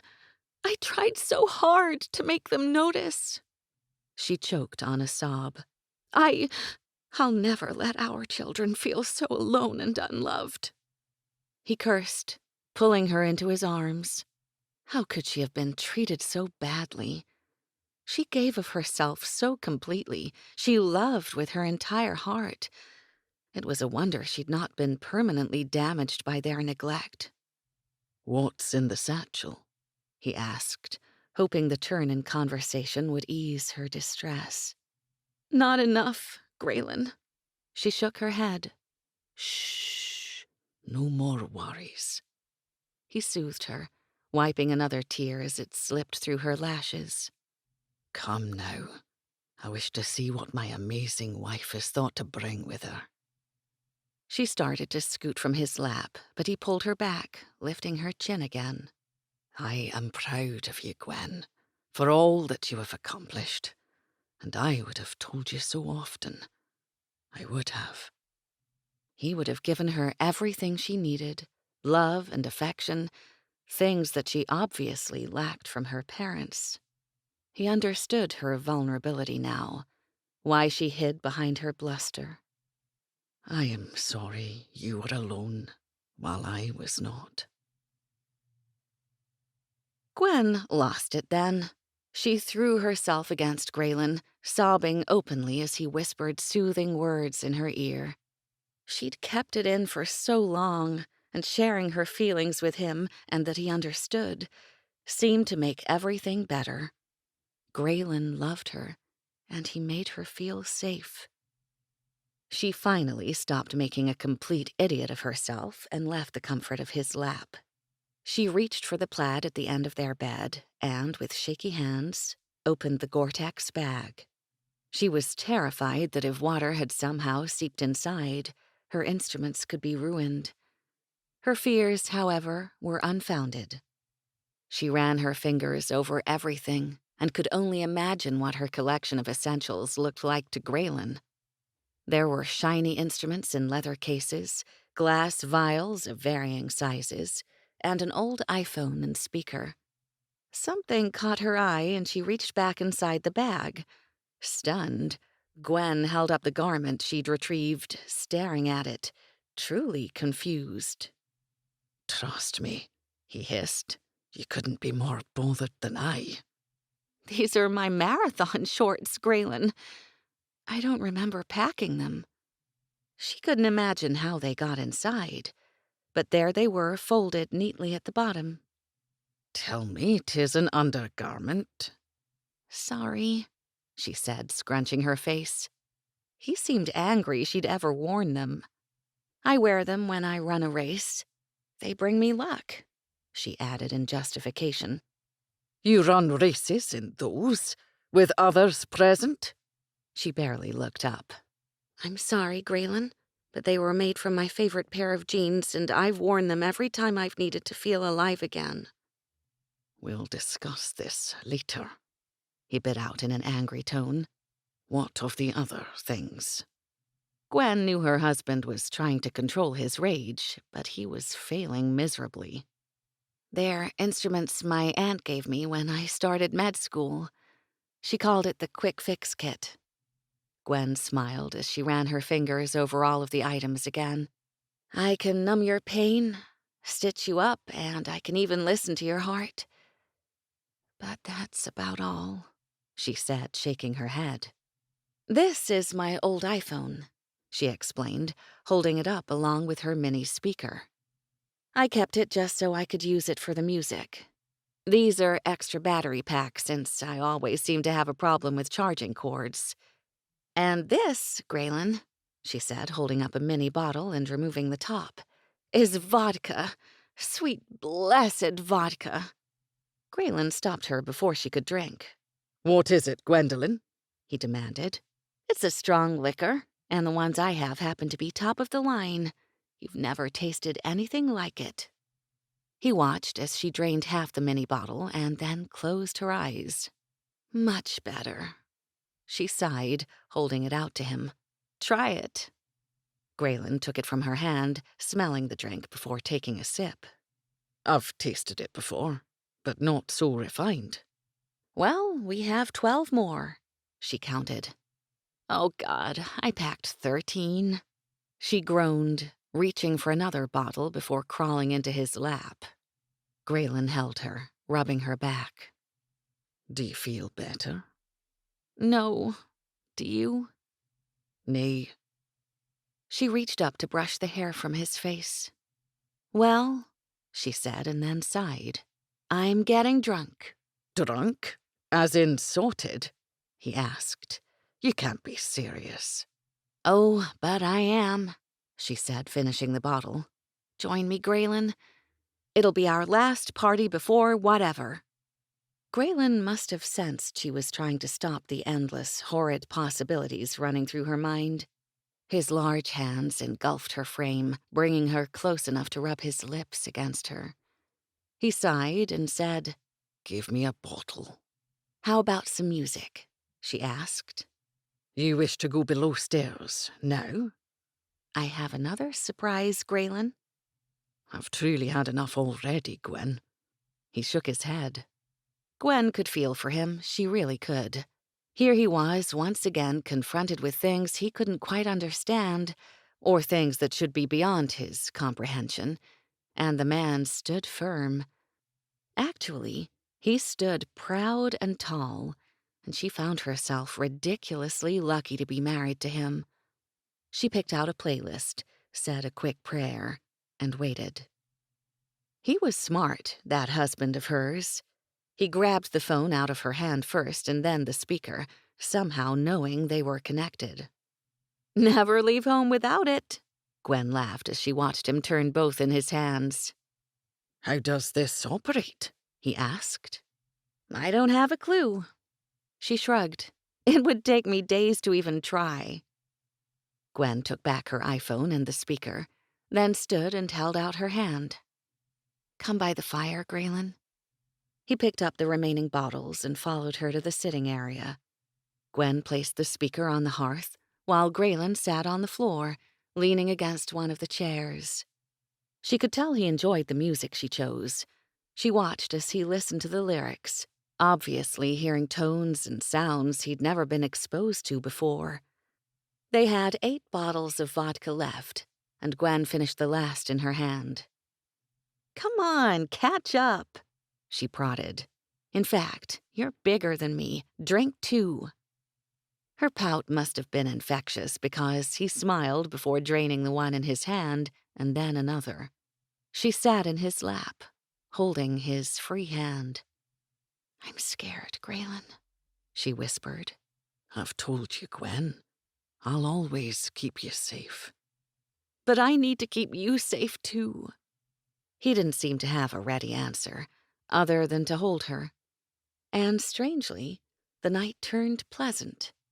They remained by the fire, drinking and listening to music. Gwen excused herself for a moment before returning. Will you dance with me? She asked, holding out her hand. Don't you know? He asked, shaking his head. Anything, Gwendolen. Anything. He stood and opened the 7th bottle, drinking half before holding it to her lips. Open, love, he whispered, watching as it emptied into her mouth. He kissed her, only to stop a moment later. What's rock and roll? He questioned in reference to the lyrics. The Uncle Cracker version of Drift Away was playing now, one of her favorites. It's a type of music. I'm not sure if they were referring to getting lost in music literally or if they meant it more metaphorically, like getting lost in the music of someone's soul. I choose the latter, Grayen. I want to get lost in you. She took his hands and showed him how to dance to the beat of her music. They remained in front of the fire, it seemed like forever. Gwen was having the time of her life, her worries forgotten, as she enjoyed a night she had only dreamed of, dancing with her husband and listening to her favorite songs by a roaring fire. And the alcohol, well, it was definitely beginning to impair her judgment. I must call for a guard, Grayen said, shaking his head. He was watching her as she danced on the hearth to You Sexy Thing by Hot Chocolate. She bit her lip as he walked backward, obviously unwilling to take his eyes from her.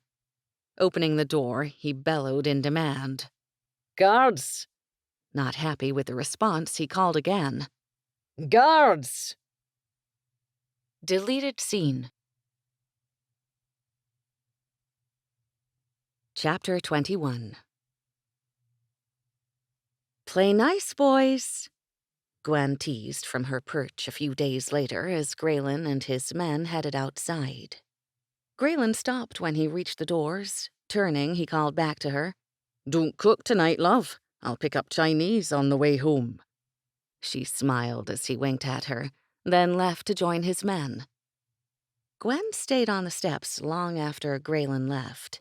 She leaned against the railing, wishing she could laugh at his comment, but she was nauseated and so dizzy that the entire stairway spun around her.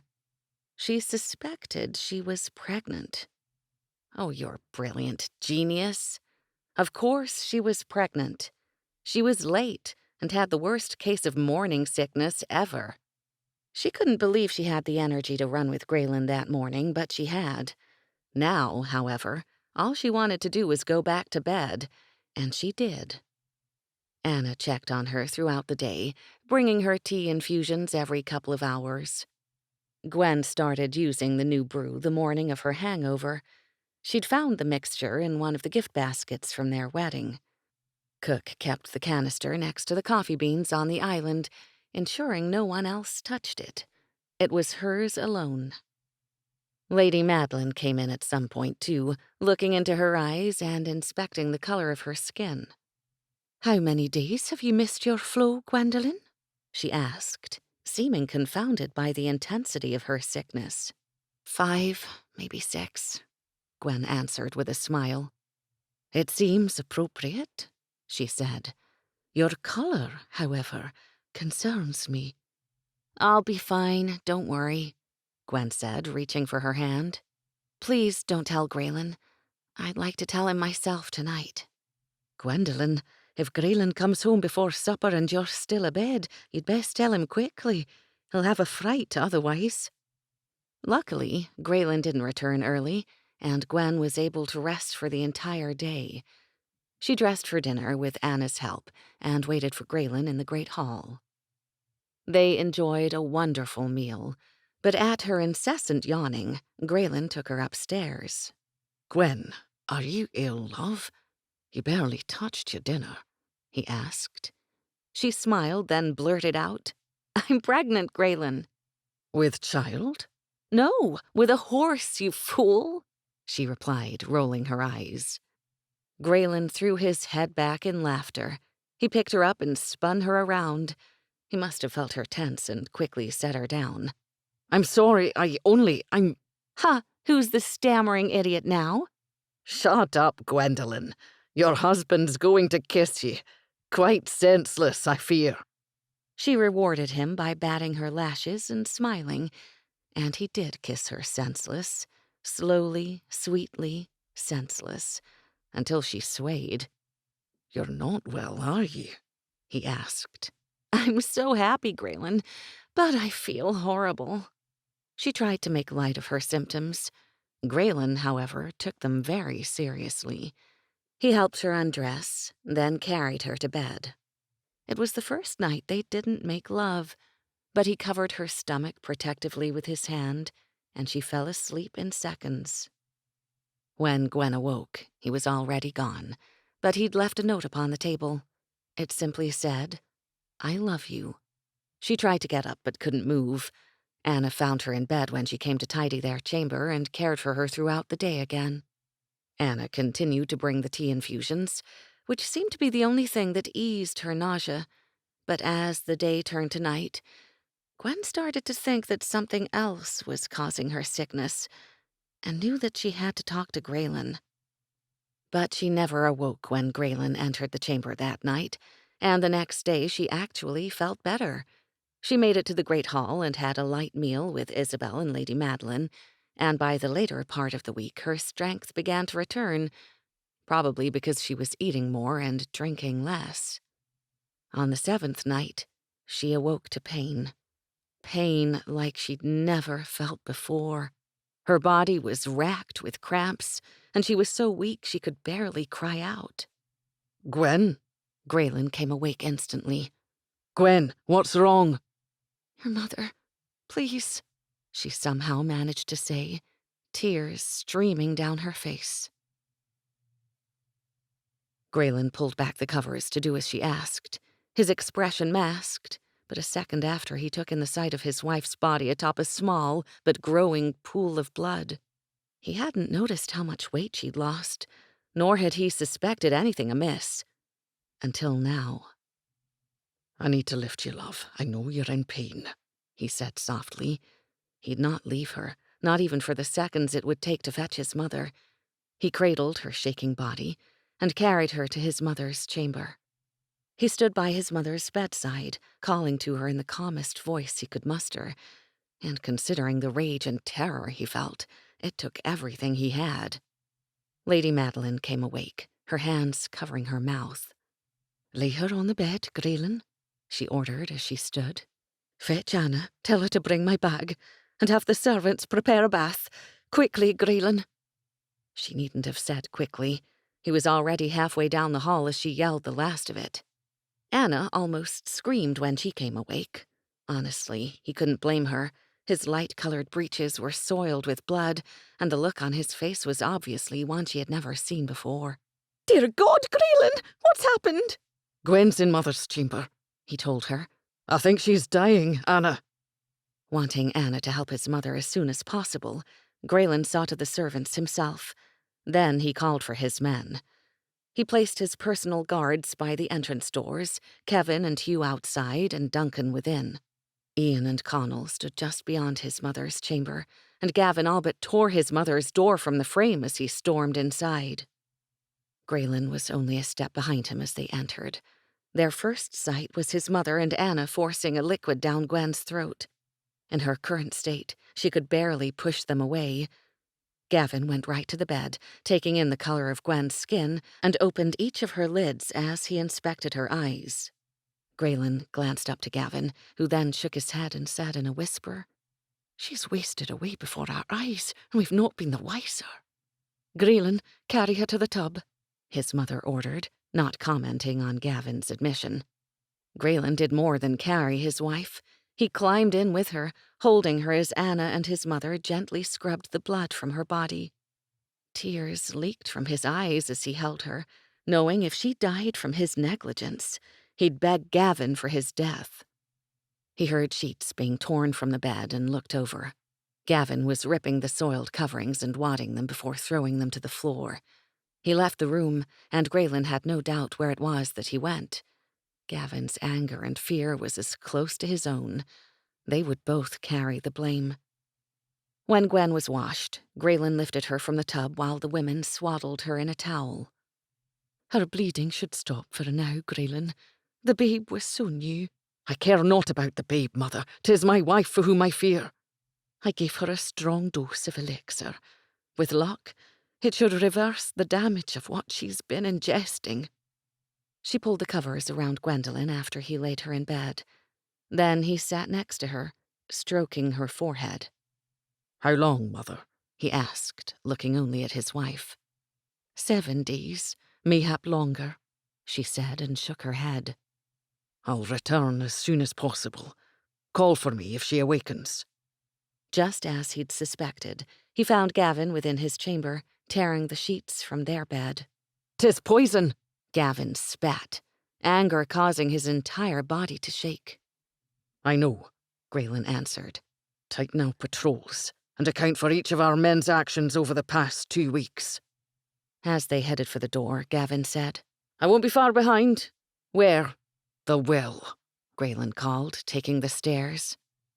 Gavin signaled to Duncan as he left the keep. Grayen and Gavin awoke their soldiers and increased their guard. Careful not to inform them what was amiss, they placed within each group 2 men they trusted implicitly. Then they headed toward the well. Grayen had already lowered himself, Kevin and Hugh were holding lanterns from above, watching as he inspected the walls for discoloration and the water for odors. Gavin took the rope and slid down. They stood in the water, glaring at each other. I see no signs, but I want it covered just the same, Grayen ordered. How could we not see it, Gavin? How? We thought 'twas from her carrying, he shouted. I'm just as guilty, Grayen. Did you see her body? Grayen whispered. Aye. Have you not awakened, Grayen? He didn't finish. He couldn't. Grayen finally gave the signal, and they were pulled up, ordering a group of men to fill the well immediately. Then they stormed back to the keep and straight to the kitchen. Grayen and Gavin lit every wick as Ian left to fetch Cook. Gwen opened her eyes sometime later, confused by her surroundings. Then she realized she was in Lady Madeline's chamber. "Mother," she whispered weakly. "Aye, child, I'm here. You'll be all right, Gwendolen. You just need rest." "I have—" An intense cramp made her gasp. "Speak." Gasp. "Great." "He's outside with his men," she said, gently pushing the hair away from Gwen's face. "Please." Lady Madeline went to the door, and when she opened it, Ian and Connell stepped inside. Obviously wishing to check her condition for themselves, they walked to the bed. They took note of her skin tone and inspected her eyes. "Connell, take me to Grayen," she whispered, holding out her arms. He didn't refuse her and cradled her in his arms as he carried her down the stairs. As they walked through the foyer, he looked to Ian. "Lady, I must lay you down," Connell said, trying to keep the anguish from his voice and failing quite miserably. She could feel blood seeping along her legs and felt awful that he and Ian had to witness it. But she had to speak to Grayen. "Take me to my husband, Connell," she said weakly. Then she added, though the words were barely audible, "'Tis an order." Gwen was confused when they passed the study, but when Ian held open the swinging doors, the sight before her made her aware that they already knew. The kitchen was ablaze in light, and Cook stood between her husband and Gavin at the island. Kevin and Hugh were in the process of emptying the entire pantry. Cook, Grayen, and his men looked up at the same time. Each of them appeared horrified as they looked at her. Grayen came forward, taking his wife from his man's arms, exchanging a look with Connell he wished never to need again. They were all in agony. Her plight tore at their hearts. "Why are you out of bed, sweet?" Grayen smiled, pretending as though he'd not a care in the world. "Not buying it, husband," Gwen whispered. She reached for his face, tears in her eyes. "The tea, Grayen. The tea." They had just been about to open the canister when Connell arrived with Gwen. Cook was sure it was the one thing Lady Gwendolen had daily, and hoping to keep the wedding gift only for her mistress, she'd not allowed another to sample it. Grayen watched Gavin lift the lid and spill the contents. They gathered around the island, searching through the crushed leaves.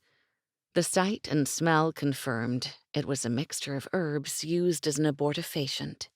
But Gwen had taken so much, it not only killed their babe, but possibly her as well. "Find where it came from," Grayen ordered. "I'll be above stairs." Grayen knew not to ask for guards. His men would likely sleep with them if they deemed it necessary. He carried Gwen to their chamber and cleaned her again. He could hear her try to speak, but she was so weak.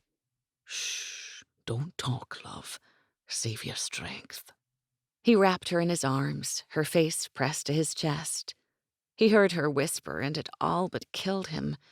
He bit the inside of his cheek, holding her as she cried.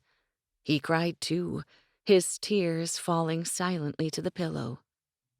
He kept his hand pressed firmly over her heart, willing the steady, though weakened beat to continue. He listened to each of her breaths, his body clenching in fear when she gasped with her efforts. Her words kept repeating in his mind, words she thought may be her last. No regrets. The happiest days of my life. They were but 5 weeks. He remained motionless when his men entered his chamber, positioning themselves on the floor around his bed. They too felt shame and found comfort only now by guarding their mistress with their lives. He knew without looking that Gavin stood sentinel at the door. "Take the other side, Gavin," Grayen commanded quietly. Lady Madeline came in throughout the night, giving Gwen more of the elixir as he and Gavin held her head. He could see her sorrow increase each time she stepped over the men as they lay awake on the floor. He knew it was a sight she would always remember, her son and his best friend taking comfort from each other as they held Gwen between them.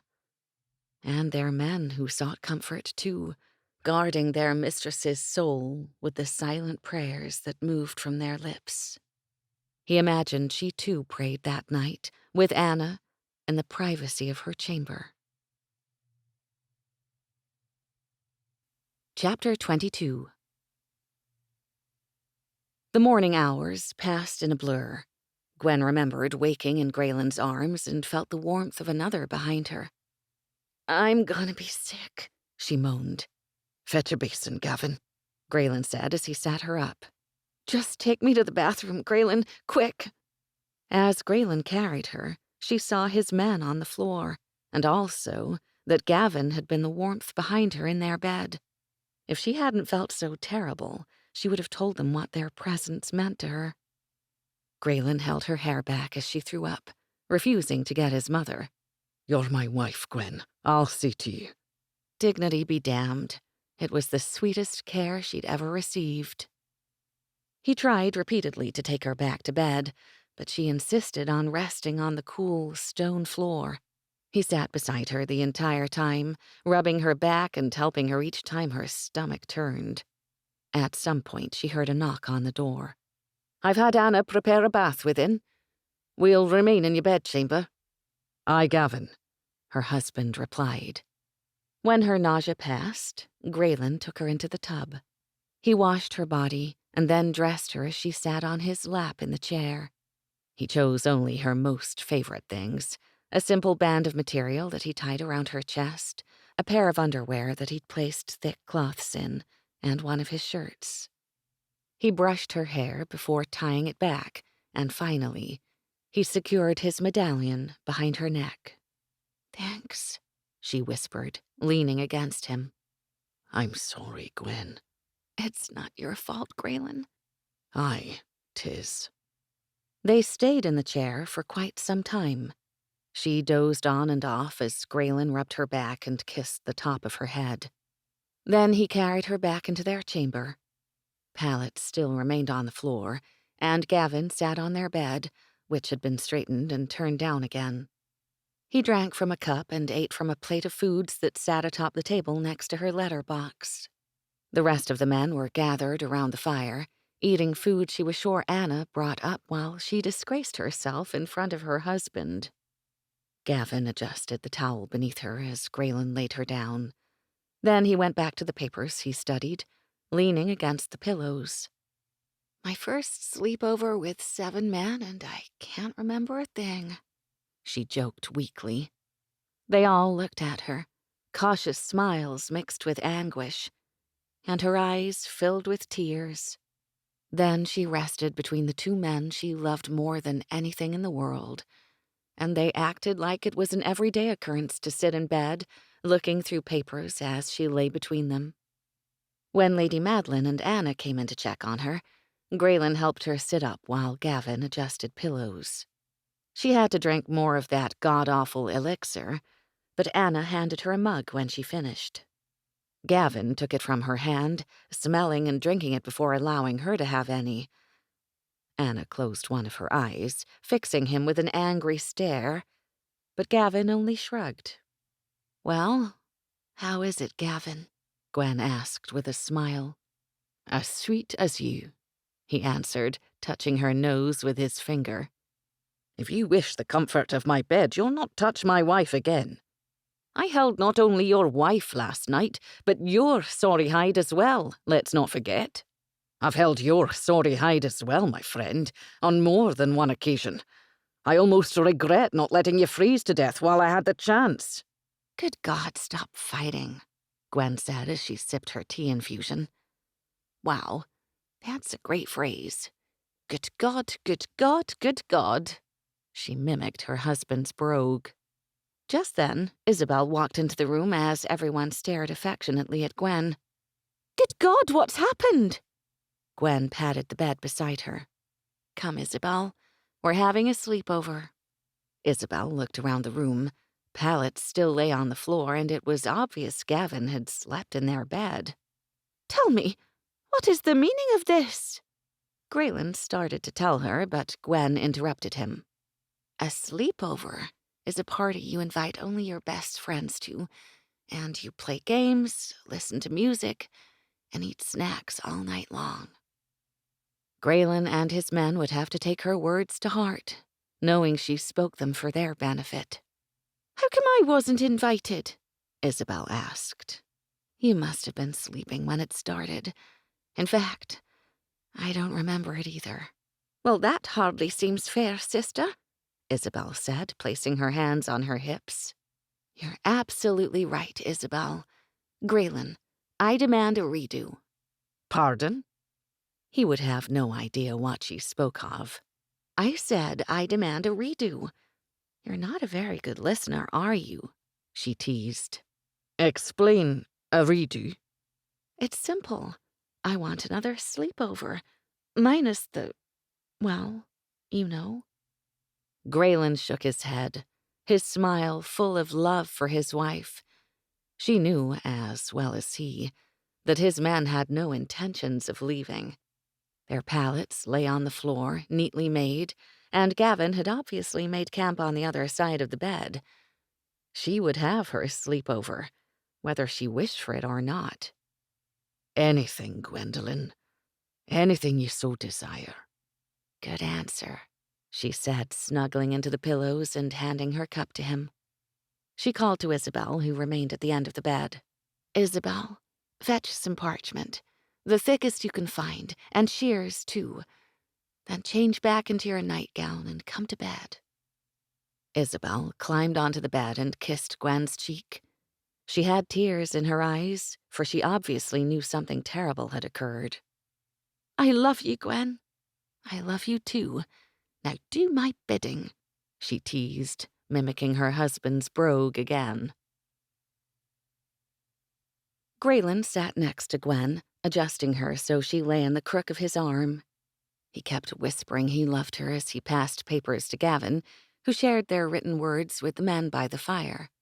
Taking their orders, the men began leaving in groups of 2. Then they'd return before another 2 would go.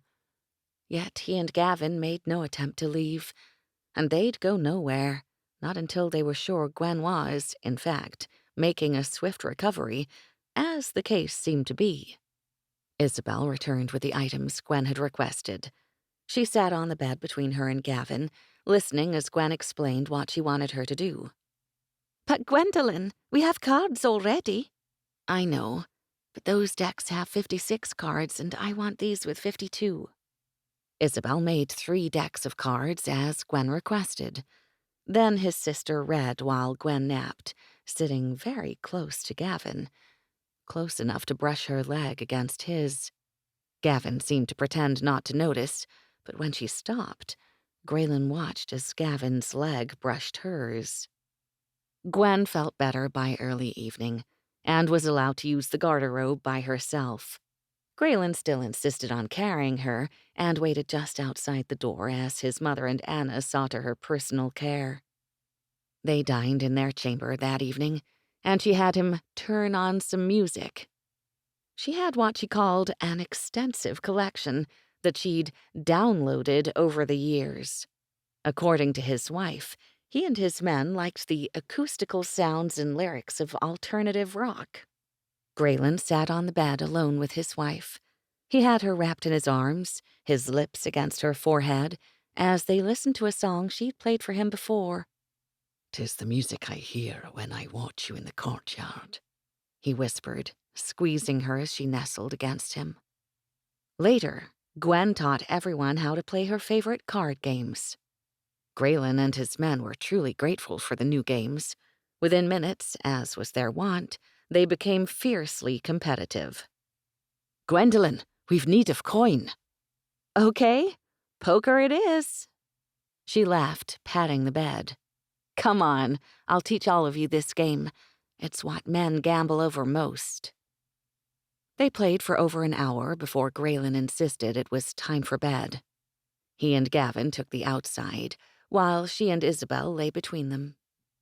Grayen wrapped Gwen in his arms, facing his sister, but Isabel and Gavin lay still as statues. His wife fixed that.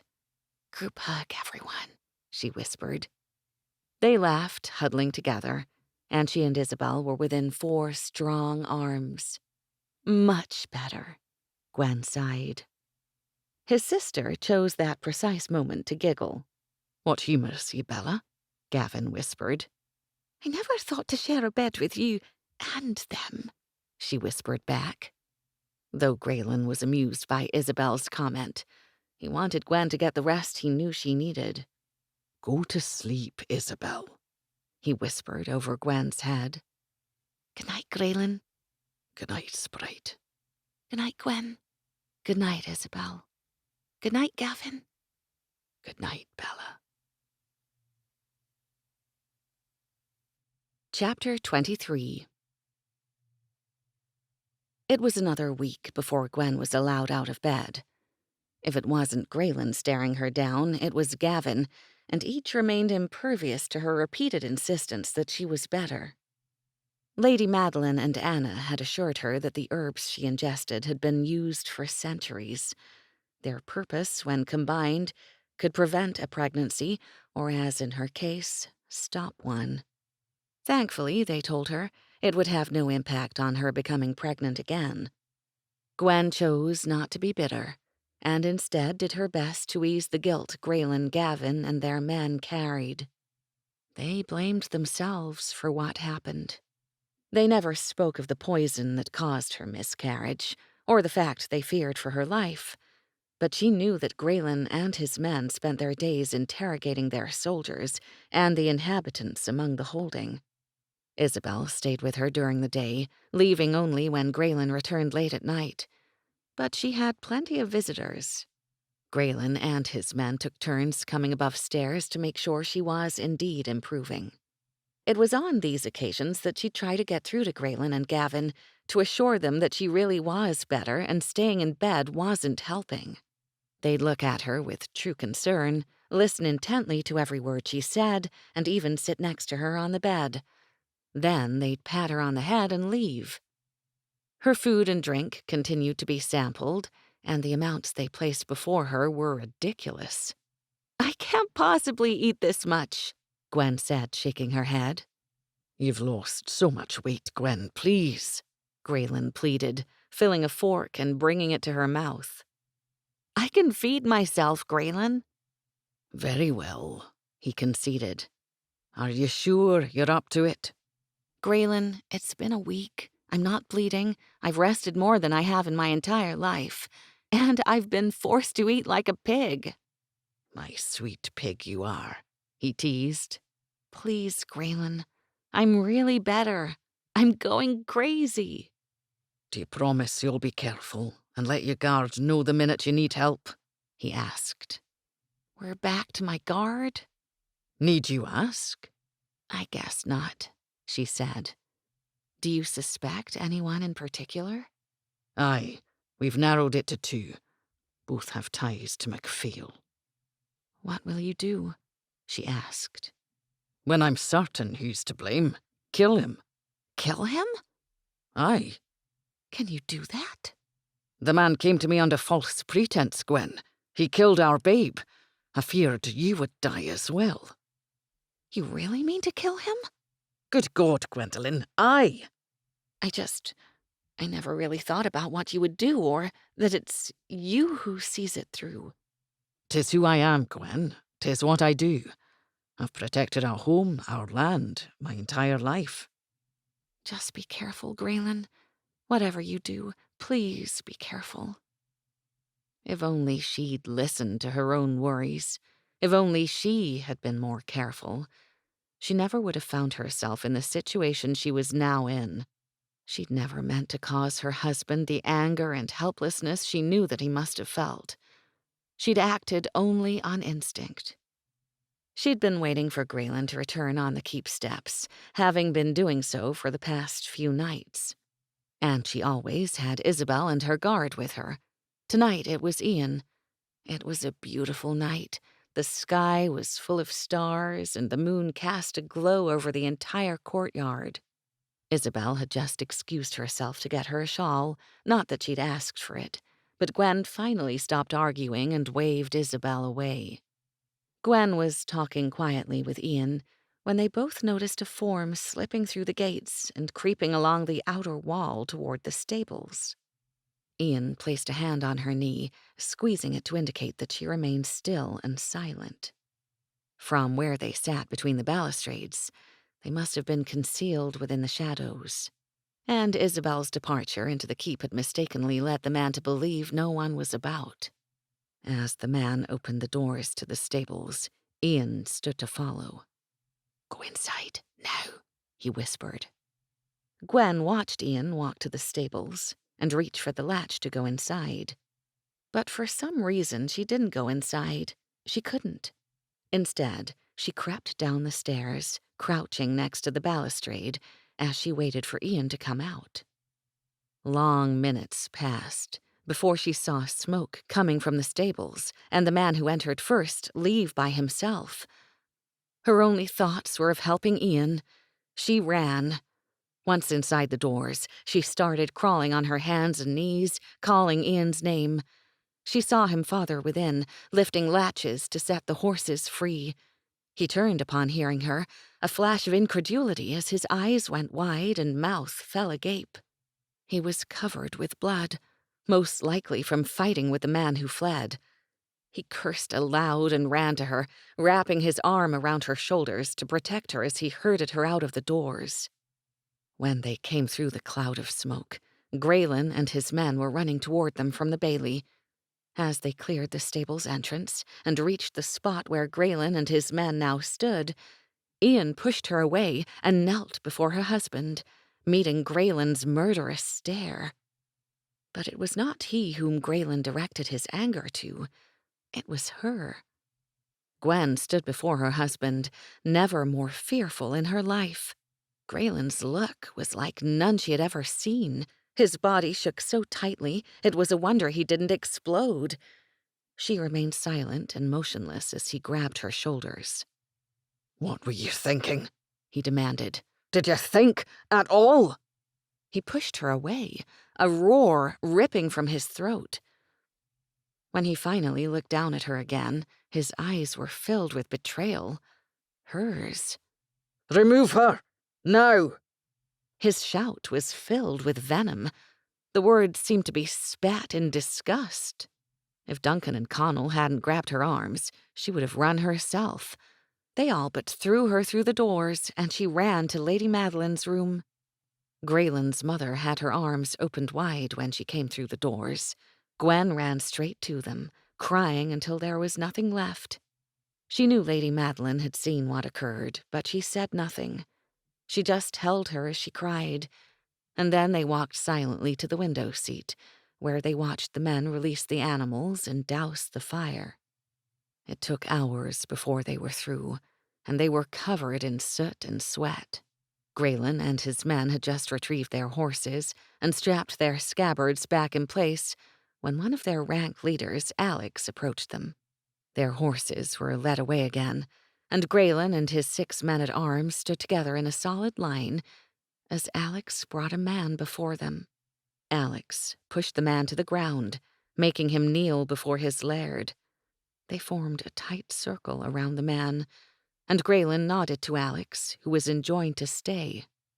Grayen looked to Ian, who must have confirmed that the man on the ground was in fact the one who started the fire. What happened next?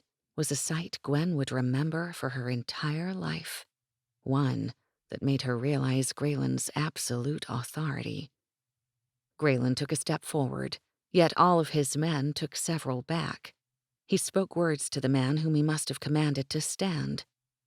And, with an action so quick it stunned her, Grayen's hands were behind his shoulders, covering the hilt of his sword, and he swung the blade.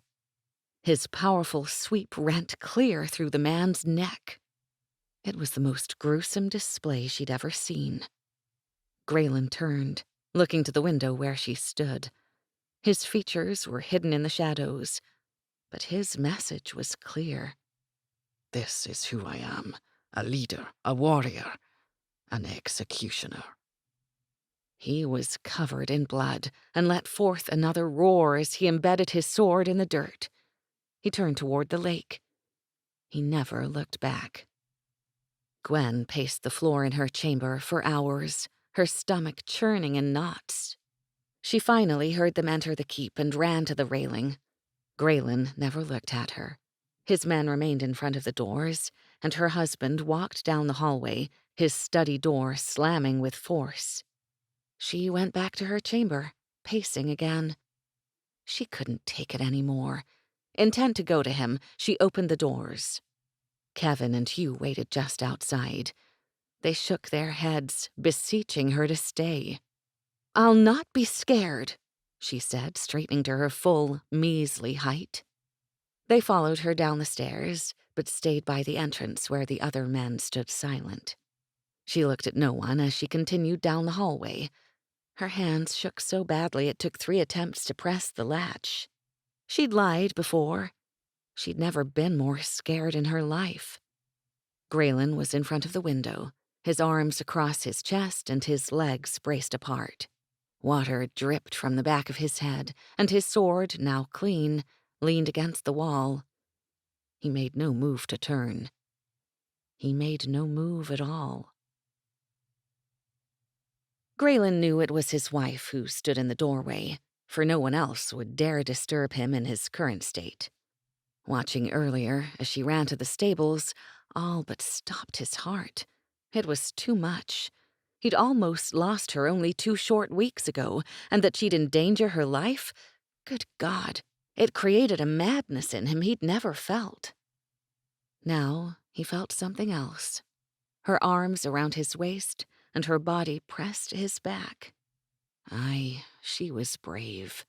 His love for her made his heart ache. He finally broke the silence. "Have you no idea your value?" he asked. "I'm sorry, Grayen. I'm so sorry." Her body shook, and the back of his shirt became wet with her tears.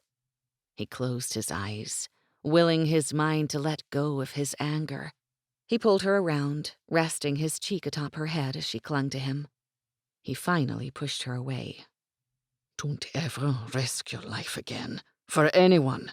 Do you understand?" He hadn't meant to shout, but he was consumed with fear. Nodding emphatically, she whispered, Do you forgive me?" "'Tis not something I can forgive, Gwen," he said, shaking his head, giving her a look that brought tears to her eyes again. "Had Ian not ordered you inside?" "Aye, but—" "Gwen, when my men give an order, it must be followed. They can't worry about you and another problem at hand. Orders are given for a reason, wife." "I thought he would die, Grayen. He didn't come out and smoke was coming through the doors." "Did you see that he knelt when he emerged?" He was shouting again, furious she still didn't understand. "Have you any idea why?" he asked in a chilling tone as she shook her head. "He awaited my blow. Do you understand now?" She gasped, stepping back. "You would kill him? Because of me? Because of what I did, only to help?" "I've never been put to the task. Till tonight." "I'm sorry, Grayen, but I wouldn't change what I did. I wouldn't let someone die if I could help them." "Then it seems we're in a predicament. I'll take you upstairs." "It sounds as though you have no intention of staying with me." He gave a sarcastic laugh. "I can't sleep, Gwen. I can't kill a man and seek the comfort of my bed. 'Tis something I've never been able to do. Then I'll stay with you, she pleaded, tugging on his shirt. No. The air released from her lungs, a sound close to a cry emitting from her lips, as the impact of his refusal seemed to hit her like a physical blow. He'd never said that word before. In her own language. He turned her away. Come, don't argue, he bit out, taking her arm. She let him lead her down the hallway, but when they reached the front doors, she wrenched free of his grasp. She walked to his men and stood before Ian. I know it's not enough, but I'm sorry, Ian. I never meant to put you in such a position. She looked at each of them. Duncan, Kevin, Hugh, Connell, and Gavin. I'm sorry for the trouble I caused. I know now I was wrong. She made for the steps then, and Grayen started to follow. Don't, she said without turning. I know the way. Grayen shouldn't have been surprised that Gwen chose to go alone. He was the one who turned her away. Why then did his heart constrict? His men said nothing as he turned back toward his study, but he didn't miss Gavin's look, the censure in his eyes. It took less than an hour for him to come to his senses. He sat behind his desk, his hands pressed to the sides of his head. His only thoughts were of her. How often had she come to him? How often she had given of herself? How often he had thanked the gods above for the grace of Gwendolen in his life. He didn't face his men as he approached the stairs, and for the first time felt unsure as he entered his chamber. Gwen didn't look up when he came in. She sat on the floor in front of the fire, staring at the flames and listening to music. The volume was so low, her head rested on the hearth next to the speaker. She looked sad, a look for which he was to blame. He sat on the floor and faced her. Still, she didn't look up. Gwen, I've done things a certain way my entire life. I've had to, but I've never regretted them. Till now. You shouldn't have to regret your actions, Grayen, she whispered. She didn't speak for another full minute, but when she did, her words caught on a sob. I feel so alone right now, and you're sitting right beside me. That hurts more than anything. Still, she didn't look at him. Look at me, Gwen, he pleaded softly. I'm afraid of what I'll see there, Grayen. Only love, Gwen, he said in a voice he scarcely recognized. I swear 'tis only love. He sensed her struggle and damned himself for being the cause. She finally looked up. I hate that I love you so much. I hate it. The words tore through his heart, and again he was unsure. He just wanted to hold her, but now it seemed this wall lay between them. And once again, it was she who came to him. Gwen crawled into his lap, then laid her head upon his chest. He could have squeezed her to death, his relief was so great. He held her as he sighed, feeling so very lucky to have her in his arms again, and realizing now just how fearful he was of her rejection. Will you stay with me by the fire? He asked. He still couldn't sleep in their bed, but he'd been a fool to turn her away earlier. Anything, Grayen, she whispered. Anything. He added more logs to the fire as Gwen took pillows from their bed, then removed his boots and laid his dagger atop the hearth as Gwen turned off the music. They still hadn't made love, not since she first told him she was pregnant. And they wouldn't tonight. But Grayen held her as never before, vowing never to allow his anger to come between them again. Just as he was falling asleep, he felt her hands upon his face, her whisper melting his heart anew. I love you so much, Grayen. I love you so much. I love you too, Gwen.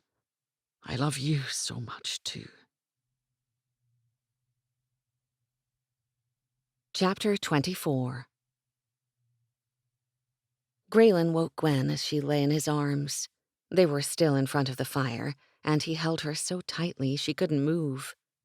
I leave this morn, Gwen. "You're going after MacPhail, aren't you?" she asked. Aye. "I'm sorry about last night, Grayen. I never meant—" No more apologies, Gwen. You acted on instinct. 'Tis only one of the many things I admire about you. But watching you run into the fire... "Are you still mad at me?" I feared for your life again, and that you'd risk it. It nearly killed me. Forgive my anger, Gwen. "I do, Grayen. I just want you to be safe. I'm scared for you." You've nothing to fear. I'll send word as soon as I can. A few minutes later, Gwen sat on the chest in their bathing chamber, shaving Grayen's beard. The impact of his departure creating a sensation in her chest, like it was being squeezed in a vice. She could sense that Grayen felt the same. Their silence was deafening. When he finished dressing, he came to her as she stood on the trunk at the end of their bed. His hands encompassed her head, and he kissed her as he never had before. It was a kiss of remembrance, slow and more than bittersweet. Hand in hand, they walked down the stairs and into the courtyard. She stood by his side as he secured his belongings to the saddle. Then he led her back to the steps, to stand with Isabel and Lady Madeline. He stared at her as he brushed his finger down her face. He leaned forward and whispered in her ear words that moved through her very soul. They were the most beautiful words she'd ever heard, though he'd spoken them before. Every time they made love, it was those words that he whispered most. She wanted so much to ask him what they meant, to beg him to take her upstairs and make love to her again. But she couldn't speak. Her throat was closed, tight with emotion that threatened to strangle her. He turned to join his men where they waited in the courtyard. Their looks were serious, and she missed so much the laughter and light she'd always seen in their eyes. She clung to Isabel while Lady Madeline stood behind them, a hand on each of their shoulders. She watched sadly as her husband rode toward the gates. Grayen looked back once more before he rode through the gates. His anger was gone, replaced with feelings that were hard to fathom. He wasn't even sure if Gwen realized what she had done that morn. He would never forget. After she shaved him, she'd walk to his wardrobe, removing the things that she knew he would wear. She'd held out each item, smoothing the material over his body with her hands after he'd put them on. Then she packed his satchel, hugging it as she sat on the trunk. He knew she held back tears, and in truth, her actions tugged at him as well. Since he was a young boy, no one had dressed him or packed for him. No one had ever touched his heart the way that she did. He left Connell and Ian behind with strict orders to stay by Gwen's side. The order wasn't necessary, but he voiced it all the same. They reached the MacPhail holding before noon. The gates were open, and they rode straight to the keep. Malcolm's father waited on the steps. "Where's your son?" Grayen commanded, meeting the old man's stare. "I've not seen Malcolm for weeks." "You expect me to believe you, old man?" His shout was filled with reprimand. "He had my wife poisoned, and his man set fire to our stables." Grayen nodded to Kevin, who released the remains of the man he'd killed the night before. MacPhail looked to the ground, nodding before addressing Grayen again. "Aye, 'tis Malcolm's man, but I swear, MacGregor, I've not seen my son, nor do I approve of his actions." "You've defended his actions in the past," Grayen accused. "I don't want war, old man, but I'll have your land before you pass power to him." "I have no choice," the old man argued. "He's the only son willing to take what's rightfully his." "I'll not speak in riddles, MacPhail. When I find him, he'll pay for his offences with his life." Then it seems you'll have this land, MacGregor. I'm not long for this world, and I've had no control of Malcolm for years. The fault is your own, Grayen charged. He's of your blood. His evil could only come from you. I've bred good as well, MacGregor, though my actions caused his leave. I only wish to right my wrongs. Cease your twisted words, Grayen bellowed. Speak of what you wish. 'Tis no longer my place. I've said my piece. Leave the man. Stand aside. We'll search the keep. Have your look. I've nothing to hide. Malcolm may lie upon the land, but the keep's otherwise empty. 'Tis a trap, Duncan spat. I've 3 servants, all so aged 'tis a wonder I have food on my table and clean rushes on the floors. You see any men? The old man asked, waving his hands. There are none. Malcolm has only a handful, and they ride with him. Grayen and his men entered the holding. They stood within the hall where Gavin shook visibly as he stared at the steps that led to the bedchambers. Assuming fury caused his actions, Grayen ordered him to stay with the old man. He took Duncan above stairs, while Hugh and Kevin searched the main floor. I should have killed him years ago, Gavin hissed. Mayhap. Guy MacPhail shrugged as he stood next to Gavin for the first time in years. But your honour kept you from it. Nay, your weakness did, old man. If I could change the past, Gavin, would you? You know I've tried to make amends, Gavin. My continued silence should be worth something. Grayen and his men joined in the entrance, and then together they went below stairs. Let them search all the darkened passages. Malcolm was not there. When they came up, MacGregor's words confirmed it. 'Tis empty, just as you said. You're lucky you spoke the truth, old man. I wish only for peace, MacGregor. I've not caused trouble in years, and I've tried to keep a leash on Malcolm. He's the one who wishes you harm. They're a nasty, childish bunch. He'll be mine, old man. Pray you now for his sorry soul. The elder MacPhail watched sadly as MacGregor and his men left the keep in unison. He'd made so many wrong choices throughout his life, but now he was more determined than ever to see the wrongs of the past righted before he died. God willing, his heir would have his land, and he'd bring it back to its former glory. He took the stairs slowly, each step harder on his weakening body as he went to the great hall. It was long minutes before he recovered from his exertion, for in truth he had little time left. But with each breath that remained, he would seek his son's forgiveness. Lord, it had been so very good to see him again. Grayen and his men turned east through the forest as they approached their border. Grayen, consumed with thoughts of the confrontation he'd had with the old man, kept replaying the scene in his mind. He couldn't shake the feeling that he'd missed something. There was a message in MacPhail's words, suggestive, but directed not at him. His first-in-command had him worried as well. Gavin wasn't at all himself. He seemed haunted almost from the moment they'd entered the keep.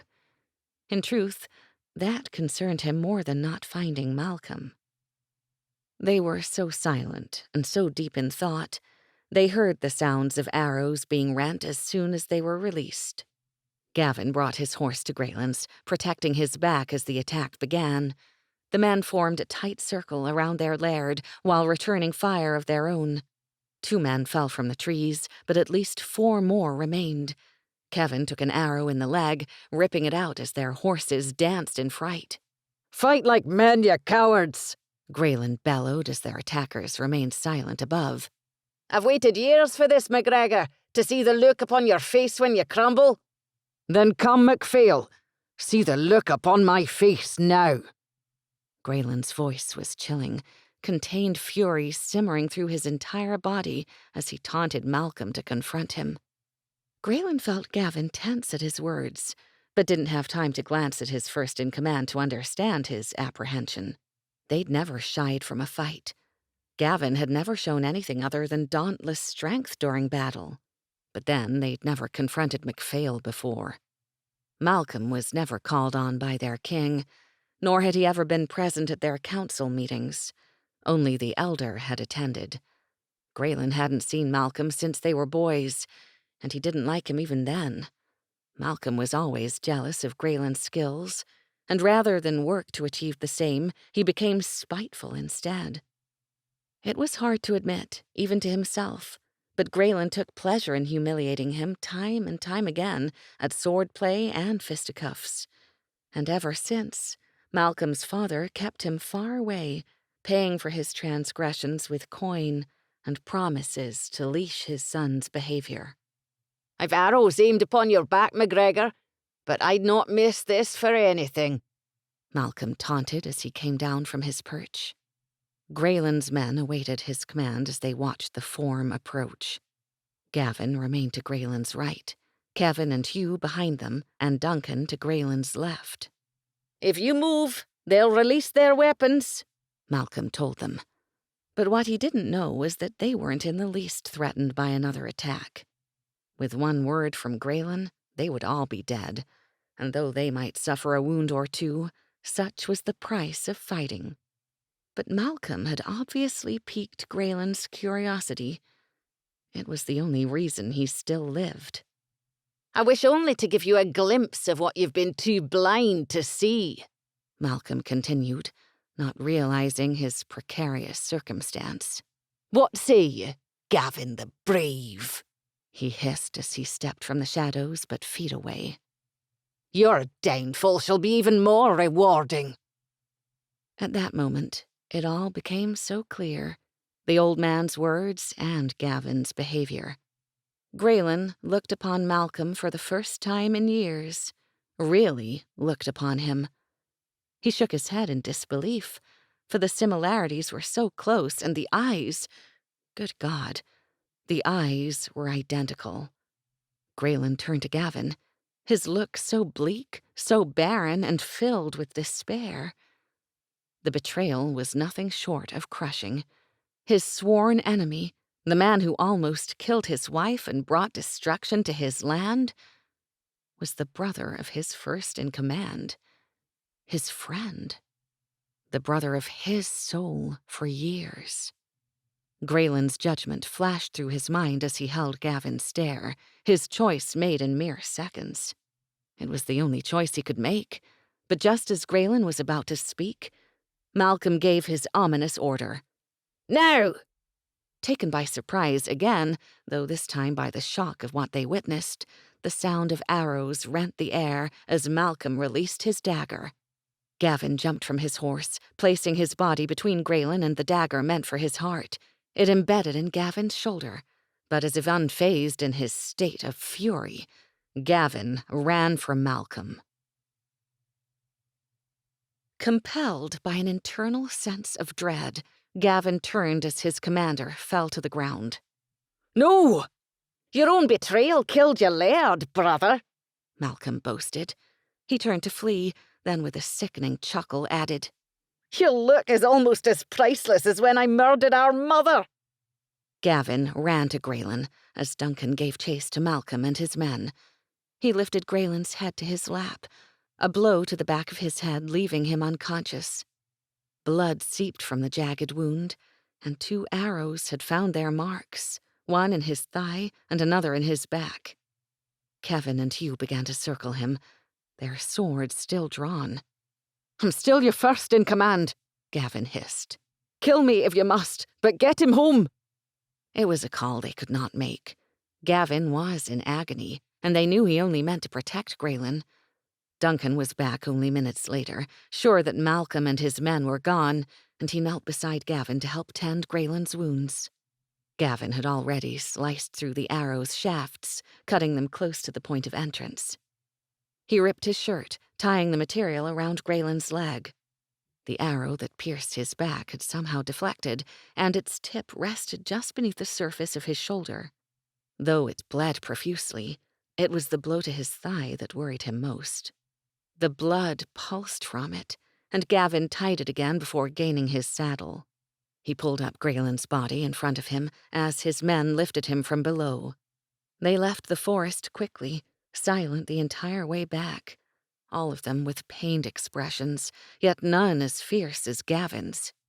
He held tight to his commander, his own wound draining with each stride his mount took, but he never loosened his hold. The strength it took to keep Grayen upright before him was nothing compared to the sickness he felt. The look Grayen had given him before they were set upon again replayed in his mind. He could only imagine what Grayelen's words would have been had he spoken them. He sent Kevin and Hugh ahead as they reached the first of their border patrols. And with each group of men they passed throughout the holding, their numbers increased as men joined their procession. Gavin's pace was so determined, however, Kevin and Hugh remained in his sight as they passed through the gates. Chapter 25. Gwendolen, you must tell me what you're making. Isabel called over her work for a second time. I've told you, it's a surprise, Isabel, Gwen chastised. I'll make one for you too, but I have something entirely different in mind, she teased with a smile. They were sitting in the library with Lady Madeline. It was still an hour or so before dinner, and she had just begun to work on a garment for Grayen, a Christmas present. Gwen had told them only a week before of how she celebrated the holiday, and she'd cautiously asked Grayen if they might have a tree and exchange gifts. She was rewarded with one of his incredible smiles and his assurance that he'd like nothing more than to begin such a tradition with her. Now, thanks to her big mouth, she had 4 months to make 7 shirts, something naughty for Isabel, and things for Lady Madeline and Anna, too. Thank God she was good with needles. They were startled as shouts rang from the courtyard, and what had to be a stampede as horses and men raced toward the steps. Ian and Connell were already through the front doors by the time the ladies reached them, and Gwen raced outside. Isabel started screaming immediately, and Lady Madeline began calling instructions for the table to be cleared in the great hall. Gwen ran straight to Grayen. She had no time for fear, and immediately began a clinical assessment. He was covered with blood, unconscious, and suffered 2 apparent wounds. Her assessment continued, as Gavin confirmed each of her observations. "He's been unconscious for hours," Gavin said, looking only at her. 2 arrows found their marks, one in his shoulder, the other his leg. There's a gash behind his head, but the blood flow is stopped. She took one deep breath. Then Dr. Reynolds began calling orders. "Kevin, fetch the board against the stables. Ian, there is a satchel in the trunk at the end of my bed. It's locked. Break it. Isabel, stop screaming and fetch a clean sheet. Now, move! Lady Madeline, Anna, clean the table in the great hall with antiseptic and lay your instruments on the buffet." She never took her eyes from Gavin as she rattled off each instruction. She knew he was keeping something from her. "What? Tell me, Gavin, now." "His leg wound. I think 'tis mortal." "Just hold tight, Gavin," she ground out between her teeth. She didn't come back almost 500 frigging years to lose. She was the best, and right now, she was the best this world had to offer. Kevin returned with Alex in tow, the new soldier Grayen had taken under his wing. Just as Duncan helped them brace the board for Grayelen's weight, Isabel ran outside. She was less hysterical now and helped Gwen drape the sheet over the board while Connell and Hugh took Grayen from Gavin's arms. They placed him on the board and started for the steps, listening to her instructions as they hurried. "Carry him to the great hall, but don't remove him. Isabel," she called without turning, "see to Gavin's and Kevin's wounds." Lady Madeline and Anna were still placing items on the buffet when Ian ran into the room with her satchel. Kevin, Duncan, and Alex held Grayen on the board, and she instructed Ian, Hugh, and Connell to grab the corners of the sheet as she reached for the other, but Gavin was already there, and they all lifted Grayen onto the table. "Let Isabel see to your wounds," she instructed Gavin and Kevin. "He'll need to be moved again."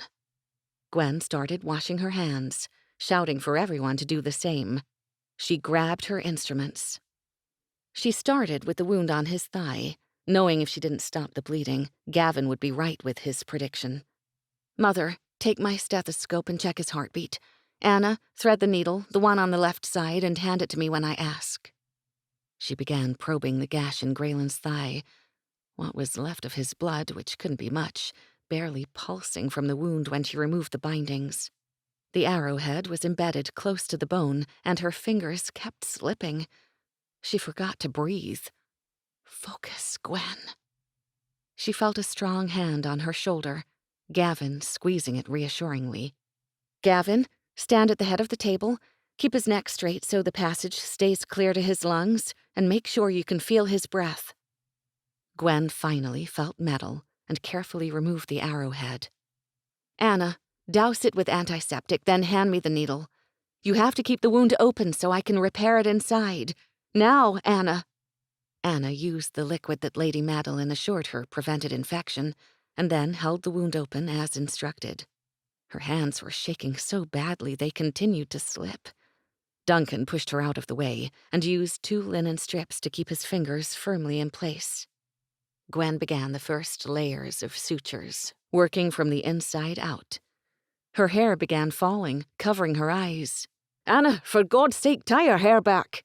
Gavin shouted from over Grayen's head. The tension in the room was oppressive, but Anna hurried to the task as Gwen began sealing the top layer of tissue. It was a wound that could still cause serious repercussions, especially with the amount of blood he'd lost. After what felt like hours, his worst wound was finally closed, and Gwen breathed her first sigh of relief. Then she went for his shoulder. "'Tis too faint. I can't hear it any more." "I feel no breath, Gwen. 'Tis stopped." Gavin and Lady Madeline had both spoken at the same time. "No!" Gwen grabbed the stethoscope and listened. "Come on, Grayen." Nothing. She jumped on the table and began compressions, counting under her breath. "Gavin, 2, 3. When I tell you, give him 2 short breaths. 8, 9. Pinch his nose and make sure his tongue hasn't dropped. 12, 13. Hold it with your fingers if you have to. Mother, check the vein in his neck. Tell me when you feel something." She continued to count, her palms pressing Grayen's ribcage. "Again, Gavin." "Oh, God, help me, please. Where was the frigging ER?" Lady Madeline shook her head again. Still nothing. Duncan, Kevin, and Hugh moved closer to Grayen. She could feel them behind her as she continued to lean over his body. Ian and Connell, who were on the other side next to Grayen's mother, began moving closer as well. They were chanting, all of them, and she could hear the same incantation from the courtyard outside. Their prayers were deafening, but what Grayen needed was a shock. The thought taunted her with each compression. "Again, Gavin." Lady Madeline continued to shake her head. "No." Her voice was filled with anger, and her fury unleashed. "You stupid pig-headed!" 2 fingers over the sternum. "Sorry as all get out!" Close fist over thumb. "Damn you to hell!" 12 inches above. 6, 8, 10. Perfect. "Stand back!" They all watched in stunned silence as Gwen released her blow. The sound as she made contact could be heard through her agonized cry. Then they watched as she readied for another. "Don't you leave me!" she shouted, hitting her mark again. Her fingers were numb from the impact, and she readied to start compressions again. "I feel it," Lady Madeline called, stopping Gwen's hands mid-air as she threw herself back, lest her ministrations affect the beat. Duncan caught her before she fell from the table. Then she hurried to check Grayen's breathing for herself. The sound of his heartbeat grounded her precarious balance between insane fear and utter elation. The wound to his shoulder was repaired in minutes, the tip of the arrow easily removed. Lady Madeline kept account of Grayen's pulse, which remained steady though weak, as Gwen poured antiseptic over the gash behind his head. The wound wasn't deep, but it was wide and took almost 20 painstaking stitches to close. It was another hour before she was done. Then her head hit the table next to Grayen's. It was minutes before she finally lifted it and looked at everyone staring at her. Their expressions the same as her own: relief, fear, exhaustion. She stood slowly, and Gavin held her shoulders as she began to sway. Then he whispered for her ears only, "I've never loved you more than I do at this very moment." She covered his hand, squeezing her acknowledgement as she began with her orders again. "We can't move him yet," she said. "Anna, prepare my chamber. Lady Madeline, I need fresh linens and water. Alex and Hugh, scrub the board with antiseptic." Gwen washed Grayen, each part of his body cleansed to her satisfaction, before laying him against clean sheets. Then she covered him with another clean sheet. It was another hour before she finally agreed to move him. Though his pulse was steady, she was terrified he wouldn't wake up. He could easily lapse into a coma, and there was no way to know if he'd suffered any lasting damage. She kept reminding herself that he was strong, he was conditioned, that she was here to fix him, not to watch him die. But uncertainty still consumed her. In a somber procession, Grayen's men carried him to their chamber on the board they used to bring him inside. The trunk that had been at the end of their bed lay in pieces outside the chamber doors. Ian had, in fact, destroyed it when he retrieved her satchel. With the same care used below stairs, they grabbed the corners of the sheet and placed him on the bed. Lady Madeline stood by the bedside looking at her son. "You saved his life, Gwendolen." "I kept him alive, Lady Madeline," Gwen said gravely. "It's not over yet." "He has much to fight for," Lady Madeline whispered, touching her shoulder before leaving the room.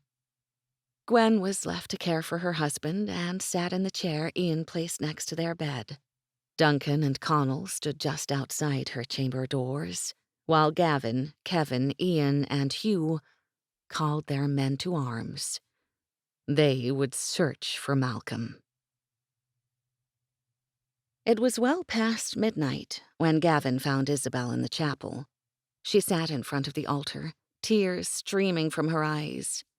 He knew she'd dismissed Father Michael earlier, for Gavin had spoken with him briefly in the great hall as he sat with Lady Madeline. He told Gavin he'd already been to his laird's chamber and prayed with Lady Gwendolen before she too had dismissed him. Gavin walked to Isabel and knelt on the floor beside her. The look she gave him nearly broke his heart. He took her in his arms and rocked her against his body. "Does he live, Gavin?" she asked, clutching him. "Aye, Bella, Grayen's strong. He'll not die by the hand of a coward." "Mother wouldn't tell me what happened. It must have been horrible, Gavin. The chants of our people still ring in my head." "I must go, Bella." "You'll find him, and you must kill him, Gavin," Isabel demanded as she grabbed his shoulders. "Aye, Isabel, I will." "Come back to me, Gavin. I'll stay away no more." "I won't be back, Bella," Gavin said, shaking his head. "Seagrave is no longer my home." "How can you say such a thing?" she gasped. "I'm the reason your brother almost died, and from the look he gave me, I'm no longer welcome." "'Tis untrue. Grayen could never turn his back on you." "Some things can't be forgiven, Bella." He stared at the floor before cupping her face. "I will always love you, Bella. I've always loved you." He gathered her close, kissing her with all the emotion that poured through his heart. He looked at her one last time, his eyes filled with unshed tears as he stood and left the chapel.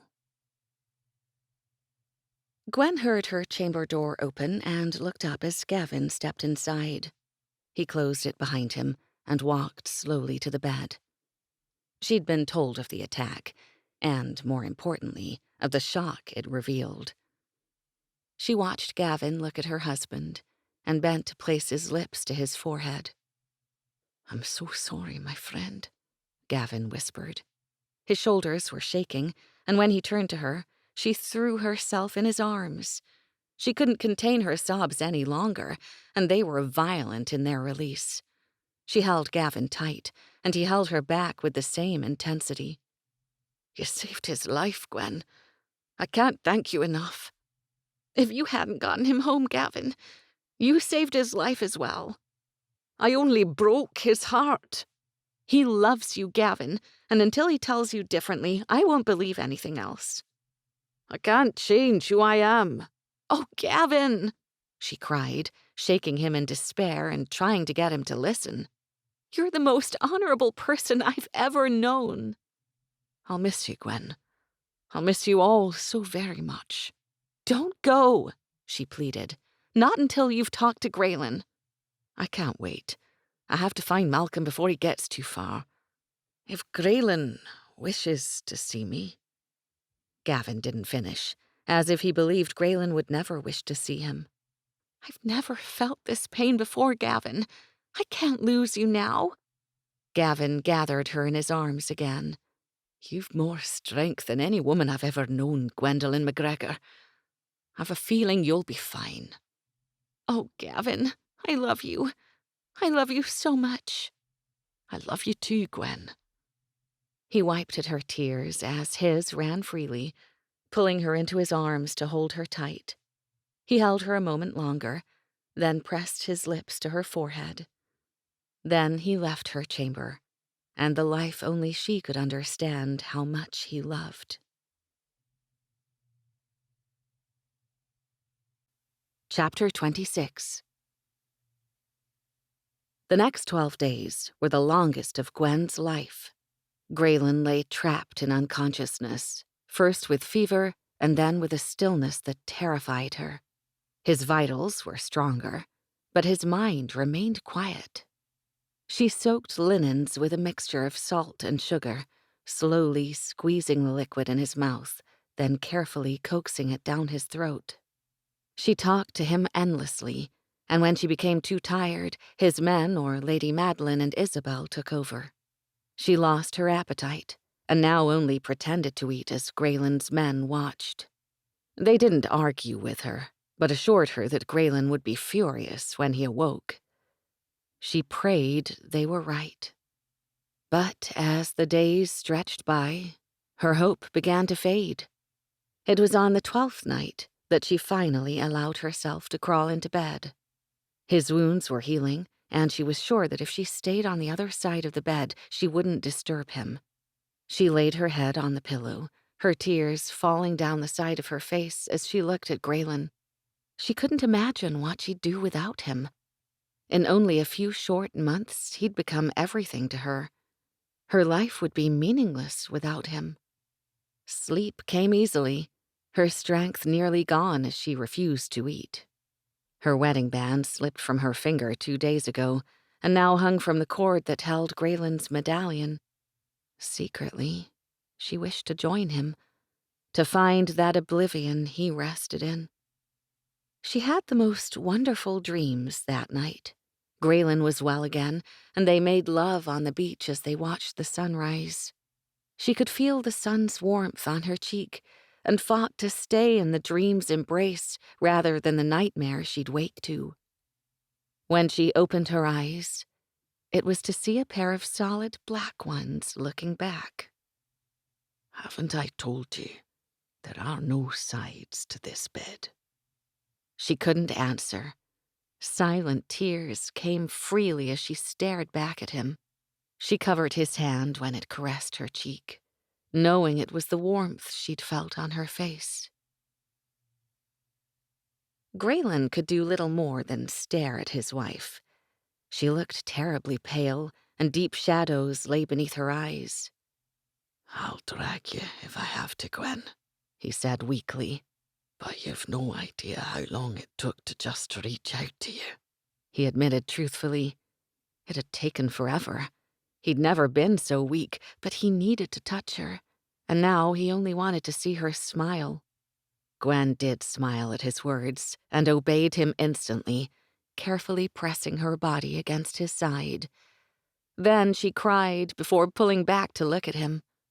Do you remember anything, Grayen? I remember it all, till a mountain thrashed my head. 'Twas a boulder, a large one from the looks of it, she remarked, brushing the hair from his eyes. It's in the courtyard, fueling the anger of your men. Gwen, did you mend my broken heart? Nay, she shook her head. I only made it beat again. I fear the mending is to come. It's gone then. Aye. Where? To kill Malcolm. He thinks I hate him. Do you? I could never hate him. I love him as much as you, if he can understand.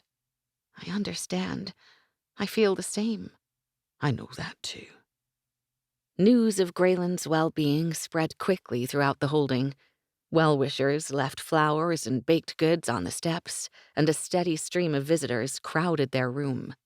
Lady Madeline sat by his side, brushing the hair off his face as she smiled down at him. You gave us quite a scare, Grayen. You should know better, Mother, he chastised with a smile. Nothing will beat me. Don't let your good fortune fool you, she said seriously. If not for your wife, your predicament would have been fatal. She looks worse than I, he said as he watched her walk back toward their bed. I noticed her ring rests upon her neck. I assume she's so far gone even her fingers show the signs. She hasn't eaten. Grayen. His mother looked to her lap, obviously changing her mind about saying anything. Grayen squeezed her hand and she finally looked at him again. I believe she wished to join you. I'll see that stops at once. I know you will. Anna came in with a tray. Bring a tray for my wife. I'll eat only if she does. Gwen tensed. Grayen, I've eaten every day. You're the one who needs nourishment. Don't lie to me, Gwen, he hissed before glancing toward the door. Duncan, he called. Duncan turned and looked only at Gwen as he spoke, his fury barely contained. She acts as though she eats every day, but she throws her food to the fire when she thinks we're not watching. He continued to glare, as if daring her to argue. I fear she is worse than before. Leave us. Gwen sat on the bed next to Grayen, placing the tray beside his legs. Bite for bite, Gwen, or I'll have nothing. Grayen. She started to argue, but she saw his look. He might be weak, but his determination and command were as strong as ever. You heard me. Very well, she conceded. But you first. It took forever. Gwen went slowly, spooning him broth and small bits of bread, careful of upsetting his stomach. She continued until both trays were emptied. Gwen, what were you thinking? He asked. You'd starve yourself to death had I not made it? He'd only meant it as a gentle chide, but she turned away. Good God, Gwen, 'tis true? I don't know what I'd do without you, Grayen. This is my home, but only because of you. Chapter 27. What a difference a day makes. It was a sentiment his wife used. Grayen always had an aptitude for seeing beneath the surface, but now it was deeper. His perception held new qualities, and, although he was terribly dismayed with Gavin's absence, it was only with sheer control and authority that he handled the tasks before him. Most important of which, the task of cleaning up the incredible mess he had awoken to. He knew Gwen had saved his life, and though he arrogantly believed nothing would ever fell him, his mortality had been thrown in his face. Secondly, his wife would rather die than be without him, and, as ridiculous as that was, he could understand her fears. This was not the life she was born to, though she was born to be here all the same. In addition, his best friend was gone, mistakenly believing he'd been cast aside. And, as if he needed any more grief, Isabel was inconsolable, certain that Gavin would never return. He took the burden on himself, determined to do everything in his power to restore the balance he and his family had known. Now it was his turn to make the best of their predicament. His wife needed reassurance, his friend needed to come home, and his sister needed a good smack in the head. Malcolm, he decided, could wait. Grayen knew he and his family were safe. No one could breach the land, and he'd already sent missives to his king demanding justice by his ruler or at his own hand should he be lucky enough to find the miscreant first. Grayen also sent word to the elder MacPhail, requesting a private meeting. He needed to understand the reasons that Gavin made the choices he had. Now it was up to him to end the bitterness that had plagued their family for years. His men had orders to bring Gavin home.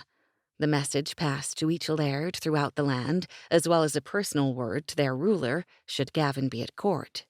If he was, Gavin would be instructed to return to Seagrave by command of their king.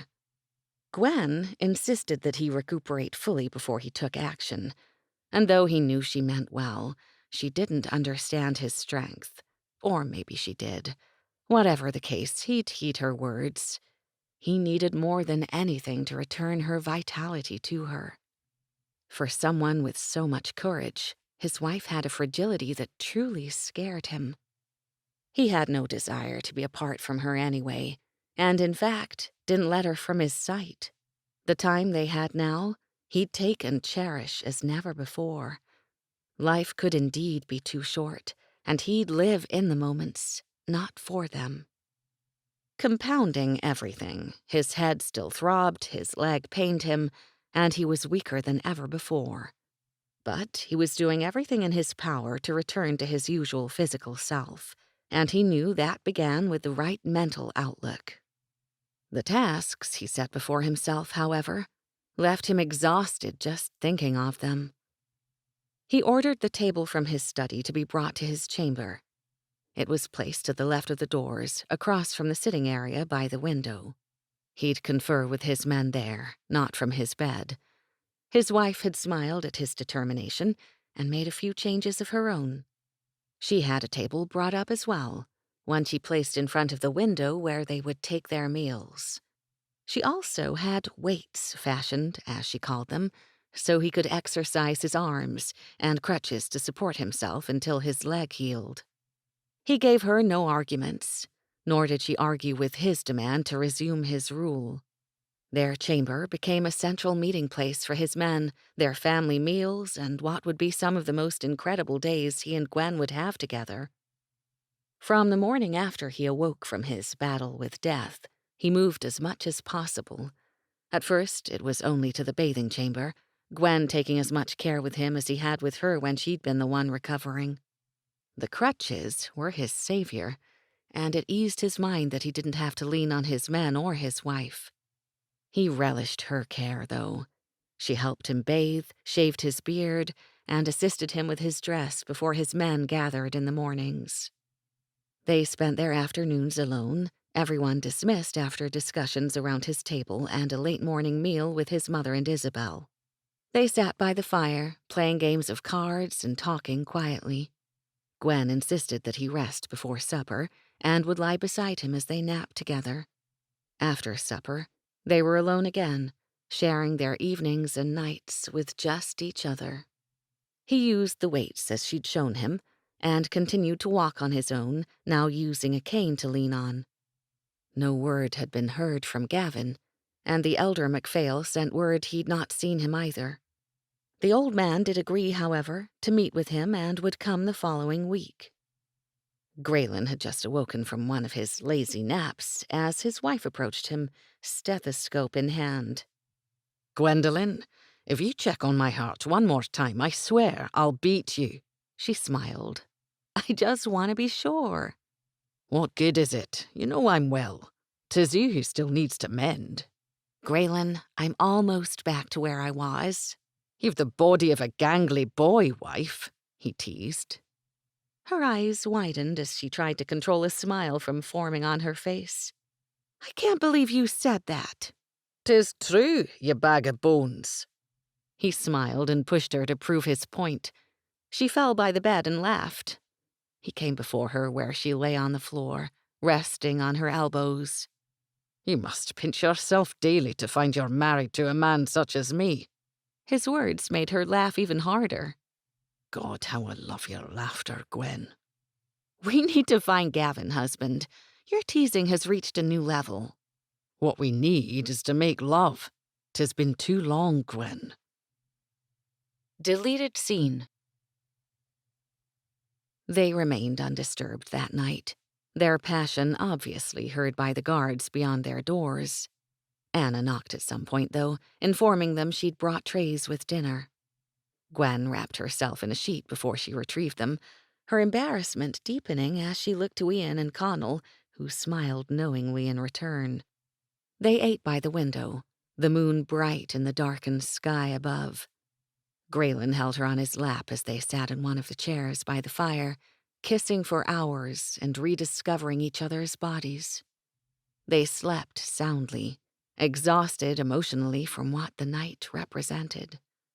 Homecoming, belonging, the depth of their love for each other.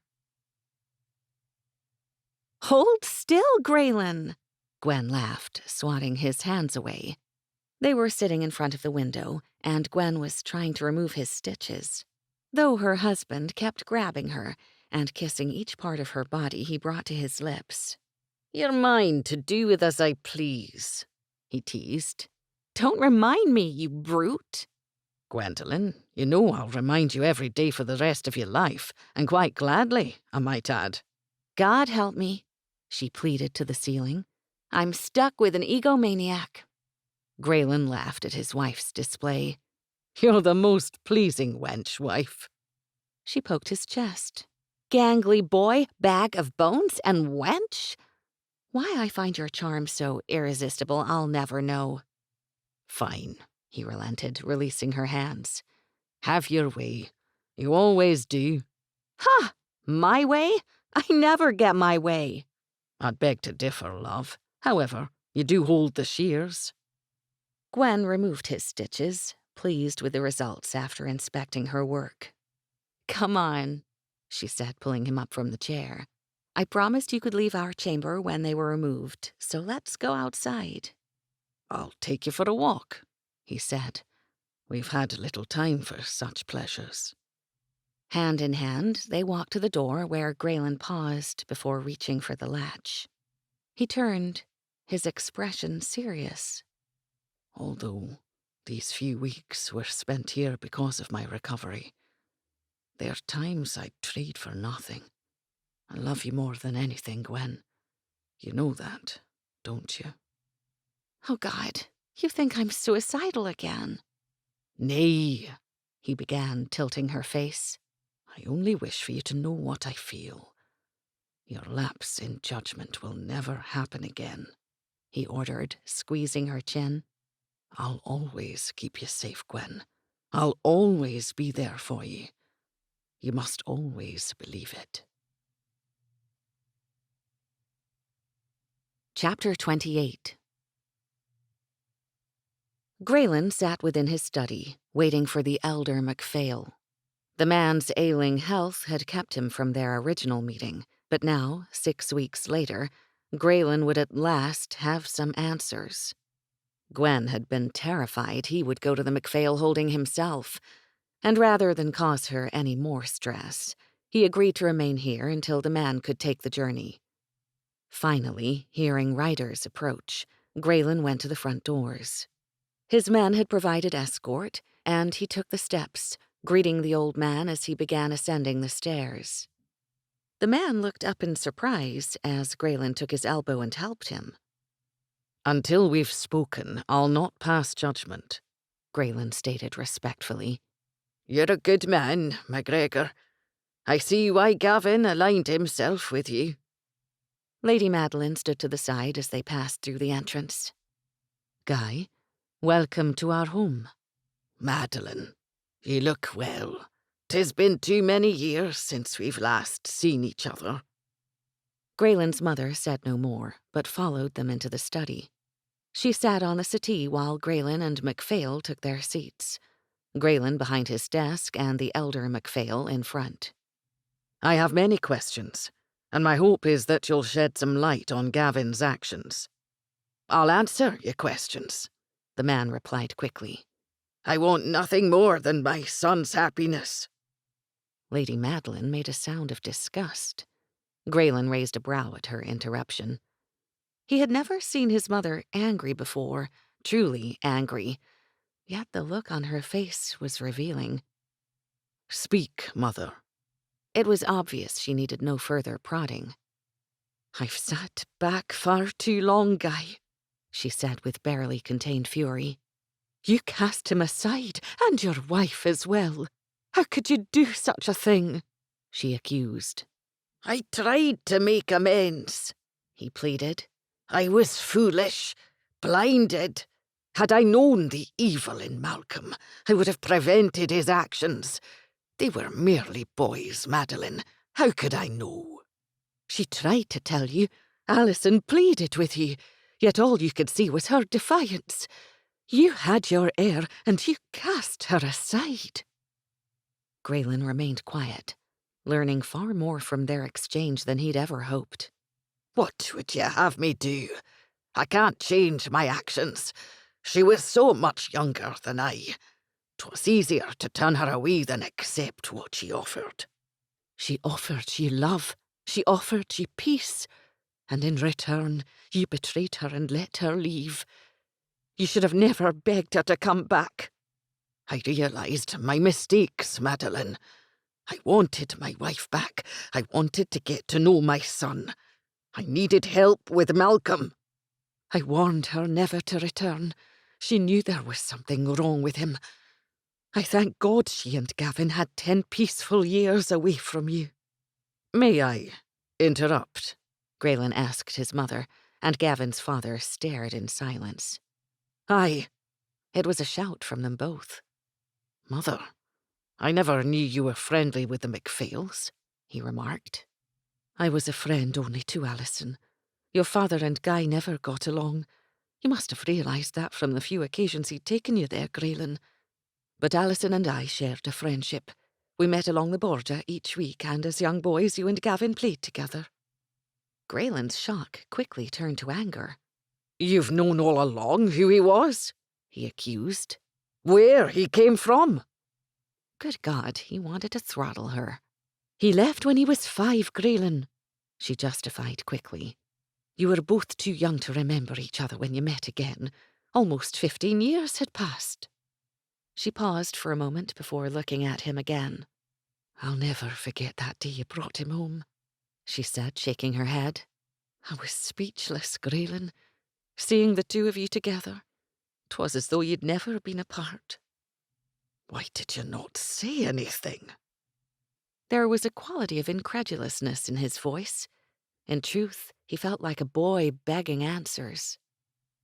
You've not heard the entire story, Grayen, she remarked sadly. I remained silent for Gavin's sake. It must have pained him terribly to live so close to the home he ran from, she said directly to Guy, who sighed before finishing the tragic story.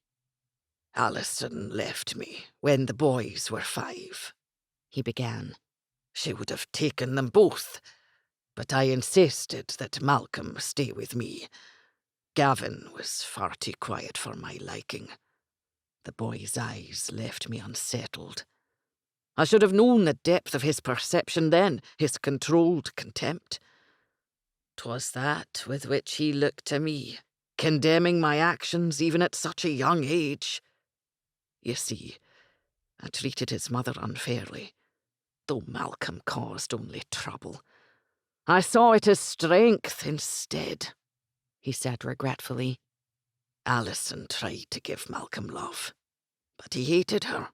She and Gavin shared a closeness, and Malcolm turned to me. I wrote to her over the years, begging her to return. I wanted to know my other son. He was the first to come from Alison's womb, my true heir. And at 15, Malcolm was showing signs of evil. I needed help. Then they did return? Grayen asked.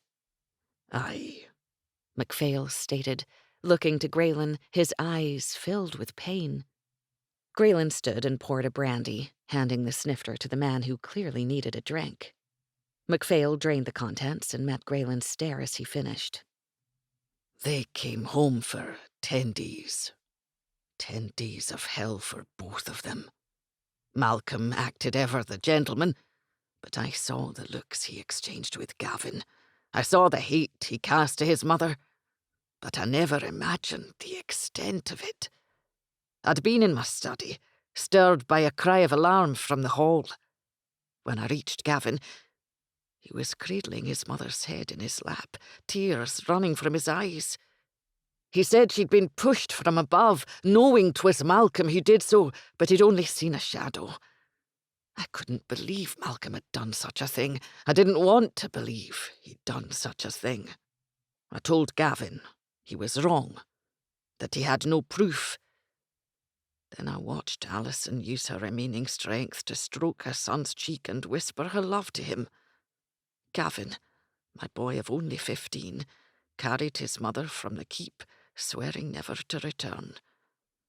In the same breath, he vowed to avenge his mother's murder. Too late, I realised what a fool I'd been. We could have raised them together, He cried in regret. Mayhap then none of this would have happened. But, in truth, it had been easier to let her go when she asked. Her love scared me, and I turned to others instead. Where did Gavin go?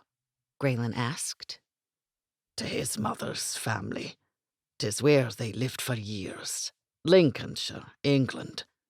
I wrote to Gavin repeatedly throughout the years, begging his forgiveness. I deeded all the lands that came with my marriage to him, set coin in his name so he could live. He shook his head. He never used it. None of it. His mother's family paid for his education at the university, and when he joined in service for our king, he used his spoils to repay them. He's wealthier now than I ever was, and of his honour, I could not be prouder. I'll have the whereabouts of those estates, Grayen said, reaching for parchment and a quill. My captain will sail immediately. Have you heard anything from him? The elder MacPhail asked. Nay, we know he's tried to track Malcolm, He explained. It seems Malcolm and his men hide in the lowlands. We've received word, however, that Gavin set a price on his head. It's so significant 'tis a wonder Malcolm's not been captured. Bring my son home, MacGregor. If not to me, then here. You gave him more than I ever could. If you've word from Malcolm, Grayen asked. I'll turn him over, though he'll probably kill me first. Grayen stayed within his study long after Guy MacPhail left. His ship's captain had his orders, and Duncan and Hugh sailed with him. His mother had seemed exhausted after their discussion, and, truthfully, he was still in a state of shock that she'd known about Gavin all along. He smiled as he remembered her parting words just hours ago. You and Gavin would run along the hills, Grayen. 'Twas your imperilled kingdom you'd both commanded proudly, puffing your little chests out. You both fought so valiantly to protect it. 'Tis a sweetness I've always remembered, especially to have watched you do so together as men. Alison would be pleased to know how close you've become. His thoughts were interrupted as Gwen stood in the open doorway. He gave her a smile. Come, sit on my lap, sweet. I've come to trim your hair, my laird, she teased. Grayen loved that her playfulness was back, but what pleased him more was that she seemed to glow these past weeks. He filled her in on his conversation, rubbing away the line of worry that crossed her forehead as she sat on his lap. He'll be home soon, Gwen, he assured her. Hopefully in but a month's time. I hope you're right, Grayen. Isabel's so hard to keep company. I swear if I had some Prozac, I'd add it to her tea every morning. And your hair. She sighed, running her fingers through it. Well, your hair becomes grayer with each day that passes. I fear you're right, he agreed. Does my appearance bother you, love? Gwen could only stare at him. Grayen had never been more appealing, and that was saying a lot. His face was more sculpted now, his looks more penetrating, and his hair made her want to jump him all the time. He had enticing gray streaks now, not many, but in contrast to his black hair and bronzed skin. Geez, the man was hot. Grayen, well... Her face was flaming as she backed away. He laughed, pulling her against him. For someone with all your intelligence, I find your stammering enchanting. He muffled her embarrassment with a kiss and carried her upstairs. He sat patiently on a chair in their bathing chamber as she poured water over his head before trimming his hair. She knew he loved the way she rubbed her fingers into his scalp in a deep massage, careful of the scar along the back of his head. "Do mine now, please," she instructed as she held the shears before him. Are you daft? I'll not cut your hair. He reached out, brushing his fingers through her hair. "Please, it bothers me," she asked again. You ask much. What would you give me in return? "I'll let you in on a secret." You've no secrets from me, Gwen. You're completely guileless. Her mouth fell open at what sounded like an insult. "Thanks." Very well, he conceded. I'll cut your gorgeous locks. Then I'll reveal your secret myself.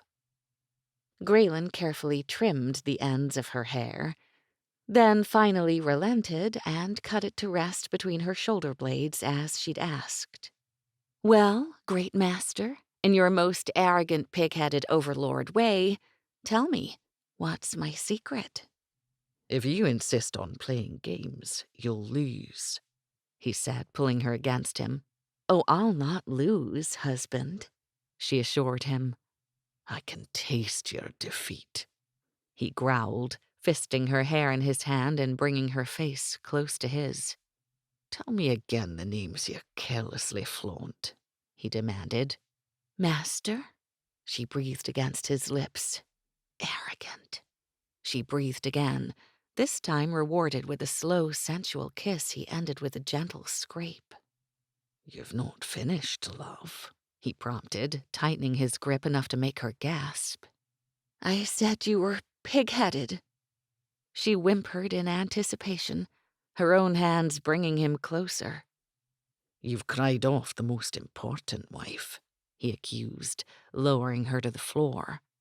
Now tell me, he hissed, who am I? "You are my very own overlord," she said at last, their conversation forgotten as her husband won the battle she started, the battle she had purposely started. Gwen stood just beyond the door of her husband's study. She paced back and forth, wringing her hands. Grayen had been right. She sucked at keeping secrets. She wanted to tell him what she'd been hiding, but she couldn't seem to get the man alone. He and his men were sitting around the table, crossing off dates on a piece of paper, and laughing as they called out dibs on future ones. She listened for a few more minutes. Crap! They were laughing at her. "What's this?" Gwen asked, stepping into the room. Grayen sighed, sitting back in his chair as he looked to the door. He picked up the paper and held it before him. This is a calendar, Gwendolyn, he explained like he was speaking to a 2-year-old. It's a sequence of numbers we call weeks, which comprise another sequence of numbers called months, which in turn leads us to yet another sequence of numbers which comprise a year. "I know what a frigging calendar is." Then why did you ask? Her husband looked as though he was having trouble keeping a straight face. Gwen's hands fisted. "I'll ask you again. What are you doing?" "We're marking days, love," he answered in obvious exasperation before he continued. "It's usually what one does when working with a calendar." "You're betting on something," she said through clenched teeth, his smug tone infuriating her. "And I want to know what." "Betting?" he asked innocently. Her eyes narrowed. "Betting, you imbecile! Now answer me!" He remained silent, so she marched to the table and yanked the paper from his hand. Their names were scrawled over each of the days, amounts of coins written beneath them and doubling as the days progressed. She looked at Kevin, snorting in disgust as she shook her head. He lied easily. Then she realized she was completely screwed. Every frigging one of them lied easily. Resigned, she picked Ian, the lesser of 7 evils. "Ian, what's this about?" she demanded. Ian turned beet red, looking to Grayen for help. Her husband remained silent.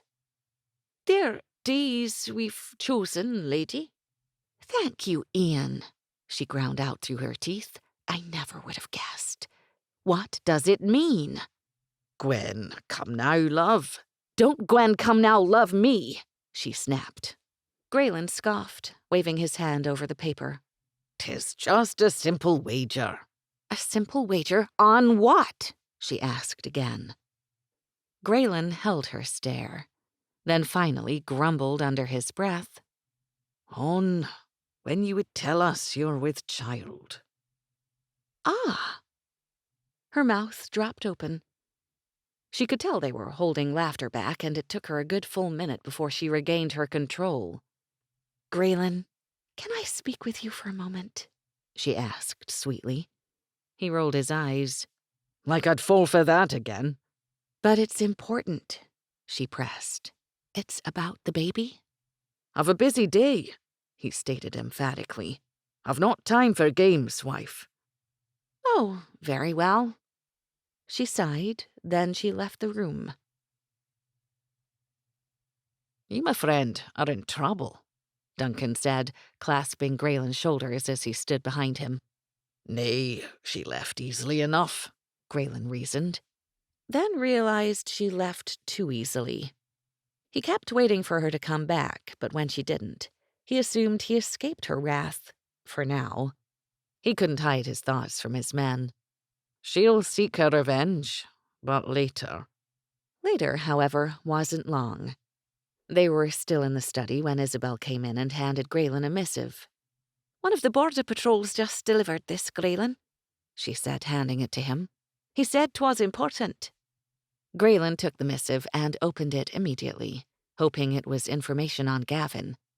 The seal was illegible, but when he spread the parchment, he recognized the script. Clever wench. He knew he shouldn't read it. He couldn't help himself. Deleted scene. Chapter 29. Autumn gave way to winter, and with the passing months, Grayen threw himself into his duties. With his full strength at last returned, his mornings were spent on the practice fields. Hour upon hour training with his men, oftentimes until he was the only man standing. His afternoons were occupied riding the land, his gaze scrutinizing the horizon in futile hope that Gavin would return. On the occasions he wasn't away from the holding in the afternoon, he withdrew to his study with his wife. Gwen had begun to oversee many of their household chores, but on their completion and at his insistence, she spent her time with him there. He felt it was imperative that she learned his system of documentation, for in light of her feelings of helplessness when he lay unconscious, he wanted her to feel more involved. Gwen was also beginning to understand Gaelic, and asked that he read and speak to her only in his native language. She always seemed to throw herself into each task, and in this, she was no different. She'd master it before long. His pride for her only grew.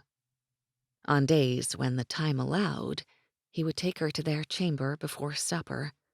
Sometimes they would sit by the fire, while others he carried her straight to bed for a nap. No matter where they sat, however, he always undressed her, his hands roaming possessively over her body. Her stomach was rounded now, and he'd smile when she teased that she now had breasts, real breasts.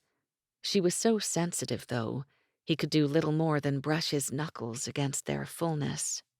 She always fell asleep for a short while, sometimes embraced in his arms while he remained clothed. If he felt she wasn't too tired, he made love to her first. Then he'd smile in pure male satisfaction as she instantly succumbed to sleep after their leisurely trysts. He truly enjoyed these afternoons.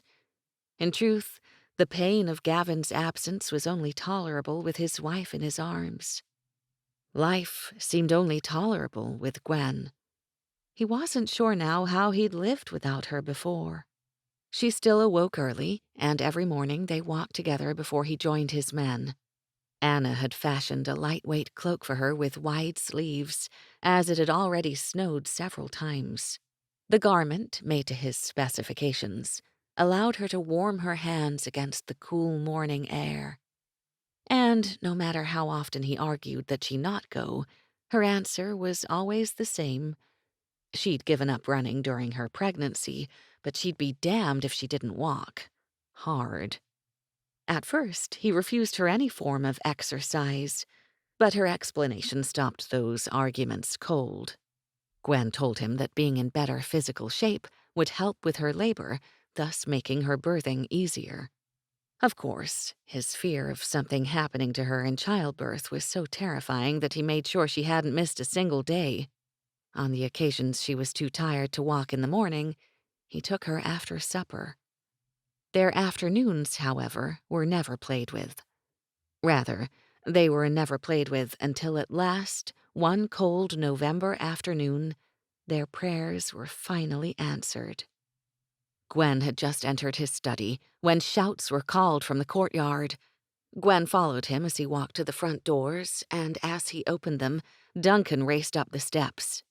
"Gavin returns," he cried. "He crossed the border hours ago. He's but minutes behind." Grayen grabbed his man by the shoulders. "Did you speak to him?" he demanded, his heart pounding with joy. "Nay, he rides alone, and his look, one of such seriousness, he only afforded a nod and a regal sweep of his hand to announce his presence." Grayen turned to his wife, his smile surely reflecting the joy he felt. "Wife, if you wish to greet our friend, fetch your cloak."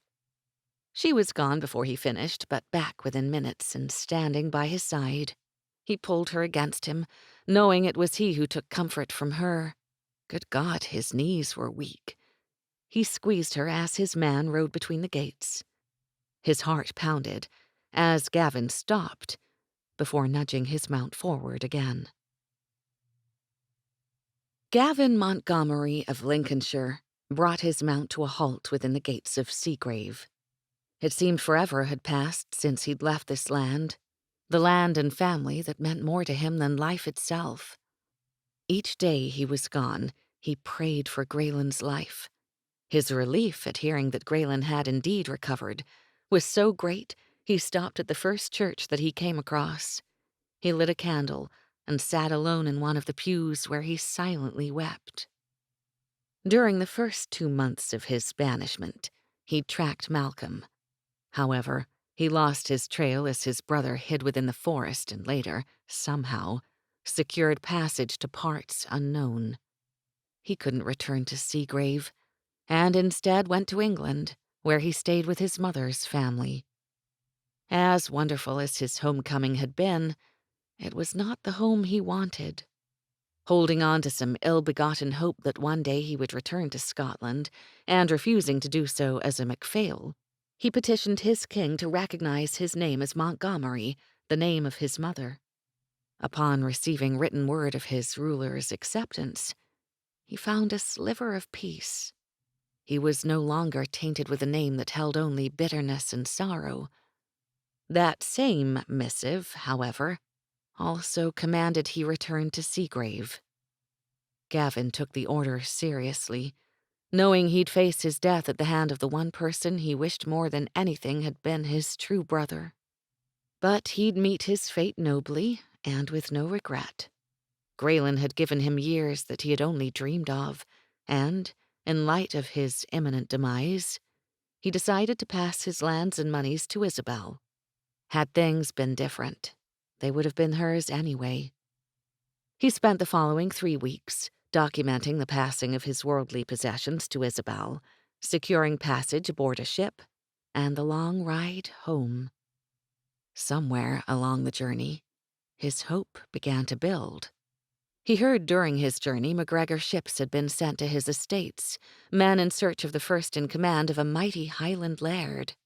Then, as he passed through the lands towards Seagrave, he was greeted with only smiles and nods, and a few times an occasional word that MacGregor would at last have peace for Gavin the Brave was back. Gavin finally nudged his mount forward, his eyes on Grayen and Gwendolen, who awaited his approach. He stopped when he reached the center of the courtyard and dismounted before handing the reins to James. "Sir, 'tis good to have you home again," the stable master told him with a nod. Gavin closed his eyes. Could it be true?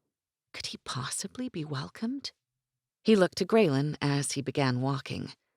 Just to see him alive and well was enough if this was, indeed, to be his end. Those thoughts, however, were soon replaced with something else. Grayen's look held no disgust, and Gwen wore only a smile, squeezing her husband's hand before Grayen started walking too. His commander approached him as never before, his look pained, though not with anger. He looked different to Gavin, older, but not from the grey now in his hair. It wasn't agedness that made him appear so. It was a change within. God, how he had missed him. Life seemed to repeat itself on that cold November day. This time, however, it was Gavin's knees that buckled, and it was he who fell in the courtyard, and it was he who would beg forgiveness. Forgiveness for not trusting Grayen with the secrets that ruled his life. When Grayen at last stood before him, he stared down with a strained face and misted eyes. His commander's expression cut like a blade. He'd been such a fool to not confide in him. Grayen closed his eyes and shook his head as he laid a hand upon Gavin's head. When he removed his hand and opened his eyes again, his full composure seemed returned. The words that followed confirmed it. "If you make me kneel upon this ground as my wife and I did so long ago, you'll have to bed me as well, my friend." A smile tugged at Gavin's lips as he looked up. "I'll not be on the receiving end." "Then we indeed have a problem," Grayen laughed, grabbing Gavin's shoulders. He pulled him up and embraced him. "Why did you leave, Gavin? Why didn't you return sooner?" Gavin wouldn't release his hold, but held his head away just enough to look in Grayen's eyes. "I would kneel before you now, Grayen. Pledge to you my life again." "Nay, Gavin, you've never been released from your vow. If I must, I will kneel before you." Grayen tightened his hold, his voice strained as he fought for control. "You never heard my words, Gavin. I'd not had the chance to speak them. You'll hear them now." Grayen never took his eyes from his man, shaking him with each statement. "'Tis I who am your brother. I am your family, Gavin, and there's not another man I'd have beside me. I swear 'twas those very words Malcolm would have heard that day." "You'd have me back?" "I've already said you've never been released. You'll never be released." "Then I seek your sister's hand, Grayen. I'll be wed to her tonight." "You'll have more than her hand," Grayen laughed. "My wife's threatened to set up a laboratory, whatever that is, and concoct some kind of antidepressant. Again," he shrugged. "I've no idea, but she assures me she'll come upon something." Gwen started walking forward as they made their way toward the keep. Gavin couldn't hide his joy at seeing her.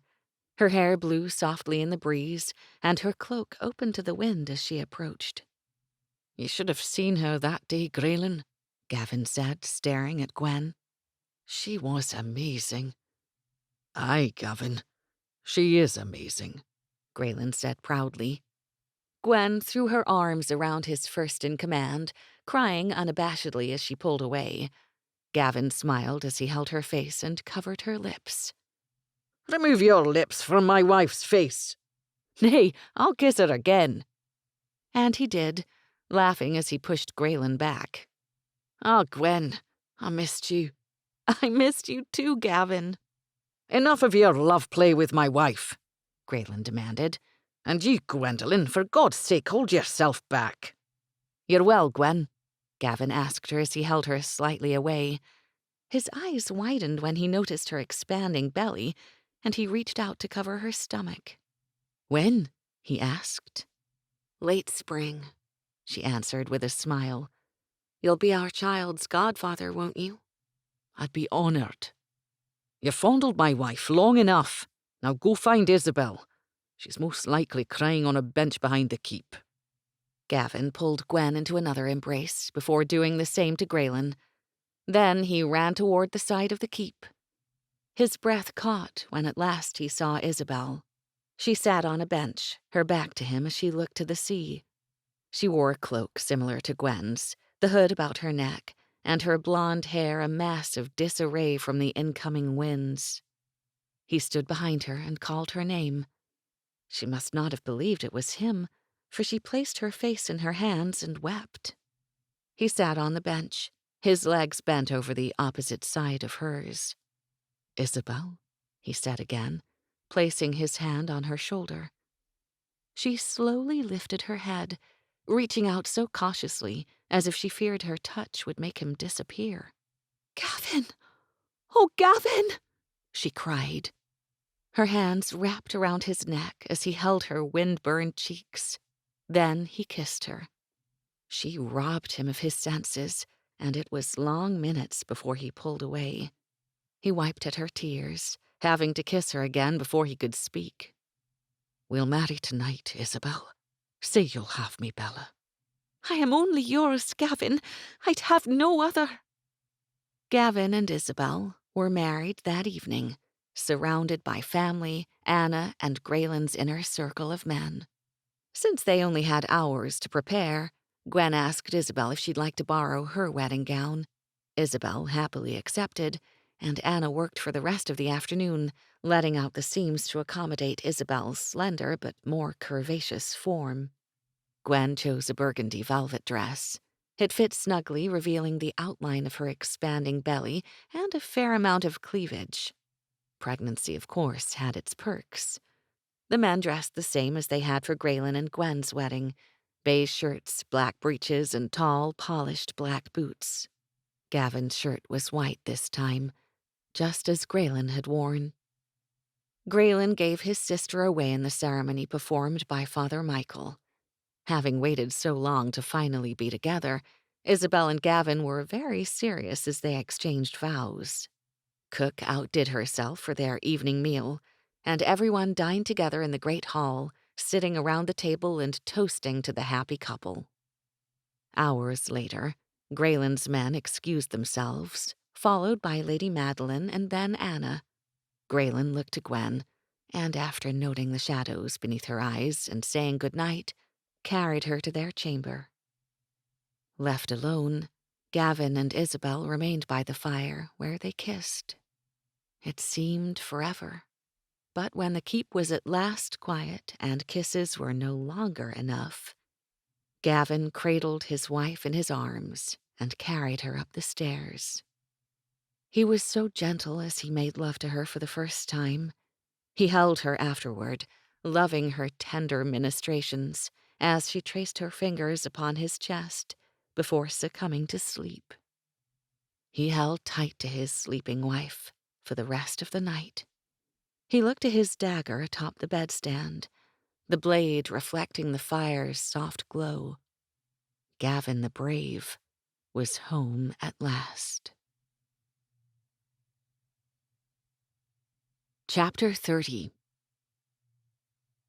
Do you think they're mad, Gwendolen? Isabel asked, her head tilted slightly to the side. Gwen snorted, tightening her arms around Isabel to keep warm. Mad? Gwen repeated. How about demented? Isabel tilted her head to the other side, considering Gwen's words. Aye, you're right, Isabel agreed. Demented is more the like. It was Christmas morning, and instead of sitting in front of a roaring fire, enjoying a rather good reproduction of eggnog, here they were, sitting on the steps in front of the keep, watching the men play football. This is all your fault, you know, Isabel said in a soft but accusing tone. My fault? Gwen returned. How do you figure? You taught them how to play, Isabel reminded her. Gwen sighed. He told me to be useful. And you listened to him? Isabel asked with a laugh. Good God, Gwendolen, 'tis one of the most ridiculous things you've ever done. Ridiculous? Gwen repeated. You know what ridiculous is, Isabel? Gwen asked, pulling away to look at her. You, wearing that insanely expensive necklace that Gavin gave you. Do you like it? 'Tis quite beautiful. Isabel beamed, fingering the piece. I'll give you that, Gwen agreed. But you still look ridiculous.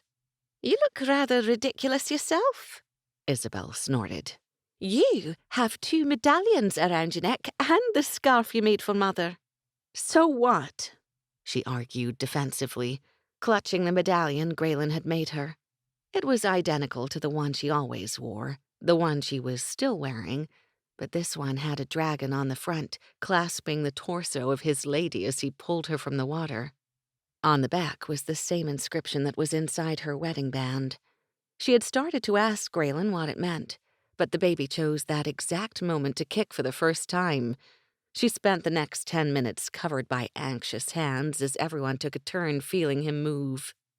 So what? Isabel repeated. So what? Is that the best you can do?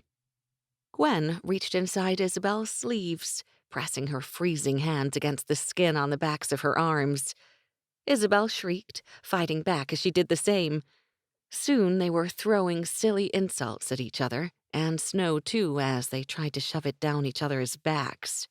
So caught up in their antics, they didn't notice Grayen and Gavin standing before the steps now, arms crossed over their chests, regarding them through narrowed eyes. Problem? The men said at the same time. Gwen and her sister-in-law both started talking at once. Your wife is insufferable, Isabel told her brother in gasps as she laughed.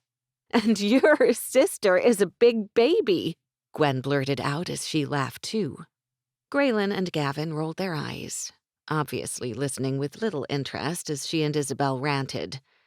Their insults were becoming more ludicrous by the second, and each scathing remark they made was belied with a hug as they gathered warmth from each other. Can we get back to our game? Grayen asked impatiently. I told you this was all your fault, Gwendolen, Isabel muttered. You just had to make them football jerseys, didn't you? If I recall, Gwen said, casting Isabel a smug look. I made you something as well. Isabel blushed, obviously recalling the scandalous short nightgown she'd made for her. Had I known you were pregnant, Gwen said, then frowned, I would have made it a little larger. Isabel had made the announcement of her pregnancy as they'd opened gifts, clarifying the reason she had made little booties for Gavin. You'd think he would have gotten the hint. Grayen was frowning at her now. Yours had better be large enough, Gwendolen, he warned, speaking of the short nightgown she had made for herself. I intend to see it on you tonight. Oh, you will, Gwen promised, bringing a smile back to her husband's face. Can we go back to our game now? Grayen asked again. Go on, Gwen said as she and Isabel both shooed them away. We'll just freeze while we watch you play. Their husbands didn't seem too worried and, in fact, turned as soon as they heard the word go. Gwen and Isabel huddled to keep warm as they watched the men resume their game, and lucky them, it started snowing. The men obviously didn't mind and were soaked and covered in mud by the time they finished. Their smiles were priceless, though, and the only thing besides their eyes that remained white. After an early supper in the great hall, Isabel and Gavin joined them in their chamber. They played cards by the fire and listened to music. It was a habit they began shortly after Gavin and Isabel were married, and now they spent almost all of their evenings together. Later, Grayen helped her into the black nightgown she had made, stretching the material across her belly. After they made love, Grayen laid her between his thighs, her back against his chest. He covered her stomach with his hands, willing their son to kick. It became a nighttime ritual, lying together as they felt their baby move. In the beginning, it was a wonderful end to their days, but as the months passed and the baby grew, Gwen dreaded the movements. I'm sorry, Gwen. I know it must be terribly uncomfortable. Terribly uncomfortable? Grayen, you have no idea. She groaned as the baby turned again, feet and elbows poking her ribs. He'd better come soon. He's huge already. You said it should be 4 or 5 weeks. There's really no way to know, Grayen. Some babies come early while others come late. And if he's too large? Grayen asked, fear in his voice. Grayen, we've been incredibly lucky, she said truthfully. We'll come through this, too. Gwendolen, you've more knowledge than any of us in such matters. You must use it. He squeezed her to enforce his point. I'll not lose you. Aye, in the throes of labor, I'll remember that. She laughed. I don't want to talk about it anymore, Grayen. Just make love to me. It's the only thing that makes me feel good these days. Gwen finished her statement with a disgruntled sigh. That was a compliment you just gave your husband, wasn't it? He asked skeptically. Aye, 'twas a compliment and you know it. Deleted scene. 2 weeks later, Grayen made true to his words. He was just returning from a successful hunt with his men when Ian rode to greet them at a breakneck pace. They'd barely halted their mounts, but Ian's words nearly stopped his heart. Gwendolen calls. Her time is here. 'Tis not going well, Grayen. His heart constricted as he spurred his black to the keep's entrance, vaulting off the beast before he came to a complete stop. Though Gwen seemed fine this morning and insisted he join his men, he damned himself now for leaving. The keep's doors were already open, and he could hear his wife's distress as he raced up the stairs. Duncan paced in front of their chamber, holding his hand on the latch as Grayen looked to him for answers. It sounds bleak, Duncan told him. All seemed fine till the last hour. Then she called that we bring you as soon as possible. Lady Madeline and Anna didn't agree with your wife's wishes, but we serve Lady Gwendolen. Duncan had ended his statement half in question, and Grayen gave him the answer immediately. Aye, 'tis Lady Gwendolen whom you serve. Grayen's heart dropped as he entered their room. Gwen leaned upright against the pillows, her eyes closed, her hair damp and clinging to her face. Isabel sat beside Gwen, wiping her forehead while his mother and Anna sat between her legs. You have to pull him. Please, Gwen begged, her voice taxed with exhaustion. It's been too long. Her shoulders started shaking, and she pleaded with them again. I need... Grayen, please, please. Grayen rushed to her side and placed his hand on her face as he sat. She opened her eyes. Grayen, help me. They won't listen. Tell me what to do, Gwen, he said. His words were firm, assuring her that he'd do anything in his power to help. You need to guide the baby's head out. You have to pull. Her fingers dug into his skin as she grabbed his wrists, and it took all his abilities to remain in control as he watched her suffer. Then her grip relaxed as the pain seemed to subside. He heard his mother speak quietly to Anna. Nothing. He's not moved. Gwen looked to him again. He won't come, Grayen. I don't know if the cord is around his neck. I can't do it. He could die. Help us, please. Help us." Grayen squeezed her hands before standing again. He'd been present and helped with countless births throughout his life. A child, however, was never one of them. Women always saw to such duties, yet for Gwen to call for him, he knew it was only his help she wanted. Determined to do just that, he washed his hands in a basin of fresh water, then fixed his mother and Anna with a look of pure outrage. "Move!" They stood instantly, giving him space as he sat on the bed and placed a hand on Gwen's knee. She tried with all her might to push their babe free. Isabel held her shoulders, forcing her to sit upright as his mother and Anna pleaded with Gwen to push. Her attempts were futile. The babe hadn't moved. Gwen started crying again. "I can't do it, Grayen. Pull him. You have to." He knew now what she asked of him, and looked to her one last time, waiting for her acknowledgement. When she nodded, he didn't hesitate. He'd be damned if he didn't do everything he could to help her, even this. He tried to be gentle as he pushed his fingers around the babe's head, yet his wife's cry said otherwise. She caught her breath and nodded again. "Put your other hand on my stomach, and when you feel it tighten, pull." Her next pain came only a minute later. He could feel the tightening she spoke of. His palm hid the babe from his view, but he felt his tiny head between his fingers, his soft skull covered with slick hair. He pulled with the greatest of care as Gwen bore down, then moved his hand from her stomach to catch the baby's head. Bless her heart, it was all the help she needed. His son's head lay in the palm of his hand. "Oh, God, Gwen." It wasn't even a whisper, and for all he knew, the words never came from his lips. But when he looked to her again, awe turned to terror. Her skin was so pale, and she was... "Gwendolyn, no!" Her eyes rolled back, and her body went slack. "Gwendolyn!" His mother held her hands on Gwen's stomach as Anna brushed a cloth over her face. Isabel was crying now, watching helplessly as another cry ripped from his heart. "Gwendolyn!" Gwen's eyes fluttered open as his mother instructed him. "Grayen, you need to guide his shoulders." Still holding the babe's head in the palm of his hand, he helped free one shoulder and then the other. He placed his hand beneath the baby's back and continued to pull with the greatest of care. His shoulders racked as he gently squeezed his fingers around his son. Then his head fell back when his son began to wail. "Gwen, we have a son!" He looked to her, tears running down his face as he stared in wonder between the babe in his hands and his crying wife. "Put the babe on her chest while we see to the afterbirth," his mother instructed.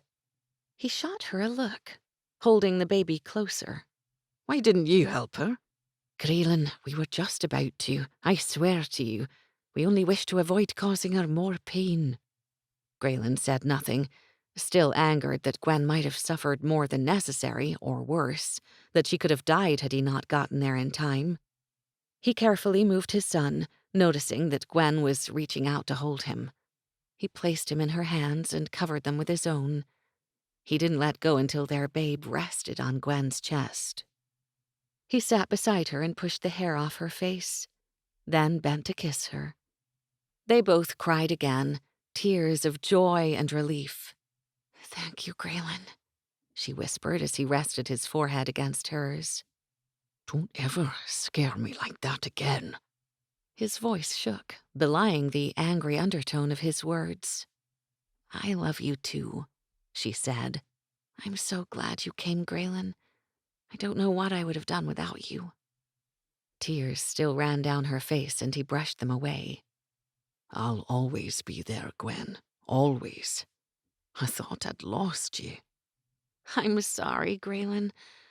I'm so tired. I'm just so tired." Her body slackened again, and he quickly reached out to hold the babe against his wife's chest. "Gwen! Gwen!" Her eyes opened slowly, then she placed her hand on his cheek. "Shh, it's okay, Grayen. Cut the cord," she whispered. "You have to cut the cord now." Grayen followed his mother's directions. then reached for the babe again. "I'll wash him and bring him right back," he told Gwen as she nodded and closed her eyes. Isabel helped him clean his son, his tiny fist smacking the air in anger. "Mother would have helped her, Grayen. She meant what she said." Grayen had no desire to speak of it any more, and now, in the aftermath, he was glad Gwen had called for him. "Isabel, I delivered my own son," Grayen said softly, as if it was a secret he was sharing with her. "Aye, and you did it very well, too," Isabel said admiringly. Grayen couldn't keep his hands from his son and reached for him again. "Give me a minute," Isabel balked. "You'll have him the entire night." Isabel wrapped him in a blanket and rocked him in the crook of her arm. She passed him back into his impatient hands. "He's so beautiful, Grayen." When Grayen turned again, his mother and Anna were just finishing with Gwen. The sheets had been changed and her body washed.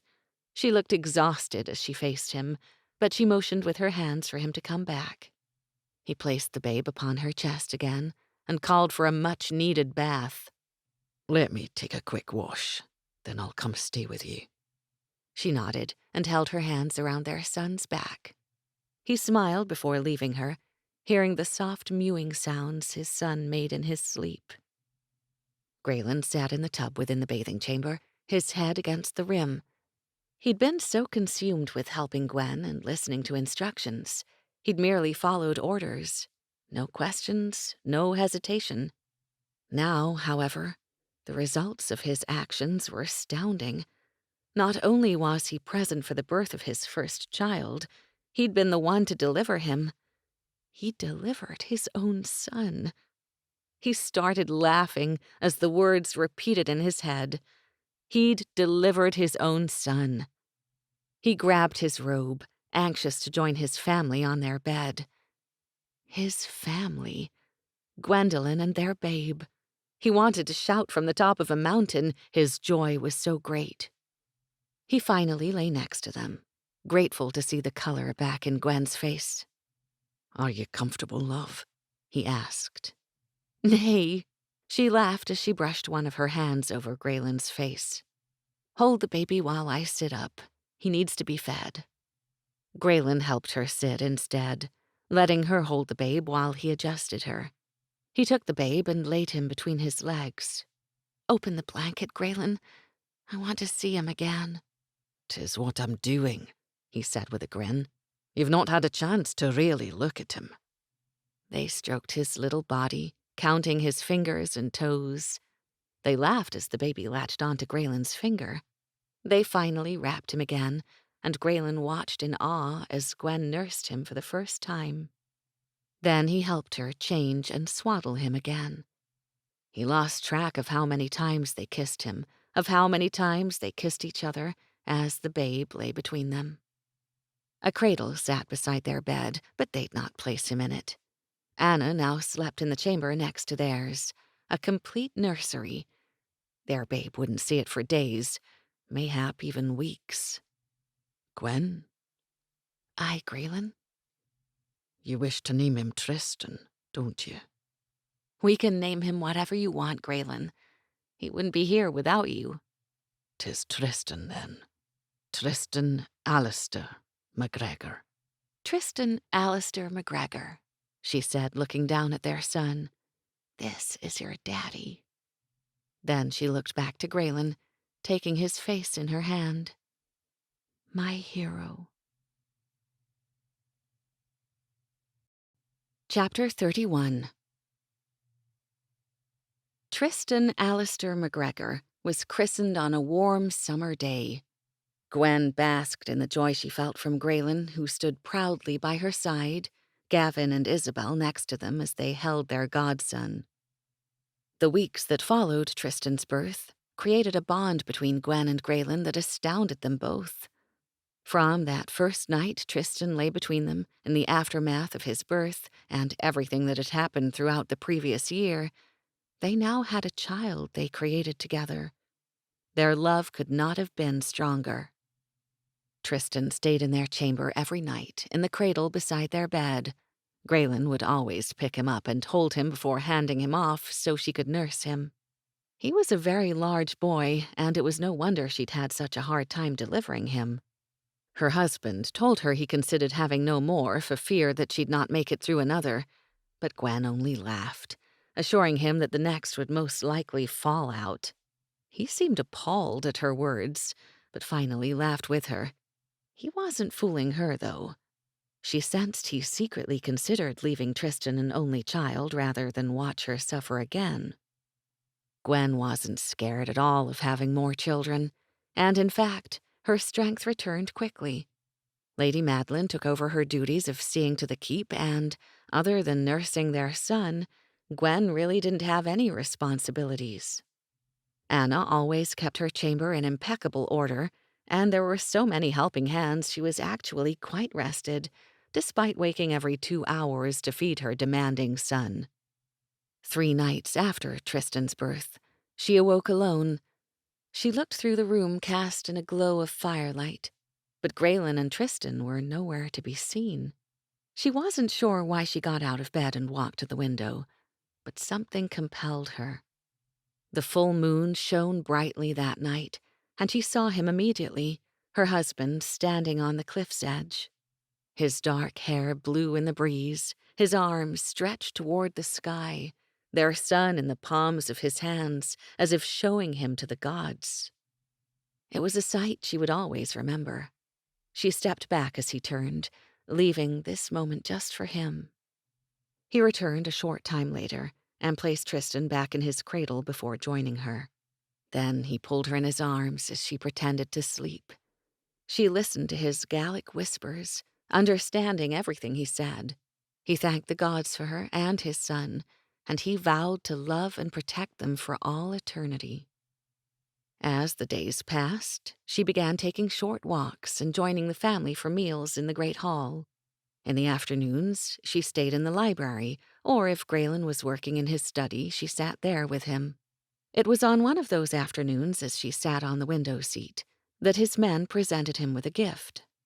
They had gathered around the table and handed Grayen a wrapped package. He opened it and removed a jersey that they had one of the servants fashion. She learned later that Anna had refused to make it.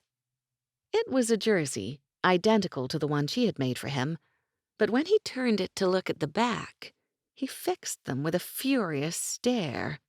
His men were laughing so hard their hands beat on the tabletop. "What is it, Grayen?" she asked, puzzled by his reaction. He turned it for her to see. She laughed so hard tears rolled from her eyes. "You find this humorous?" he demanded, but he was smiling too, and even laughed himself. The jersey had large white letters on the back, but it wasn't his name that was sewn on it. No, it read, Midwife. "They have a point, husband," she choked out. "Now you'll have something to wear for my next delivery." "Nay," he scoffed. "Gavin shall be the next," he said, turning to his first-in-command. "You'll wear it to deliver your own children." "I still owe you a beating for setting such a precedent." "Aye, you might, but Isabel insists you be present." Grayen grinned. "I relish the day." Gwen had just ordered Isabel to strict bed rest. By the beginning of her 3rd month, Gwen informed them that Isabel was carrying twins.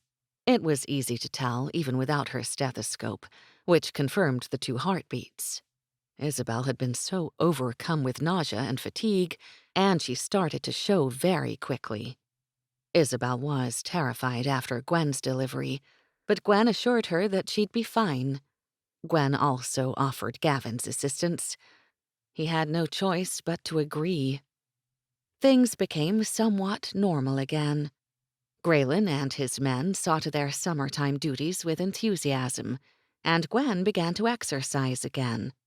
Her body was finally returning to normal, and with her runs and sit-ups, she felt better than ever. Grayen ran with her in the early mornings after she fed the baby, and now that Tristan was sleeping in the nursery with Anna, they left him in her care for the hour they were gone.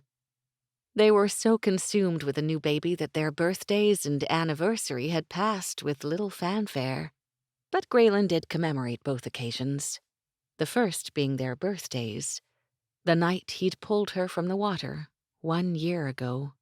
He took her to the shore, and since they only had an hour, as Tristan was a few weeks old, Grayen had had everything prepared. There was a roaring fire when they arrived, and he held her between his legs as they shared the moment alone.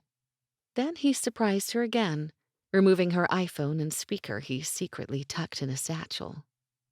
"I propose a new tradition, wife," he said, holding her tightly. "Do I have to sing?" she teased, looking up. "God forbid," Grayen laughed. "Although, when we're sorted, 'tis not so bad." "Get on with it, husband.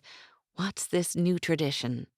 "Since it's my idea, I'll be the first," he said with a squeeze.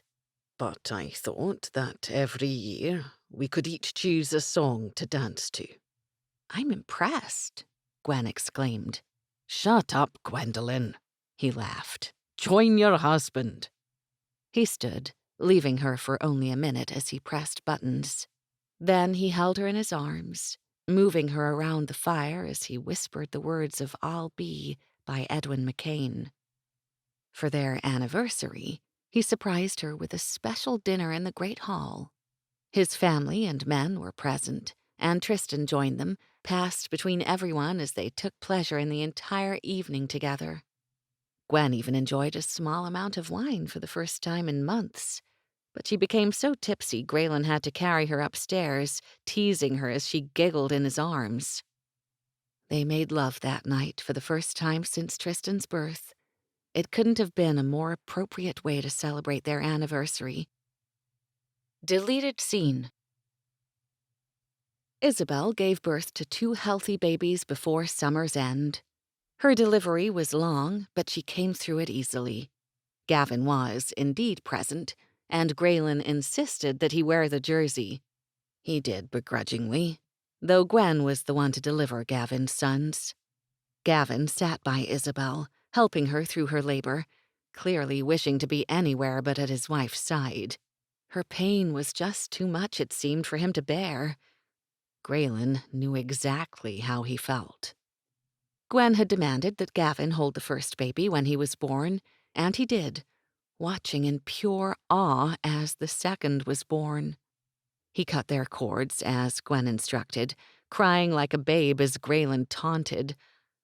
Gavin damned him for being right, but in the end, he admitted he was glad to have been there. His nephews, Ethan and Colin, kept their mother busy. In fact, they kept everyone busy. 3 babies now occupied the women during the day, and the men gladly helped too when they could. Grayen began to steal his wife away in the early afternoons so he could teach her to ride. He was so proud of her skills, he gifted her with a mare, prouder still when she insisted on caring for the animal herself. They rode together in the afternoons, and on the occasions that he couldn't accompany her, she was allowed to ride alone, though one of his men always followed her from a distance. As Tristan's feedings decreased, Gwen started boxing with Gavin. Grayen even took to it himself, incorporating it in routines with his men. It was Gwen's talk of marathons that intrigued him most, her constant teasing of her endurance that finally got the better of him. He watched her as she sat on the steps one morning, his eyes narrowing as his men raised flags along the path and later rode out with more secured to their mounts. Grayen joined her, taking Tristan from her arms and kissing his belly. "Grayen?" "Aye, wife," he said, knowing exactly what was on her mind. "What are the men doing?" He heaved a sigh and rolled his eyes.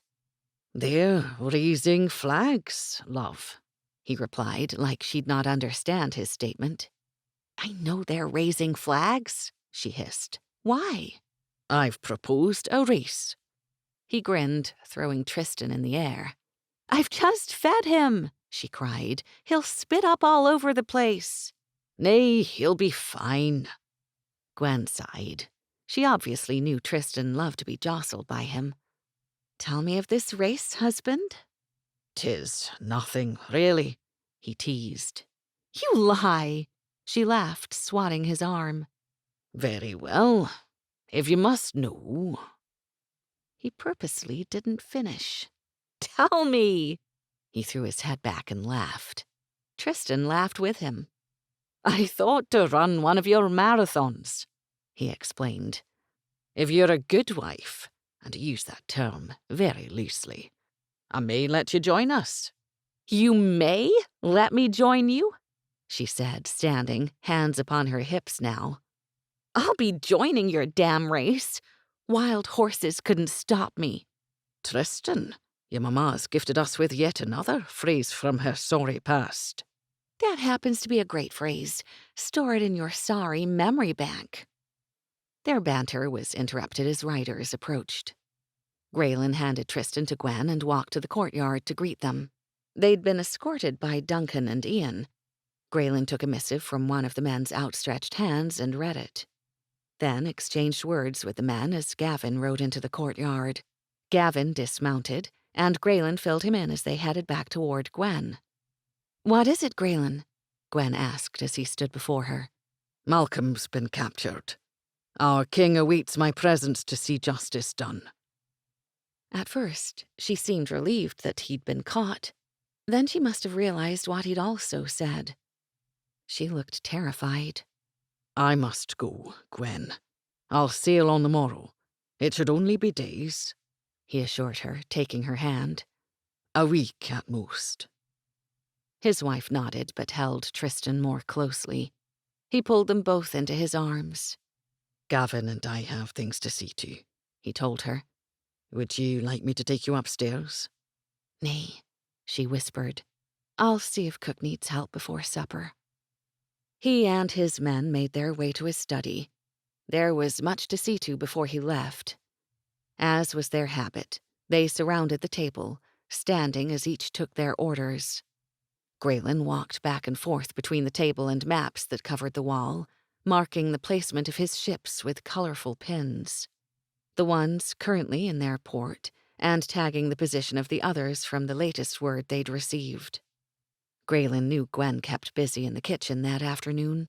Later, he sensed her presence, and when he glanced to the doorway, he found her standing there. He smiled and was about to wave her in, but she only smiled back and quickly walked away. They dined together in the great hall that night. Grayen knew his wife did her best to put forth a brave face, but she was clearly upset. He would try to ease her fears later, assuring her that they could at last live at peace. She'd need no further guards, and the threat of Malcolm returning was finally over. They made love by the fire and again in their bed. He brought Tristan in from the nursery so Gwen could feed him. After taking him back to Anna, he gathered Gwen in his arms, pressing her back to his chest. I'd have you come with me, Gwen, he said. She turned. You take me? She asked. 'Tis what I just said, he remarked dryly, though he smiled and hugged her closer. She shook her head.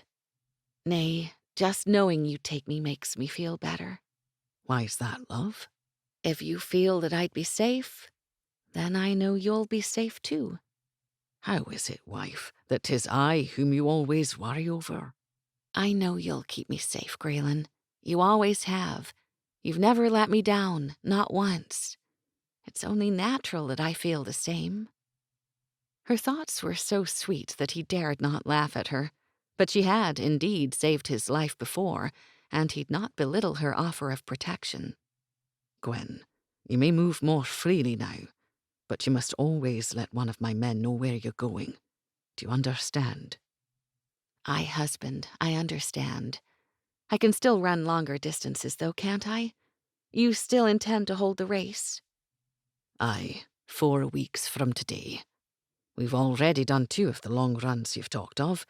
You need only 2 more, right? Aye, she said quickly. I'll have one of the men follow when I do, I promise. Save the last for me, he whispered as he kissed her. It's fun to push you faster. You're sick in the head, husband. Don't think for a second that I'm not aware you do it purposely, but you've only made me faster, Grayen. In fact, I'm gonna kick your ass." He did laugh at her boast that time. I love you, Gwen. I love you too, Grayen. Chapter 32. Grayen and Gavin sailed early the next morning. They left only Kevin and Hugh behind. Gwen missed Grayen terribly in the days that followed, but she kept busy and, thankfully, the time passed quickly. She went for short runs in the morning and spent her days with Isabel and the children. It was nice to have some time alone with her sister-in-law, and they took full advantage. Every night they ate decadent meals in her chamber, followed by girl talk in front of the fire. The fourth morning after Grayen's departure, Gwen awoke earlier than usual and decided it would be the perfect morning to go for her long run. She fed Tristan right before she left, knowing that she had at least 4 or 5 hours before he would need her again. He just started eating solid foods, oatmeal and pureed fruits, and Anna gave him breakfast now in the great hall with Lady Madeline. Grayen's mother loved spending time with her grandson and watched him until his late morning nap. Gwen gave Lady Madeline this time alone, never bothering her unless she felt she'd burst from the pressure of not feeding him, or, as was often the case, her son became so fussy that Lady Madeline had no choice but to seek her. When she'd left the keep, Alex stood just beyond the doors. He'd been promoted from the ranks of the soldiers and was now training to become one of her husband's elite circle of men. He'd had her guard on many occasions, and the seriousness with which he saw to his duties dubbed him the nickname Captain. Not that the term didn't apply to others in Grayen's ranks, but Gwen used the name affectionately with Alex. He was ruggedly handsome, quick with a smile, and even faster with a glare. And in her book, that meant he was in. Grayen seemed to have a penchant for surrounding himself with control freaks. Alex was no different. "Good morn, Captain," she offered as she stood beside him. "Good morn, Lady Gwendolen," he returned. "Off for your morning run?" I'll most likely take my long one," she told him. "I'll not return for some time." "Very well," he acknowledged. "Kevin rides just beyond the lake," he said, pointing in its direction as if she didn't know where it was. "Make sure you inform him of this before you continue from there." "Aye, aye, Captain." She saluted, hearing his chuckle as she headed down the stairs. Gwen smiled as she began her run. It was a perfect morning. The air was cool and crisp, and the sun was just high enough now that it warmed her face. She started thinking of what she and Isabel might have for dinner, trying to recall what she'd seen in the pantry and cellar. She'd spent the last 2 days in the kitchen with Cook, going over lists of appropriate foods and recipes for Tristan. It was the first time that Cook gave her the look, the one that claimed her daft. Feeling like a typical first-time mother, Gwen respectfully withdrew. She had finally come up with the perfect menu when she realized she passed the lake. Way past the lake. She couldn't bring herself to turn around, and for the next hour hoped that no one realized she didn't have a shadow. As long as Tristan didn't get fussy and Kevin stayed clear of Alex, they'd never know. And if they did, God help her, she was in deep trouble. And not just from Grayen, they would all kill her. She stayed close to the forest, seeking the stream which was a few yards within, every so often. When she finished, she headed for water one last time.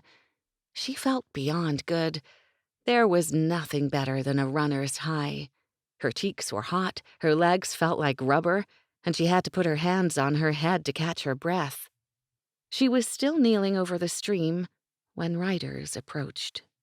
She continued to drink, all the while breathlessly explaining that she'd come clean to Grayen. Then she heard a laugh that chilled her to the very bone. Alex was atop the steps when Lady Madeline came outside with Tristan on her hip. The poor lad was in a deep fit, and Alex reached out instantly to pat his back. "Good afternoon, Lady Madeline," he called out, trying to be heard over Tristan's screams. He winced at the boy's cry before he could continue. What seems to be the problem with our boy? He asked in concern. Alex, has Lady Gwendolen returned? Returned? His hand stilled on the babe's back.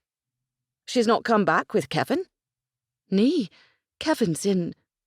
Alex was gone. Sir! Alex bellowed as he came into the study. Aye, Alex, Kevin said, looking up.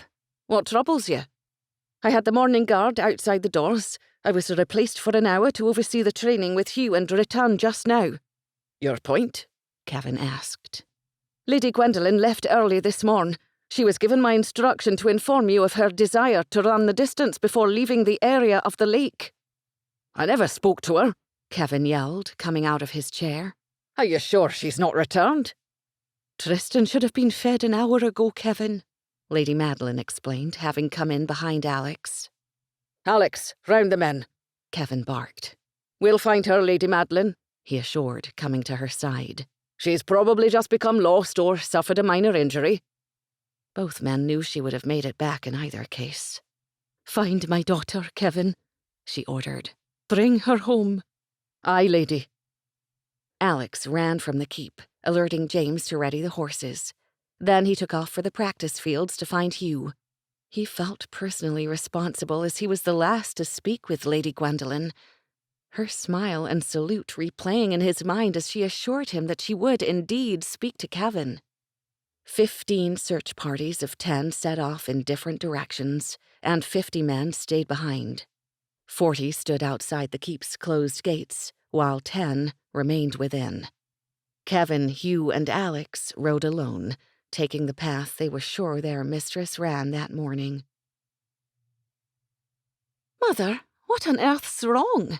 Isabel asked, coming into the nursery. I've never heard him carry on so. Gwen hasn't returned from her run, and the men just left to search for her. Isabel walked to her mother, rubbing her eyes. She was exhausted, too tired to display the alarm that she felt. When was he last fed? She asked, reaching for her nephew. Anna thinks before dawn. Gwen left earlier than usual, according to Alex. Shh, shh, shh. 'Tis okay, Tristan. Mamma will be home soon. Shh, shh, shh. It was no use. He was in a deep fit. Well, what's one more mouth to feed? Isabel sighed. Come, sweet. We'll have you asleep in no time. We could find a wet nurse, Isabel. I'm the embodiment of a wet nurse, Isabel declared in exasperation. I could probably feed every babe upon the holding if I had to. I'll come fetch him in a while, so you may rest. Please tell me of Gwen, Mother, as soon as you hear something. Of course, Isabel. By mid-afternoon, Alex's, Kevin's, and Hugh's worst fears were confirmed. Their mistress had been taken, and from the evidence they found, by force. Her medallions hung from a tree trunk, and fresh blood spotted the stream's edge, where she'd obviously been surrounded and knocked to the ground. They counted 5 sets of tracks and followed their path. She tried to outrun them. Torn brush revealed the signs of her struggle as she tried to make open land, but yards away. They happened on the boulder where she'd lost her fight. It was covered with blood and strands of her hair. Her wedding band was displayed atop. Kevin ordered Alex and Hugh to return. The search parties were to meet at dusk, and they'd follow the trail after regrouping. Alex, however, refused to leave. I'll not go. I'm directly responsible for her. Alex, you were relieved, Kevin reminded him again. Had you been there the entire time and seen me return alone, what would you have done? I would have asked the whereabouts of Lady Gwendolen, sir. Precisely, Kevin ground out. You ordered her to seek my regard, did you not? Aye, sir. Go with Hugh, Alex. Follow his instruction. Nay, sir. Alex stood defiant. Come then. Kevin finally relented in frustration. I'll waste no more time. We'll be but hours behind, Hugh assured them as he returned back to the holding. Gwen regained consciousness, surrounded by total darkness. She lay on a damp, soiled floor, confused and in pain. Unfortunately, her confusion didn't last long. Her entire body started shaking as she relived each second that they had chased her. Every blow that Malcolm delivered, first with his fists and then with his boot after she'd been knocked to the ground. She tried to outrun them. She even tried to fight them. In the end, she was powerless. They even laughed at her. Fresh tears ran from her eyes and she reached for her medallions. She gasped when they weren't there. Then she screamed. Her wedding band was gone too.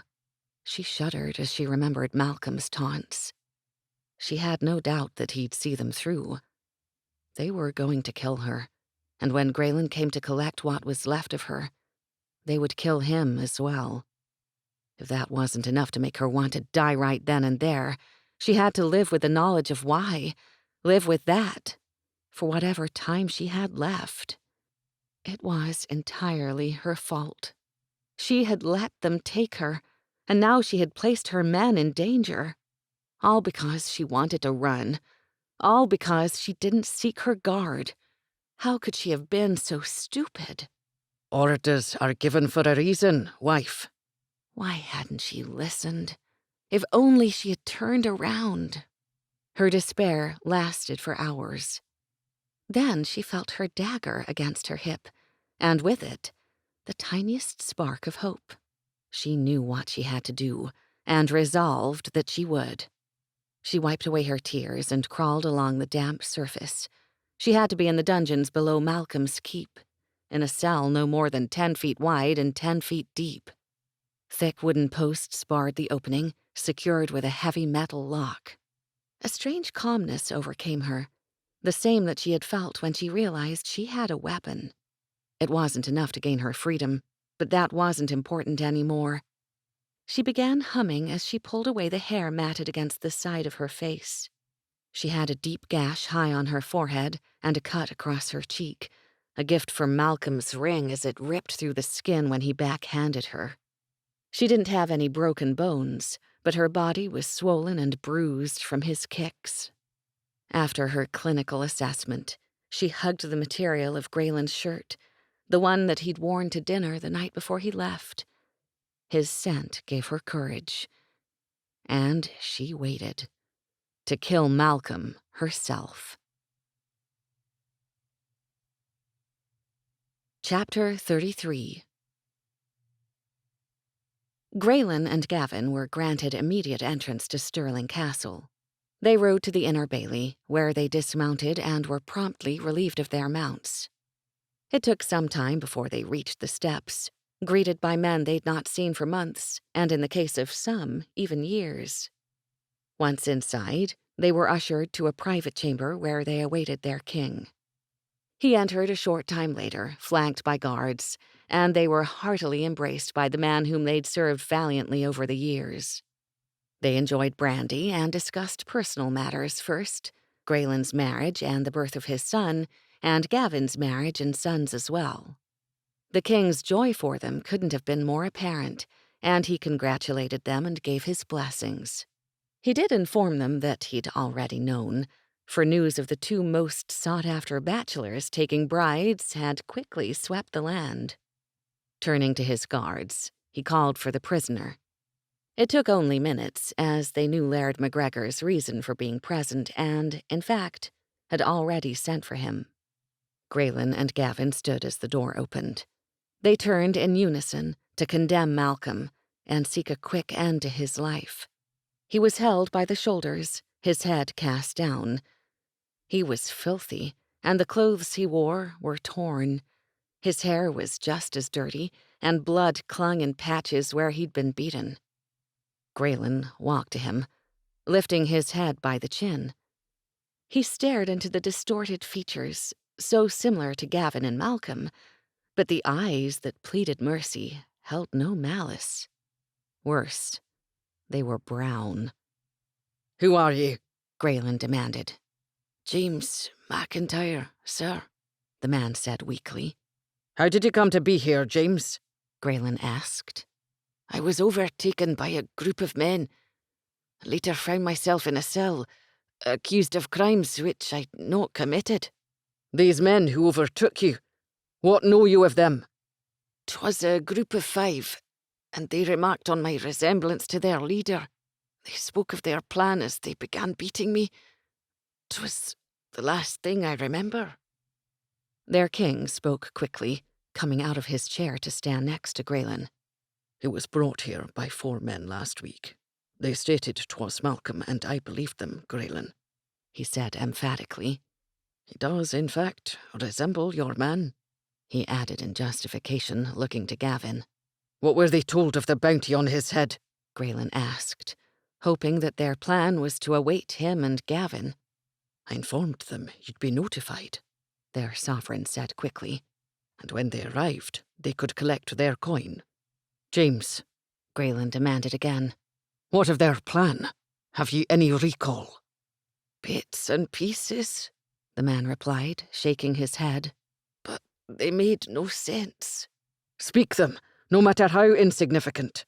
They spoke of numbers, James began. The D's to take for the bastard to reach sterling. He hesitated.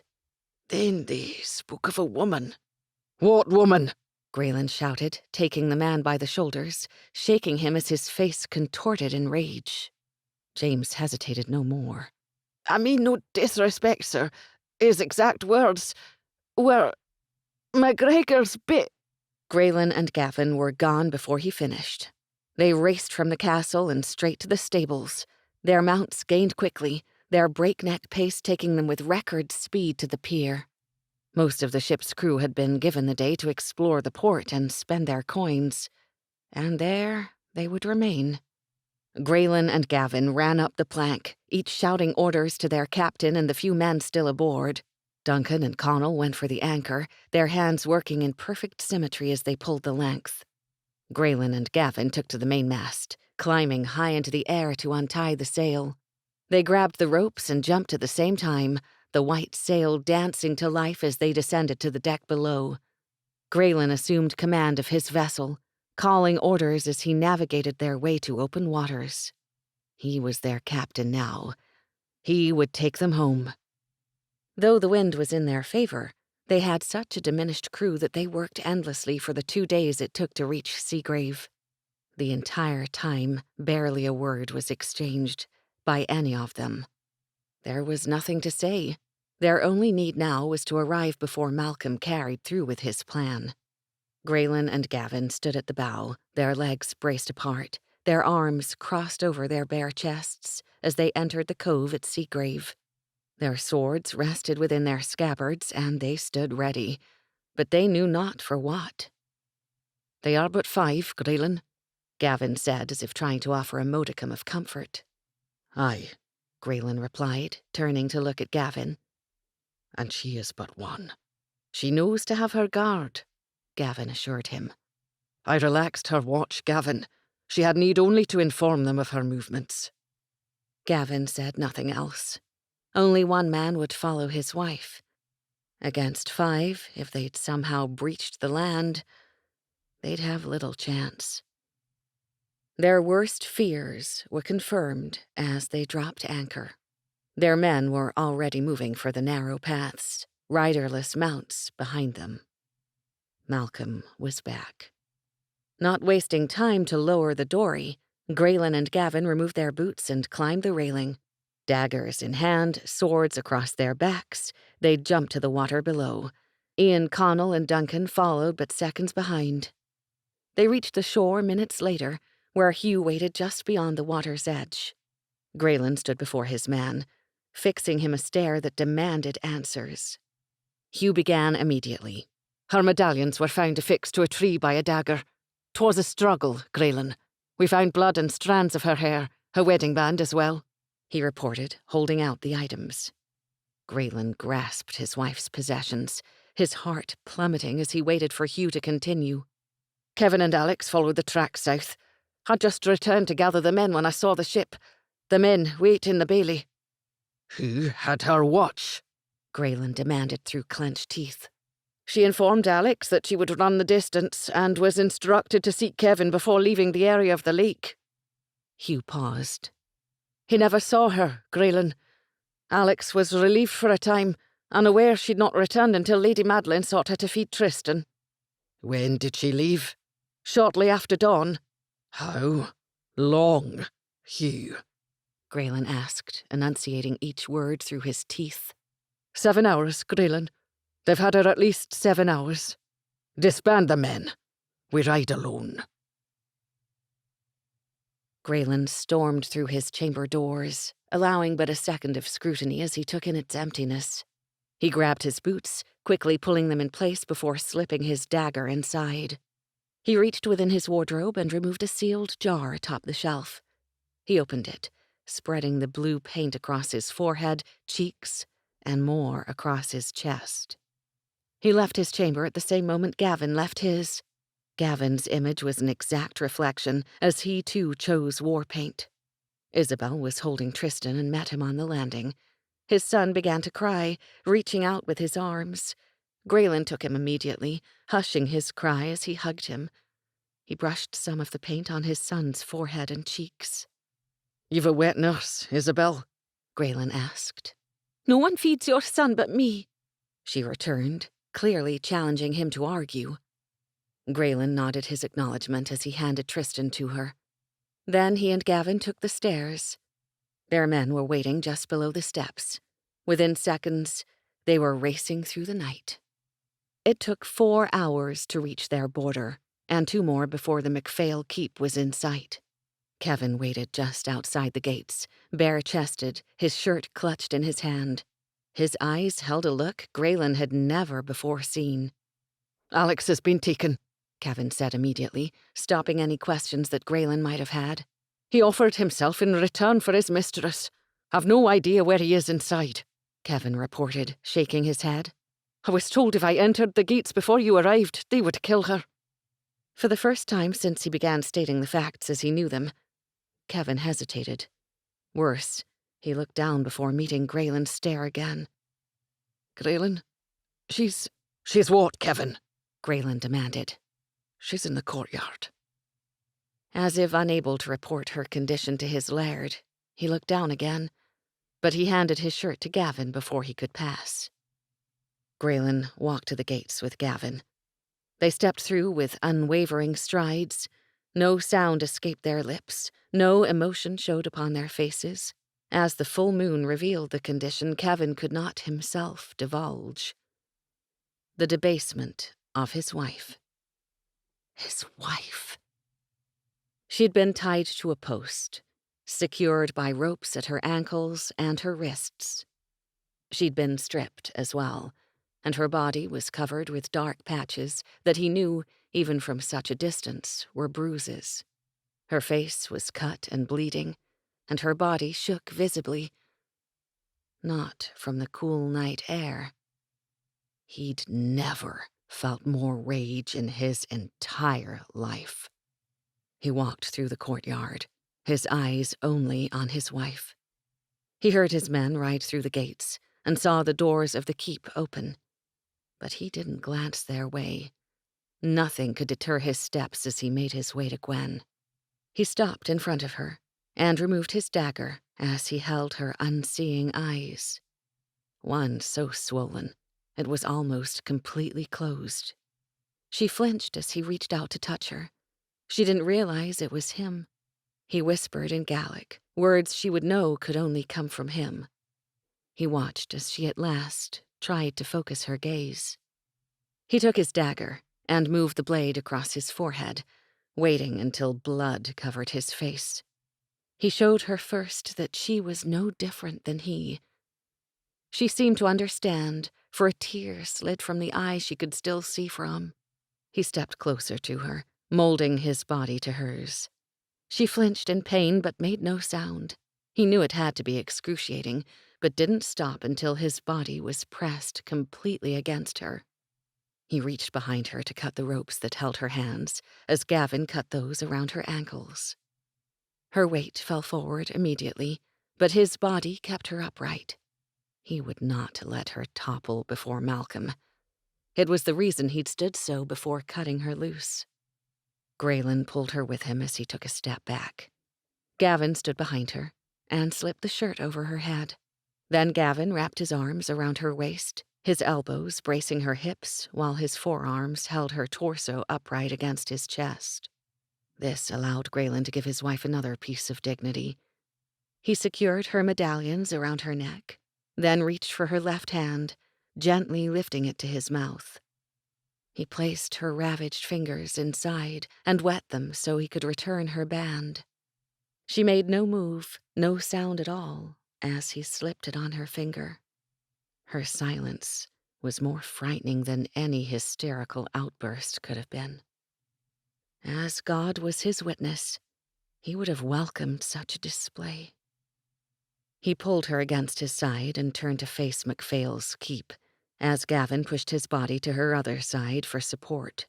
He knew his men would have easily gained entrance, and whatever struggle had occurred should be over. If their fury was even half of his, the task would have taken mere seconds. Malcolm would be the only man left when they were done. Purposely, as if on cue, his men came through the keep's front doors, dragging Malcolm between them. Grayen waited as Duncan and Ian brought Malcolm before them. They threw him to the ground.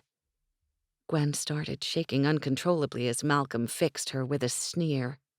At the same time, Grayen and Gavin kicked him in the face. They waited until he righted himself. "Look at her, Malcolm," Grayen demanded. "Look at her!" Instead, Malcolm turned away. They lowered Gwen, then grabbed at Malcolm and sat him upright. Grayen clutched the back of his head, forcing him to look at his wife. "You shall die for what you've done to her, and your soul will rot in hell forever." Grayen threw him to the ground again, but feet away from Gwen, who continued to stare unseeingly before her. She sat upon the spot where they'd placed her, and had not moved at all. Grayen and Gavin knelt on either side of Malcolm, as Duncan and Ian held his arms and legs. Their daggers still in hand from releasing Gwen, they sliced diagonally through their palms. Then they joined their hands together above Malcolm's prone body. This kill would be both of theirs. Grayen reached behind his back and unsheathed his sword, placing its tip over Malcolm's heart. Then he and Gavin covered the hilt together and raised the blade. Grayen felt a hand upon his shoulder at the same time that Gavin looked up. Grayen turned his face, tilting his head to look up at Gwen. He intended to justify his actions. Malcolm must die, surely she realized that. The words, however, caught in his throat. His wife stood calmly by his side, her fingers hesitant at first, brushed his forehead and cheeks, then pressed deeply into his skin. With that same deliberation, she rubbed her fingers across her own face, covering herself with the paint she purposely took from him. She said not a word, but her next actions made her intentions clear. His wife extended her arms, locking her elbows as she placed her torn, bloody hands before them, palms up. Her silent demand to be a part of this kill. Grayen and Gavin reached for their daggers. Grayen saw and felt her push against each of their blades. They cut diagonally from one end to the other, just as they had done themselves. Then they placed her hands on the hilt and covered them with their own. They didn't look at Malcolm as they raised the blade, only at the hands joined together in the center. 3 sets of hands, once joined so long ago as they stood before Father Michael. Tonight, those same hands joined again, in vengeance. Grayen and Gavin brought the sword down with such force it embedded deep within the ground beneath Malcolm's body. They never looked at him again. With the greatest of care, Grayen pried his wife's hands from the hilt of his sword. Then he cradled her broken body. He looked at none of his men as he walked with her from the courtyard. He only looked ahead. It was all he could do. He would look only ahead. Alex and the elder, MacPhail, were found badly beaten in the dungeons below the keep. Gavin ordered the men onward so their wounds could be tended. Grayen, however, rode back slowly. He was as silent as Gwen. Gavin, too, was silent as he followed behind them throughout the long journey. Grayen turned toward the lake before entering the gates of Seagrave. He cradled Gwen in his arms as he walked into the water, and held her in the shallows as Gavin washed the dirt and blood from her body and hair. She stared at the sky, silent. Gavin left to fetch a clean shirt, and they carefully slipped it over her head when Grayen stepped from the water. The soaked shirt they had placed on her hours ago remained on the shore, a painful reminder that neither could touch. The sun was just beginning to rise as they took the stairs. Grayen glanced to Gavin, who returned a look of sorrow so deep it was hard to speak. "I'll send for Lady Madeline," Gavin said hoarsely. Grayen couldn't speak. He only nodded in reply and held Gwen more closely. Gavin came back mere moments later. "No one's about," Gavin assured him as he held the door, then followed again as Grayen took the stairs to his chamber. Grayen sat on the chair in front of the fireplace and waited for his mother. She must have been close by, for she appeared just as he settled. She placed a cup to Gwen's lips, which Gwen drank with no prodding. Gwen sat unflinching in his lap as his mother stitched the wound on her forehead. His mother began looking for other wounds, but Grayen only shook his head, silently informing her there were none to be sewn. She left as quietly as she had arrived, brushing her hand across Gavin's shoulder as she passed him where he stood outside the chamber doors. Finally, hearing the latch click into place, alone with his wife, Grayen gave in, his roars of agony filled with despair. He was so lost in his own sorrow that he would later find out the battle being waged beyond his chamber. That of Gavin's own battle, as he beat his head upon the back of Grayen's door for each bellow that escaped his commander's lips. Of Isabel's pleas as she knelt by her husband's side, begging him to stop. He would learn that it continued for so long that Isabel finally collapsed at Gavin's feet, jarred awake hours later when Duncan lifted her into his arms. He was told his sister's last memory as she was taken away was the sight of her husband standing sentinel at her brother's door, his door now marred with Gavin's blood. Grayen didn't know how long he remained on that chair with Gwen in his arms, but the defeat that swept through him that morning was something he had never experienced before. He had no idea what happened in those hours that they held her, only that she was badly beaten, and so traumatized she still couldn't speak. He finally placed her on their bed and crawled in beside her, holding her in his arms. She slept deeply from the potion his mother had given her, but not peacefully. She trembled and cried out, caught in nightmares he'd not been able to awaken her from. Hours later, he called for Gavin. He had to find out what happened during the time she'd been held. His mother had already given Gwen more drink to ease her pain, but it wasn't her body that hurt. Her mind was broken. He tried to find a spot where he could place his lips, just one tiny spot where he could give her comfort. He finally stepped from the bed, watching in agony as Gwen curled into a ball. The move had to cause excruciating pain, yet she didn't make a sound. His mother took his place immediately, humming softly as she brushed her fingers through his wife's hair. He dressed quickly and left the chamber. He went to the nursery first. Anna was busy with Isabel and the babies, and he asked that she continue to keep Tristan. Gwen was in no condition to receive her son, and he couldn't subject Tristan to further upset. When he entered his study, Guy MacPhail and Alex were already waiting. Looking at them now, he was sorry that he'd not come to them. They looked as bad as his wife. His men were present as well. They would all learn what happened, and live with the details as they were revealed. Grayen took a shot of brandy before turning to Guy. Gwen said nothing. Were you aware of any of the actions that transpired? Guy closed his eyes, shaking his head as if images raced through his mind. Malcolm and his men returned 4 days past. I was locked within my chamber and knew naught of their plans, though I found out bits and pieces from the servants who brought my trays. They told me the men were plotting to take your wife and had been watching your patrols. They'd overheard that a race was to take place and of the long runs your wife had been taking. They were disgusted that your men boasted of her endurance and waited daily for her to seek the run that would take her far from the keep. They knew already that she had only one guard with her. Did you see her when she was inside the keep? Grayen asked. Aye, but 'twas hours after she arrived. Your man here was already inside by then. Grayen turned to Alex and waited for the rest.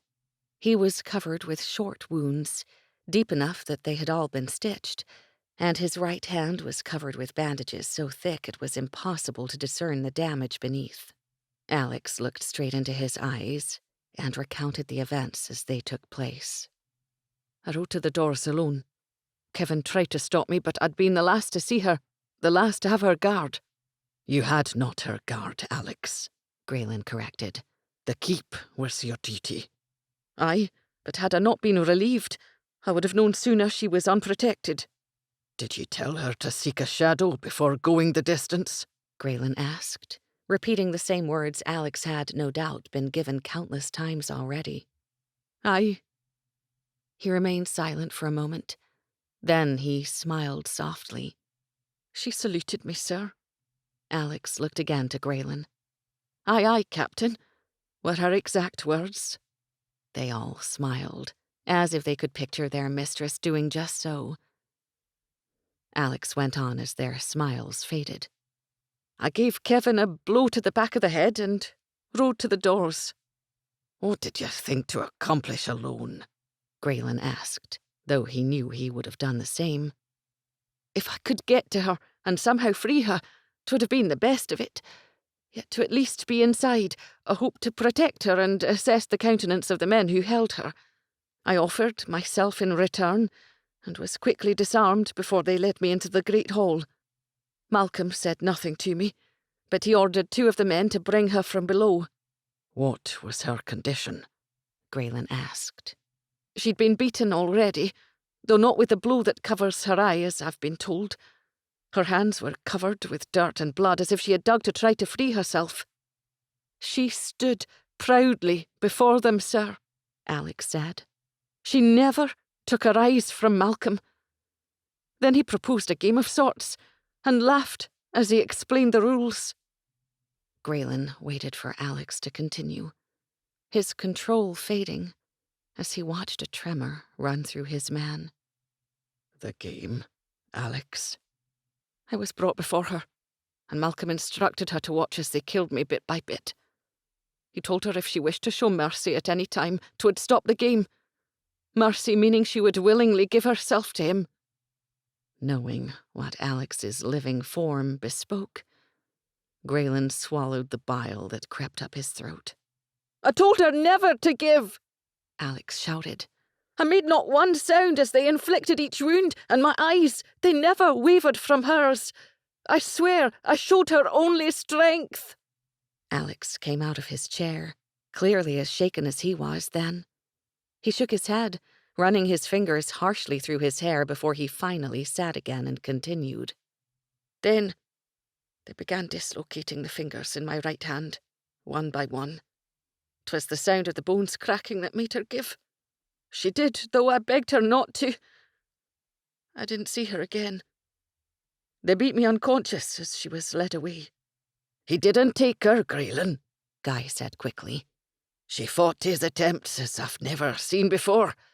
It seemed 'twas her plan to get him alone, for she still had a trick up her sleeve, so to speak. How do you know this?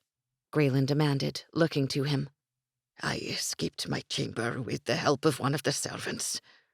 I knew I was no match alone for Malcolm and his men, but I saw what took place from the steps above.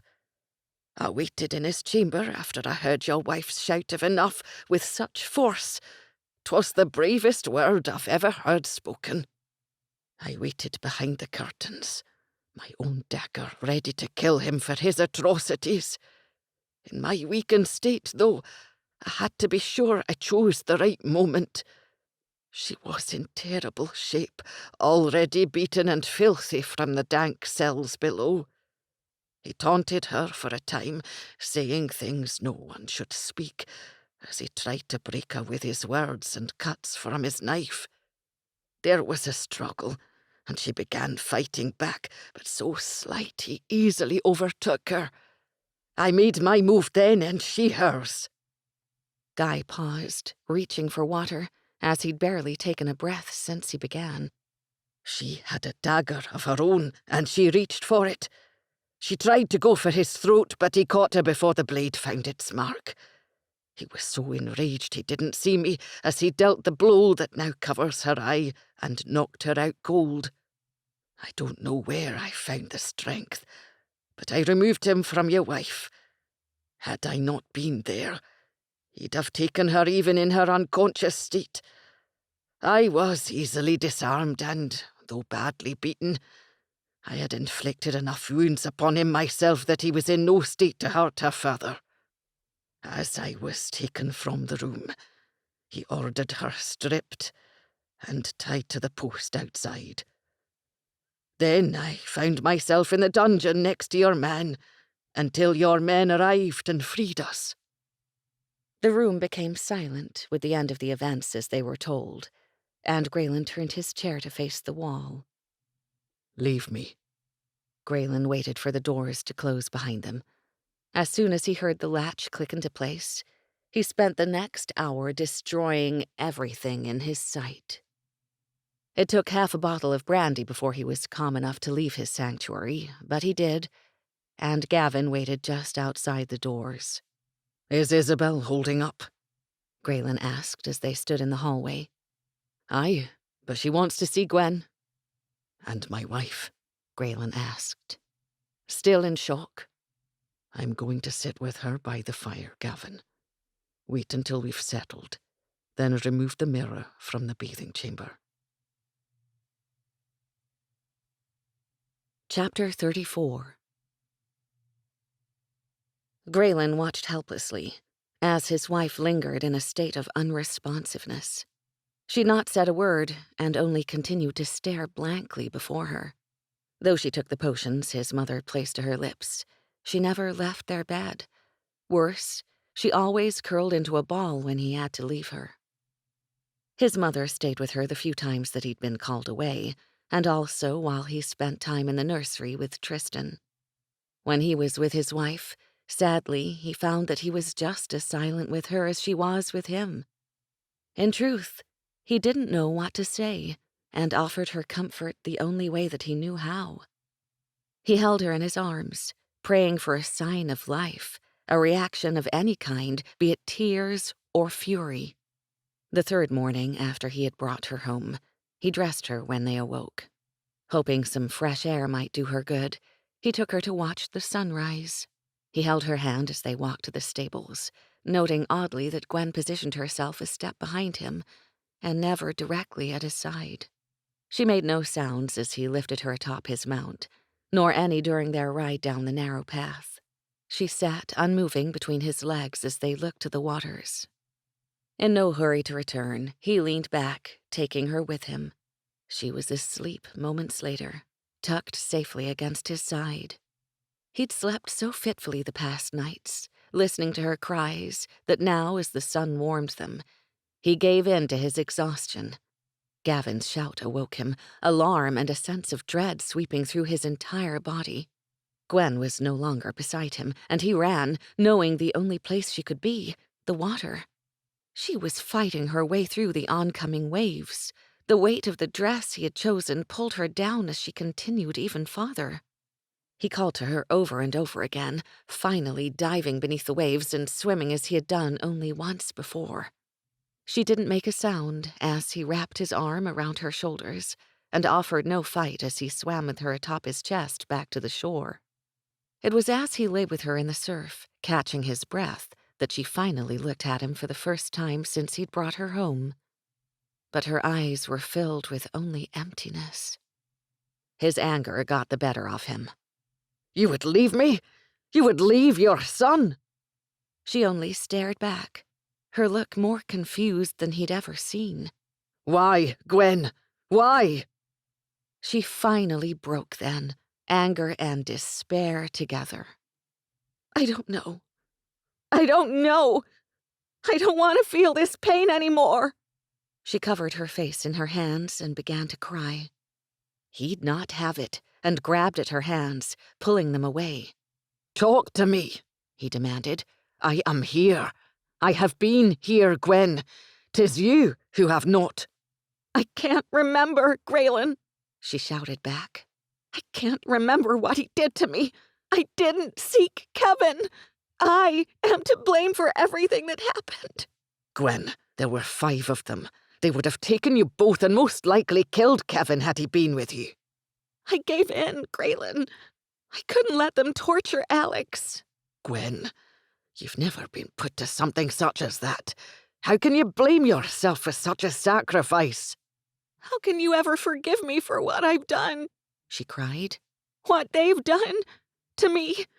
How? You think so little of me that I'd cast you aside or shun you? He had to make her see. You fought them, Gwen. You acted without fear, no matter what you felt inside. You performed as a leader. You spared a man's life for the sake of your own. You thought to kill your enemy yourself. How do you know? 'Twas only Malcolm and I in that room, and I did try to kill him, but he stopped me. I don't know what else he did. He did nothing, Gwen.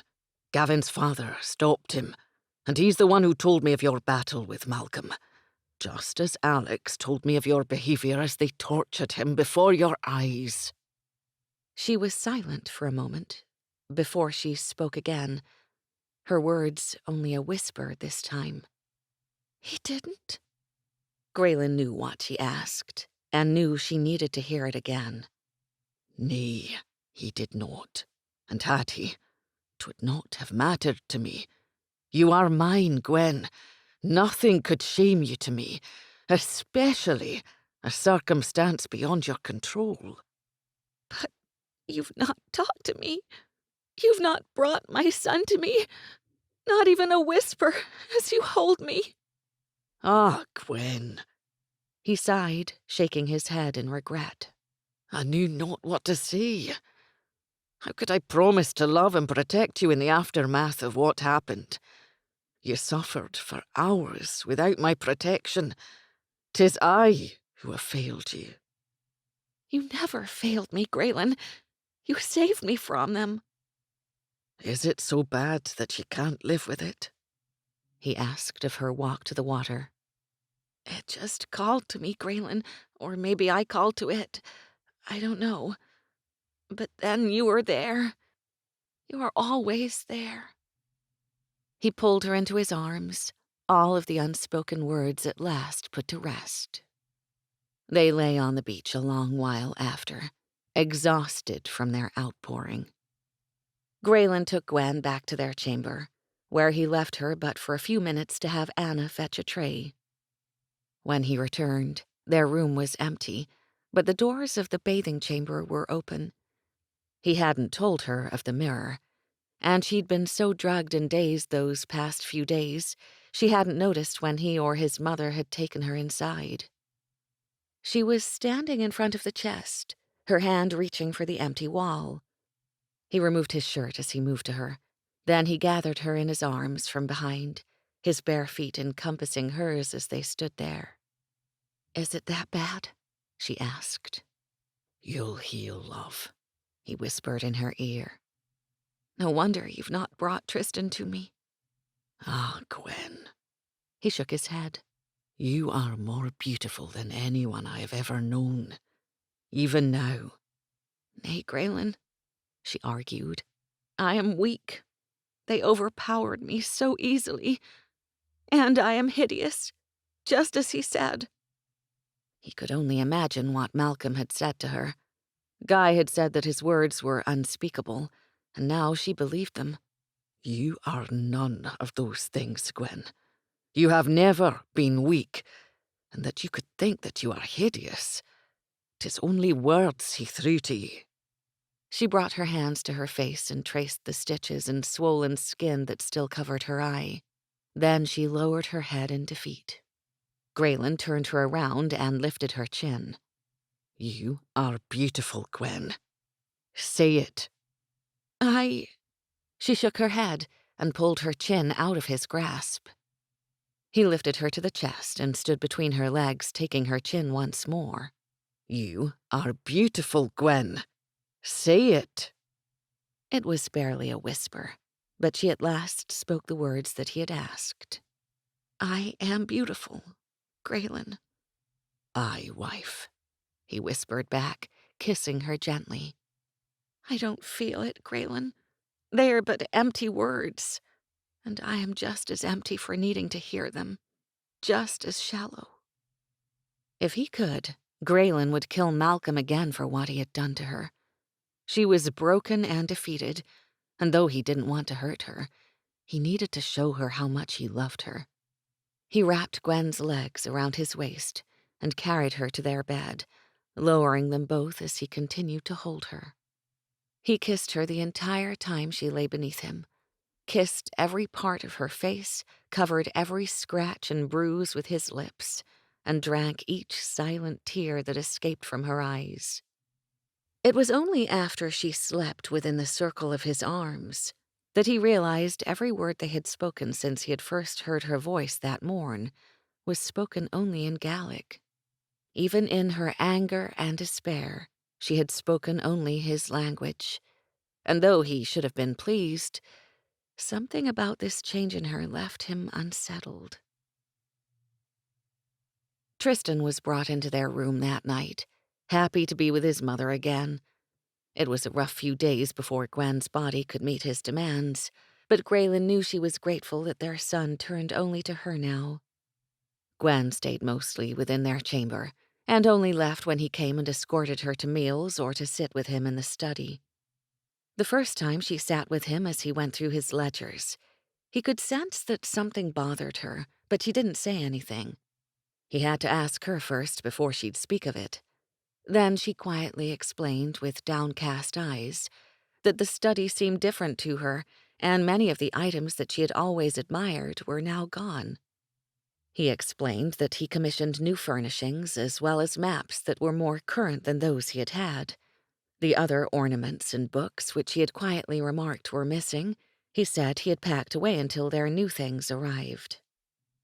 Had she looked more closely, she would have seen that his desk was barely held together by spikes, and the few leather volumes that did line the shelves were void of pages. He had destroyed everything else, including the maps that he'd torn from the walls.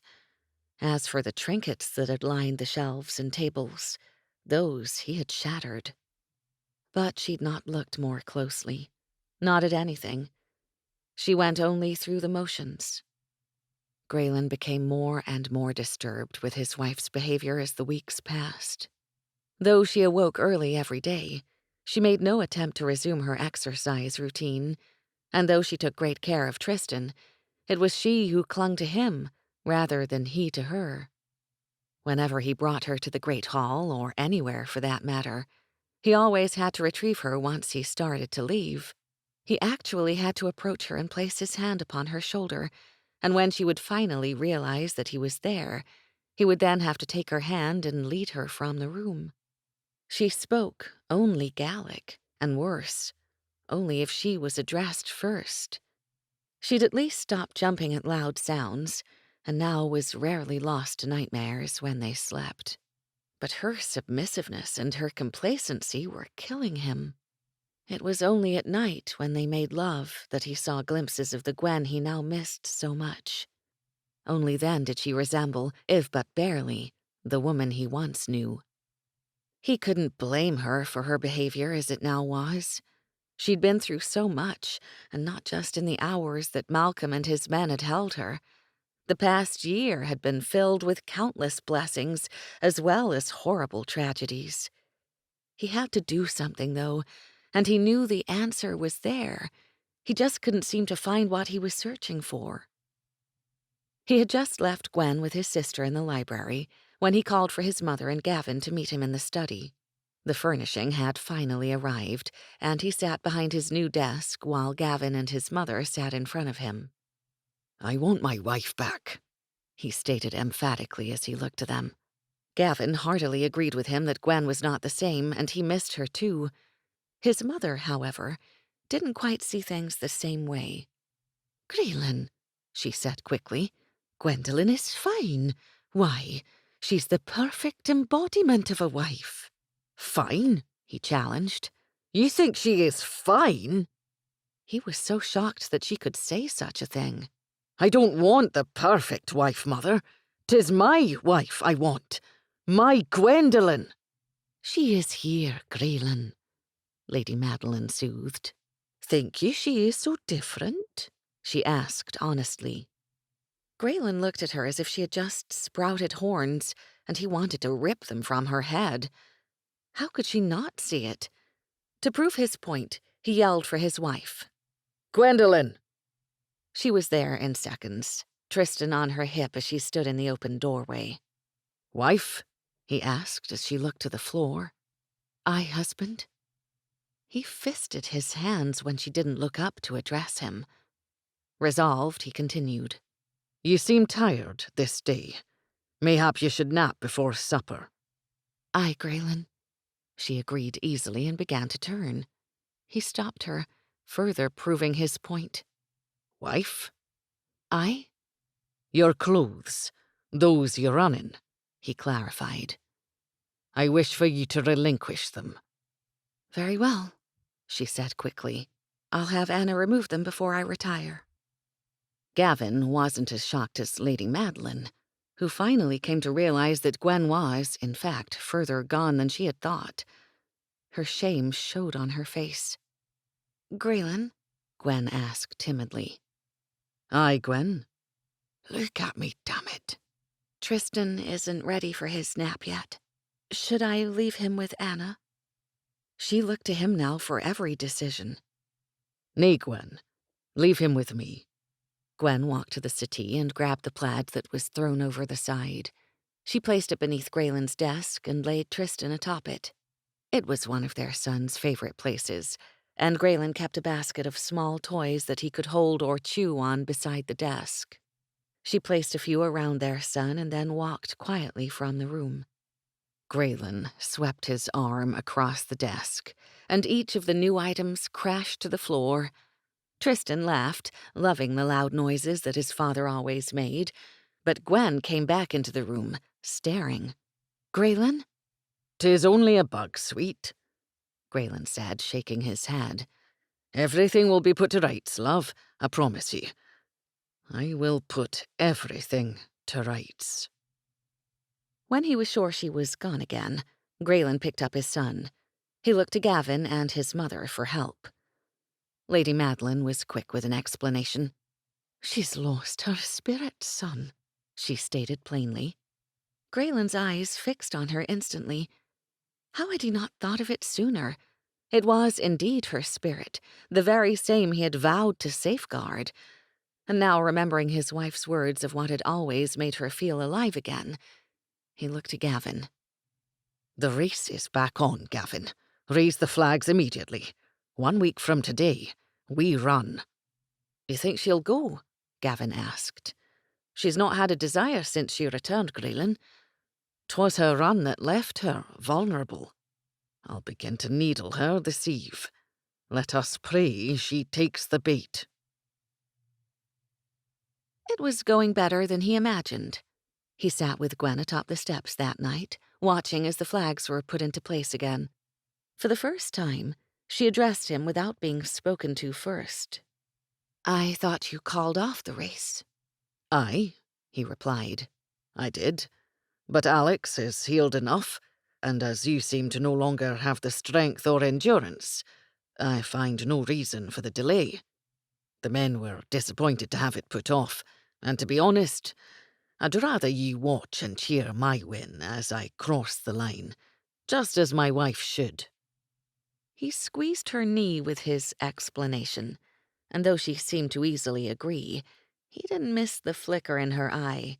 It was but a second, but it was there as he boasted his win and insulted her lack of skill.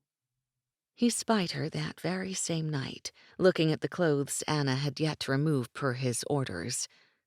She took a halter and a pair of trews from the pile and hid them among her dresses. He turned so she wouldn't see his smile.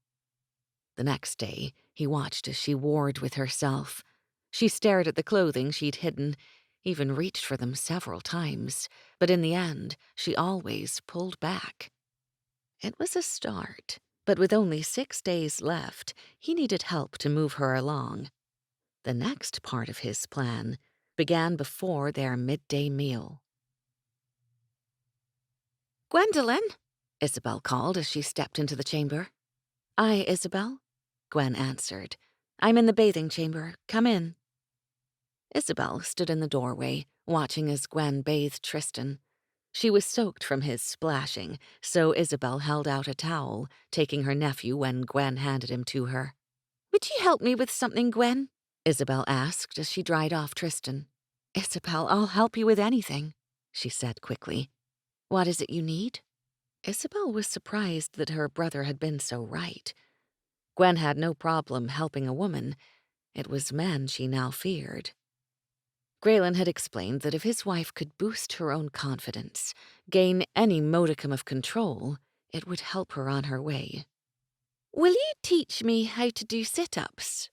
Isabel finally asked. Gwen looked at her in surprise. "I suppose I could, but why don't you ask Gavin or Grayen? They can show you." "I'm only a woman," Isabel shrugged. "They wouldn't bother. Besides, they would tell me 'twas ridiculous." "Ridiculous? Exercise is not ridiculous, Isabel. 'Tis one of the most important things that you can do for yourself." Isabel wanted to laugh. Gwen had spoken words so true to herself but had yet to realize it. "Will ye?" she asked again. "Please?" "Aye," Gwen said with a smile. "I just need to change first, and you'll need to change as well. Fetch one of Gavin's shirts and come back. I'll be ready for you." Isabel watched from the hallway as Gwendolen went to her wardrobe and pulled out her halter and pants. She seemed to struggle for a moment with what she should do. Then she changed and put Tristan in his cradle before she immediately reached for him again. Gwendolen lifted the baby high in the air, then slowly brought him down. Then she did it again and again. Isabel turned to Grayen, who waited on the landing, flashing him the brightest of smiles. He was obviously thrilled by her smile and motioned with his hands for her to go into his room and stir his wife even more. Isabel lay before the fire as Gwendolen had instructed. Then her sister-in-law showed her all of the ways to work the muscles of one's abdomen. Isabel wanted to kill her brother. Dear Lord, these exercises were painful, especially with someone like Gwen, who seemed to enjoy the exertion and the, sweet mother of God, burn, as she called it. She'd burn the whole castle down if she had to do this again. An hour later, she finally left, barely able to walk to her chamber. She closed the door and slid helplessly to the floor as Grayen and Gavin waited for her to speak. Her voice was hoarse when she did. "I do not like to exercise," she whined, not at all sorry for her pitiful behavior. Then she grinned. "But brother, your wife surely does. Once she started, I swear she couldn't stop. I've never done any of those things and she'd not let me stop. Have you any idea how many ways there are to do sit-ups?" she asked. "Too many. And when I could do no more, she had to show me how to do squats and lunges. I shan't walk for a week." Grayen picked up his sister and twirled her in the air, "Thank you, Isabel," he said, before placing her down again and turning to Gavin. "You know what to do?" Grayen asked. With Gavin's nod, he left the room. That night, as Grayen lay in bed with Gwen, she snuggled against him. Snuggled. She didn't just lie in his arms as he held her. She snuggled him, and he heard her sigh. It was something his wife had done so often before, but not since she'd been taken. His eyes misted in response, and he had to turn her so she wouldn't notice. He wrapped her body with his and slept as he hadn't in weeks. The next morning, he awoke early and stepped up his plan. He crept from their bed and went to the fire, sitting as close as possible. He sat there till he could take no more.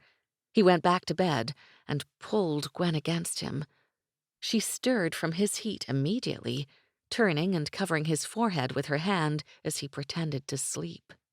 "Grayen, you're so warm," she whispered.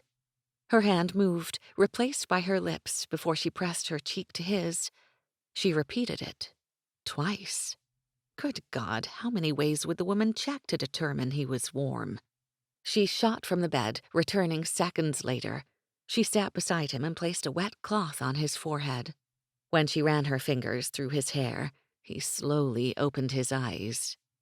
She looked at him with concern. "Grayen, you're very warm. Does anything bother you?" He started weakly, then realized that he'd gone too far as her eyes widened with fear. "Everything is fine," he corrected quickly. "I just feel a bit tired." Better. Definitely better. She took control again. "Well, we'll not take any chances," she said, shaking her head. "You're to stay in bed today, husband." As soon as the words were out, fear flashed across her face, as if she realized that she'd given him an order and looked back cautiously. "All right?" "Aye, Gwen," he answered, taking her hand. "I'll stay abed. You know what's best, love." She smiled, and for the rest of the day took charge of his care. She wrote items on a list so that Cook could prepare a soup for him, and left only to go to the nursery to feed Tristan. And each time that she passed through the doors, he leaped from the bed to warm himself again. Midday, Gwen called for a bath and washed him before returning him to their bed.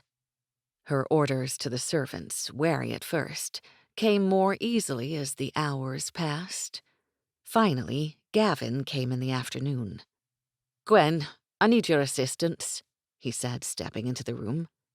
"You're the only one who can help." "Gavin, Grayen's not well," she returned, waving toward the bed. "Perhaps someone else could help you?" "Nay," he shook his head. "The men are busy training. I've begun a new boxing routine, but I can't find the right sequence." "Go on, Gwen," Grayen pushed. "I won't leave the bed." "Grayen, you're sick. I'm not going—" "'Twould make me feel better," he offered her with a weak smile. "Very well," she sighed, "but I'm not leaving." Grayen saw the angered look she cast at Gavin. His wife was preoccupied, something he'd made sure of. He knew it was the only reason she agreed. Grayen watched as Gwen joined Gavin by the fire. Gavin explained that he first wished to show Gwen the routine he'd come up with, adding that he hoped she could improve it. Gwen looked to Grayen, and he nodded his encouragement. His wife turned then and bowed to Gavin. Gavin started slowly, and though Gwen took all of his blows, it was long minutes before Grayen saw the fight stir within her. With its first glimmer, Gavin lashed out with everything he had, leaving her no choice but to defend herself. Grayen nodded him on, smiling now as he continued with his silent orders for Gavin to push Gwen even more. She was breathless when the sequence ended and took a drink of water before returning. When she stood before Gavin again, her face was flush and her eyes narrowed in anger. Nay, Grayen realized, it wasn't anger, it was fury. She nodded for Gavin to receive her blows, and they bowed again before she began. But this fight wasn't defensive on her part as the last had been. She was the aggressor now. In all of his years, he'd never seen a woman so enraged. Grayen watched his wife carefully. He wasn't smiling anymore. She beat Gavin with everything she had, her anger unleashing as she finally let go. It killed him to watch her like this. He just wanted to hold her in his arms, to cushion her from all of the hurt that she endured. But he knew how much this was helping her. When she finally stopped, she turned away, looking at neither of them. She walked straight to the bathing chamber. His wife let go as she never had before. Grayen nodded to Gavin to leave the room. Then he got up and went to his wife. She was doing exactly what he had, destroying everything in her sight, screaming and crying at the same time. He didn't stop her. He stood in the doorway, waiting until she spent the last of her strength. He gathered her in his arms as she sank to the floor. Then he sat with her in the chair in the alcove, rubbing her back as he kissed the top of her head. "I'm sorry," she whispered. "You have nothing to apologize for, Gwen," he said, shaking his head. "I've made such a mess of everything, Grayen." "We'll clean up the mess, love." "Nay, 'tis not this mess I apologize for. I've been hiding, from myself and from you. 'Tis that I'm sorry for." They were the words he longed to hear. He only hoped that in the next few days she would find the strength to, at last, win her battle. It was something that he knew she must do herself. Chapter 35. Gwen heard the cannon blast that began the race. She stood before the window and waited until she was sure that everyone had left the courtyard. Then she slowly took the stairs. Isabel was the only one who knew she was going, and had offered to watch Tristan for the entire morning. Gwen knew it would take her hours to complete the course that her husband had set, but she needed this run. She needed to cross that line. It was the spark of hope that consumed her for the last 3 days, and it would be an accomplishment that no one could take from her, an accomplishment she knew she had to complete. And when she did, she would finally move on. She wouldn't hide from her husband or her family anymore. She would tell them when the images or feelings of what Malcolm did to her were too much. Grayen had already made her tell him everything she remembered when she'd broken down in their bathing chamber after she'd sparred with Gavin. And he'd made her tell him more than once. He took from her every blow, every kick, every vile insult she described to him. Each moment of fear and despair. She knew it killed him to hear it, yet he insisted. And she knew, too, he did it because he was trying to help her. It's just who he was. No one was about as she made her way through the entrance. In fact, it was strangely quiet. As she held the latch of the front doors, she smiled at the steps she'd already taken. No one had seen her take her shorts from the new trunk at the end of her bed. No one had witnessed her tears when she saw that they had been placed on top of everything else, and her running shoes beside them. Grayen must have put them there before everything happened, when he had first proposed this run. She had planned to run with him then. Now she would follow him, though he would never know. She took a deep breath and opened the doors. Oh my God! Her husband stood just beyond the steps with his men by his side. They were 8 now, including Alex, and they all smiled as they looked up to her. 8 of the most incredible smiles, all directed at her. Grayen came forward, resting a foot atop the bottom step as he reached out with his hand. "'Tis your run, wife. We'd not go without you." Gwen was speechless.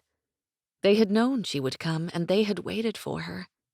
The other men had already left the courtyard, so now it was only her and her men. They were her elite circle this morn, and she was one of them. She reached out to take Grayen's hand, and as she stood beside him, he bent to whisper in her ear. You could have at least worn a shirt over your halter, wife. She smiled, biting her lip, and he kissed her before swatting her bottom to urge her on. Set your pace, sweet. This journey we take together. And as simple as that, she began. They ran from the gates together toward the line that symbolized her freedom. Freedom that she now knew her husband had planned only for her. It was a beautiful September day, and the men cast their shirts aside within minutes. All of the children had taken places along the trail, handing water to the runners as they passed. Halfway through, Gwen smiled at Grayen as she breathlessly called to him. "We're wealthy, husband, aren't we?" "Aye, wife, beyond your wildest dreams," he answered. Then he laughed that deep, rich sound she'd not heard in weeks as he realized her intent. She threw the cup high into the air, letting it shatter upon the ground. And so became their habit throughout the rest of their run. Instead of gently rolling the pottery to the ground, as they had been doing, they threw them over their heads, lost in Gwen's zeal. "Go ahead of me," she called. "You deserve to finish at your own pace. It's the best feeling ever." Grayen nodded to his men, and they ran ahead, each of them racing to beat the other. But Grayen stayed by her side. He wore a look that showed his pride in her. They continued alone for the last hour. Gwen's pace increased as the last hill came into sight. When they reached the top, she stopped short. All of the men who began with the sound of the cannons that morn, every last one of them, lined the final length to the finish line. Gavin, Duncan, Connell, Ian, Kevin, Hugh, and Alex stood facing their approach, 50 paces before the line that had yet to be crossed. Gwen shook her head, tears gathering in her eyes. They waited for her. She was shaken out of her stupor when Grayen kissed her hand and pulled her forward. They passed through the line of men, and when they reached the 7 who waited for her, Grayen stopped by Gavin's side.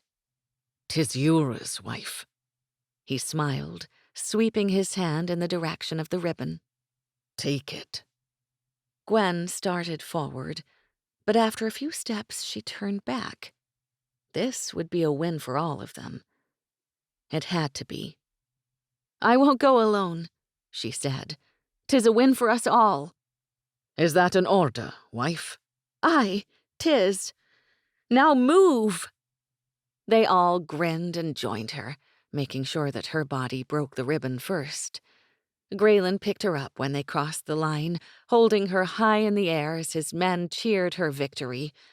Then he lowered her slowly, sliding her down his body until their eyes met.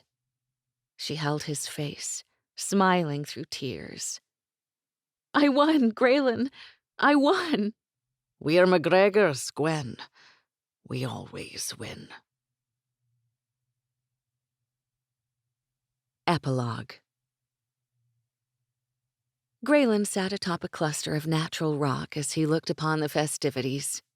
'Twas their 3rd anniversary, the anniversary of their birthdays, and each year they would celebrate the same as before. The beach alive with bonfires as the sun set in the distance. His family and men all present as they shared in the joy of the night together. Grateful, too, his boyhood friend Callum O'Rourke could attend, if not for the reason he was here. He'd lost his wife the winter before and was now living at Seagrave. Grayen always began these nights alone, watching from the same perch which he sat upon now, his mother helping Anna set the tables they had brought down earlier for a veritable feast, his men talking and drinking by the fire as they chose music. In truth, they were most likely fighting over the songs, but they wouldn't begin until he joined them. 'Twas the first night they had used Gwen's iPhone and speaker all year, and would most likely be the last, but he would hear those notes and lyrics in his head forever. Gavin and Isabel were just making their way down the path with their children. The twins had a brother now, Guy, named after their grandsire. Gavin made peace with his father before his death, and now lived on the land that was his birthright. He had the entire keep dismantled and was now in the process of rebuilding. 'Twas Montgomery land now, and Gavin was laird of his own small clan.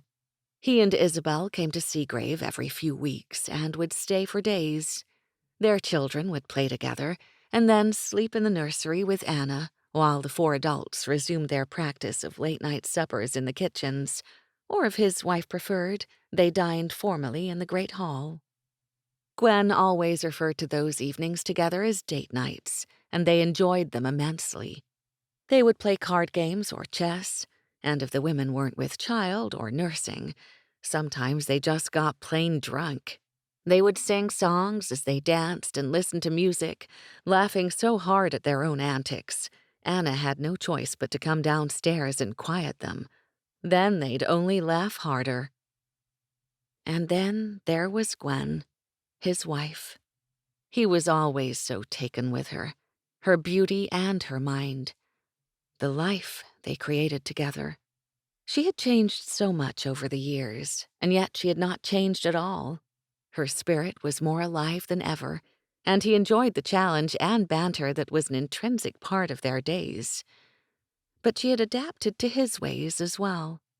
She spoke only Gaelic now, though somehow she incorporated her outlandish remarks and phrases in his language. She raised their son just as he'd been reared, with love and compassion, and she never questioned his early training of Tristan. She rolled her eyes, however, and quite emphatically, too, when he presented him with a sword of his own. Tristan's first birthday seemed the appropriate time. Why shouldn't his son wear war paint when he learned to walk and hold the weapon he had made? Maybe she really was daft after all. Gwen was walking through the surf now, wearing an emerald green gown that set the color of her eyes afire. It stretched across her expanding belly as she carried their second child. She held the hem on each side and also Tristan's hand. His son's taupe linen breeches rolled to the knee. He was giggling, no doubt from something outrageously silly his wife had told him. He was so lost in thought he didn't notice his son's approach, but he felt his tiny hand on his cheek before he turned to look at him. "Papa," he called in the sweetest voice he'd ever heard. Grayen smiled and gathered him in his arms. Tristan placed his hands on his face, rubbing the whiskers that darkened his features. "Aye, son?" he asked softly. "Dance with Mama." "Dance with your mama?" he repeated. Tristan loved to watch them dance, though he always giggled and covered his eyes as he peeked through his tiny hands. "Aye, Papa," he said. "Come dance with Mama." "Wild horses couldn't keep me from dancing with your mama." He carried his son toward the fire, where his cousins were waiting, where, in fact, everyone was waiting, and turned to Gwen. She gifted him with a beautiful smile, and he gathered her in his arms, holding her close as the music began. The song was the one Gwen had chosen to dance to on the eve of their 2nd anniversary, continuing the tradition they had begun the year before of dancing to commemorate their joining. She called it their wedding song. These Are the Moments, by someone named Edwin McCain. The lyrics couldn't have been more perfect, and they whispered the words to each other as he moved her about the fire. In truth, everything was perfect, and as the full moon cast a glow on the entire shorefront, Grayen stared into his wife's beautiful green eyes, whispering the words that were theirs alone. "You are forever my love, Gwendolen." "And you are forever mine, Grayen." He'd reached for the plain where time has no end, captured a dream the gods thought to send, the soul of his heart, her eyes he could see, and forever she'd be his, for infinity. This has been The Prophecy, Lairds of the Crest, Book 1. Written by Kim Sakwa. Narrated by Marian Hussey. Copyright 2016 by Kim Sakwa. Production copyright by Kim Sakwa.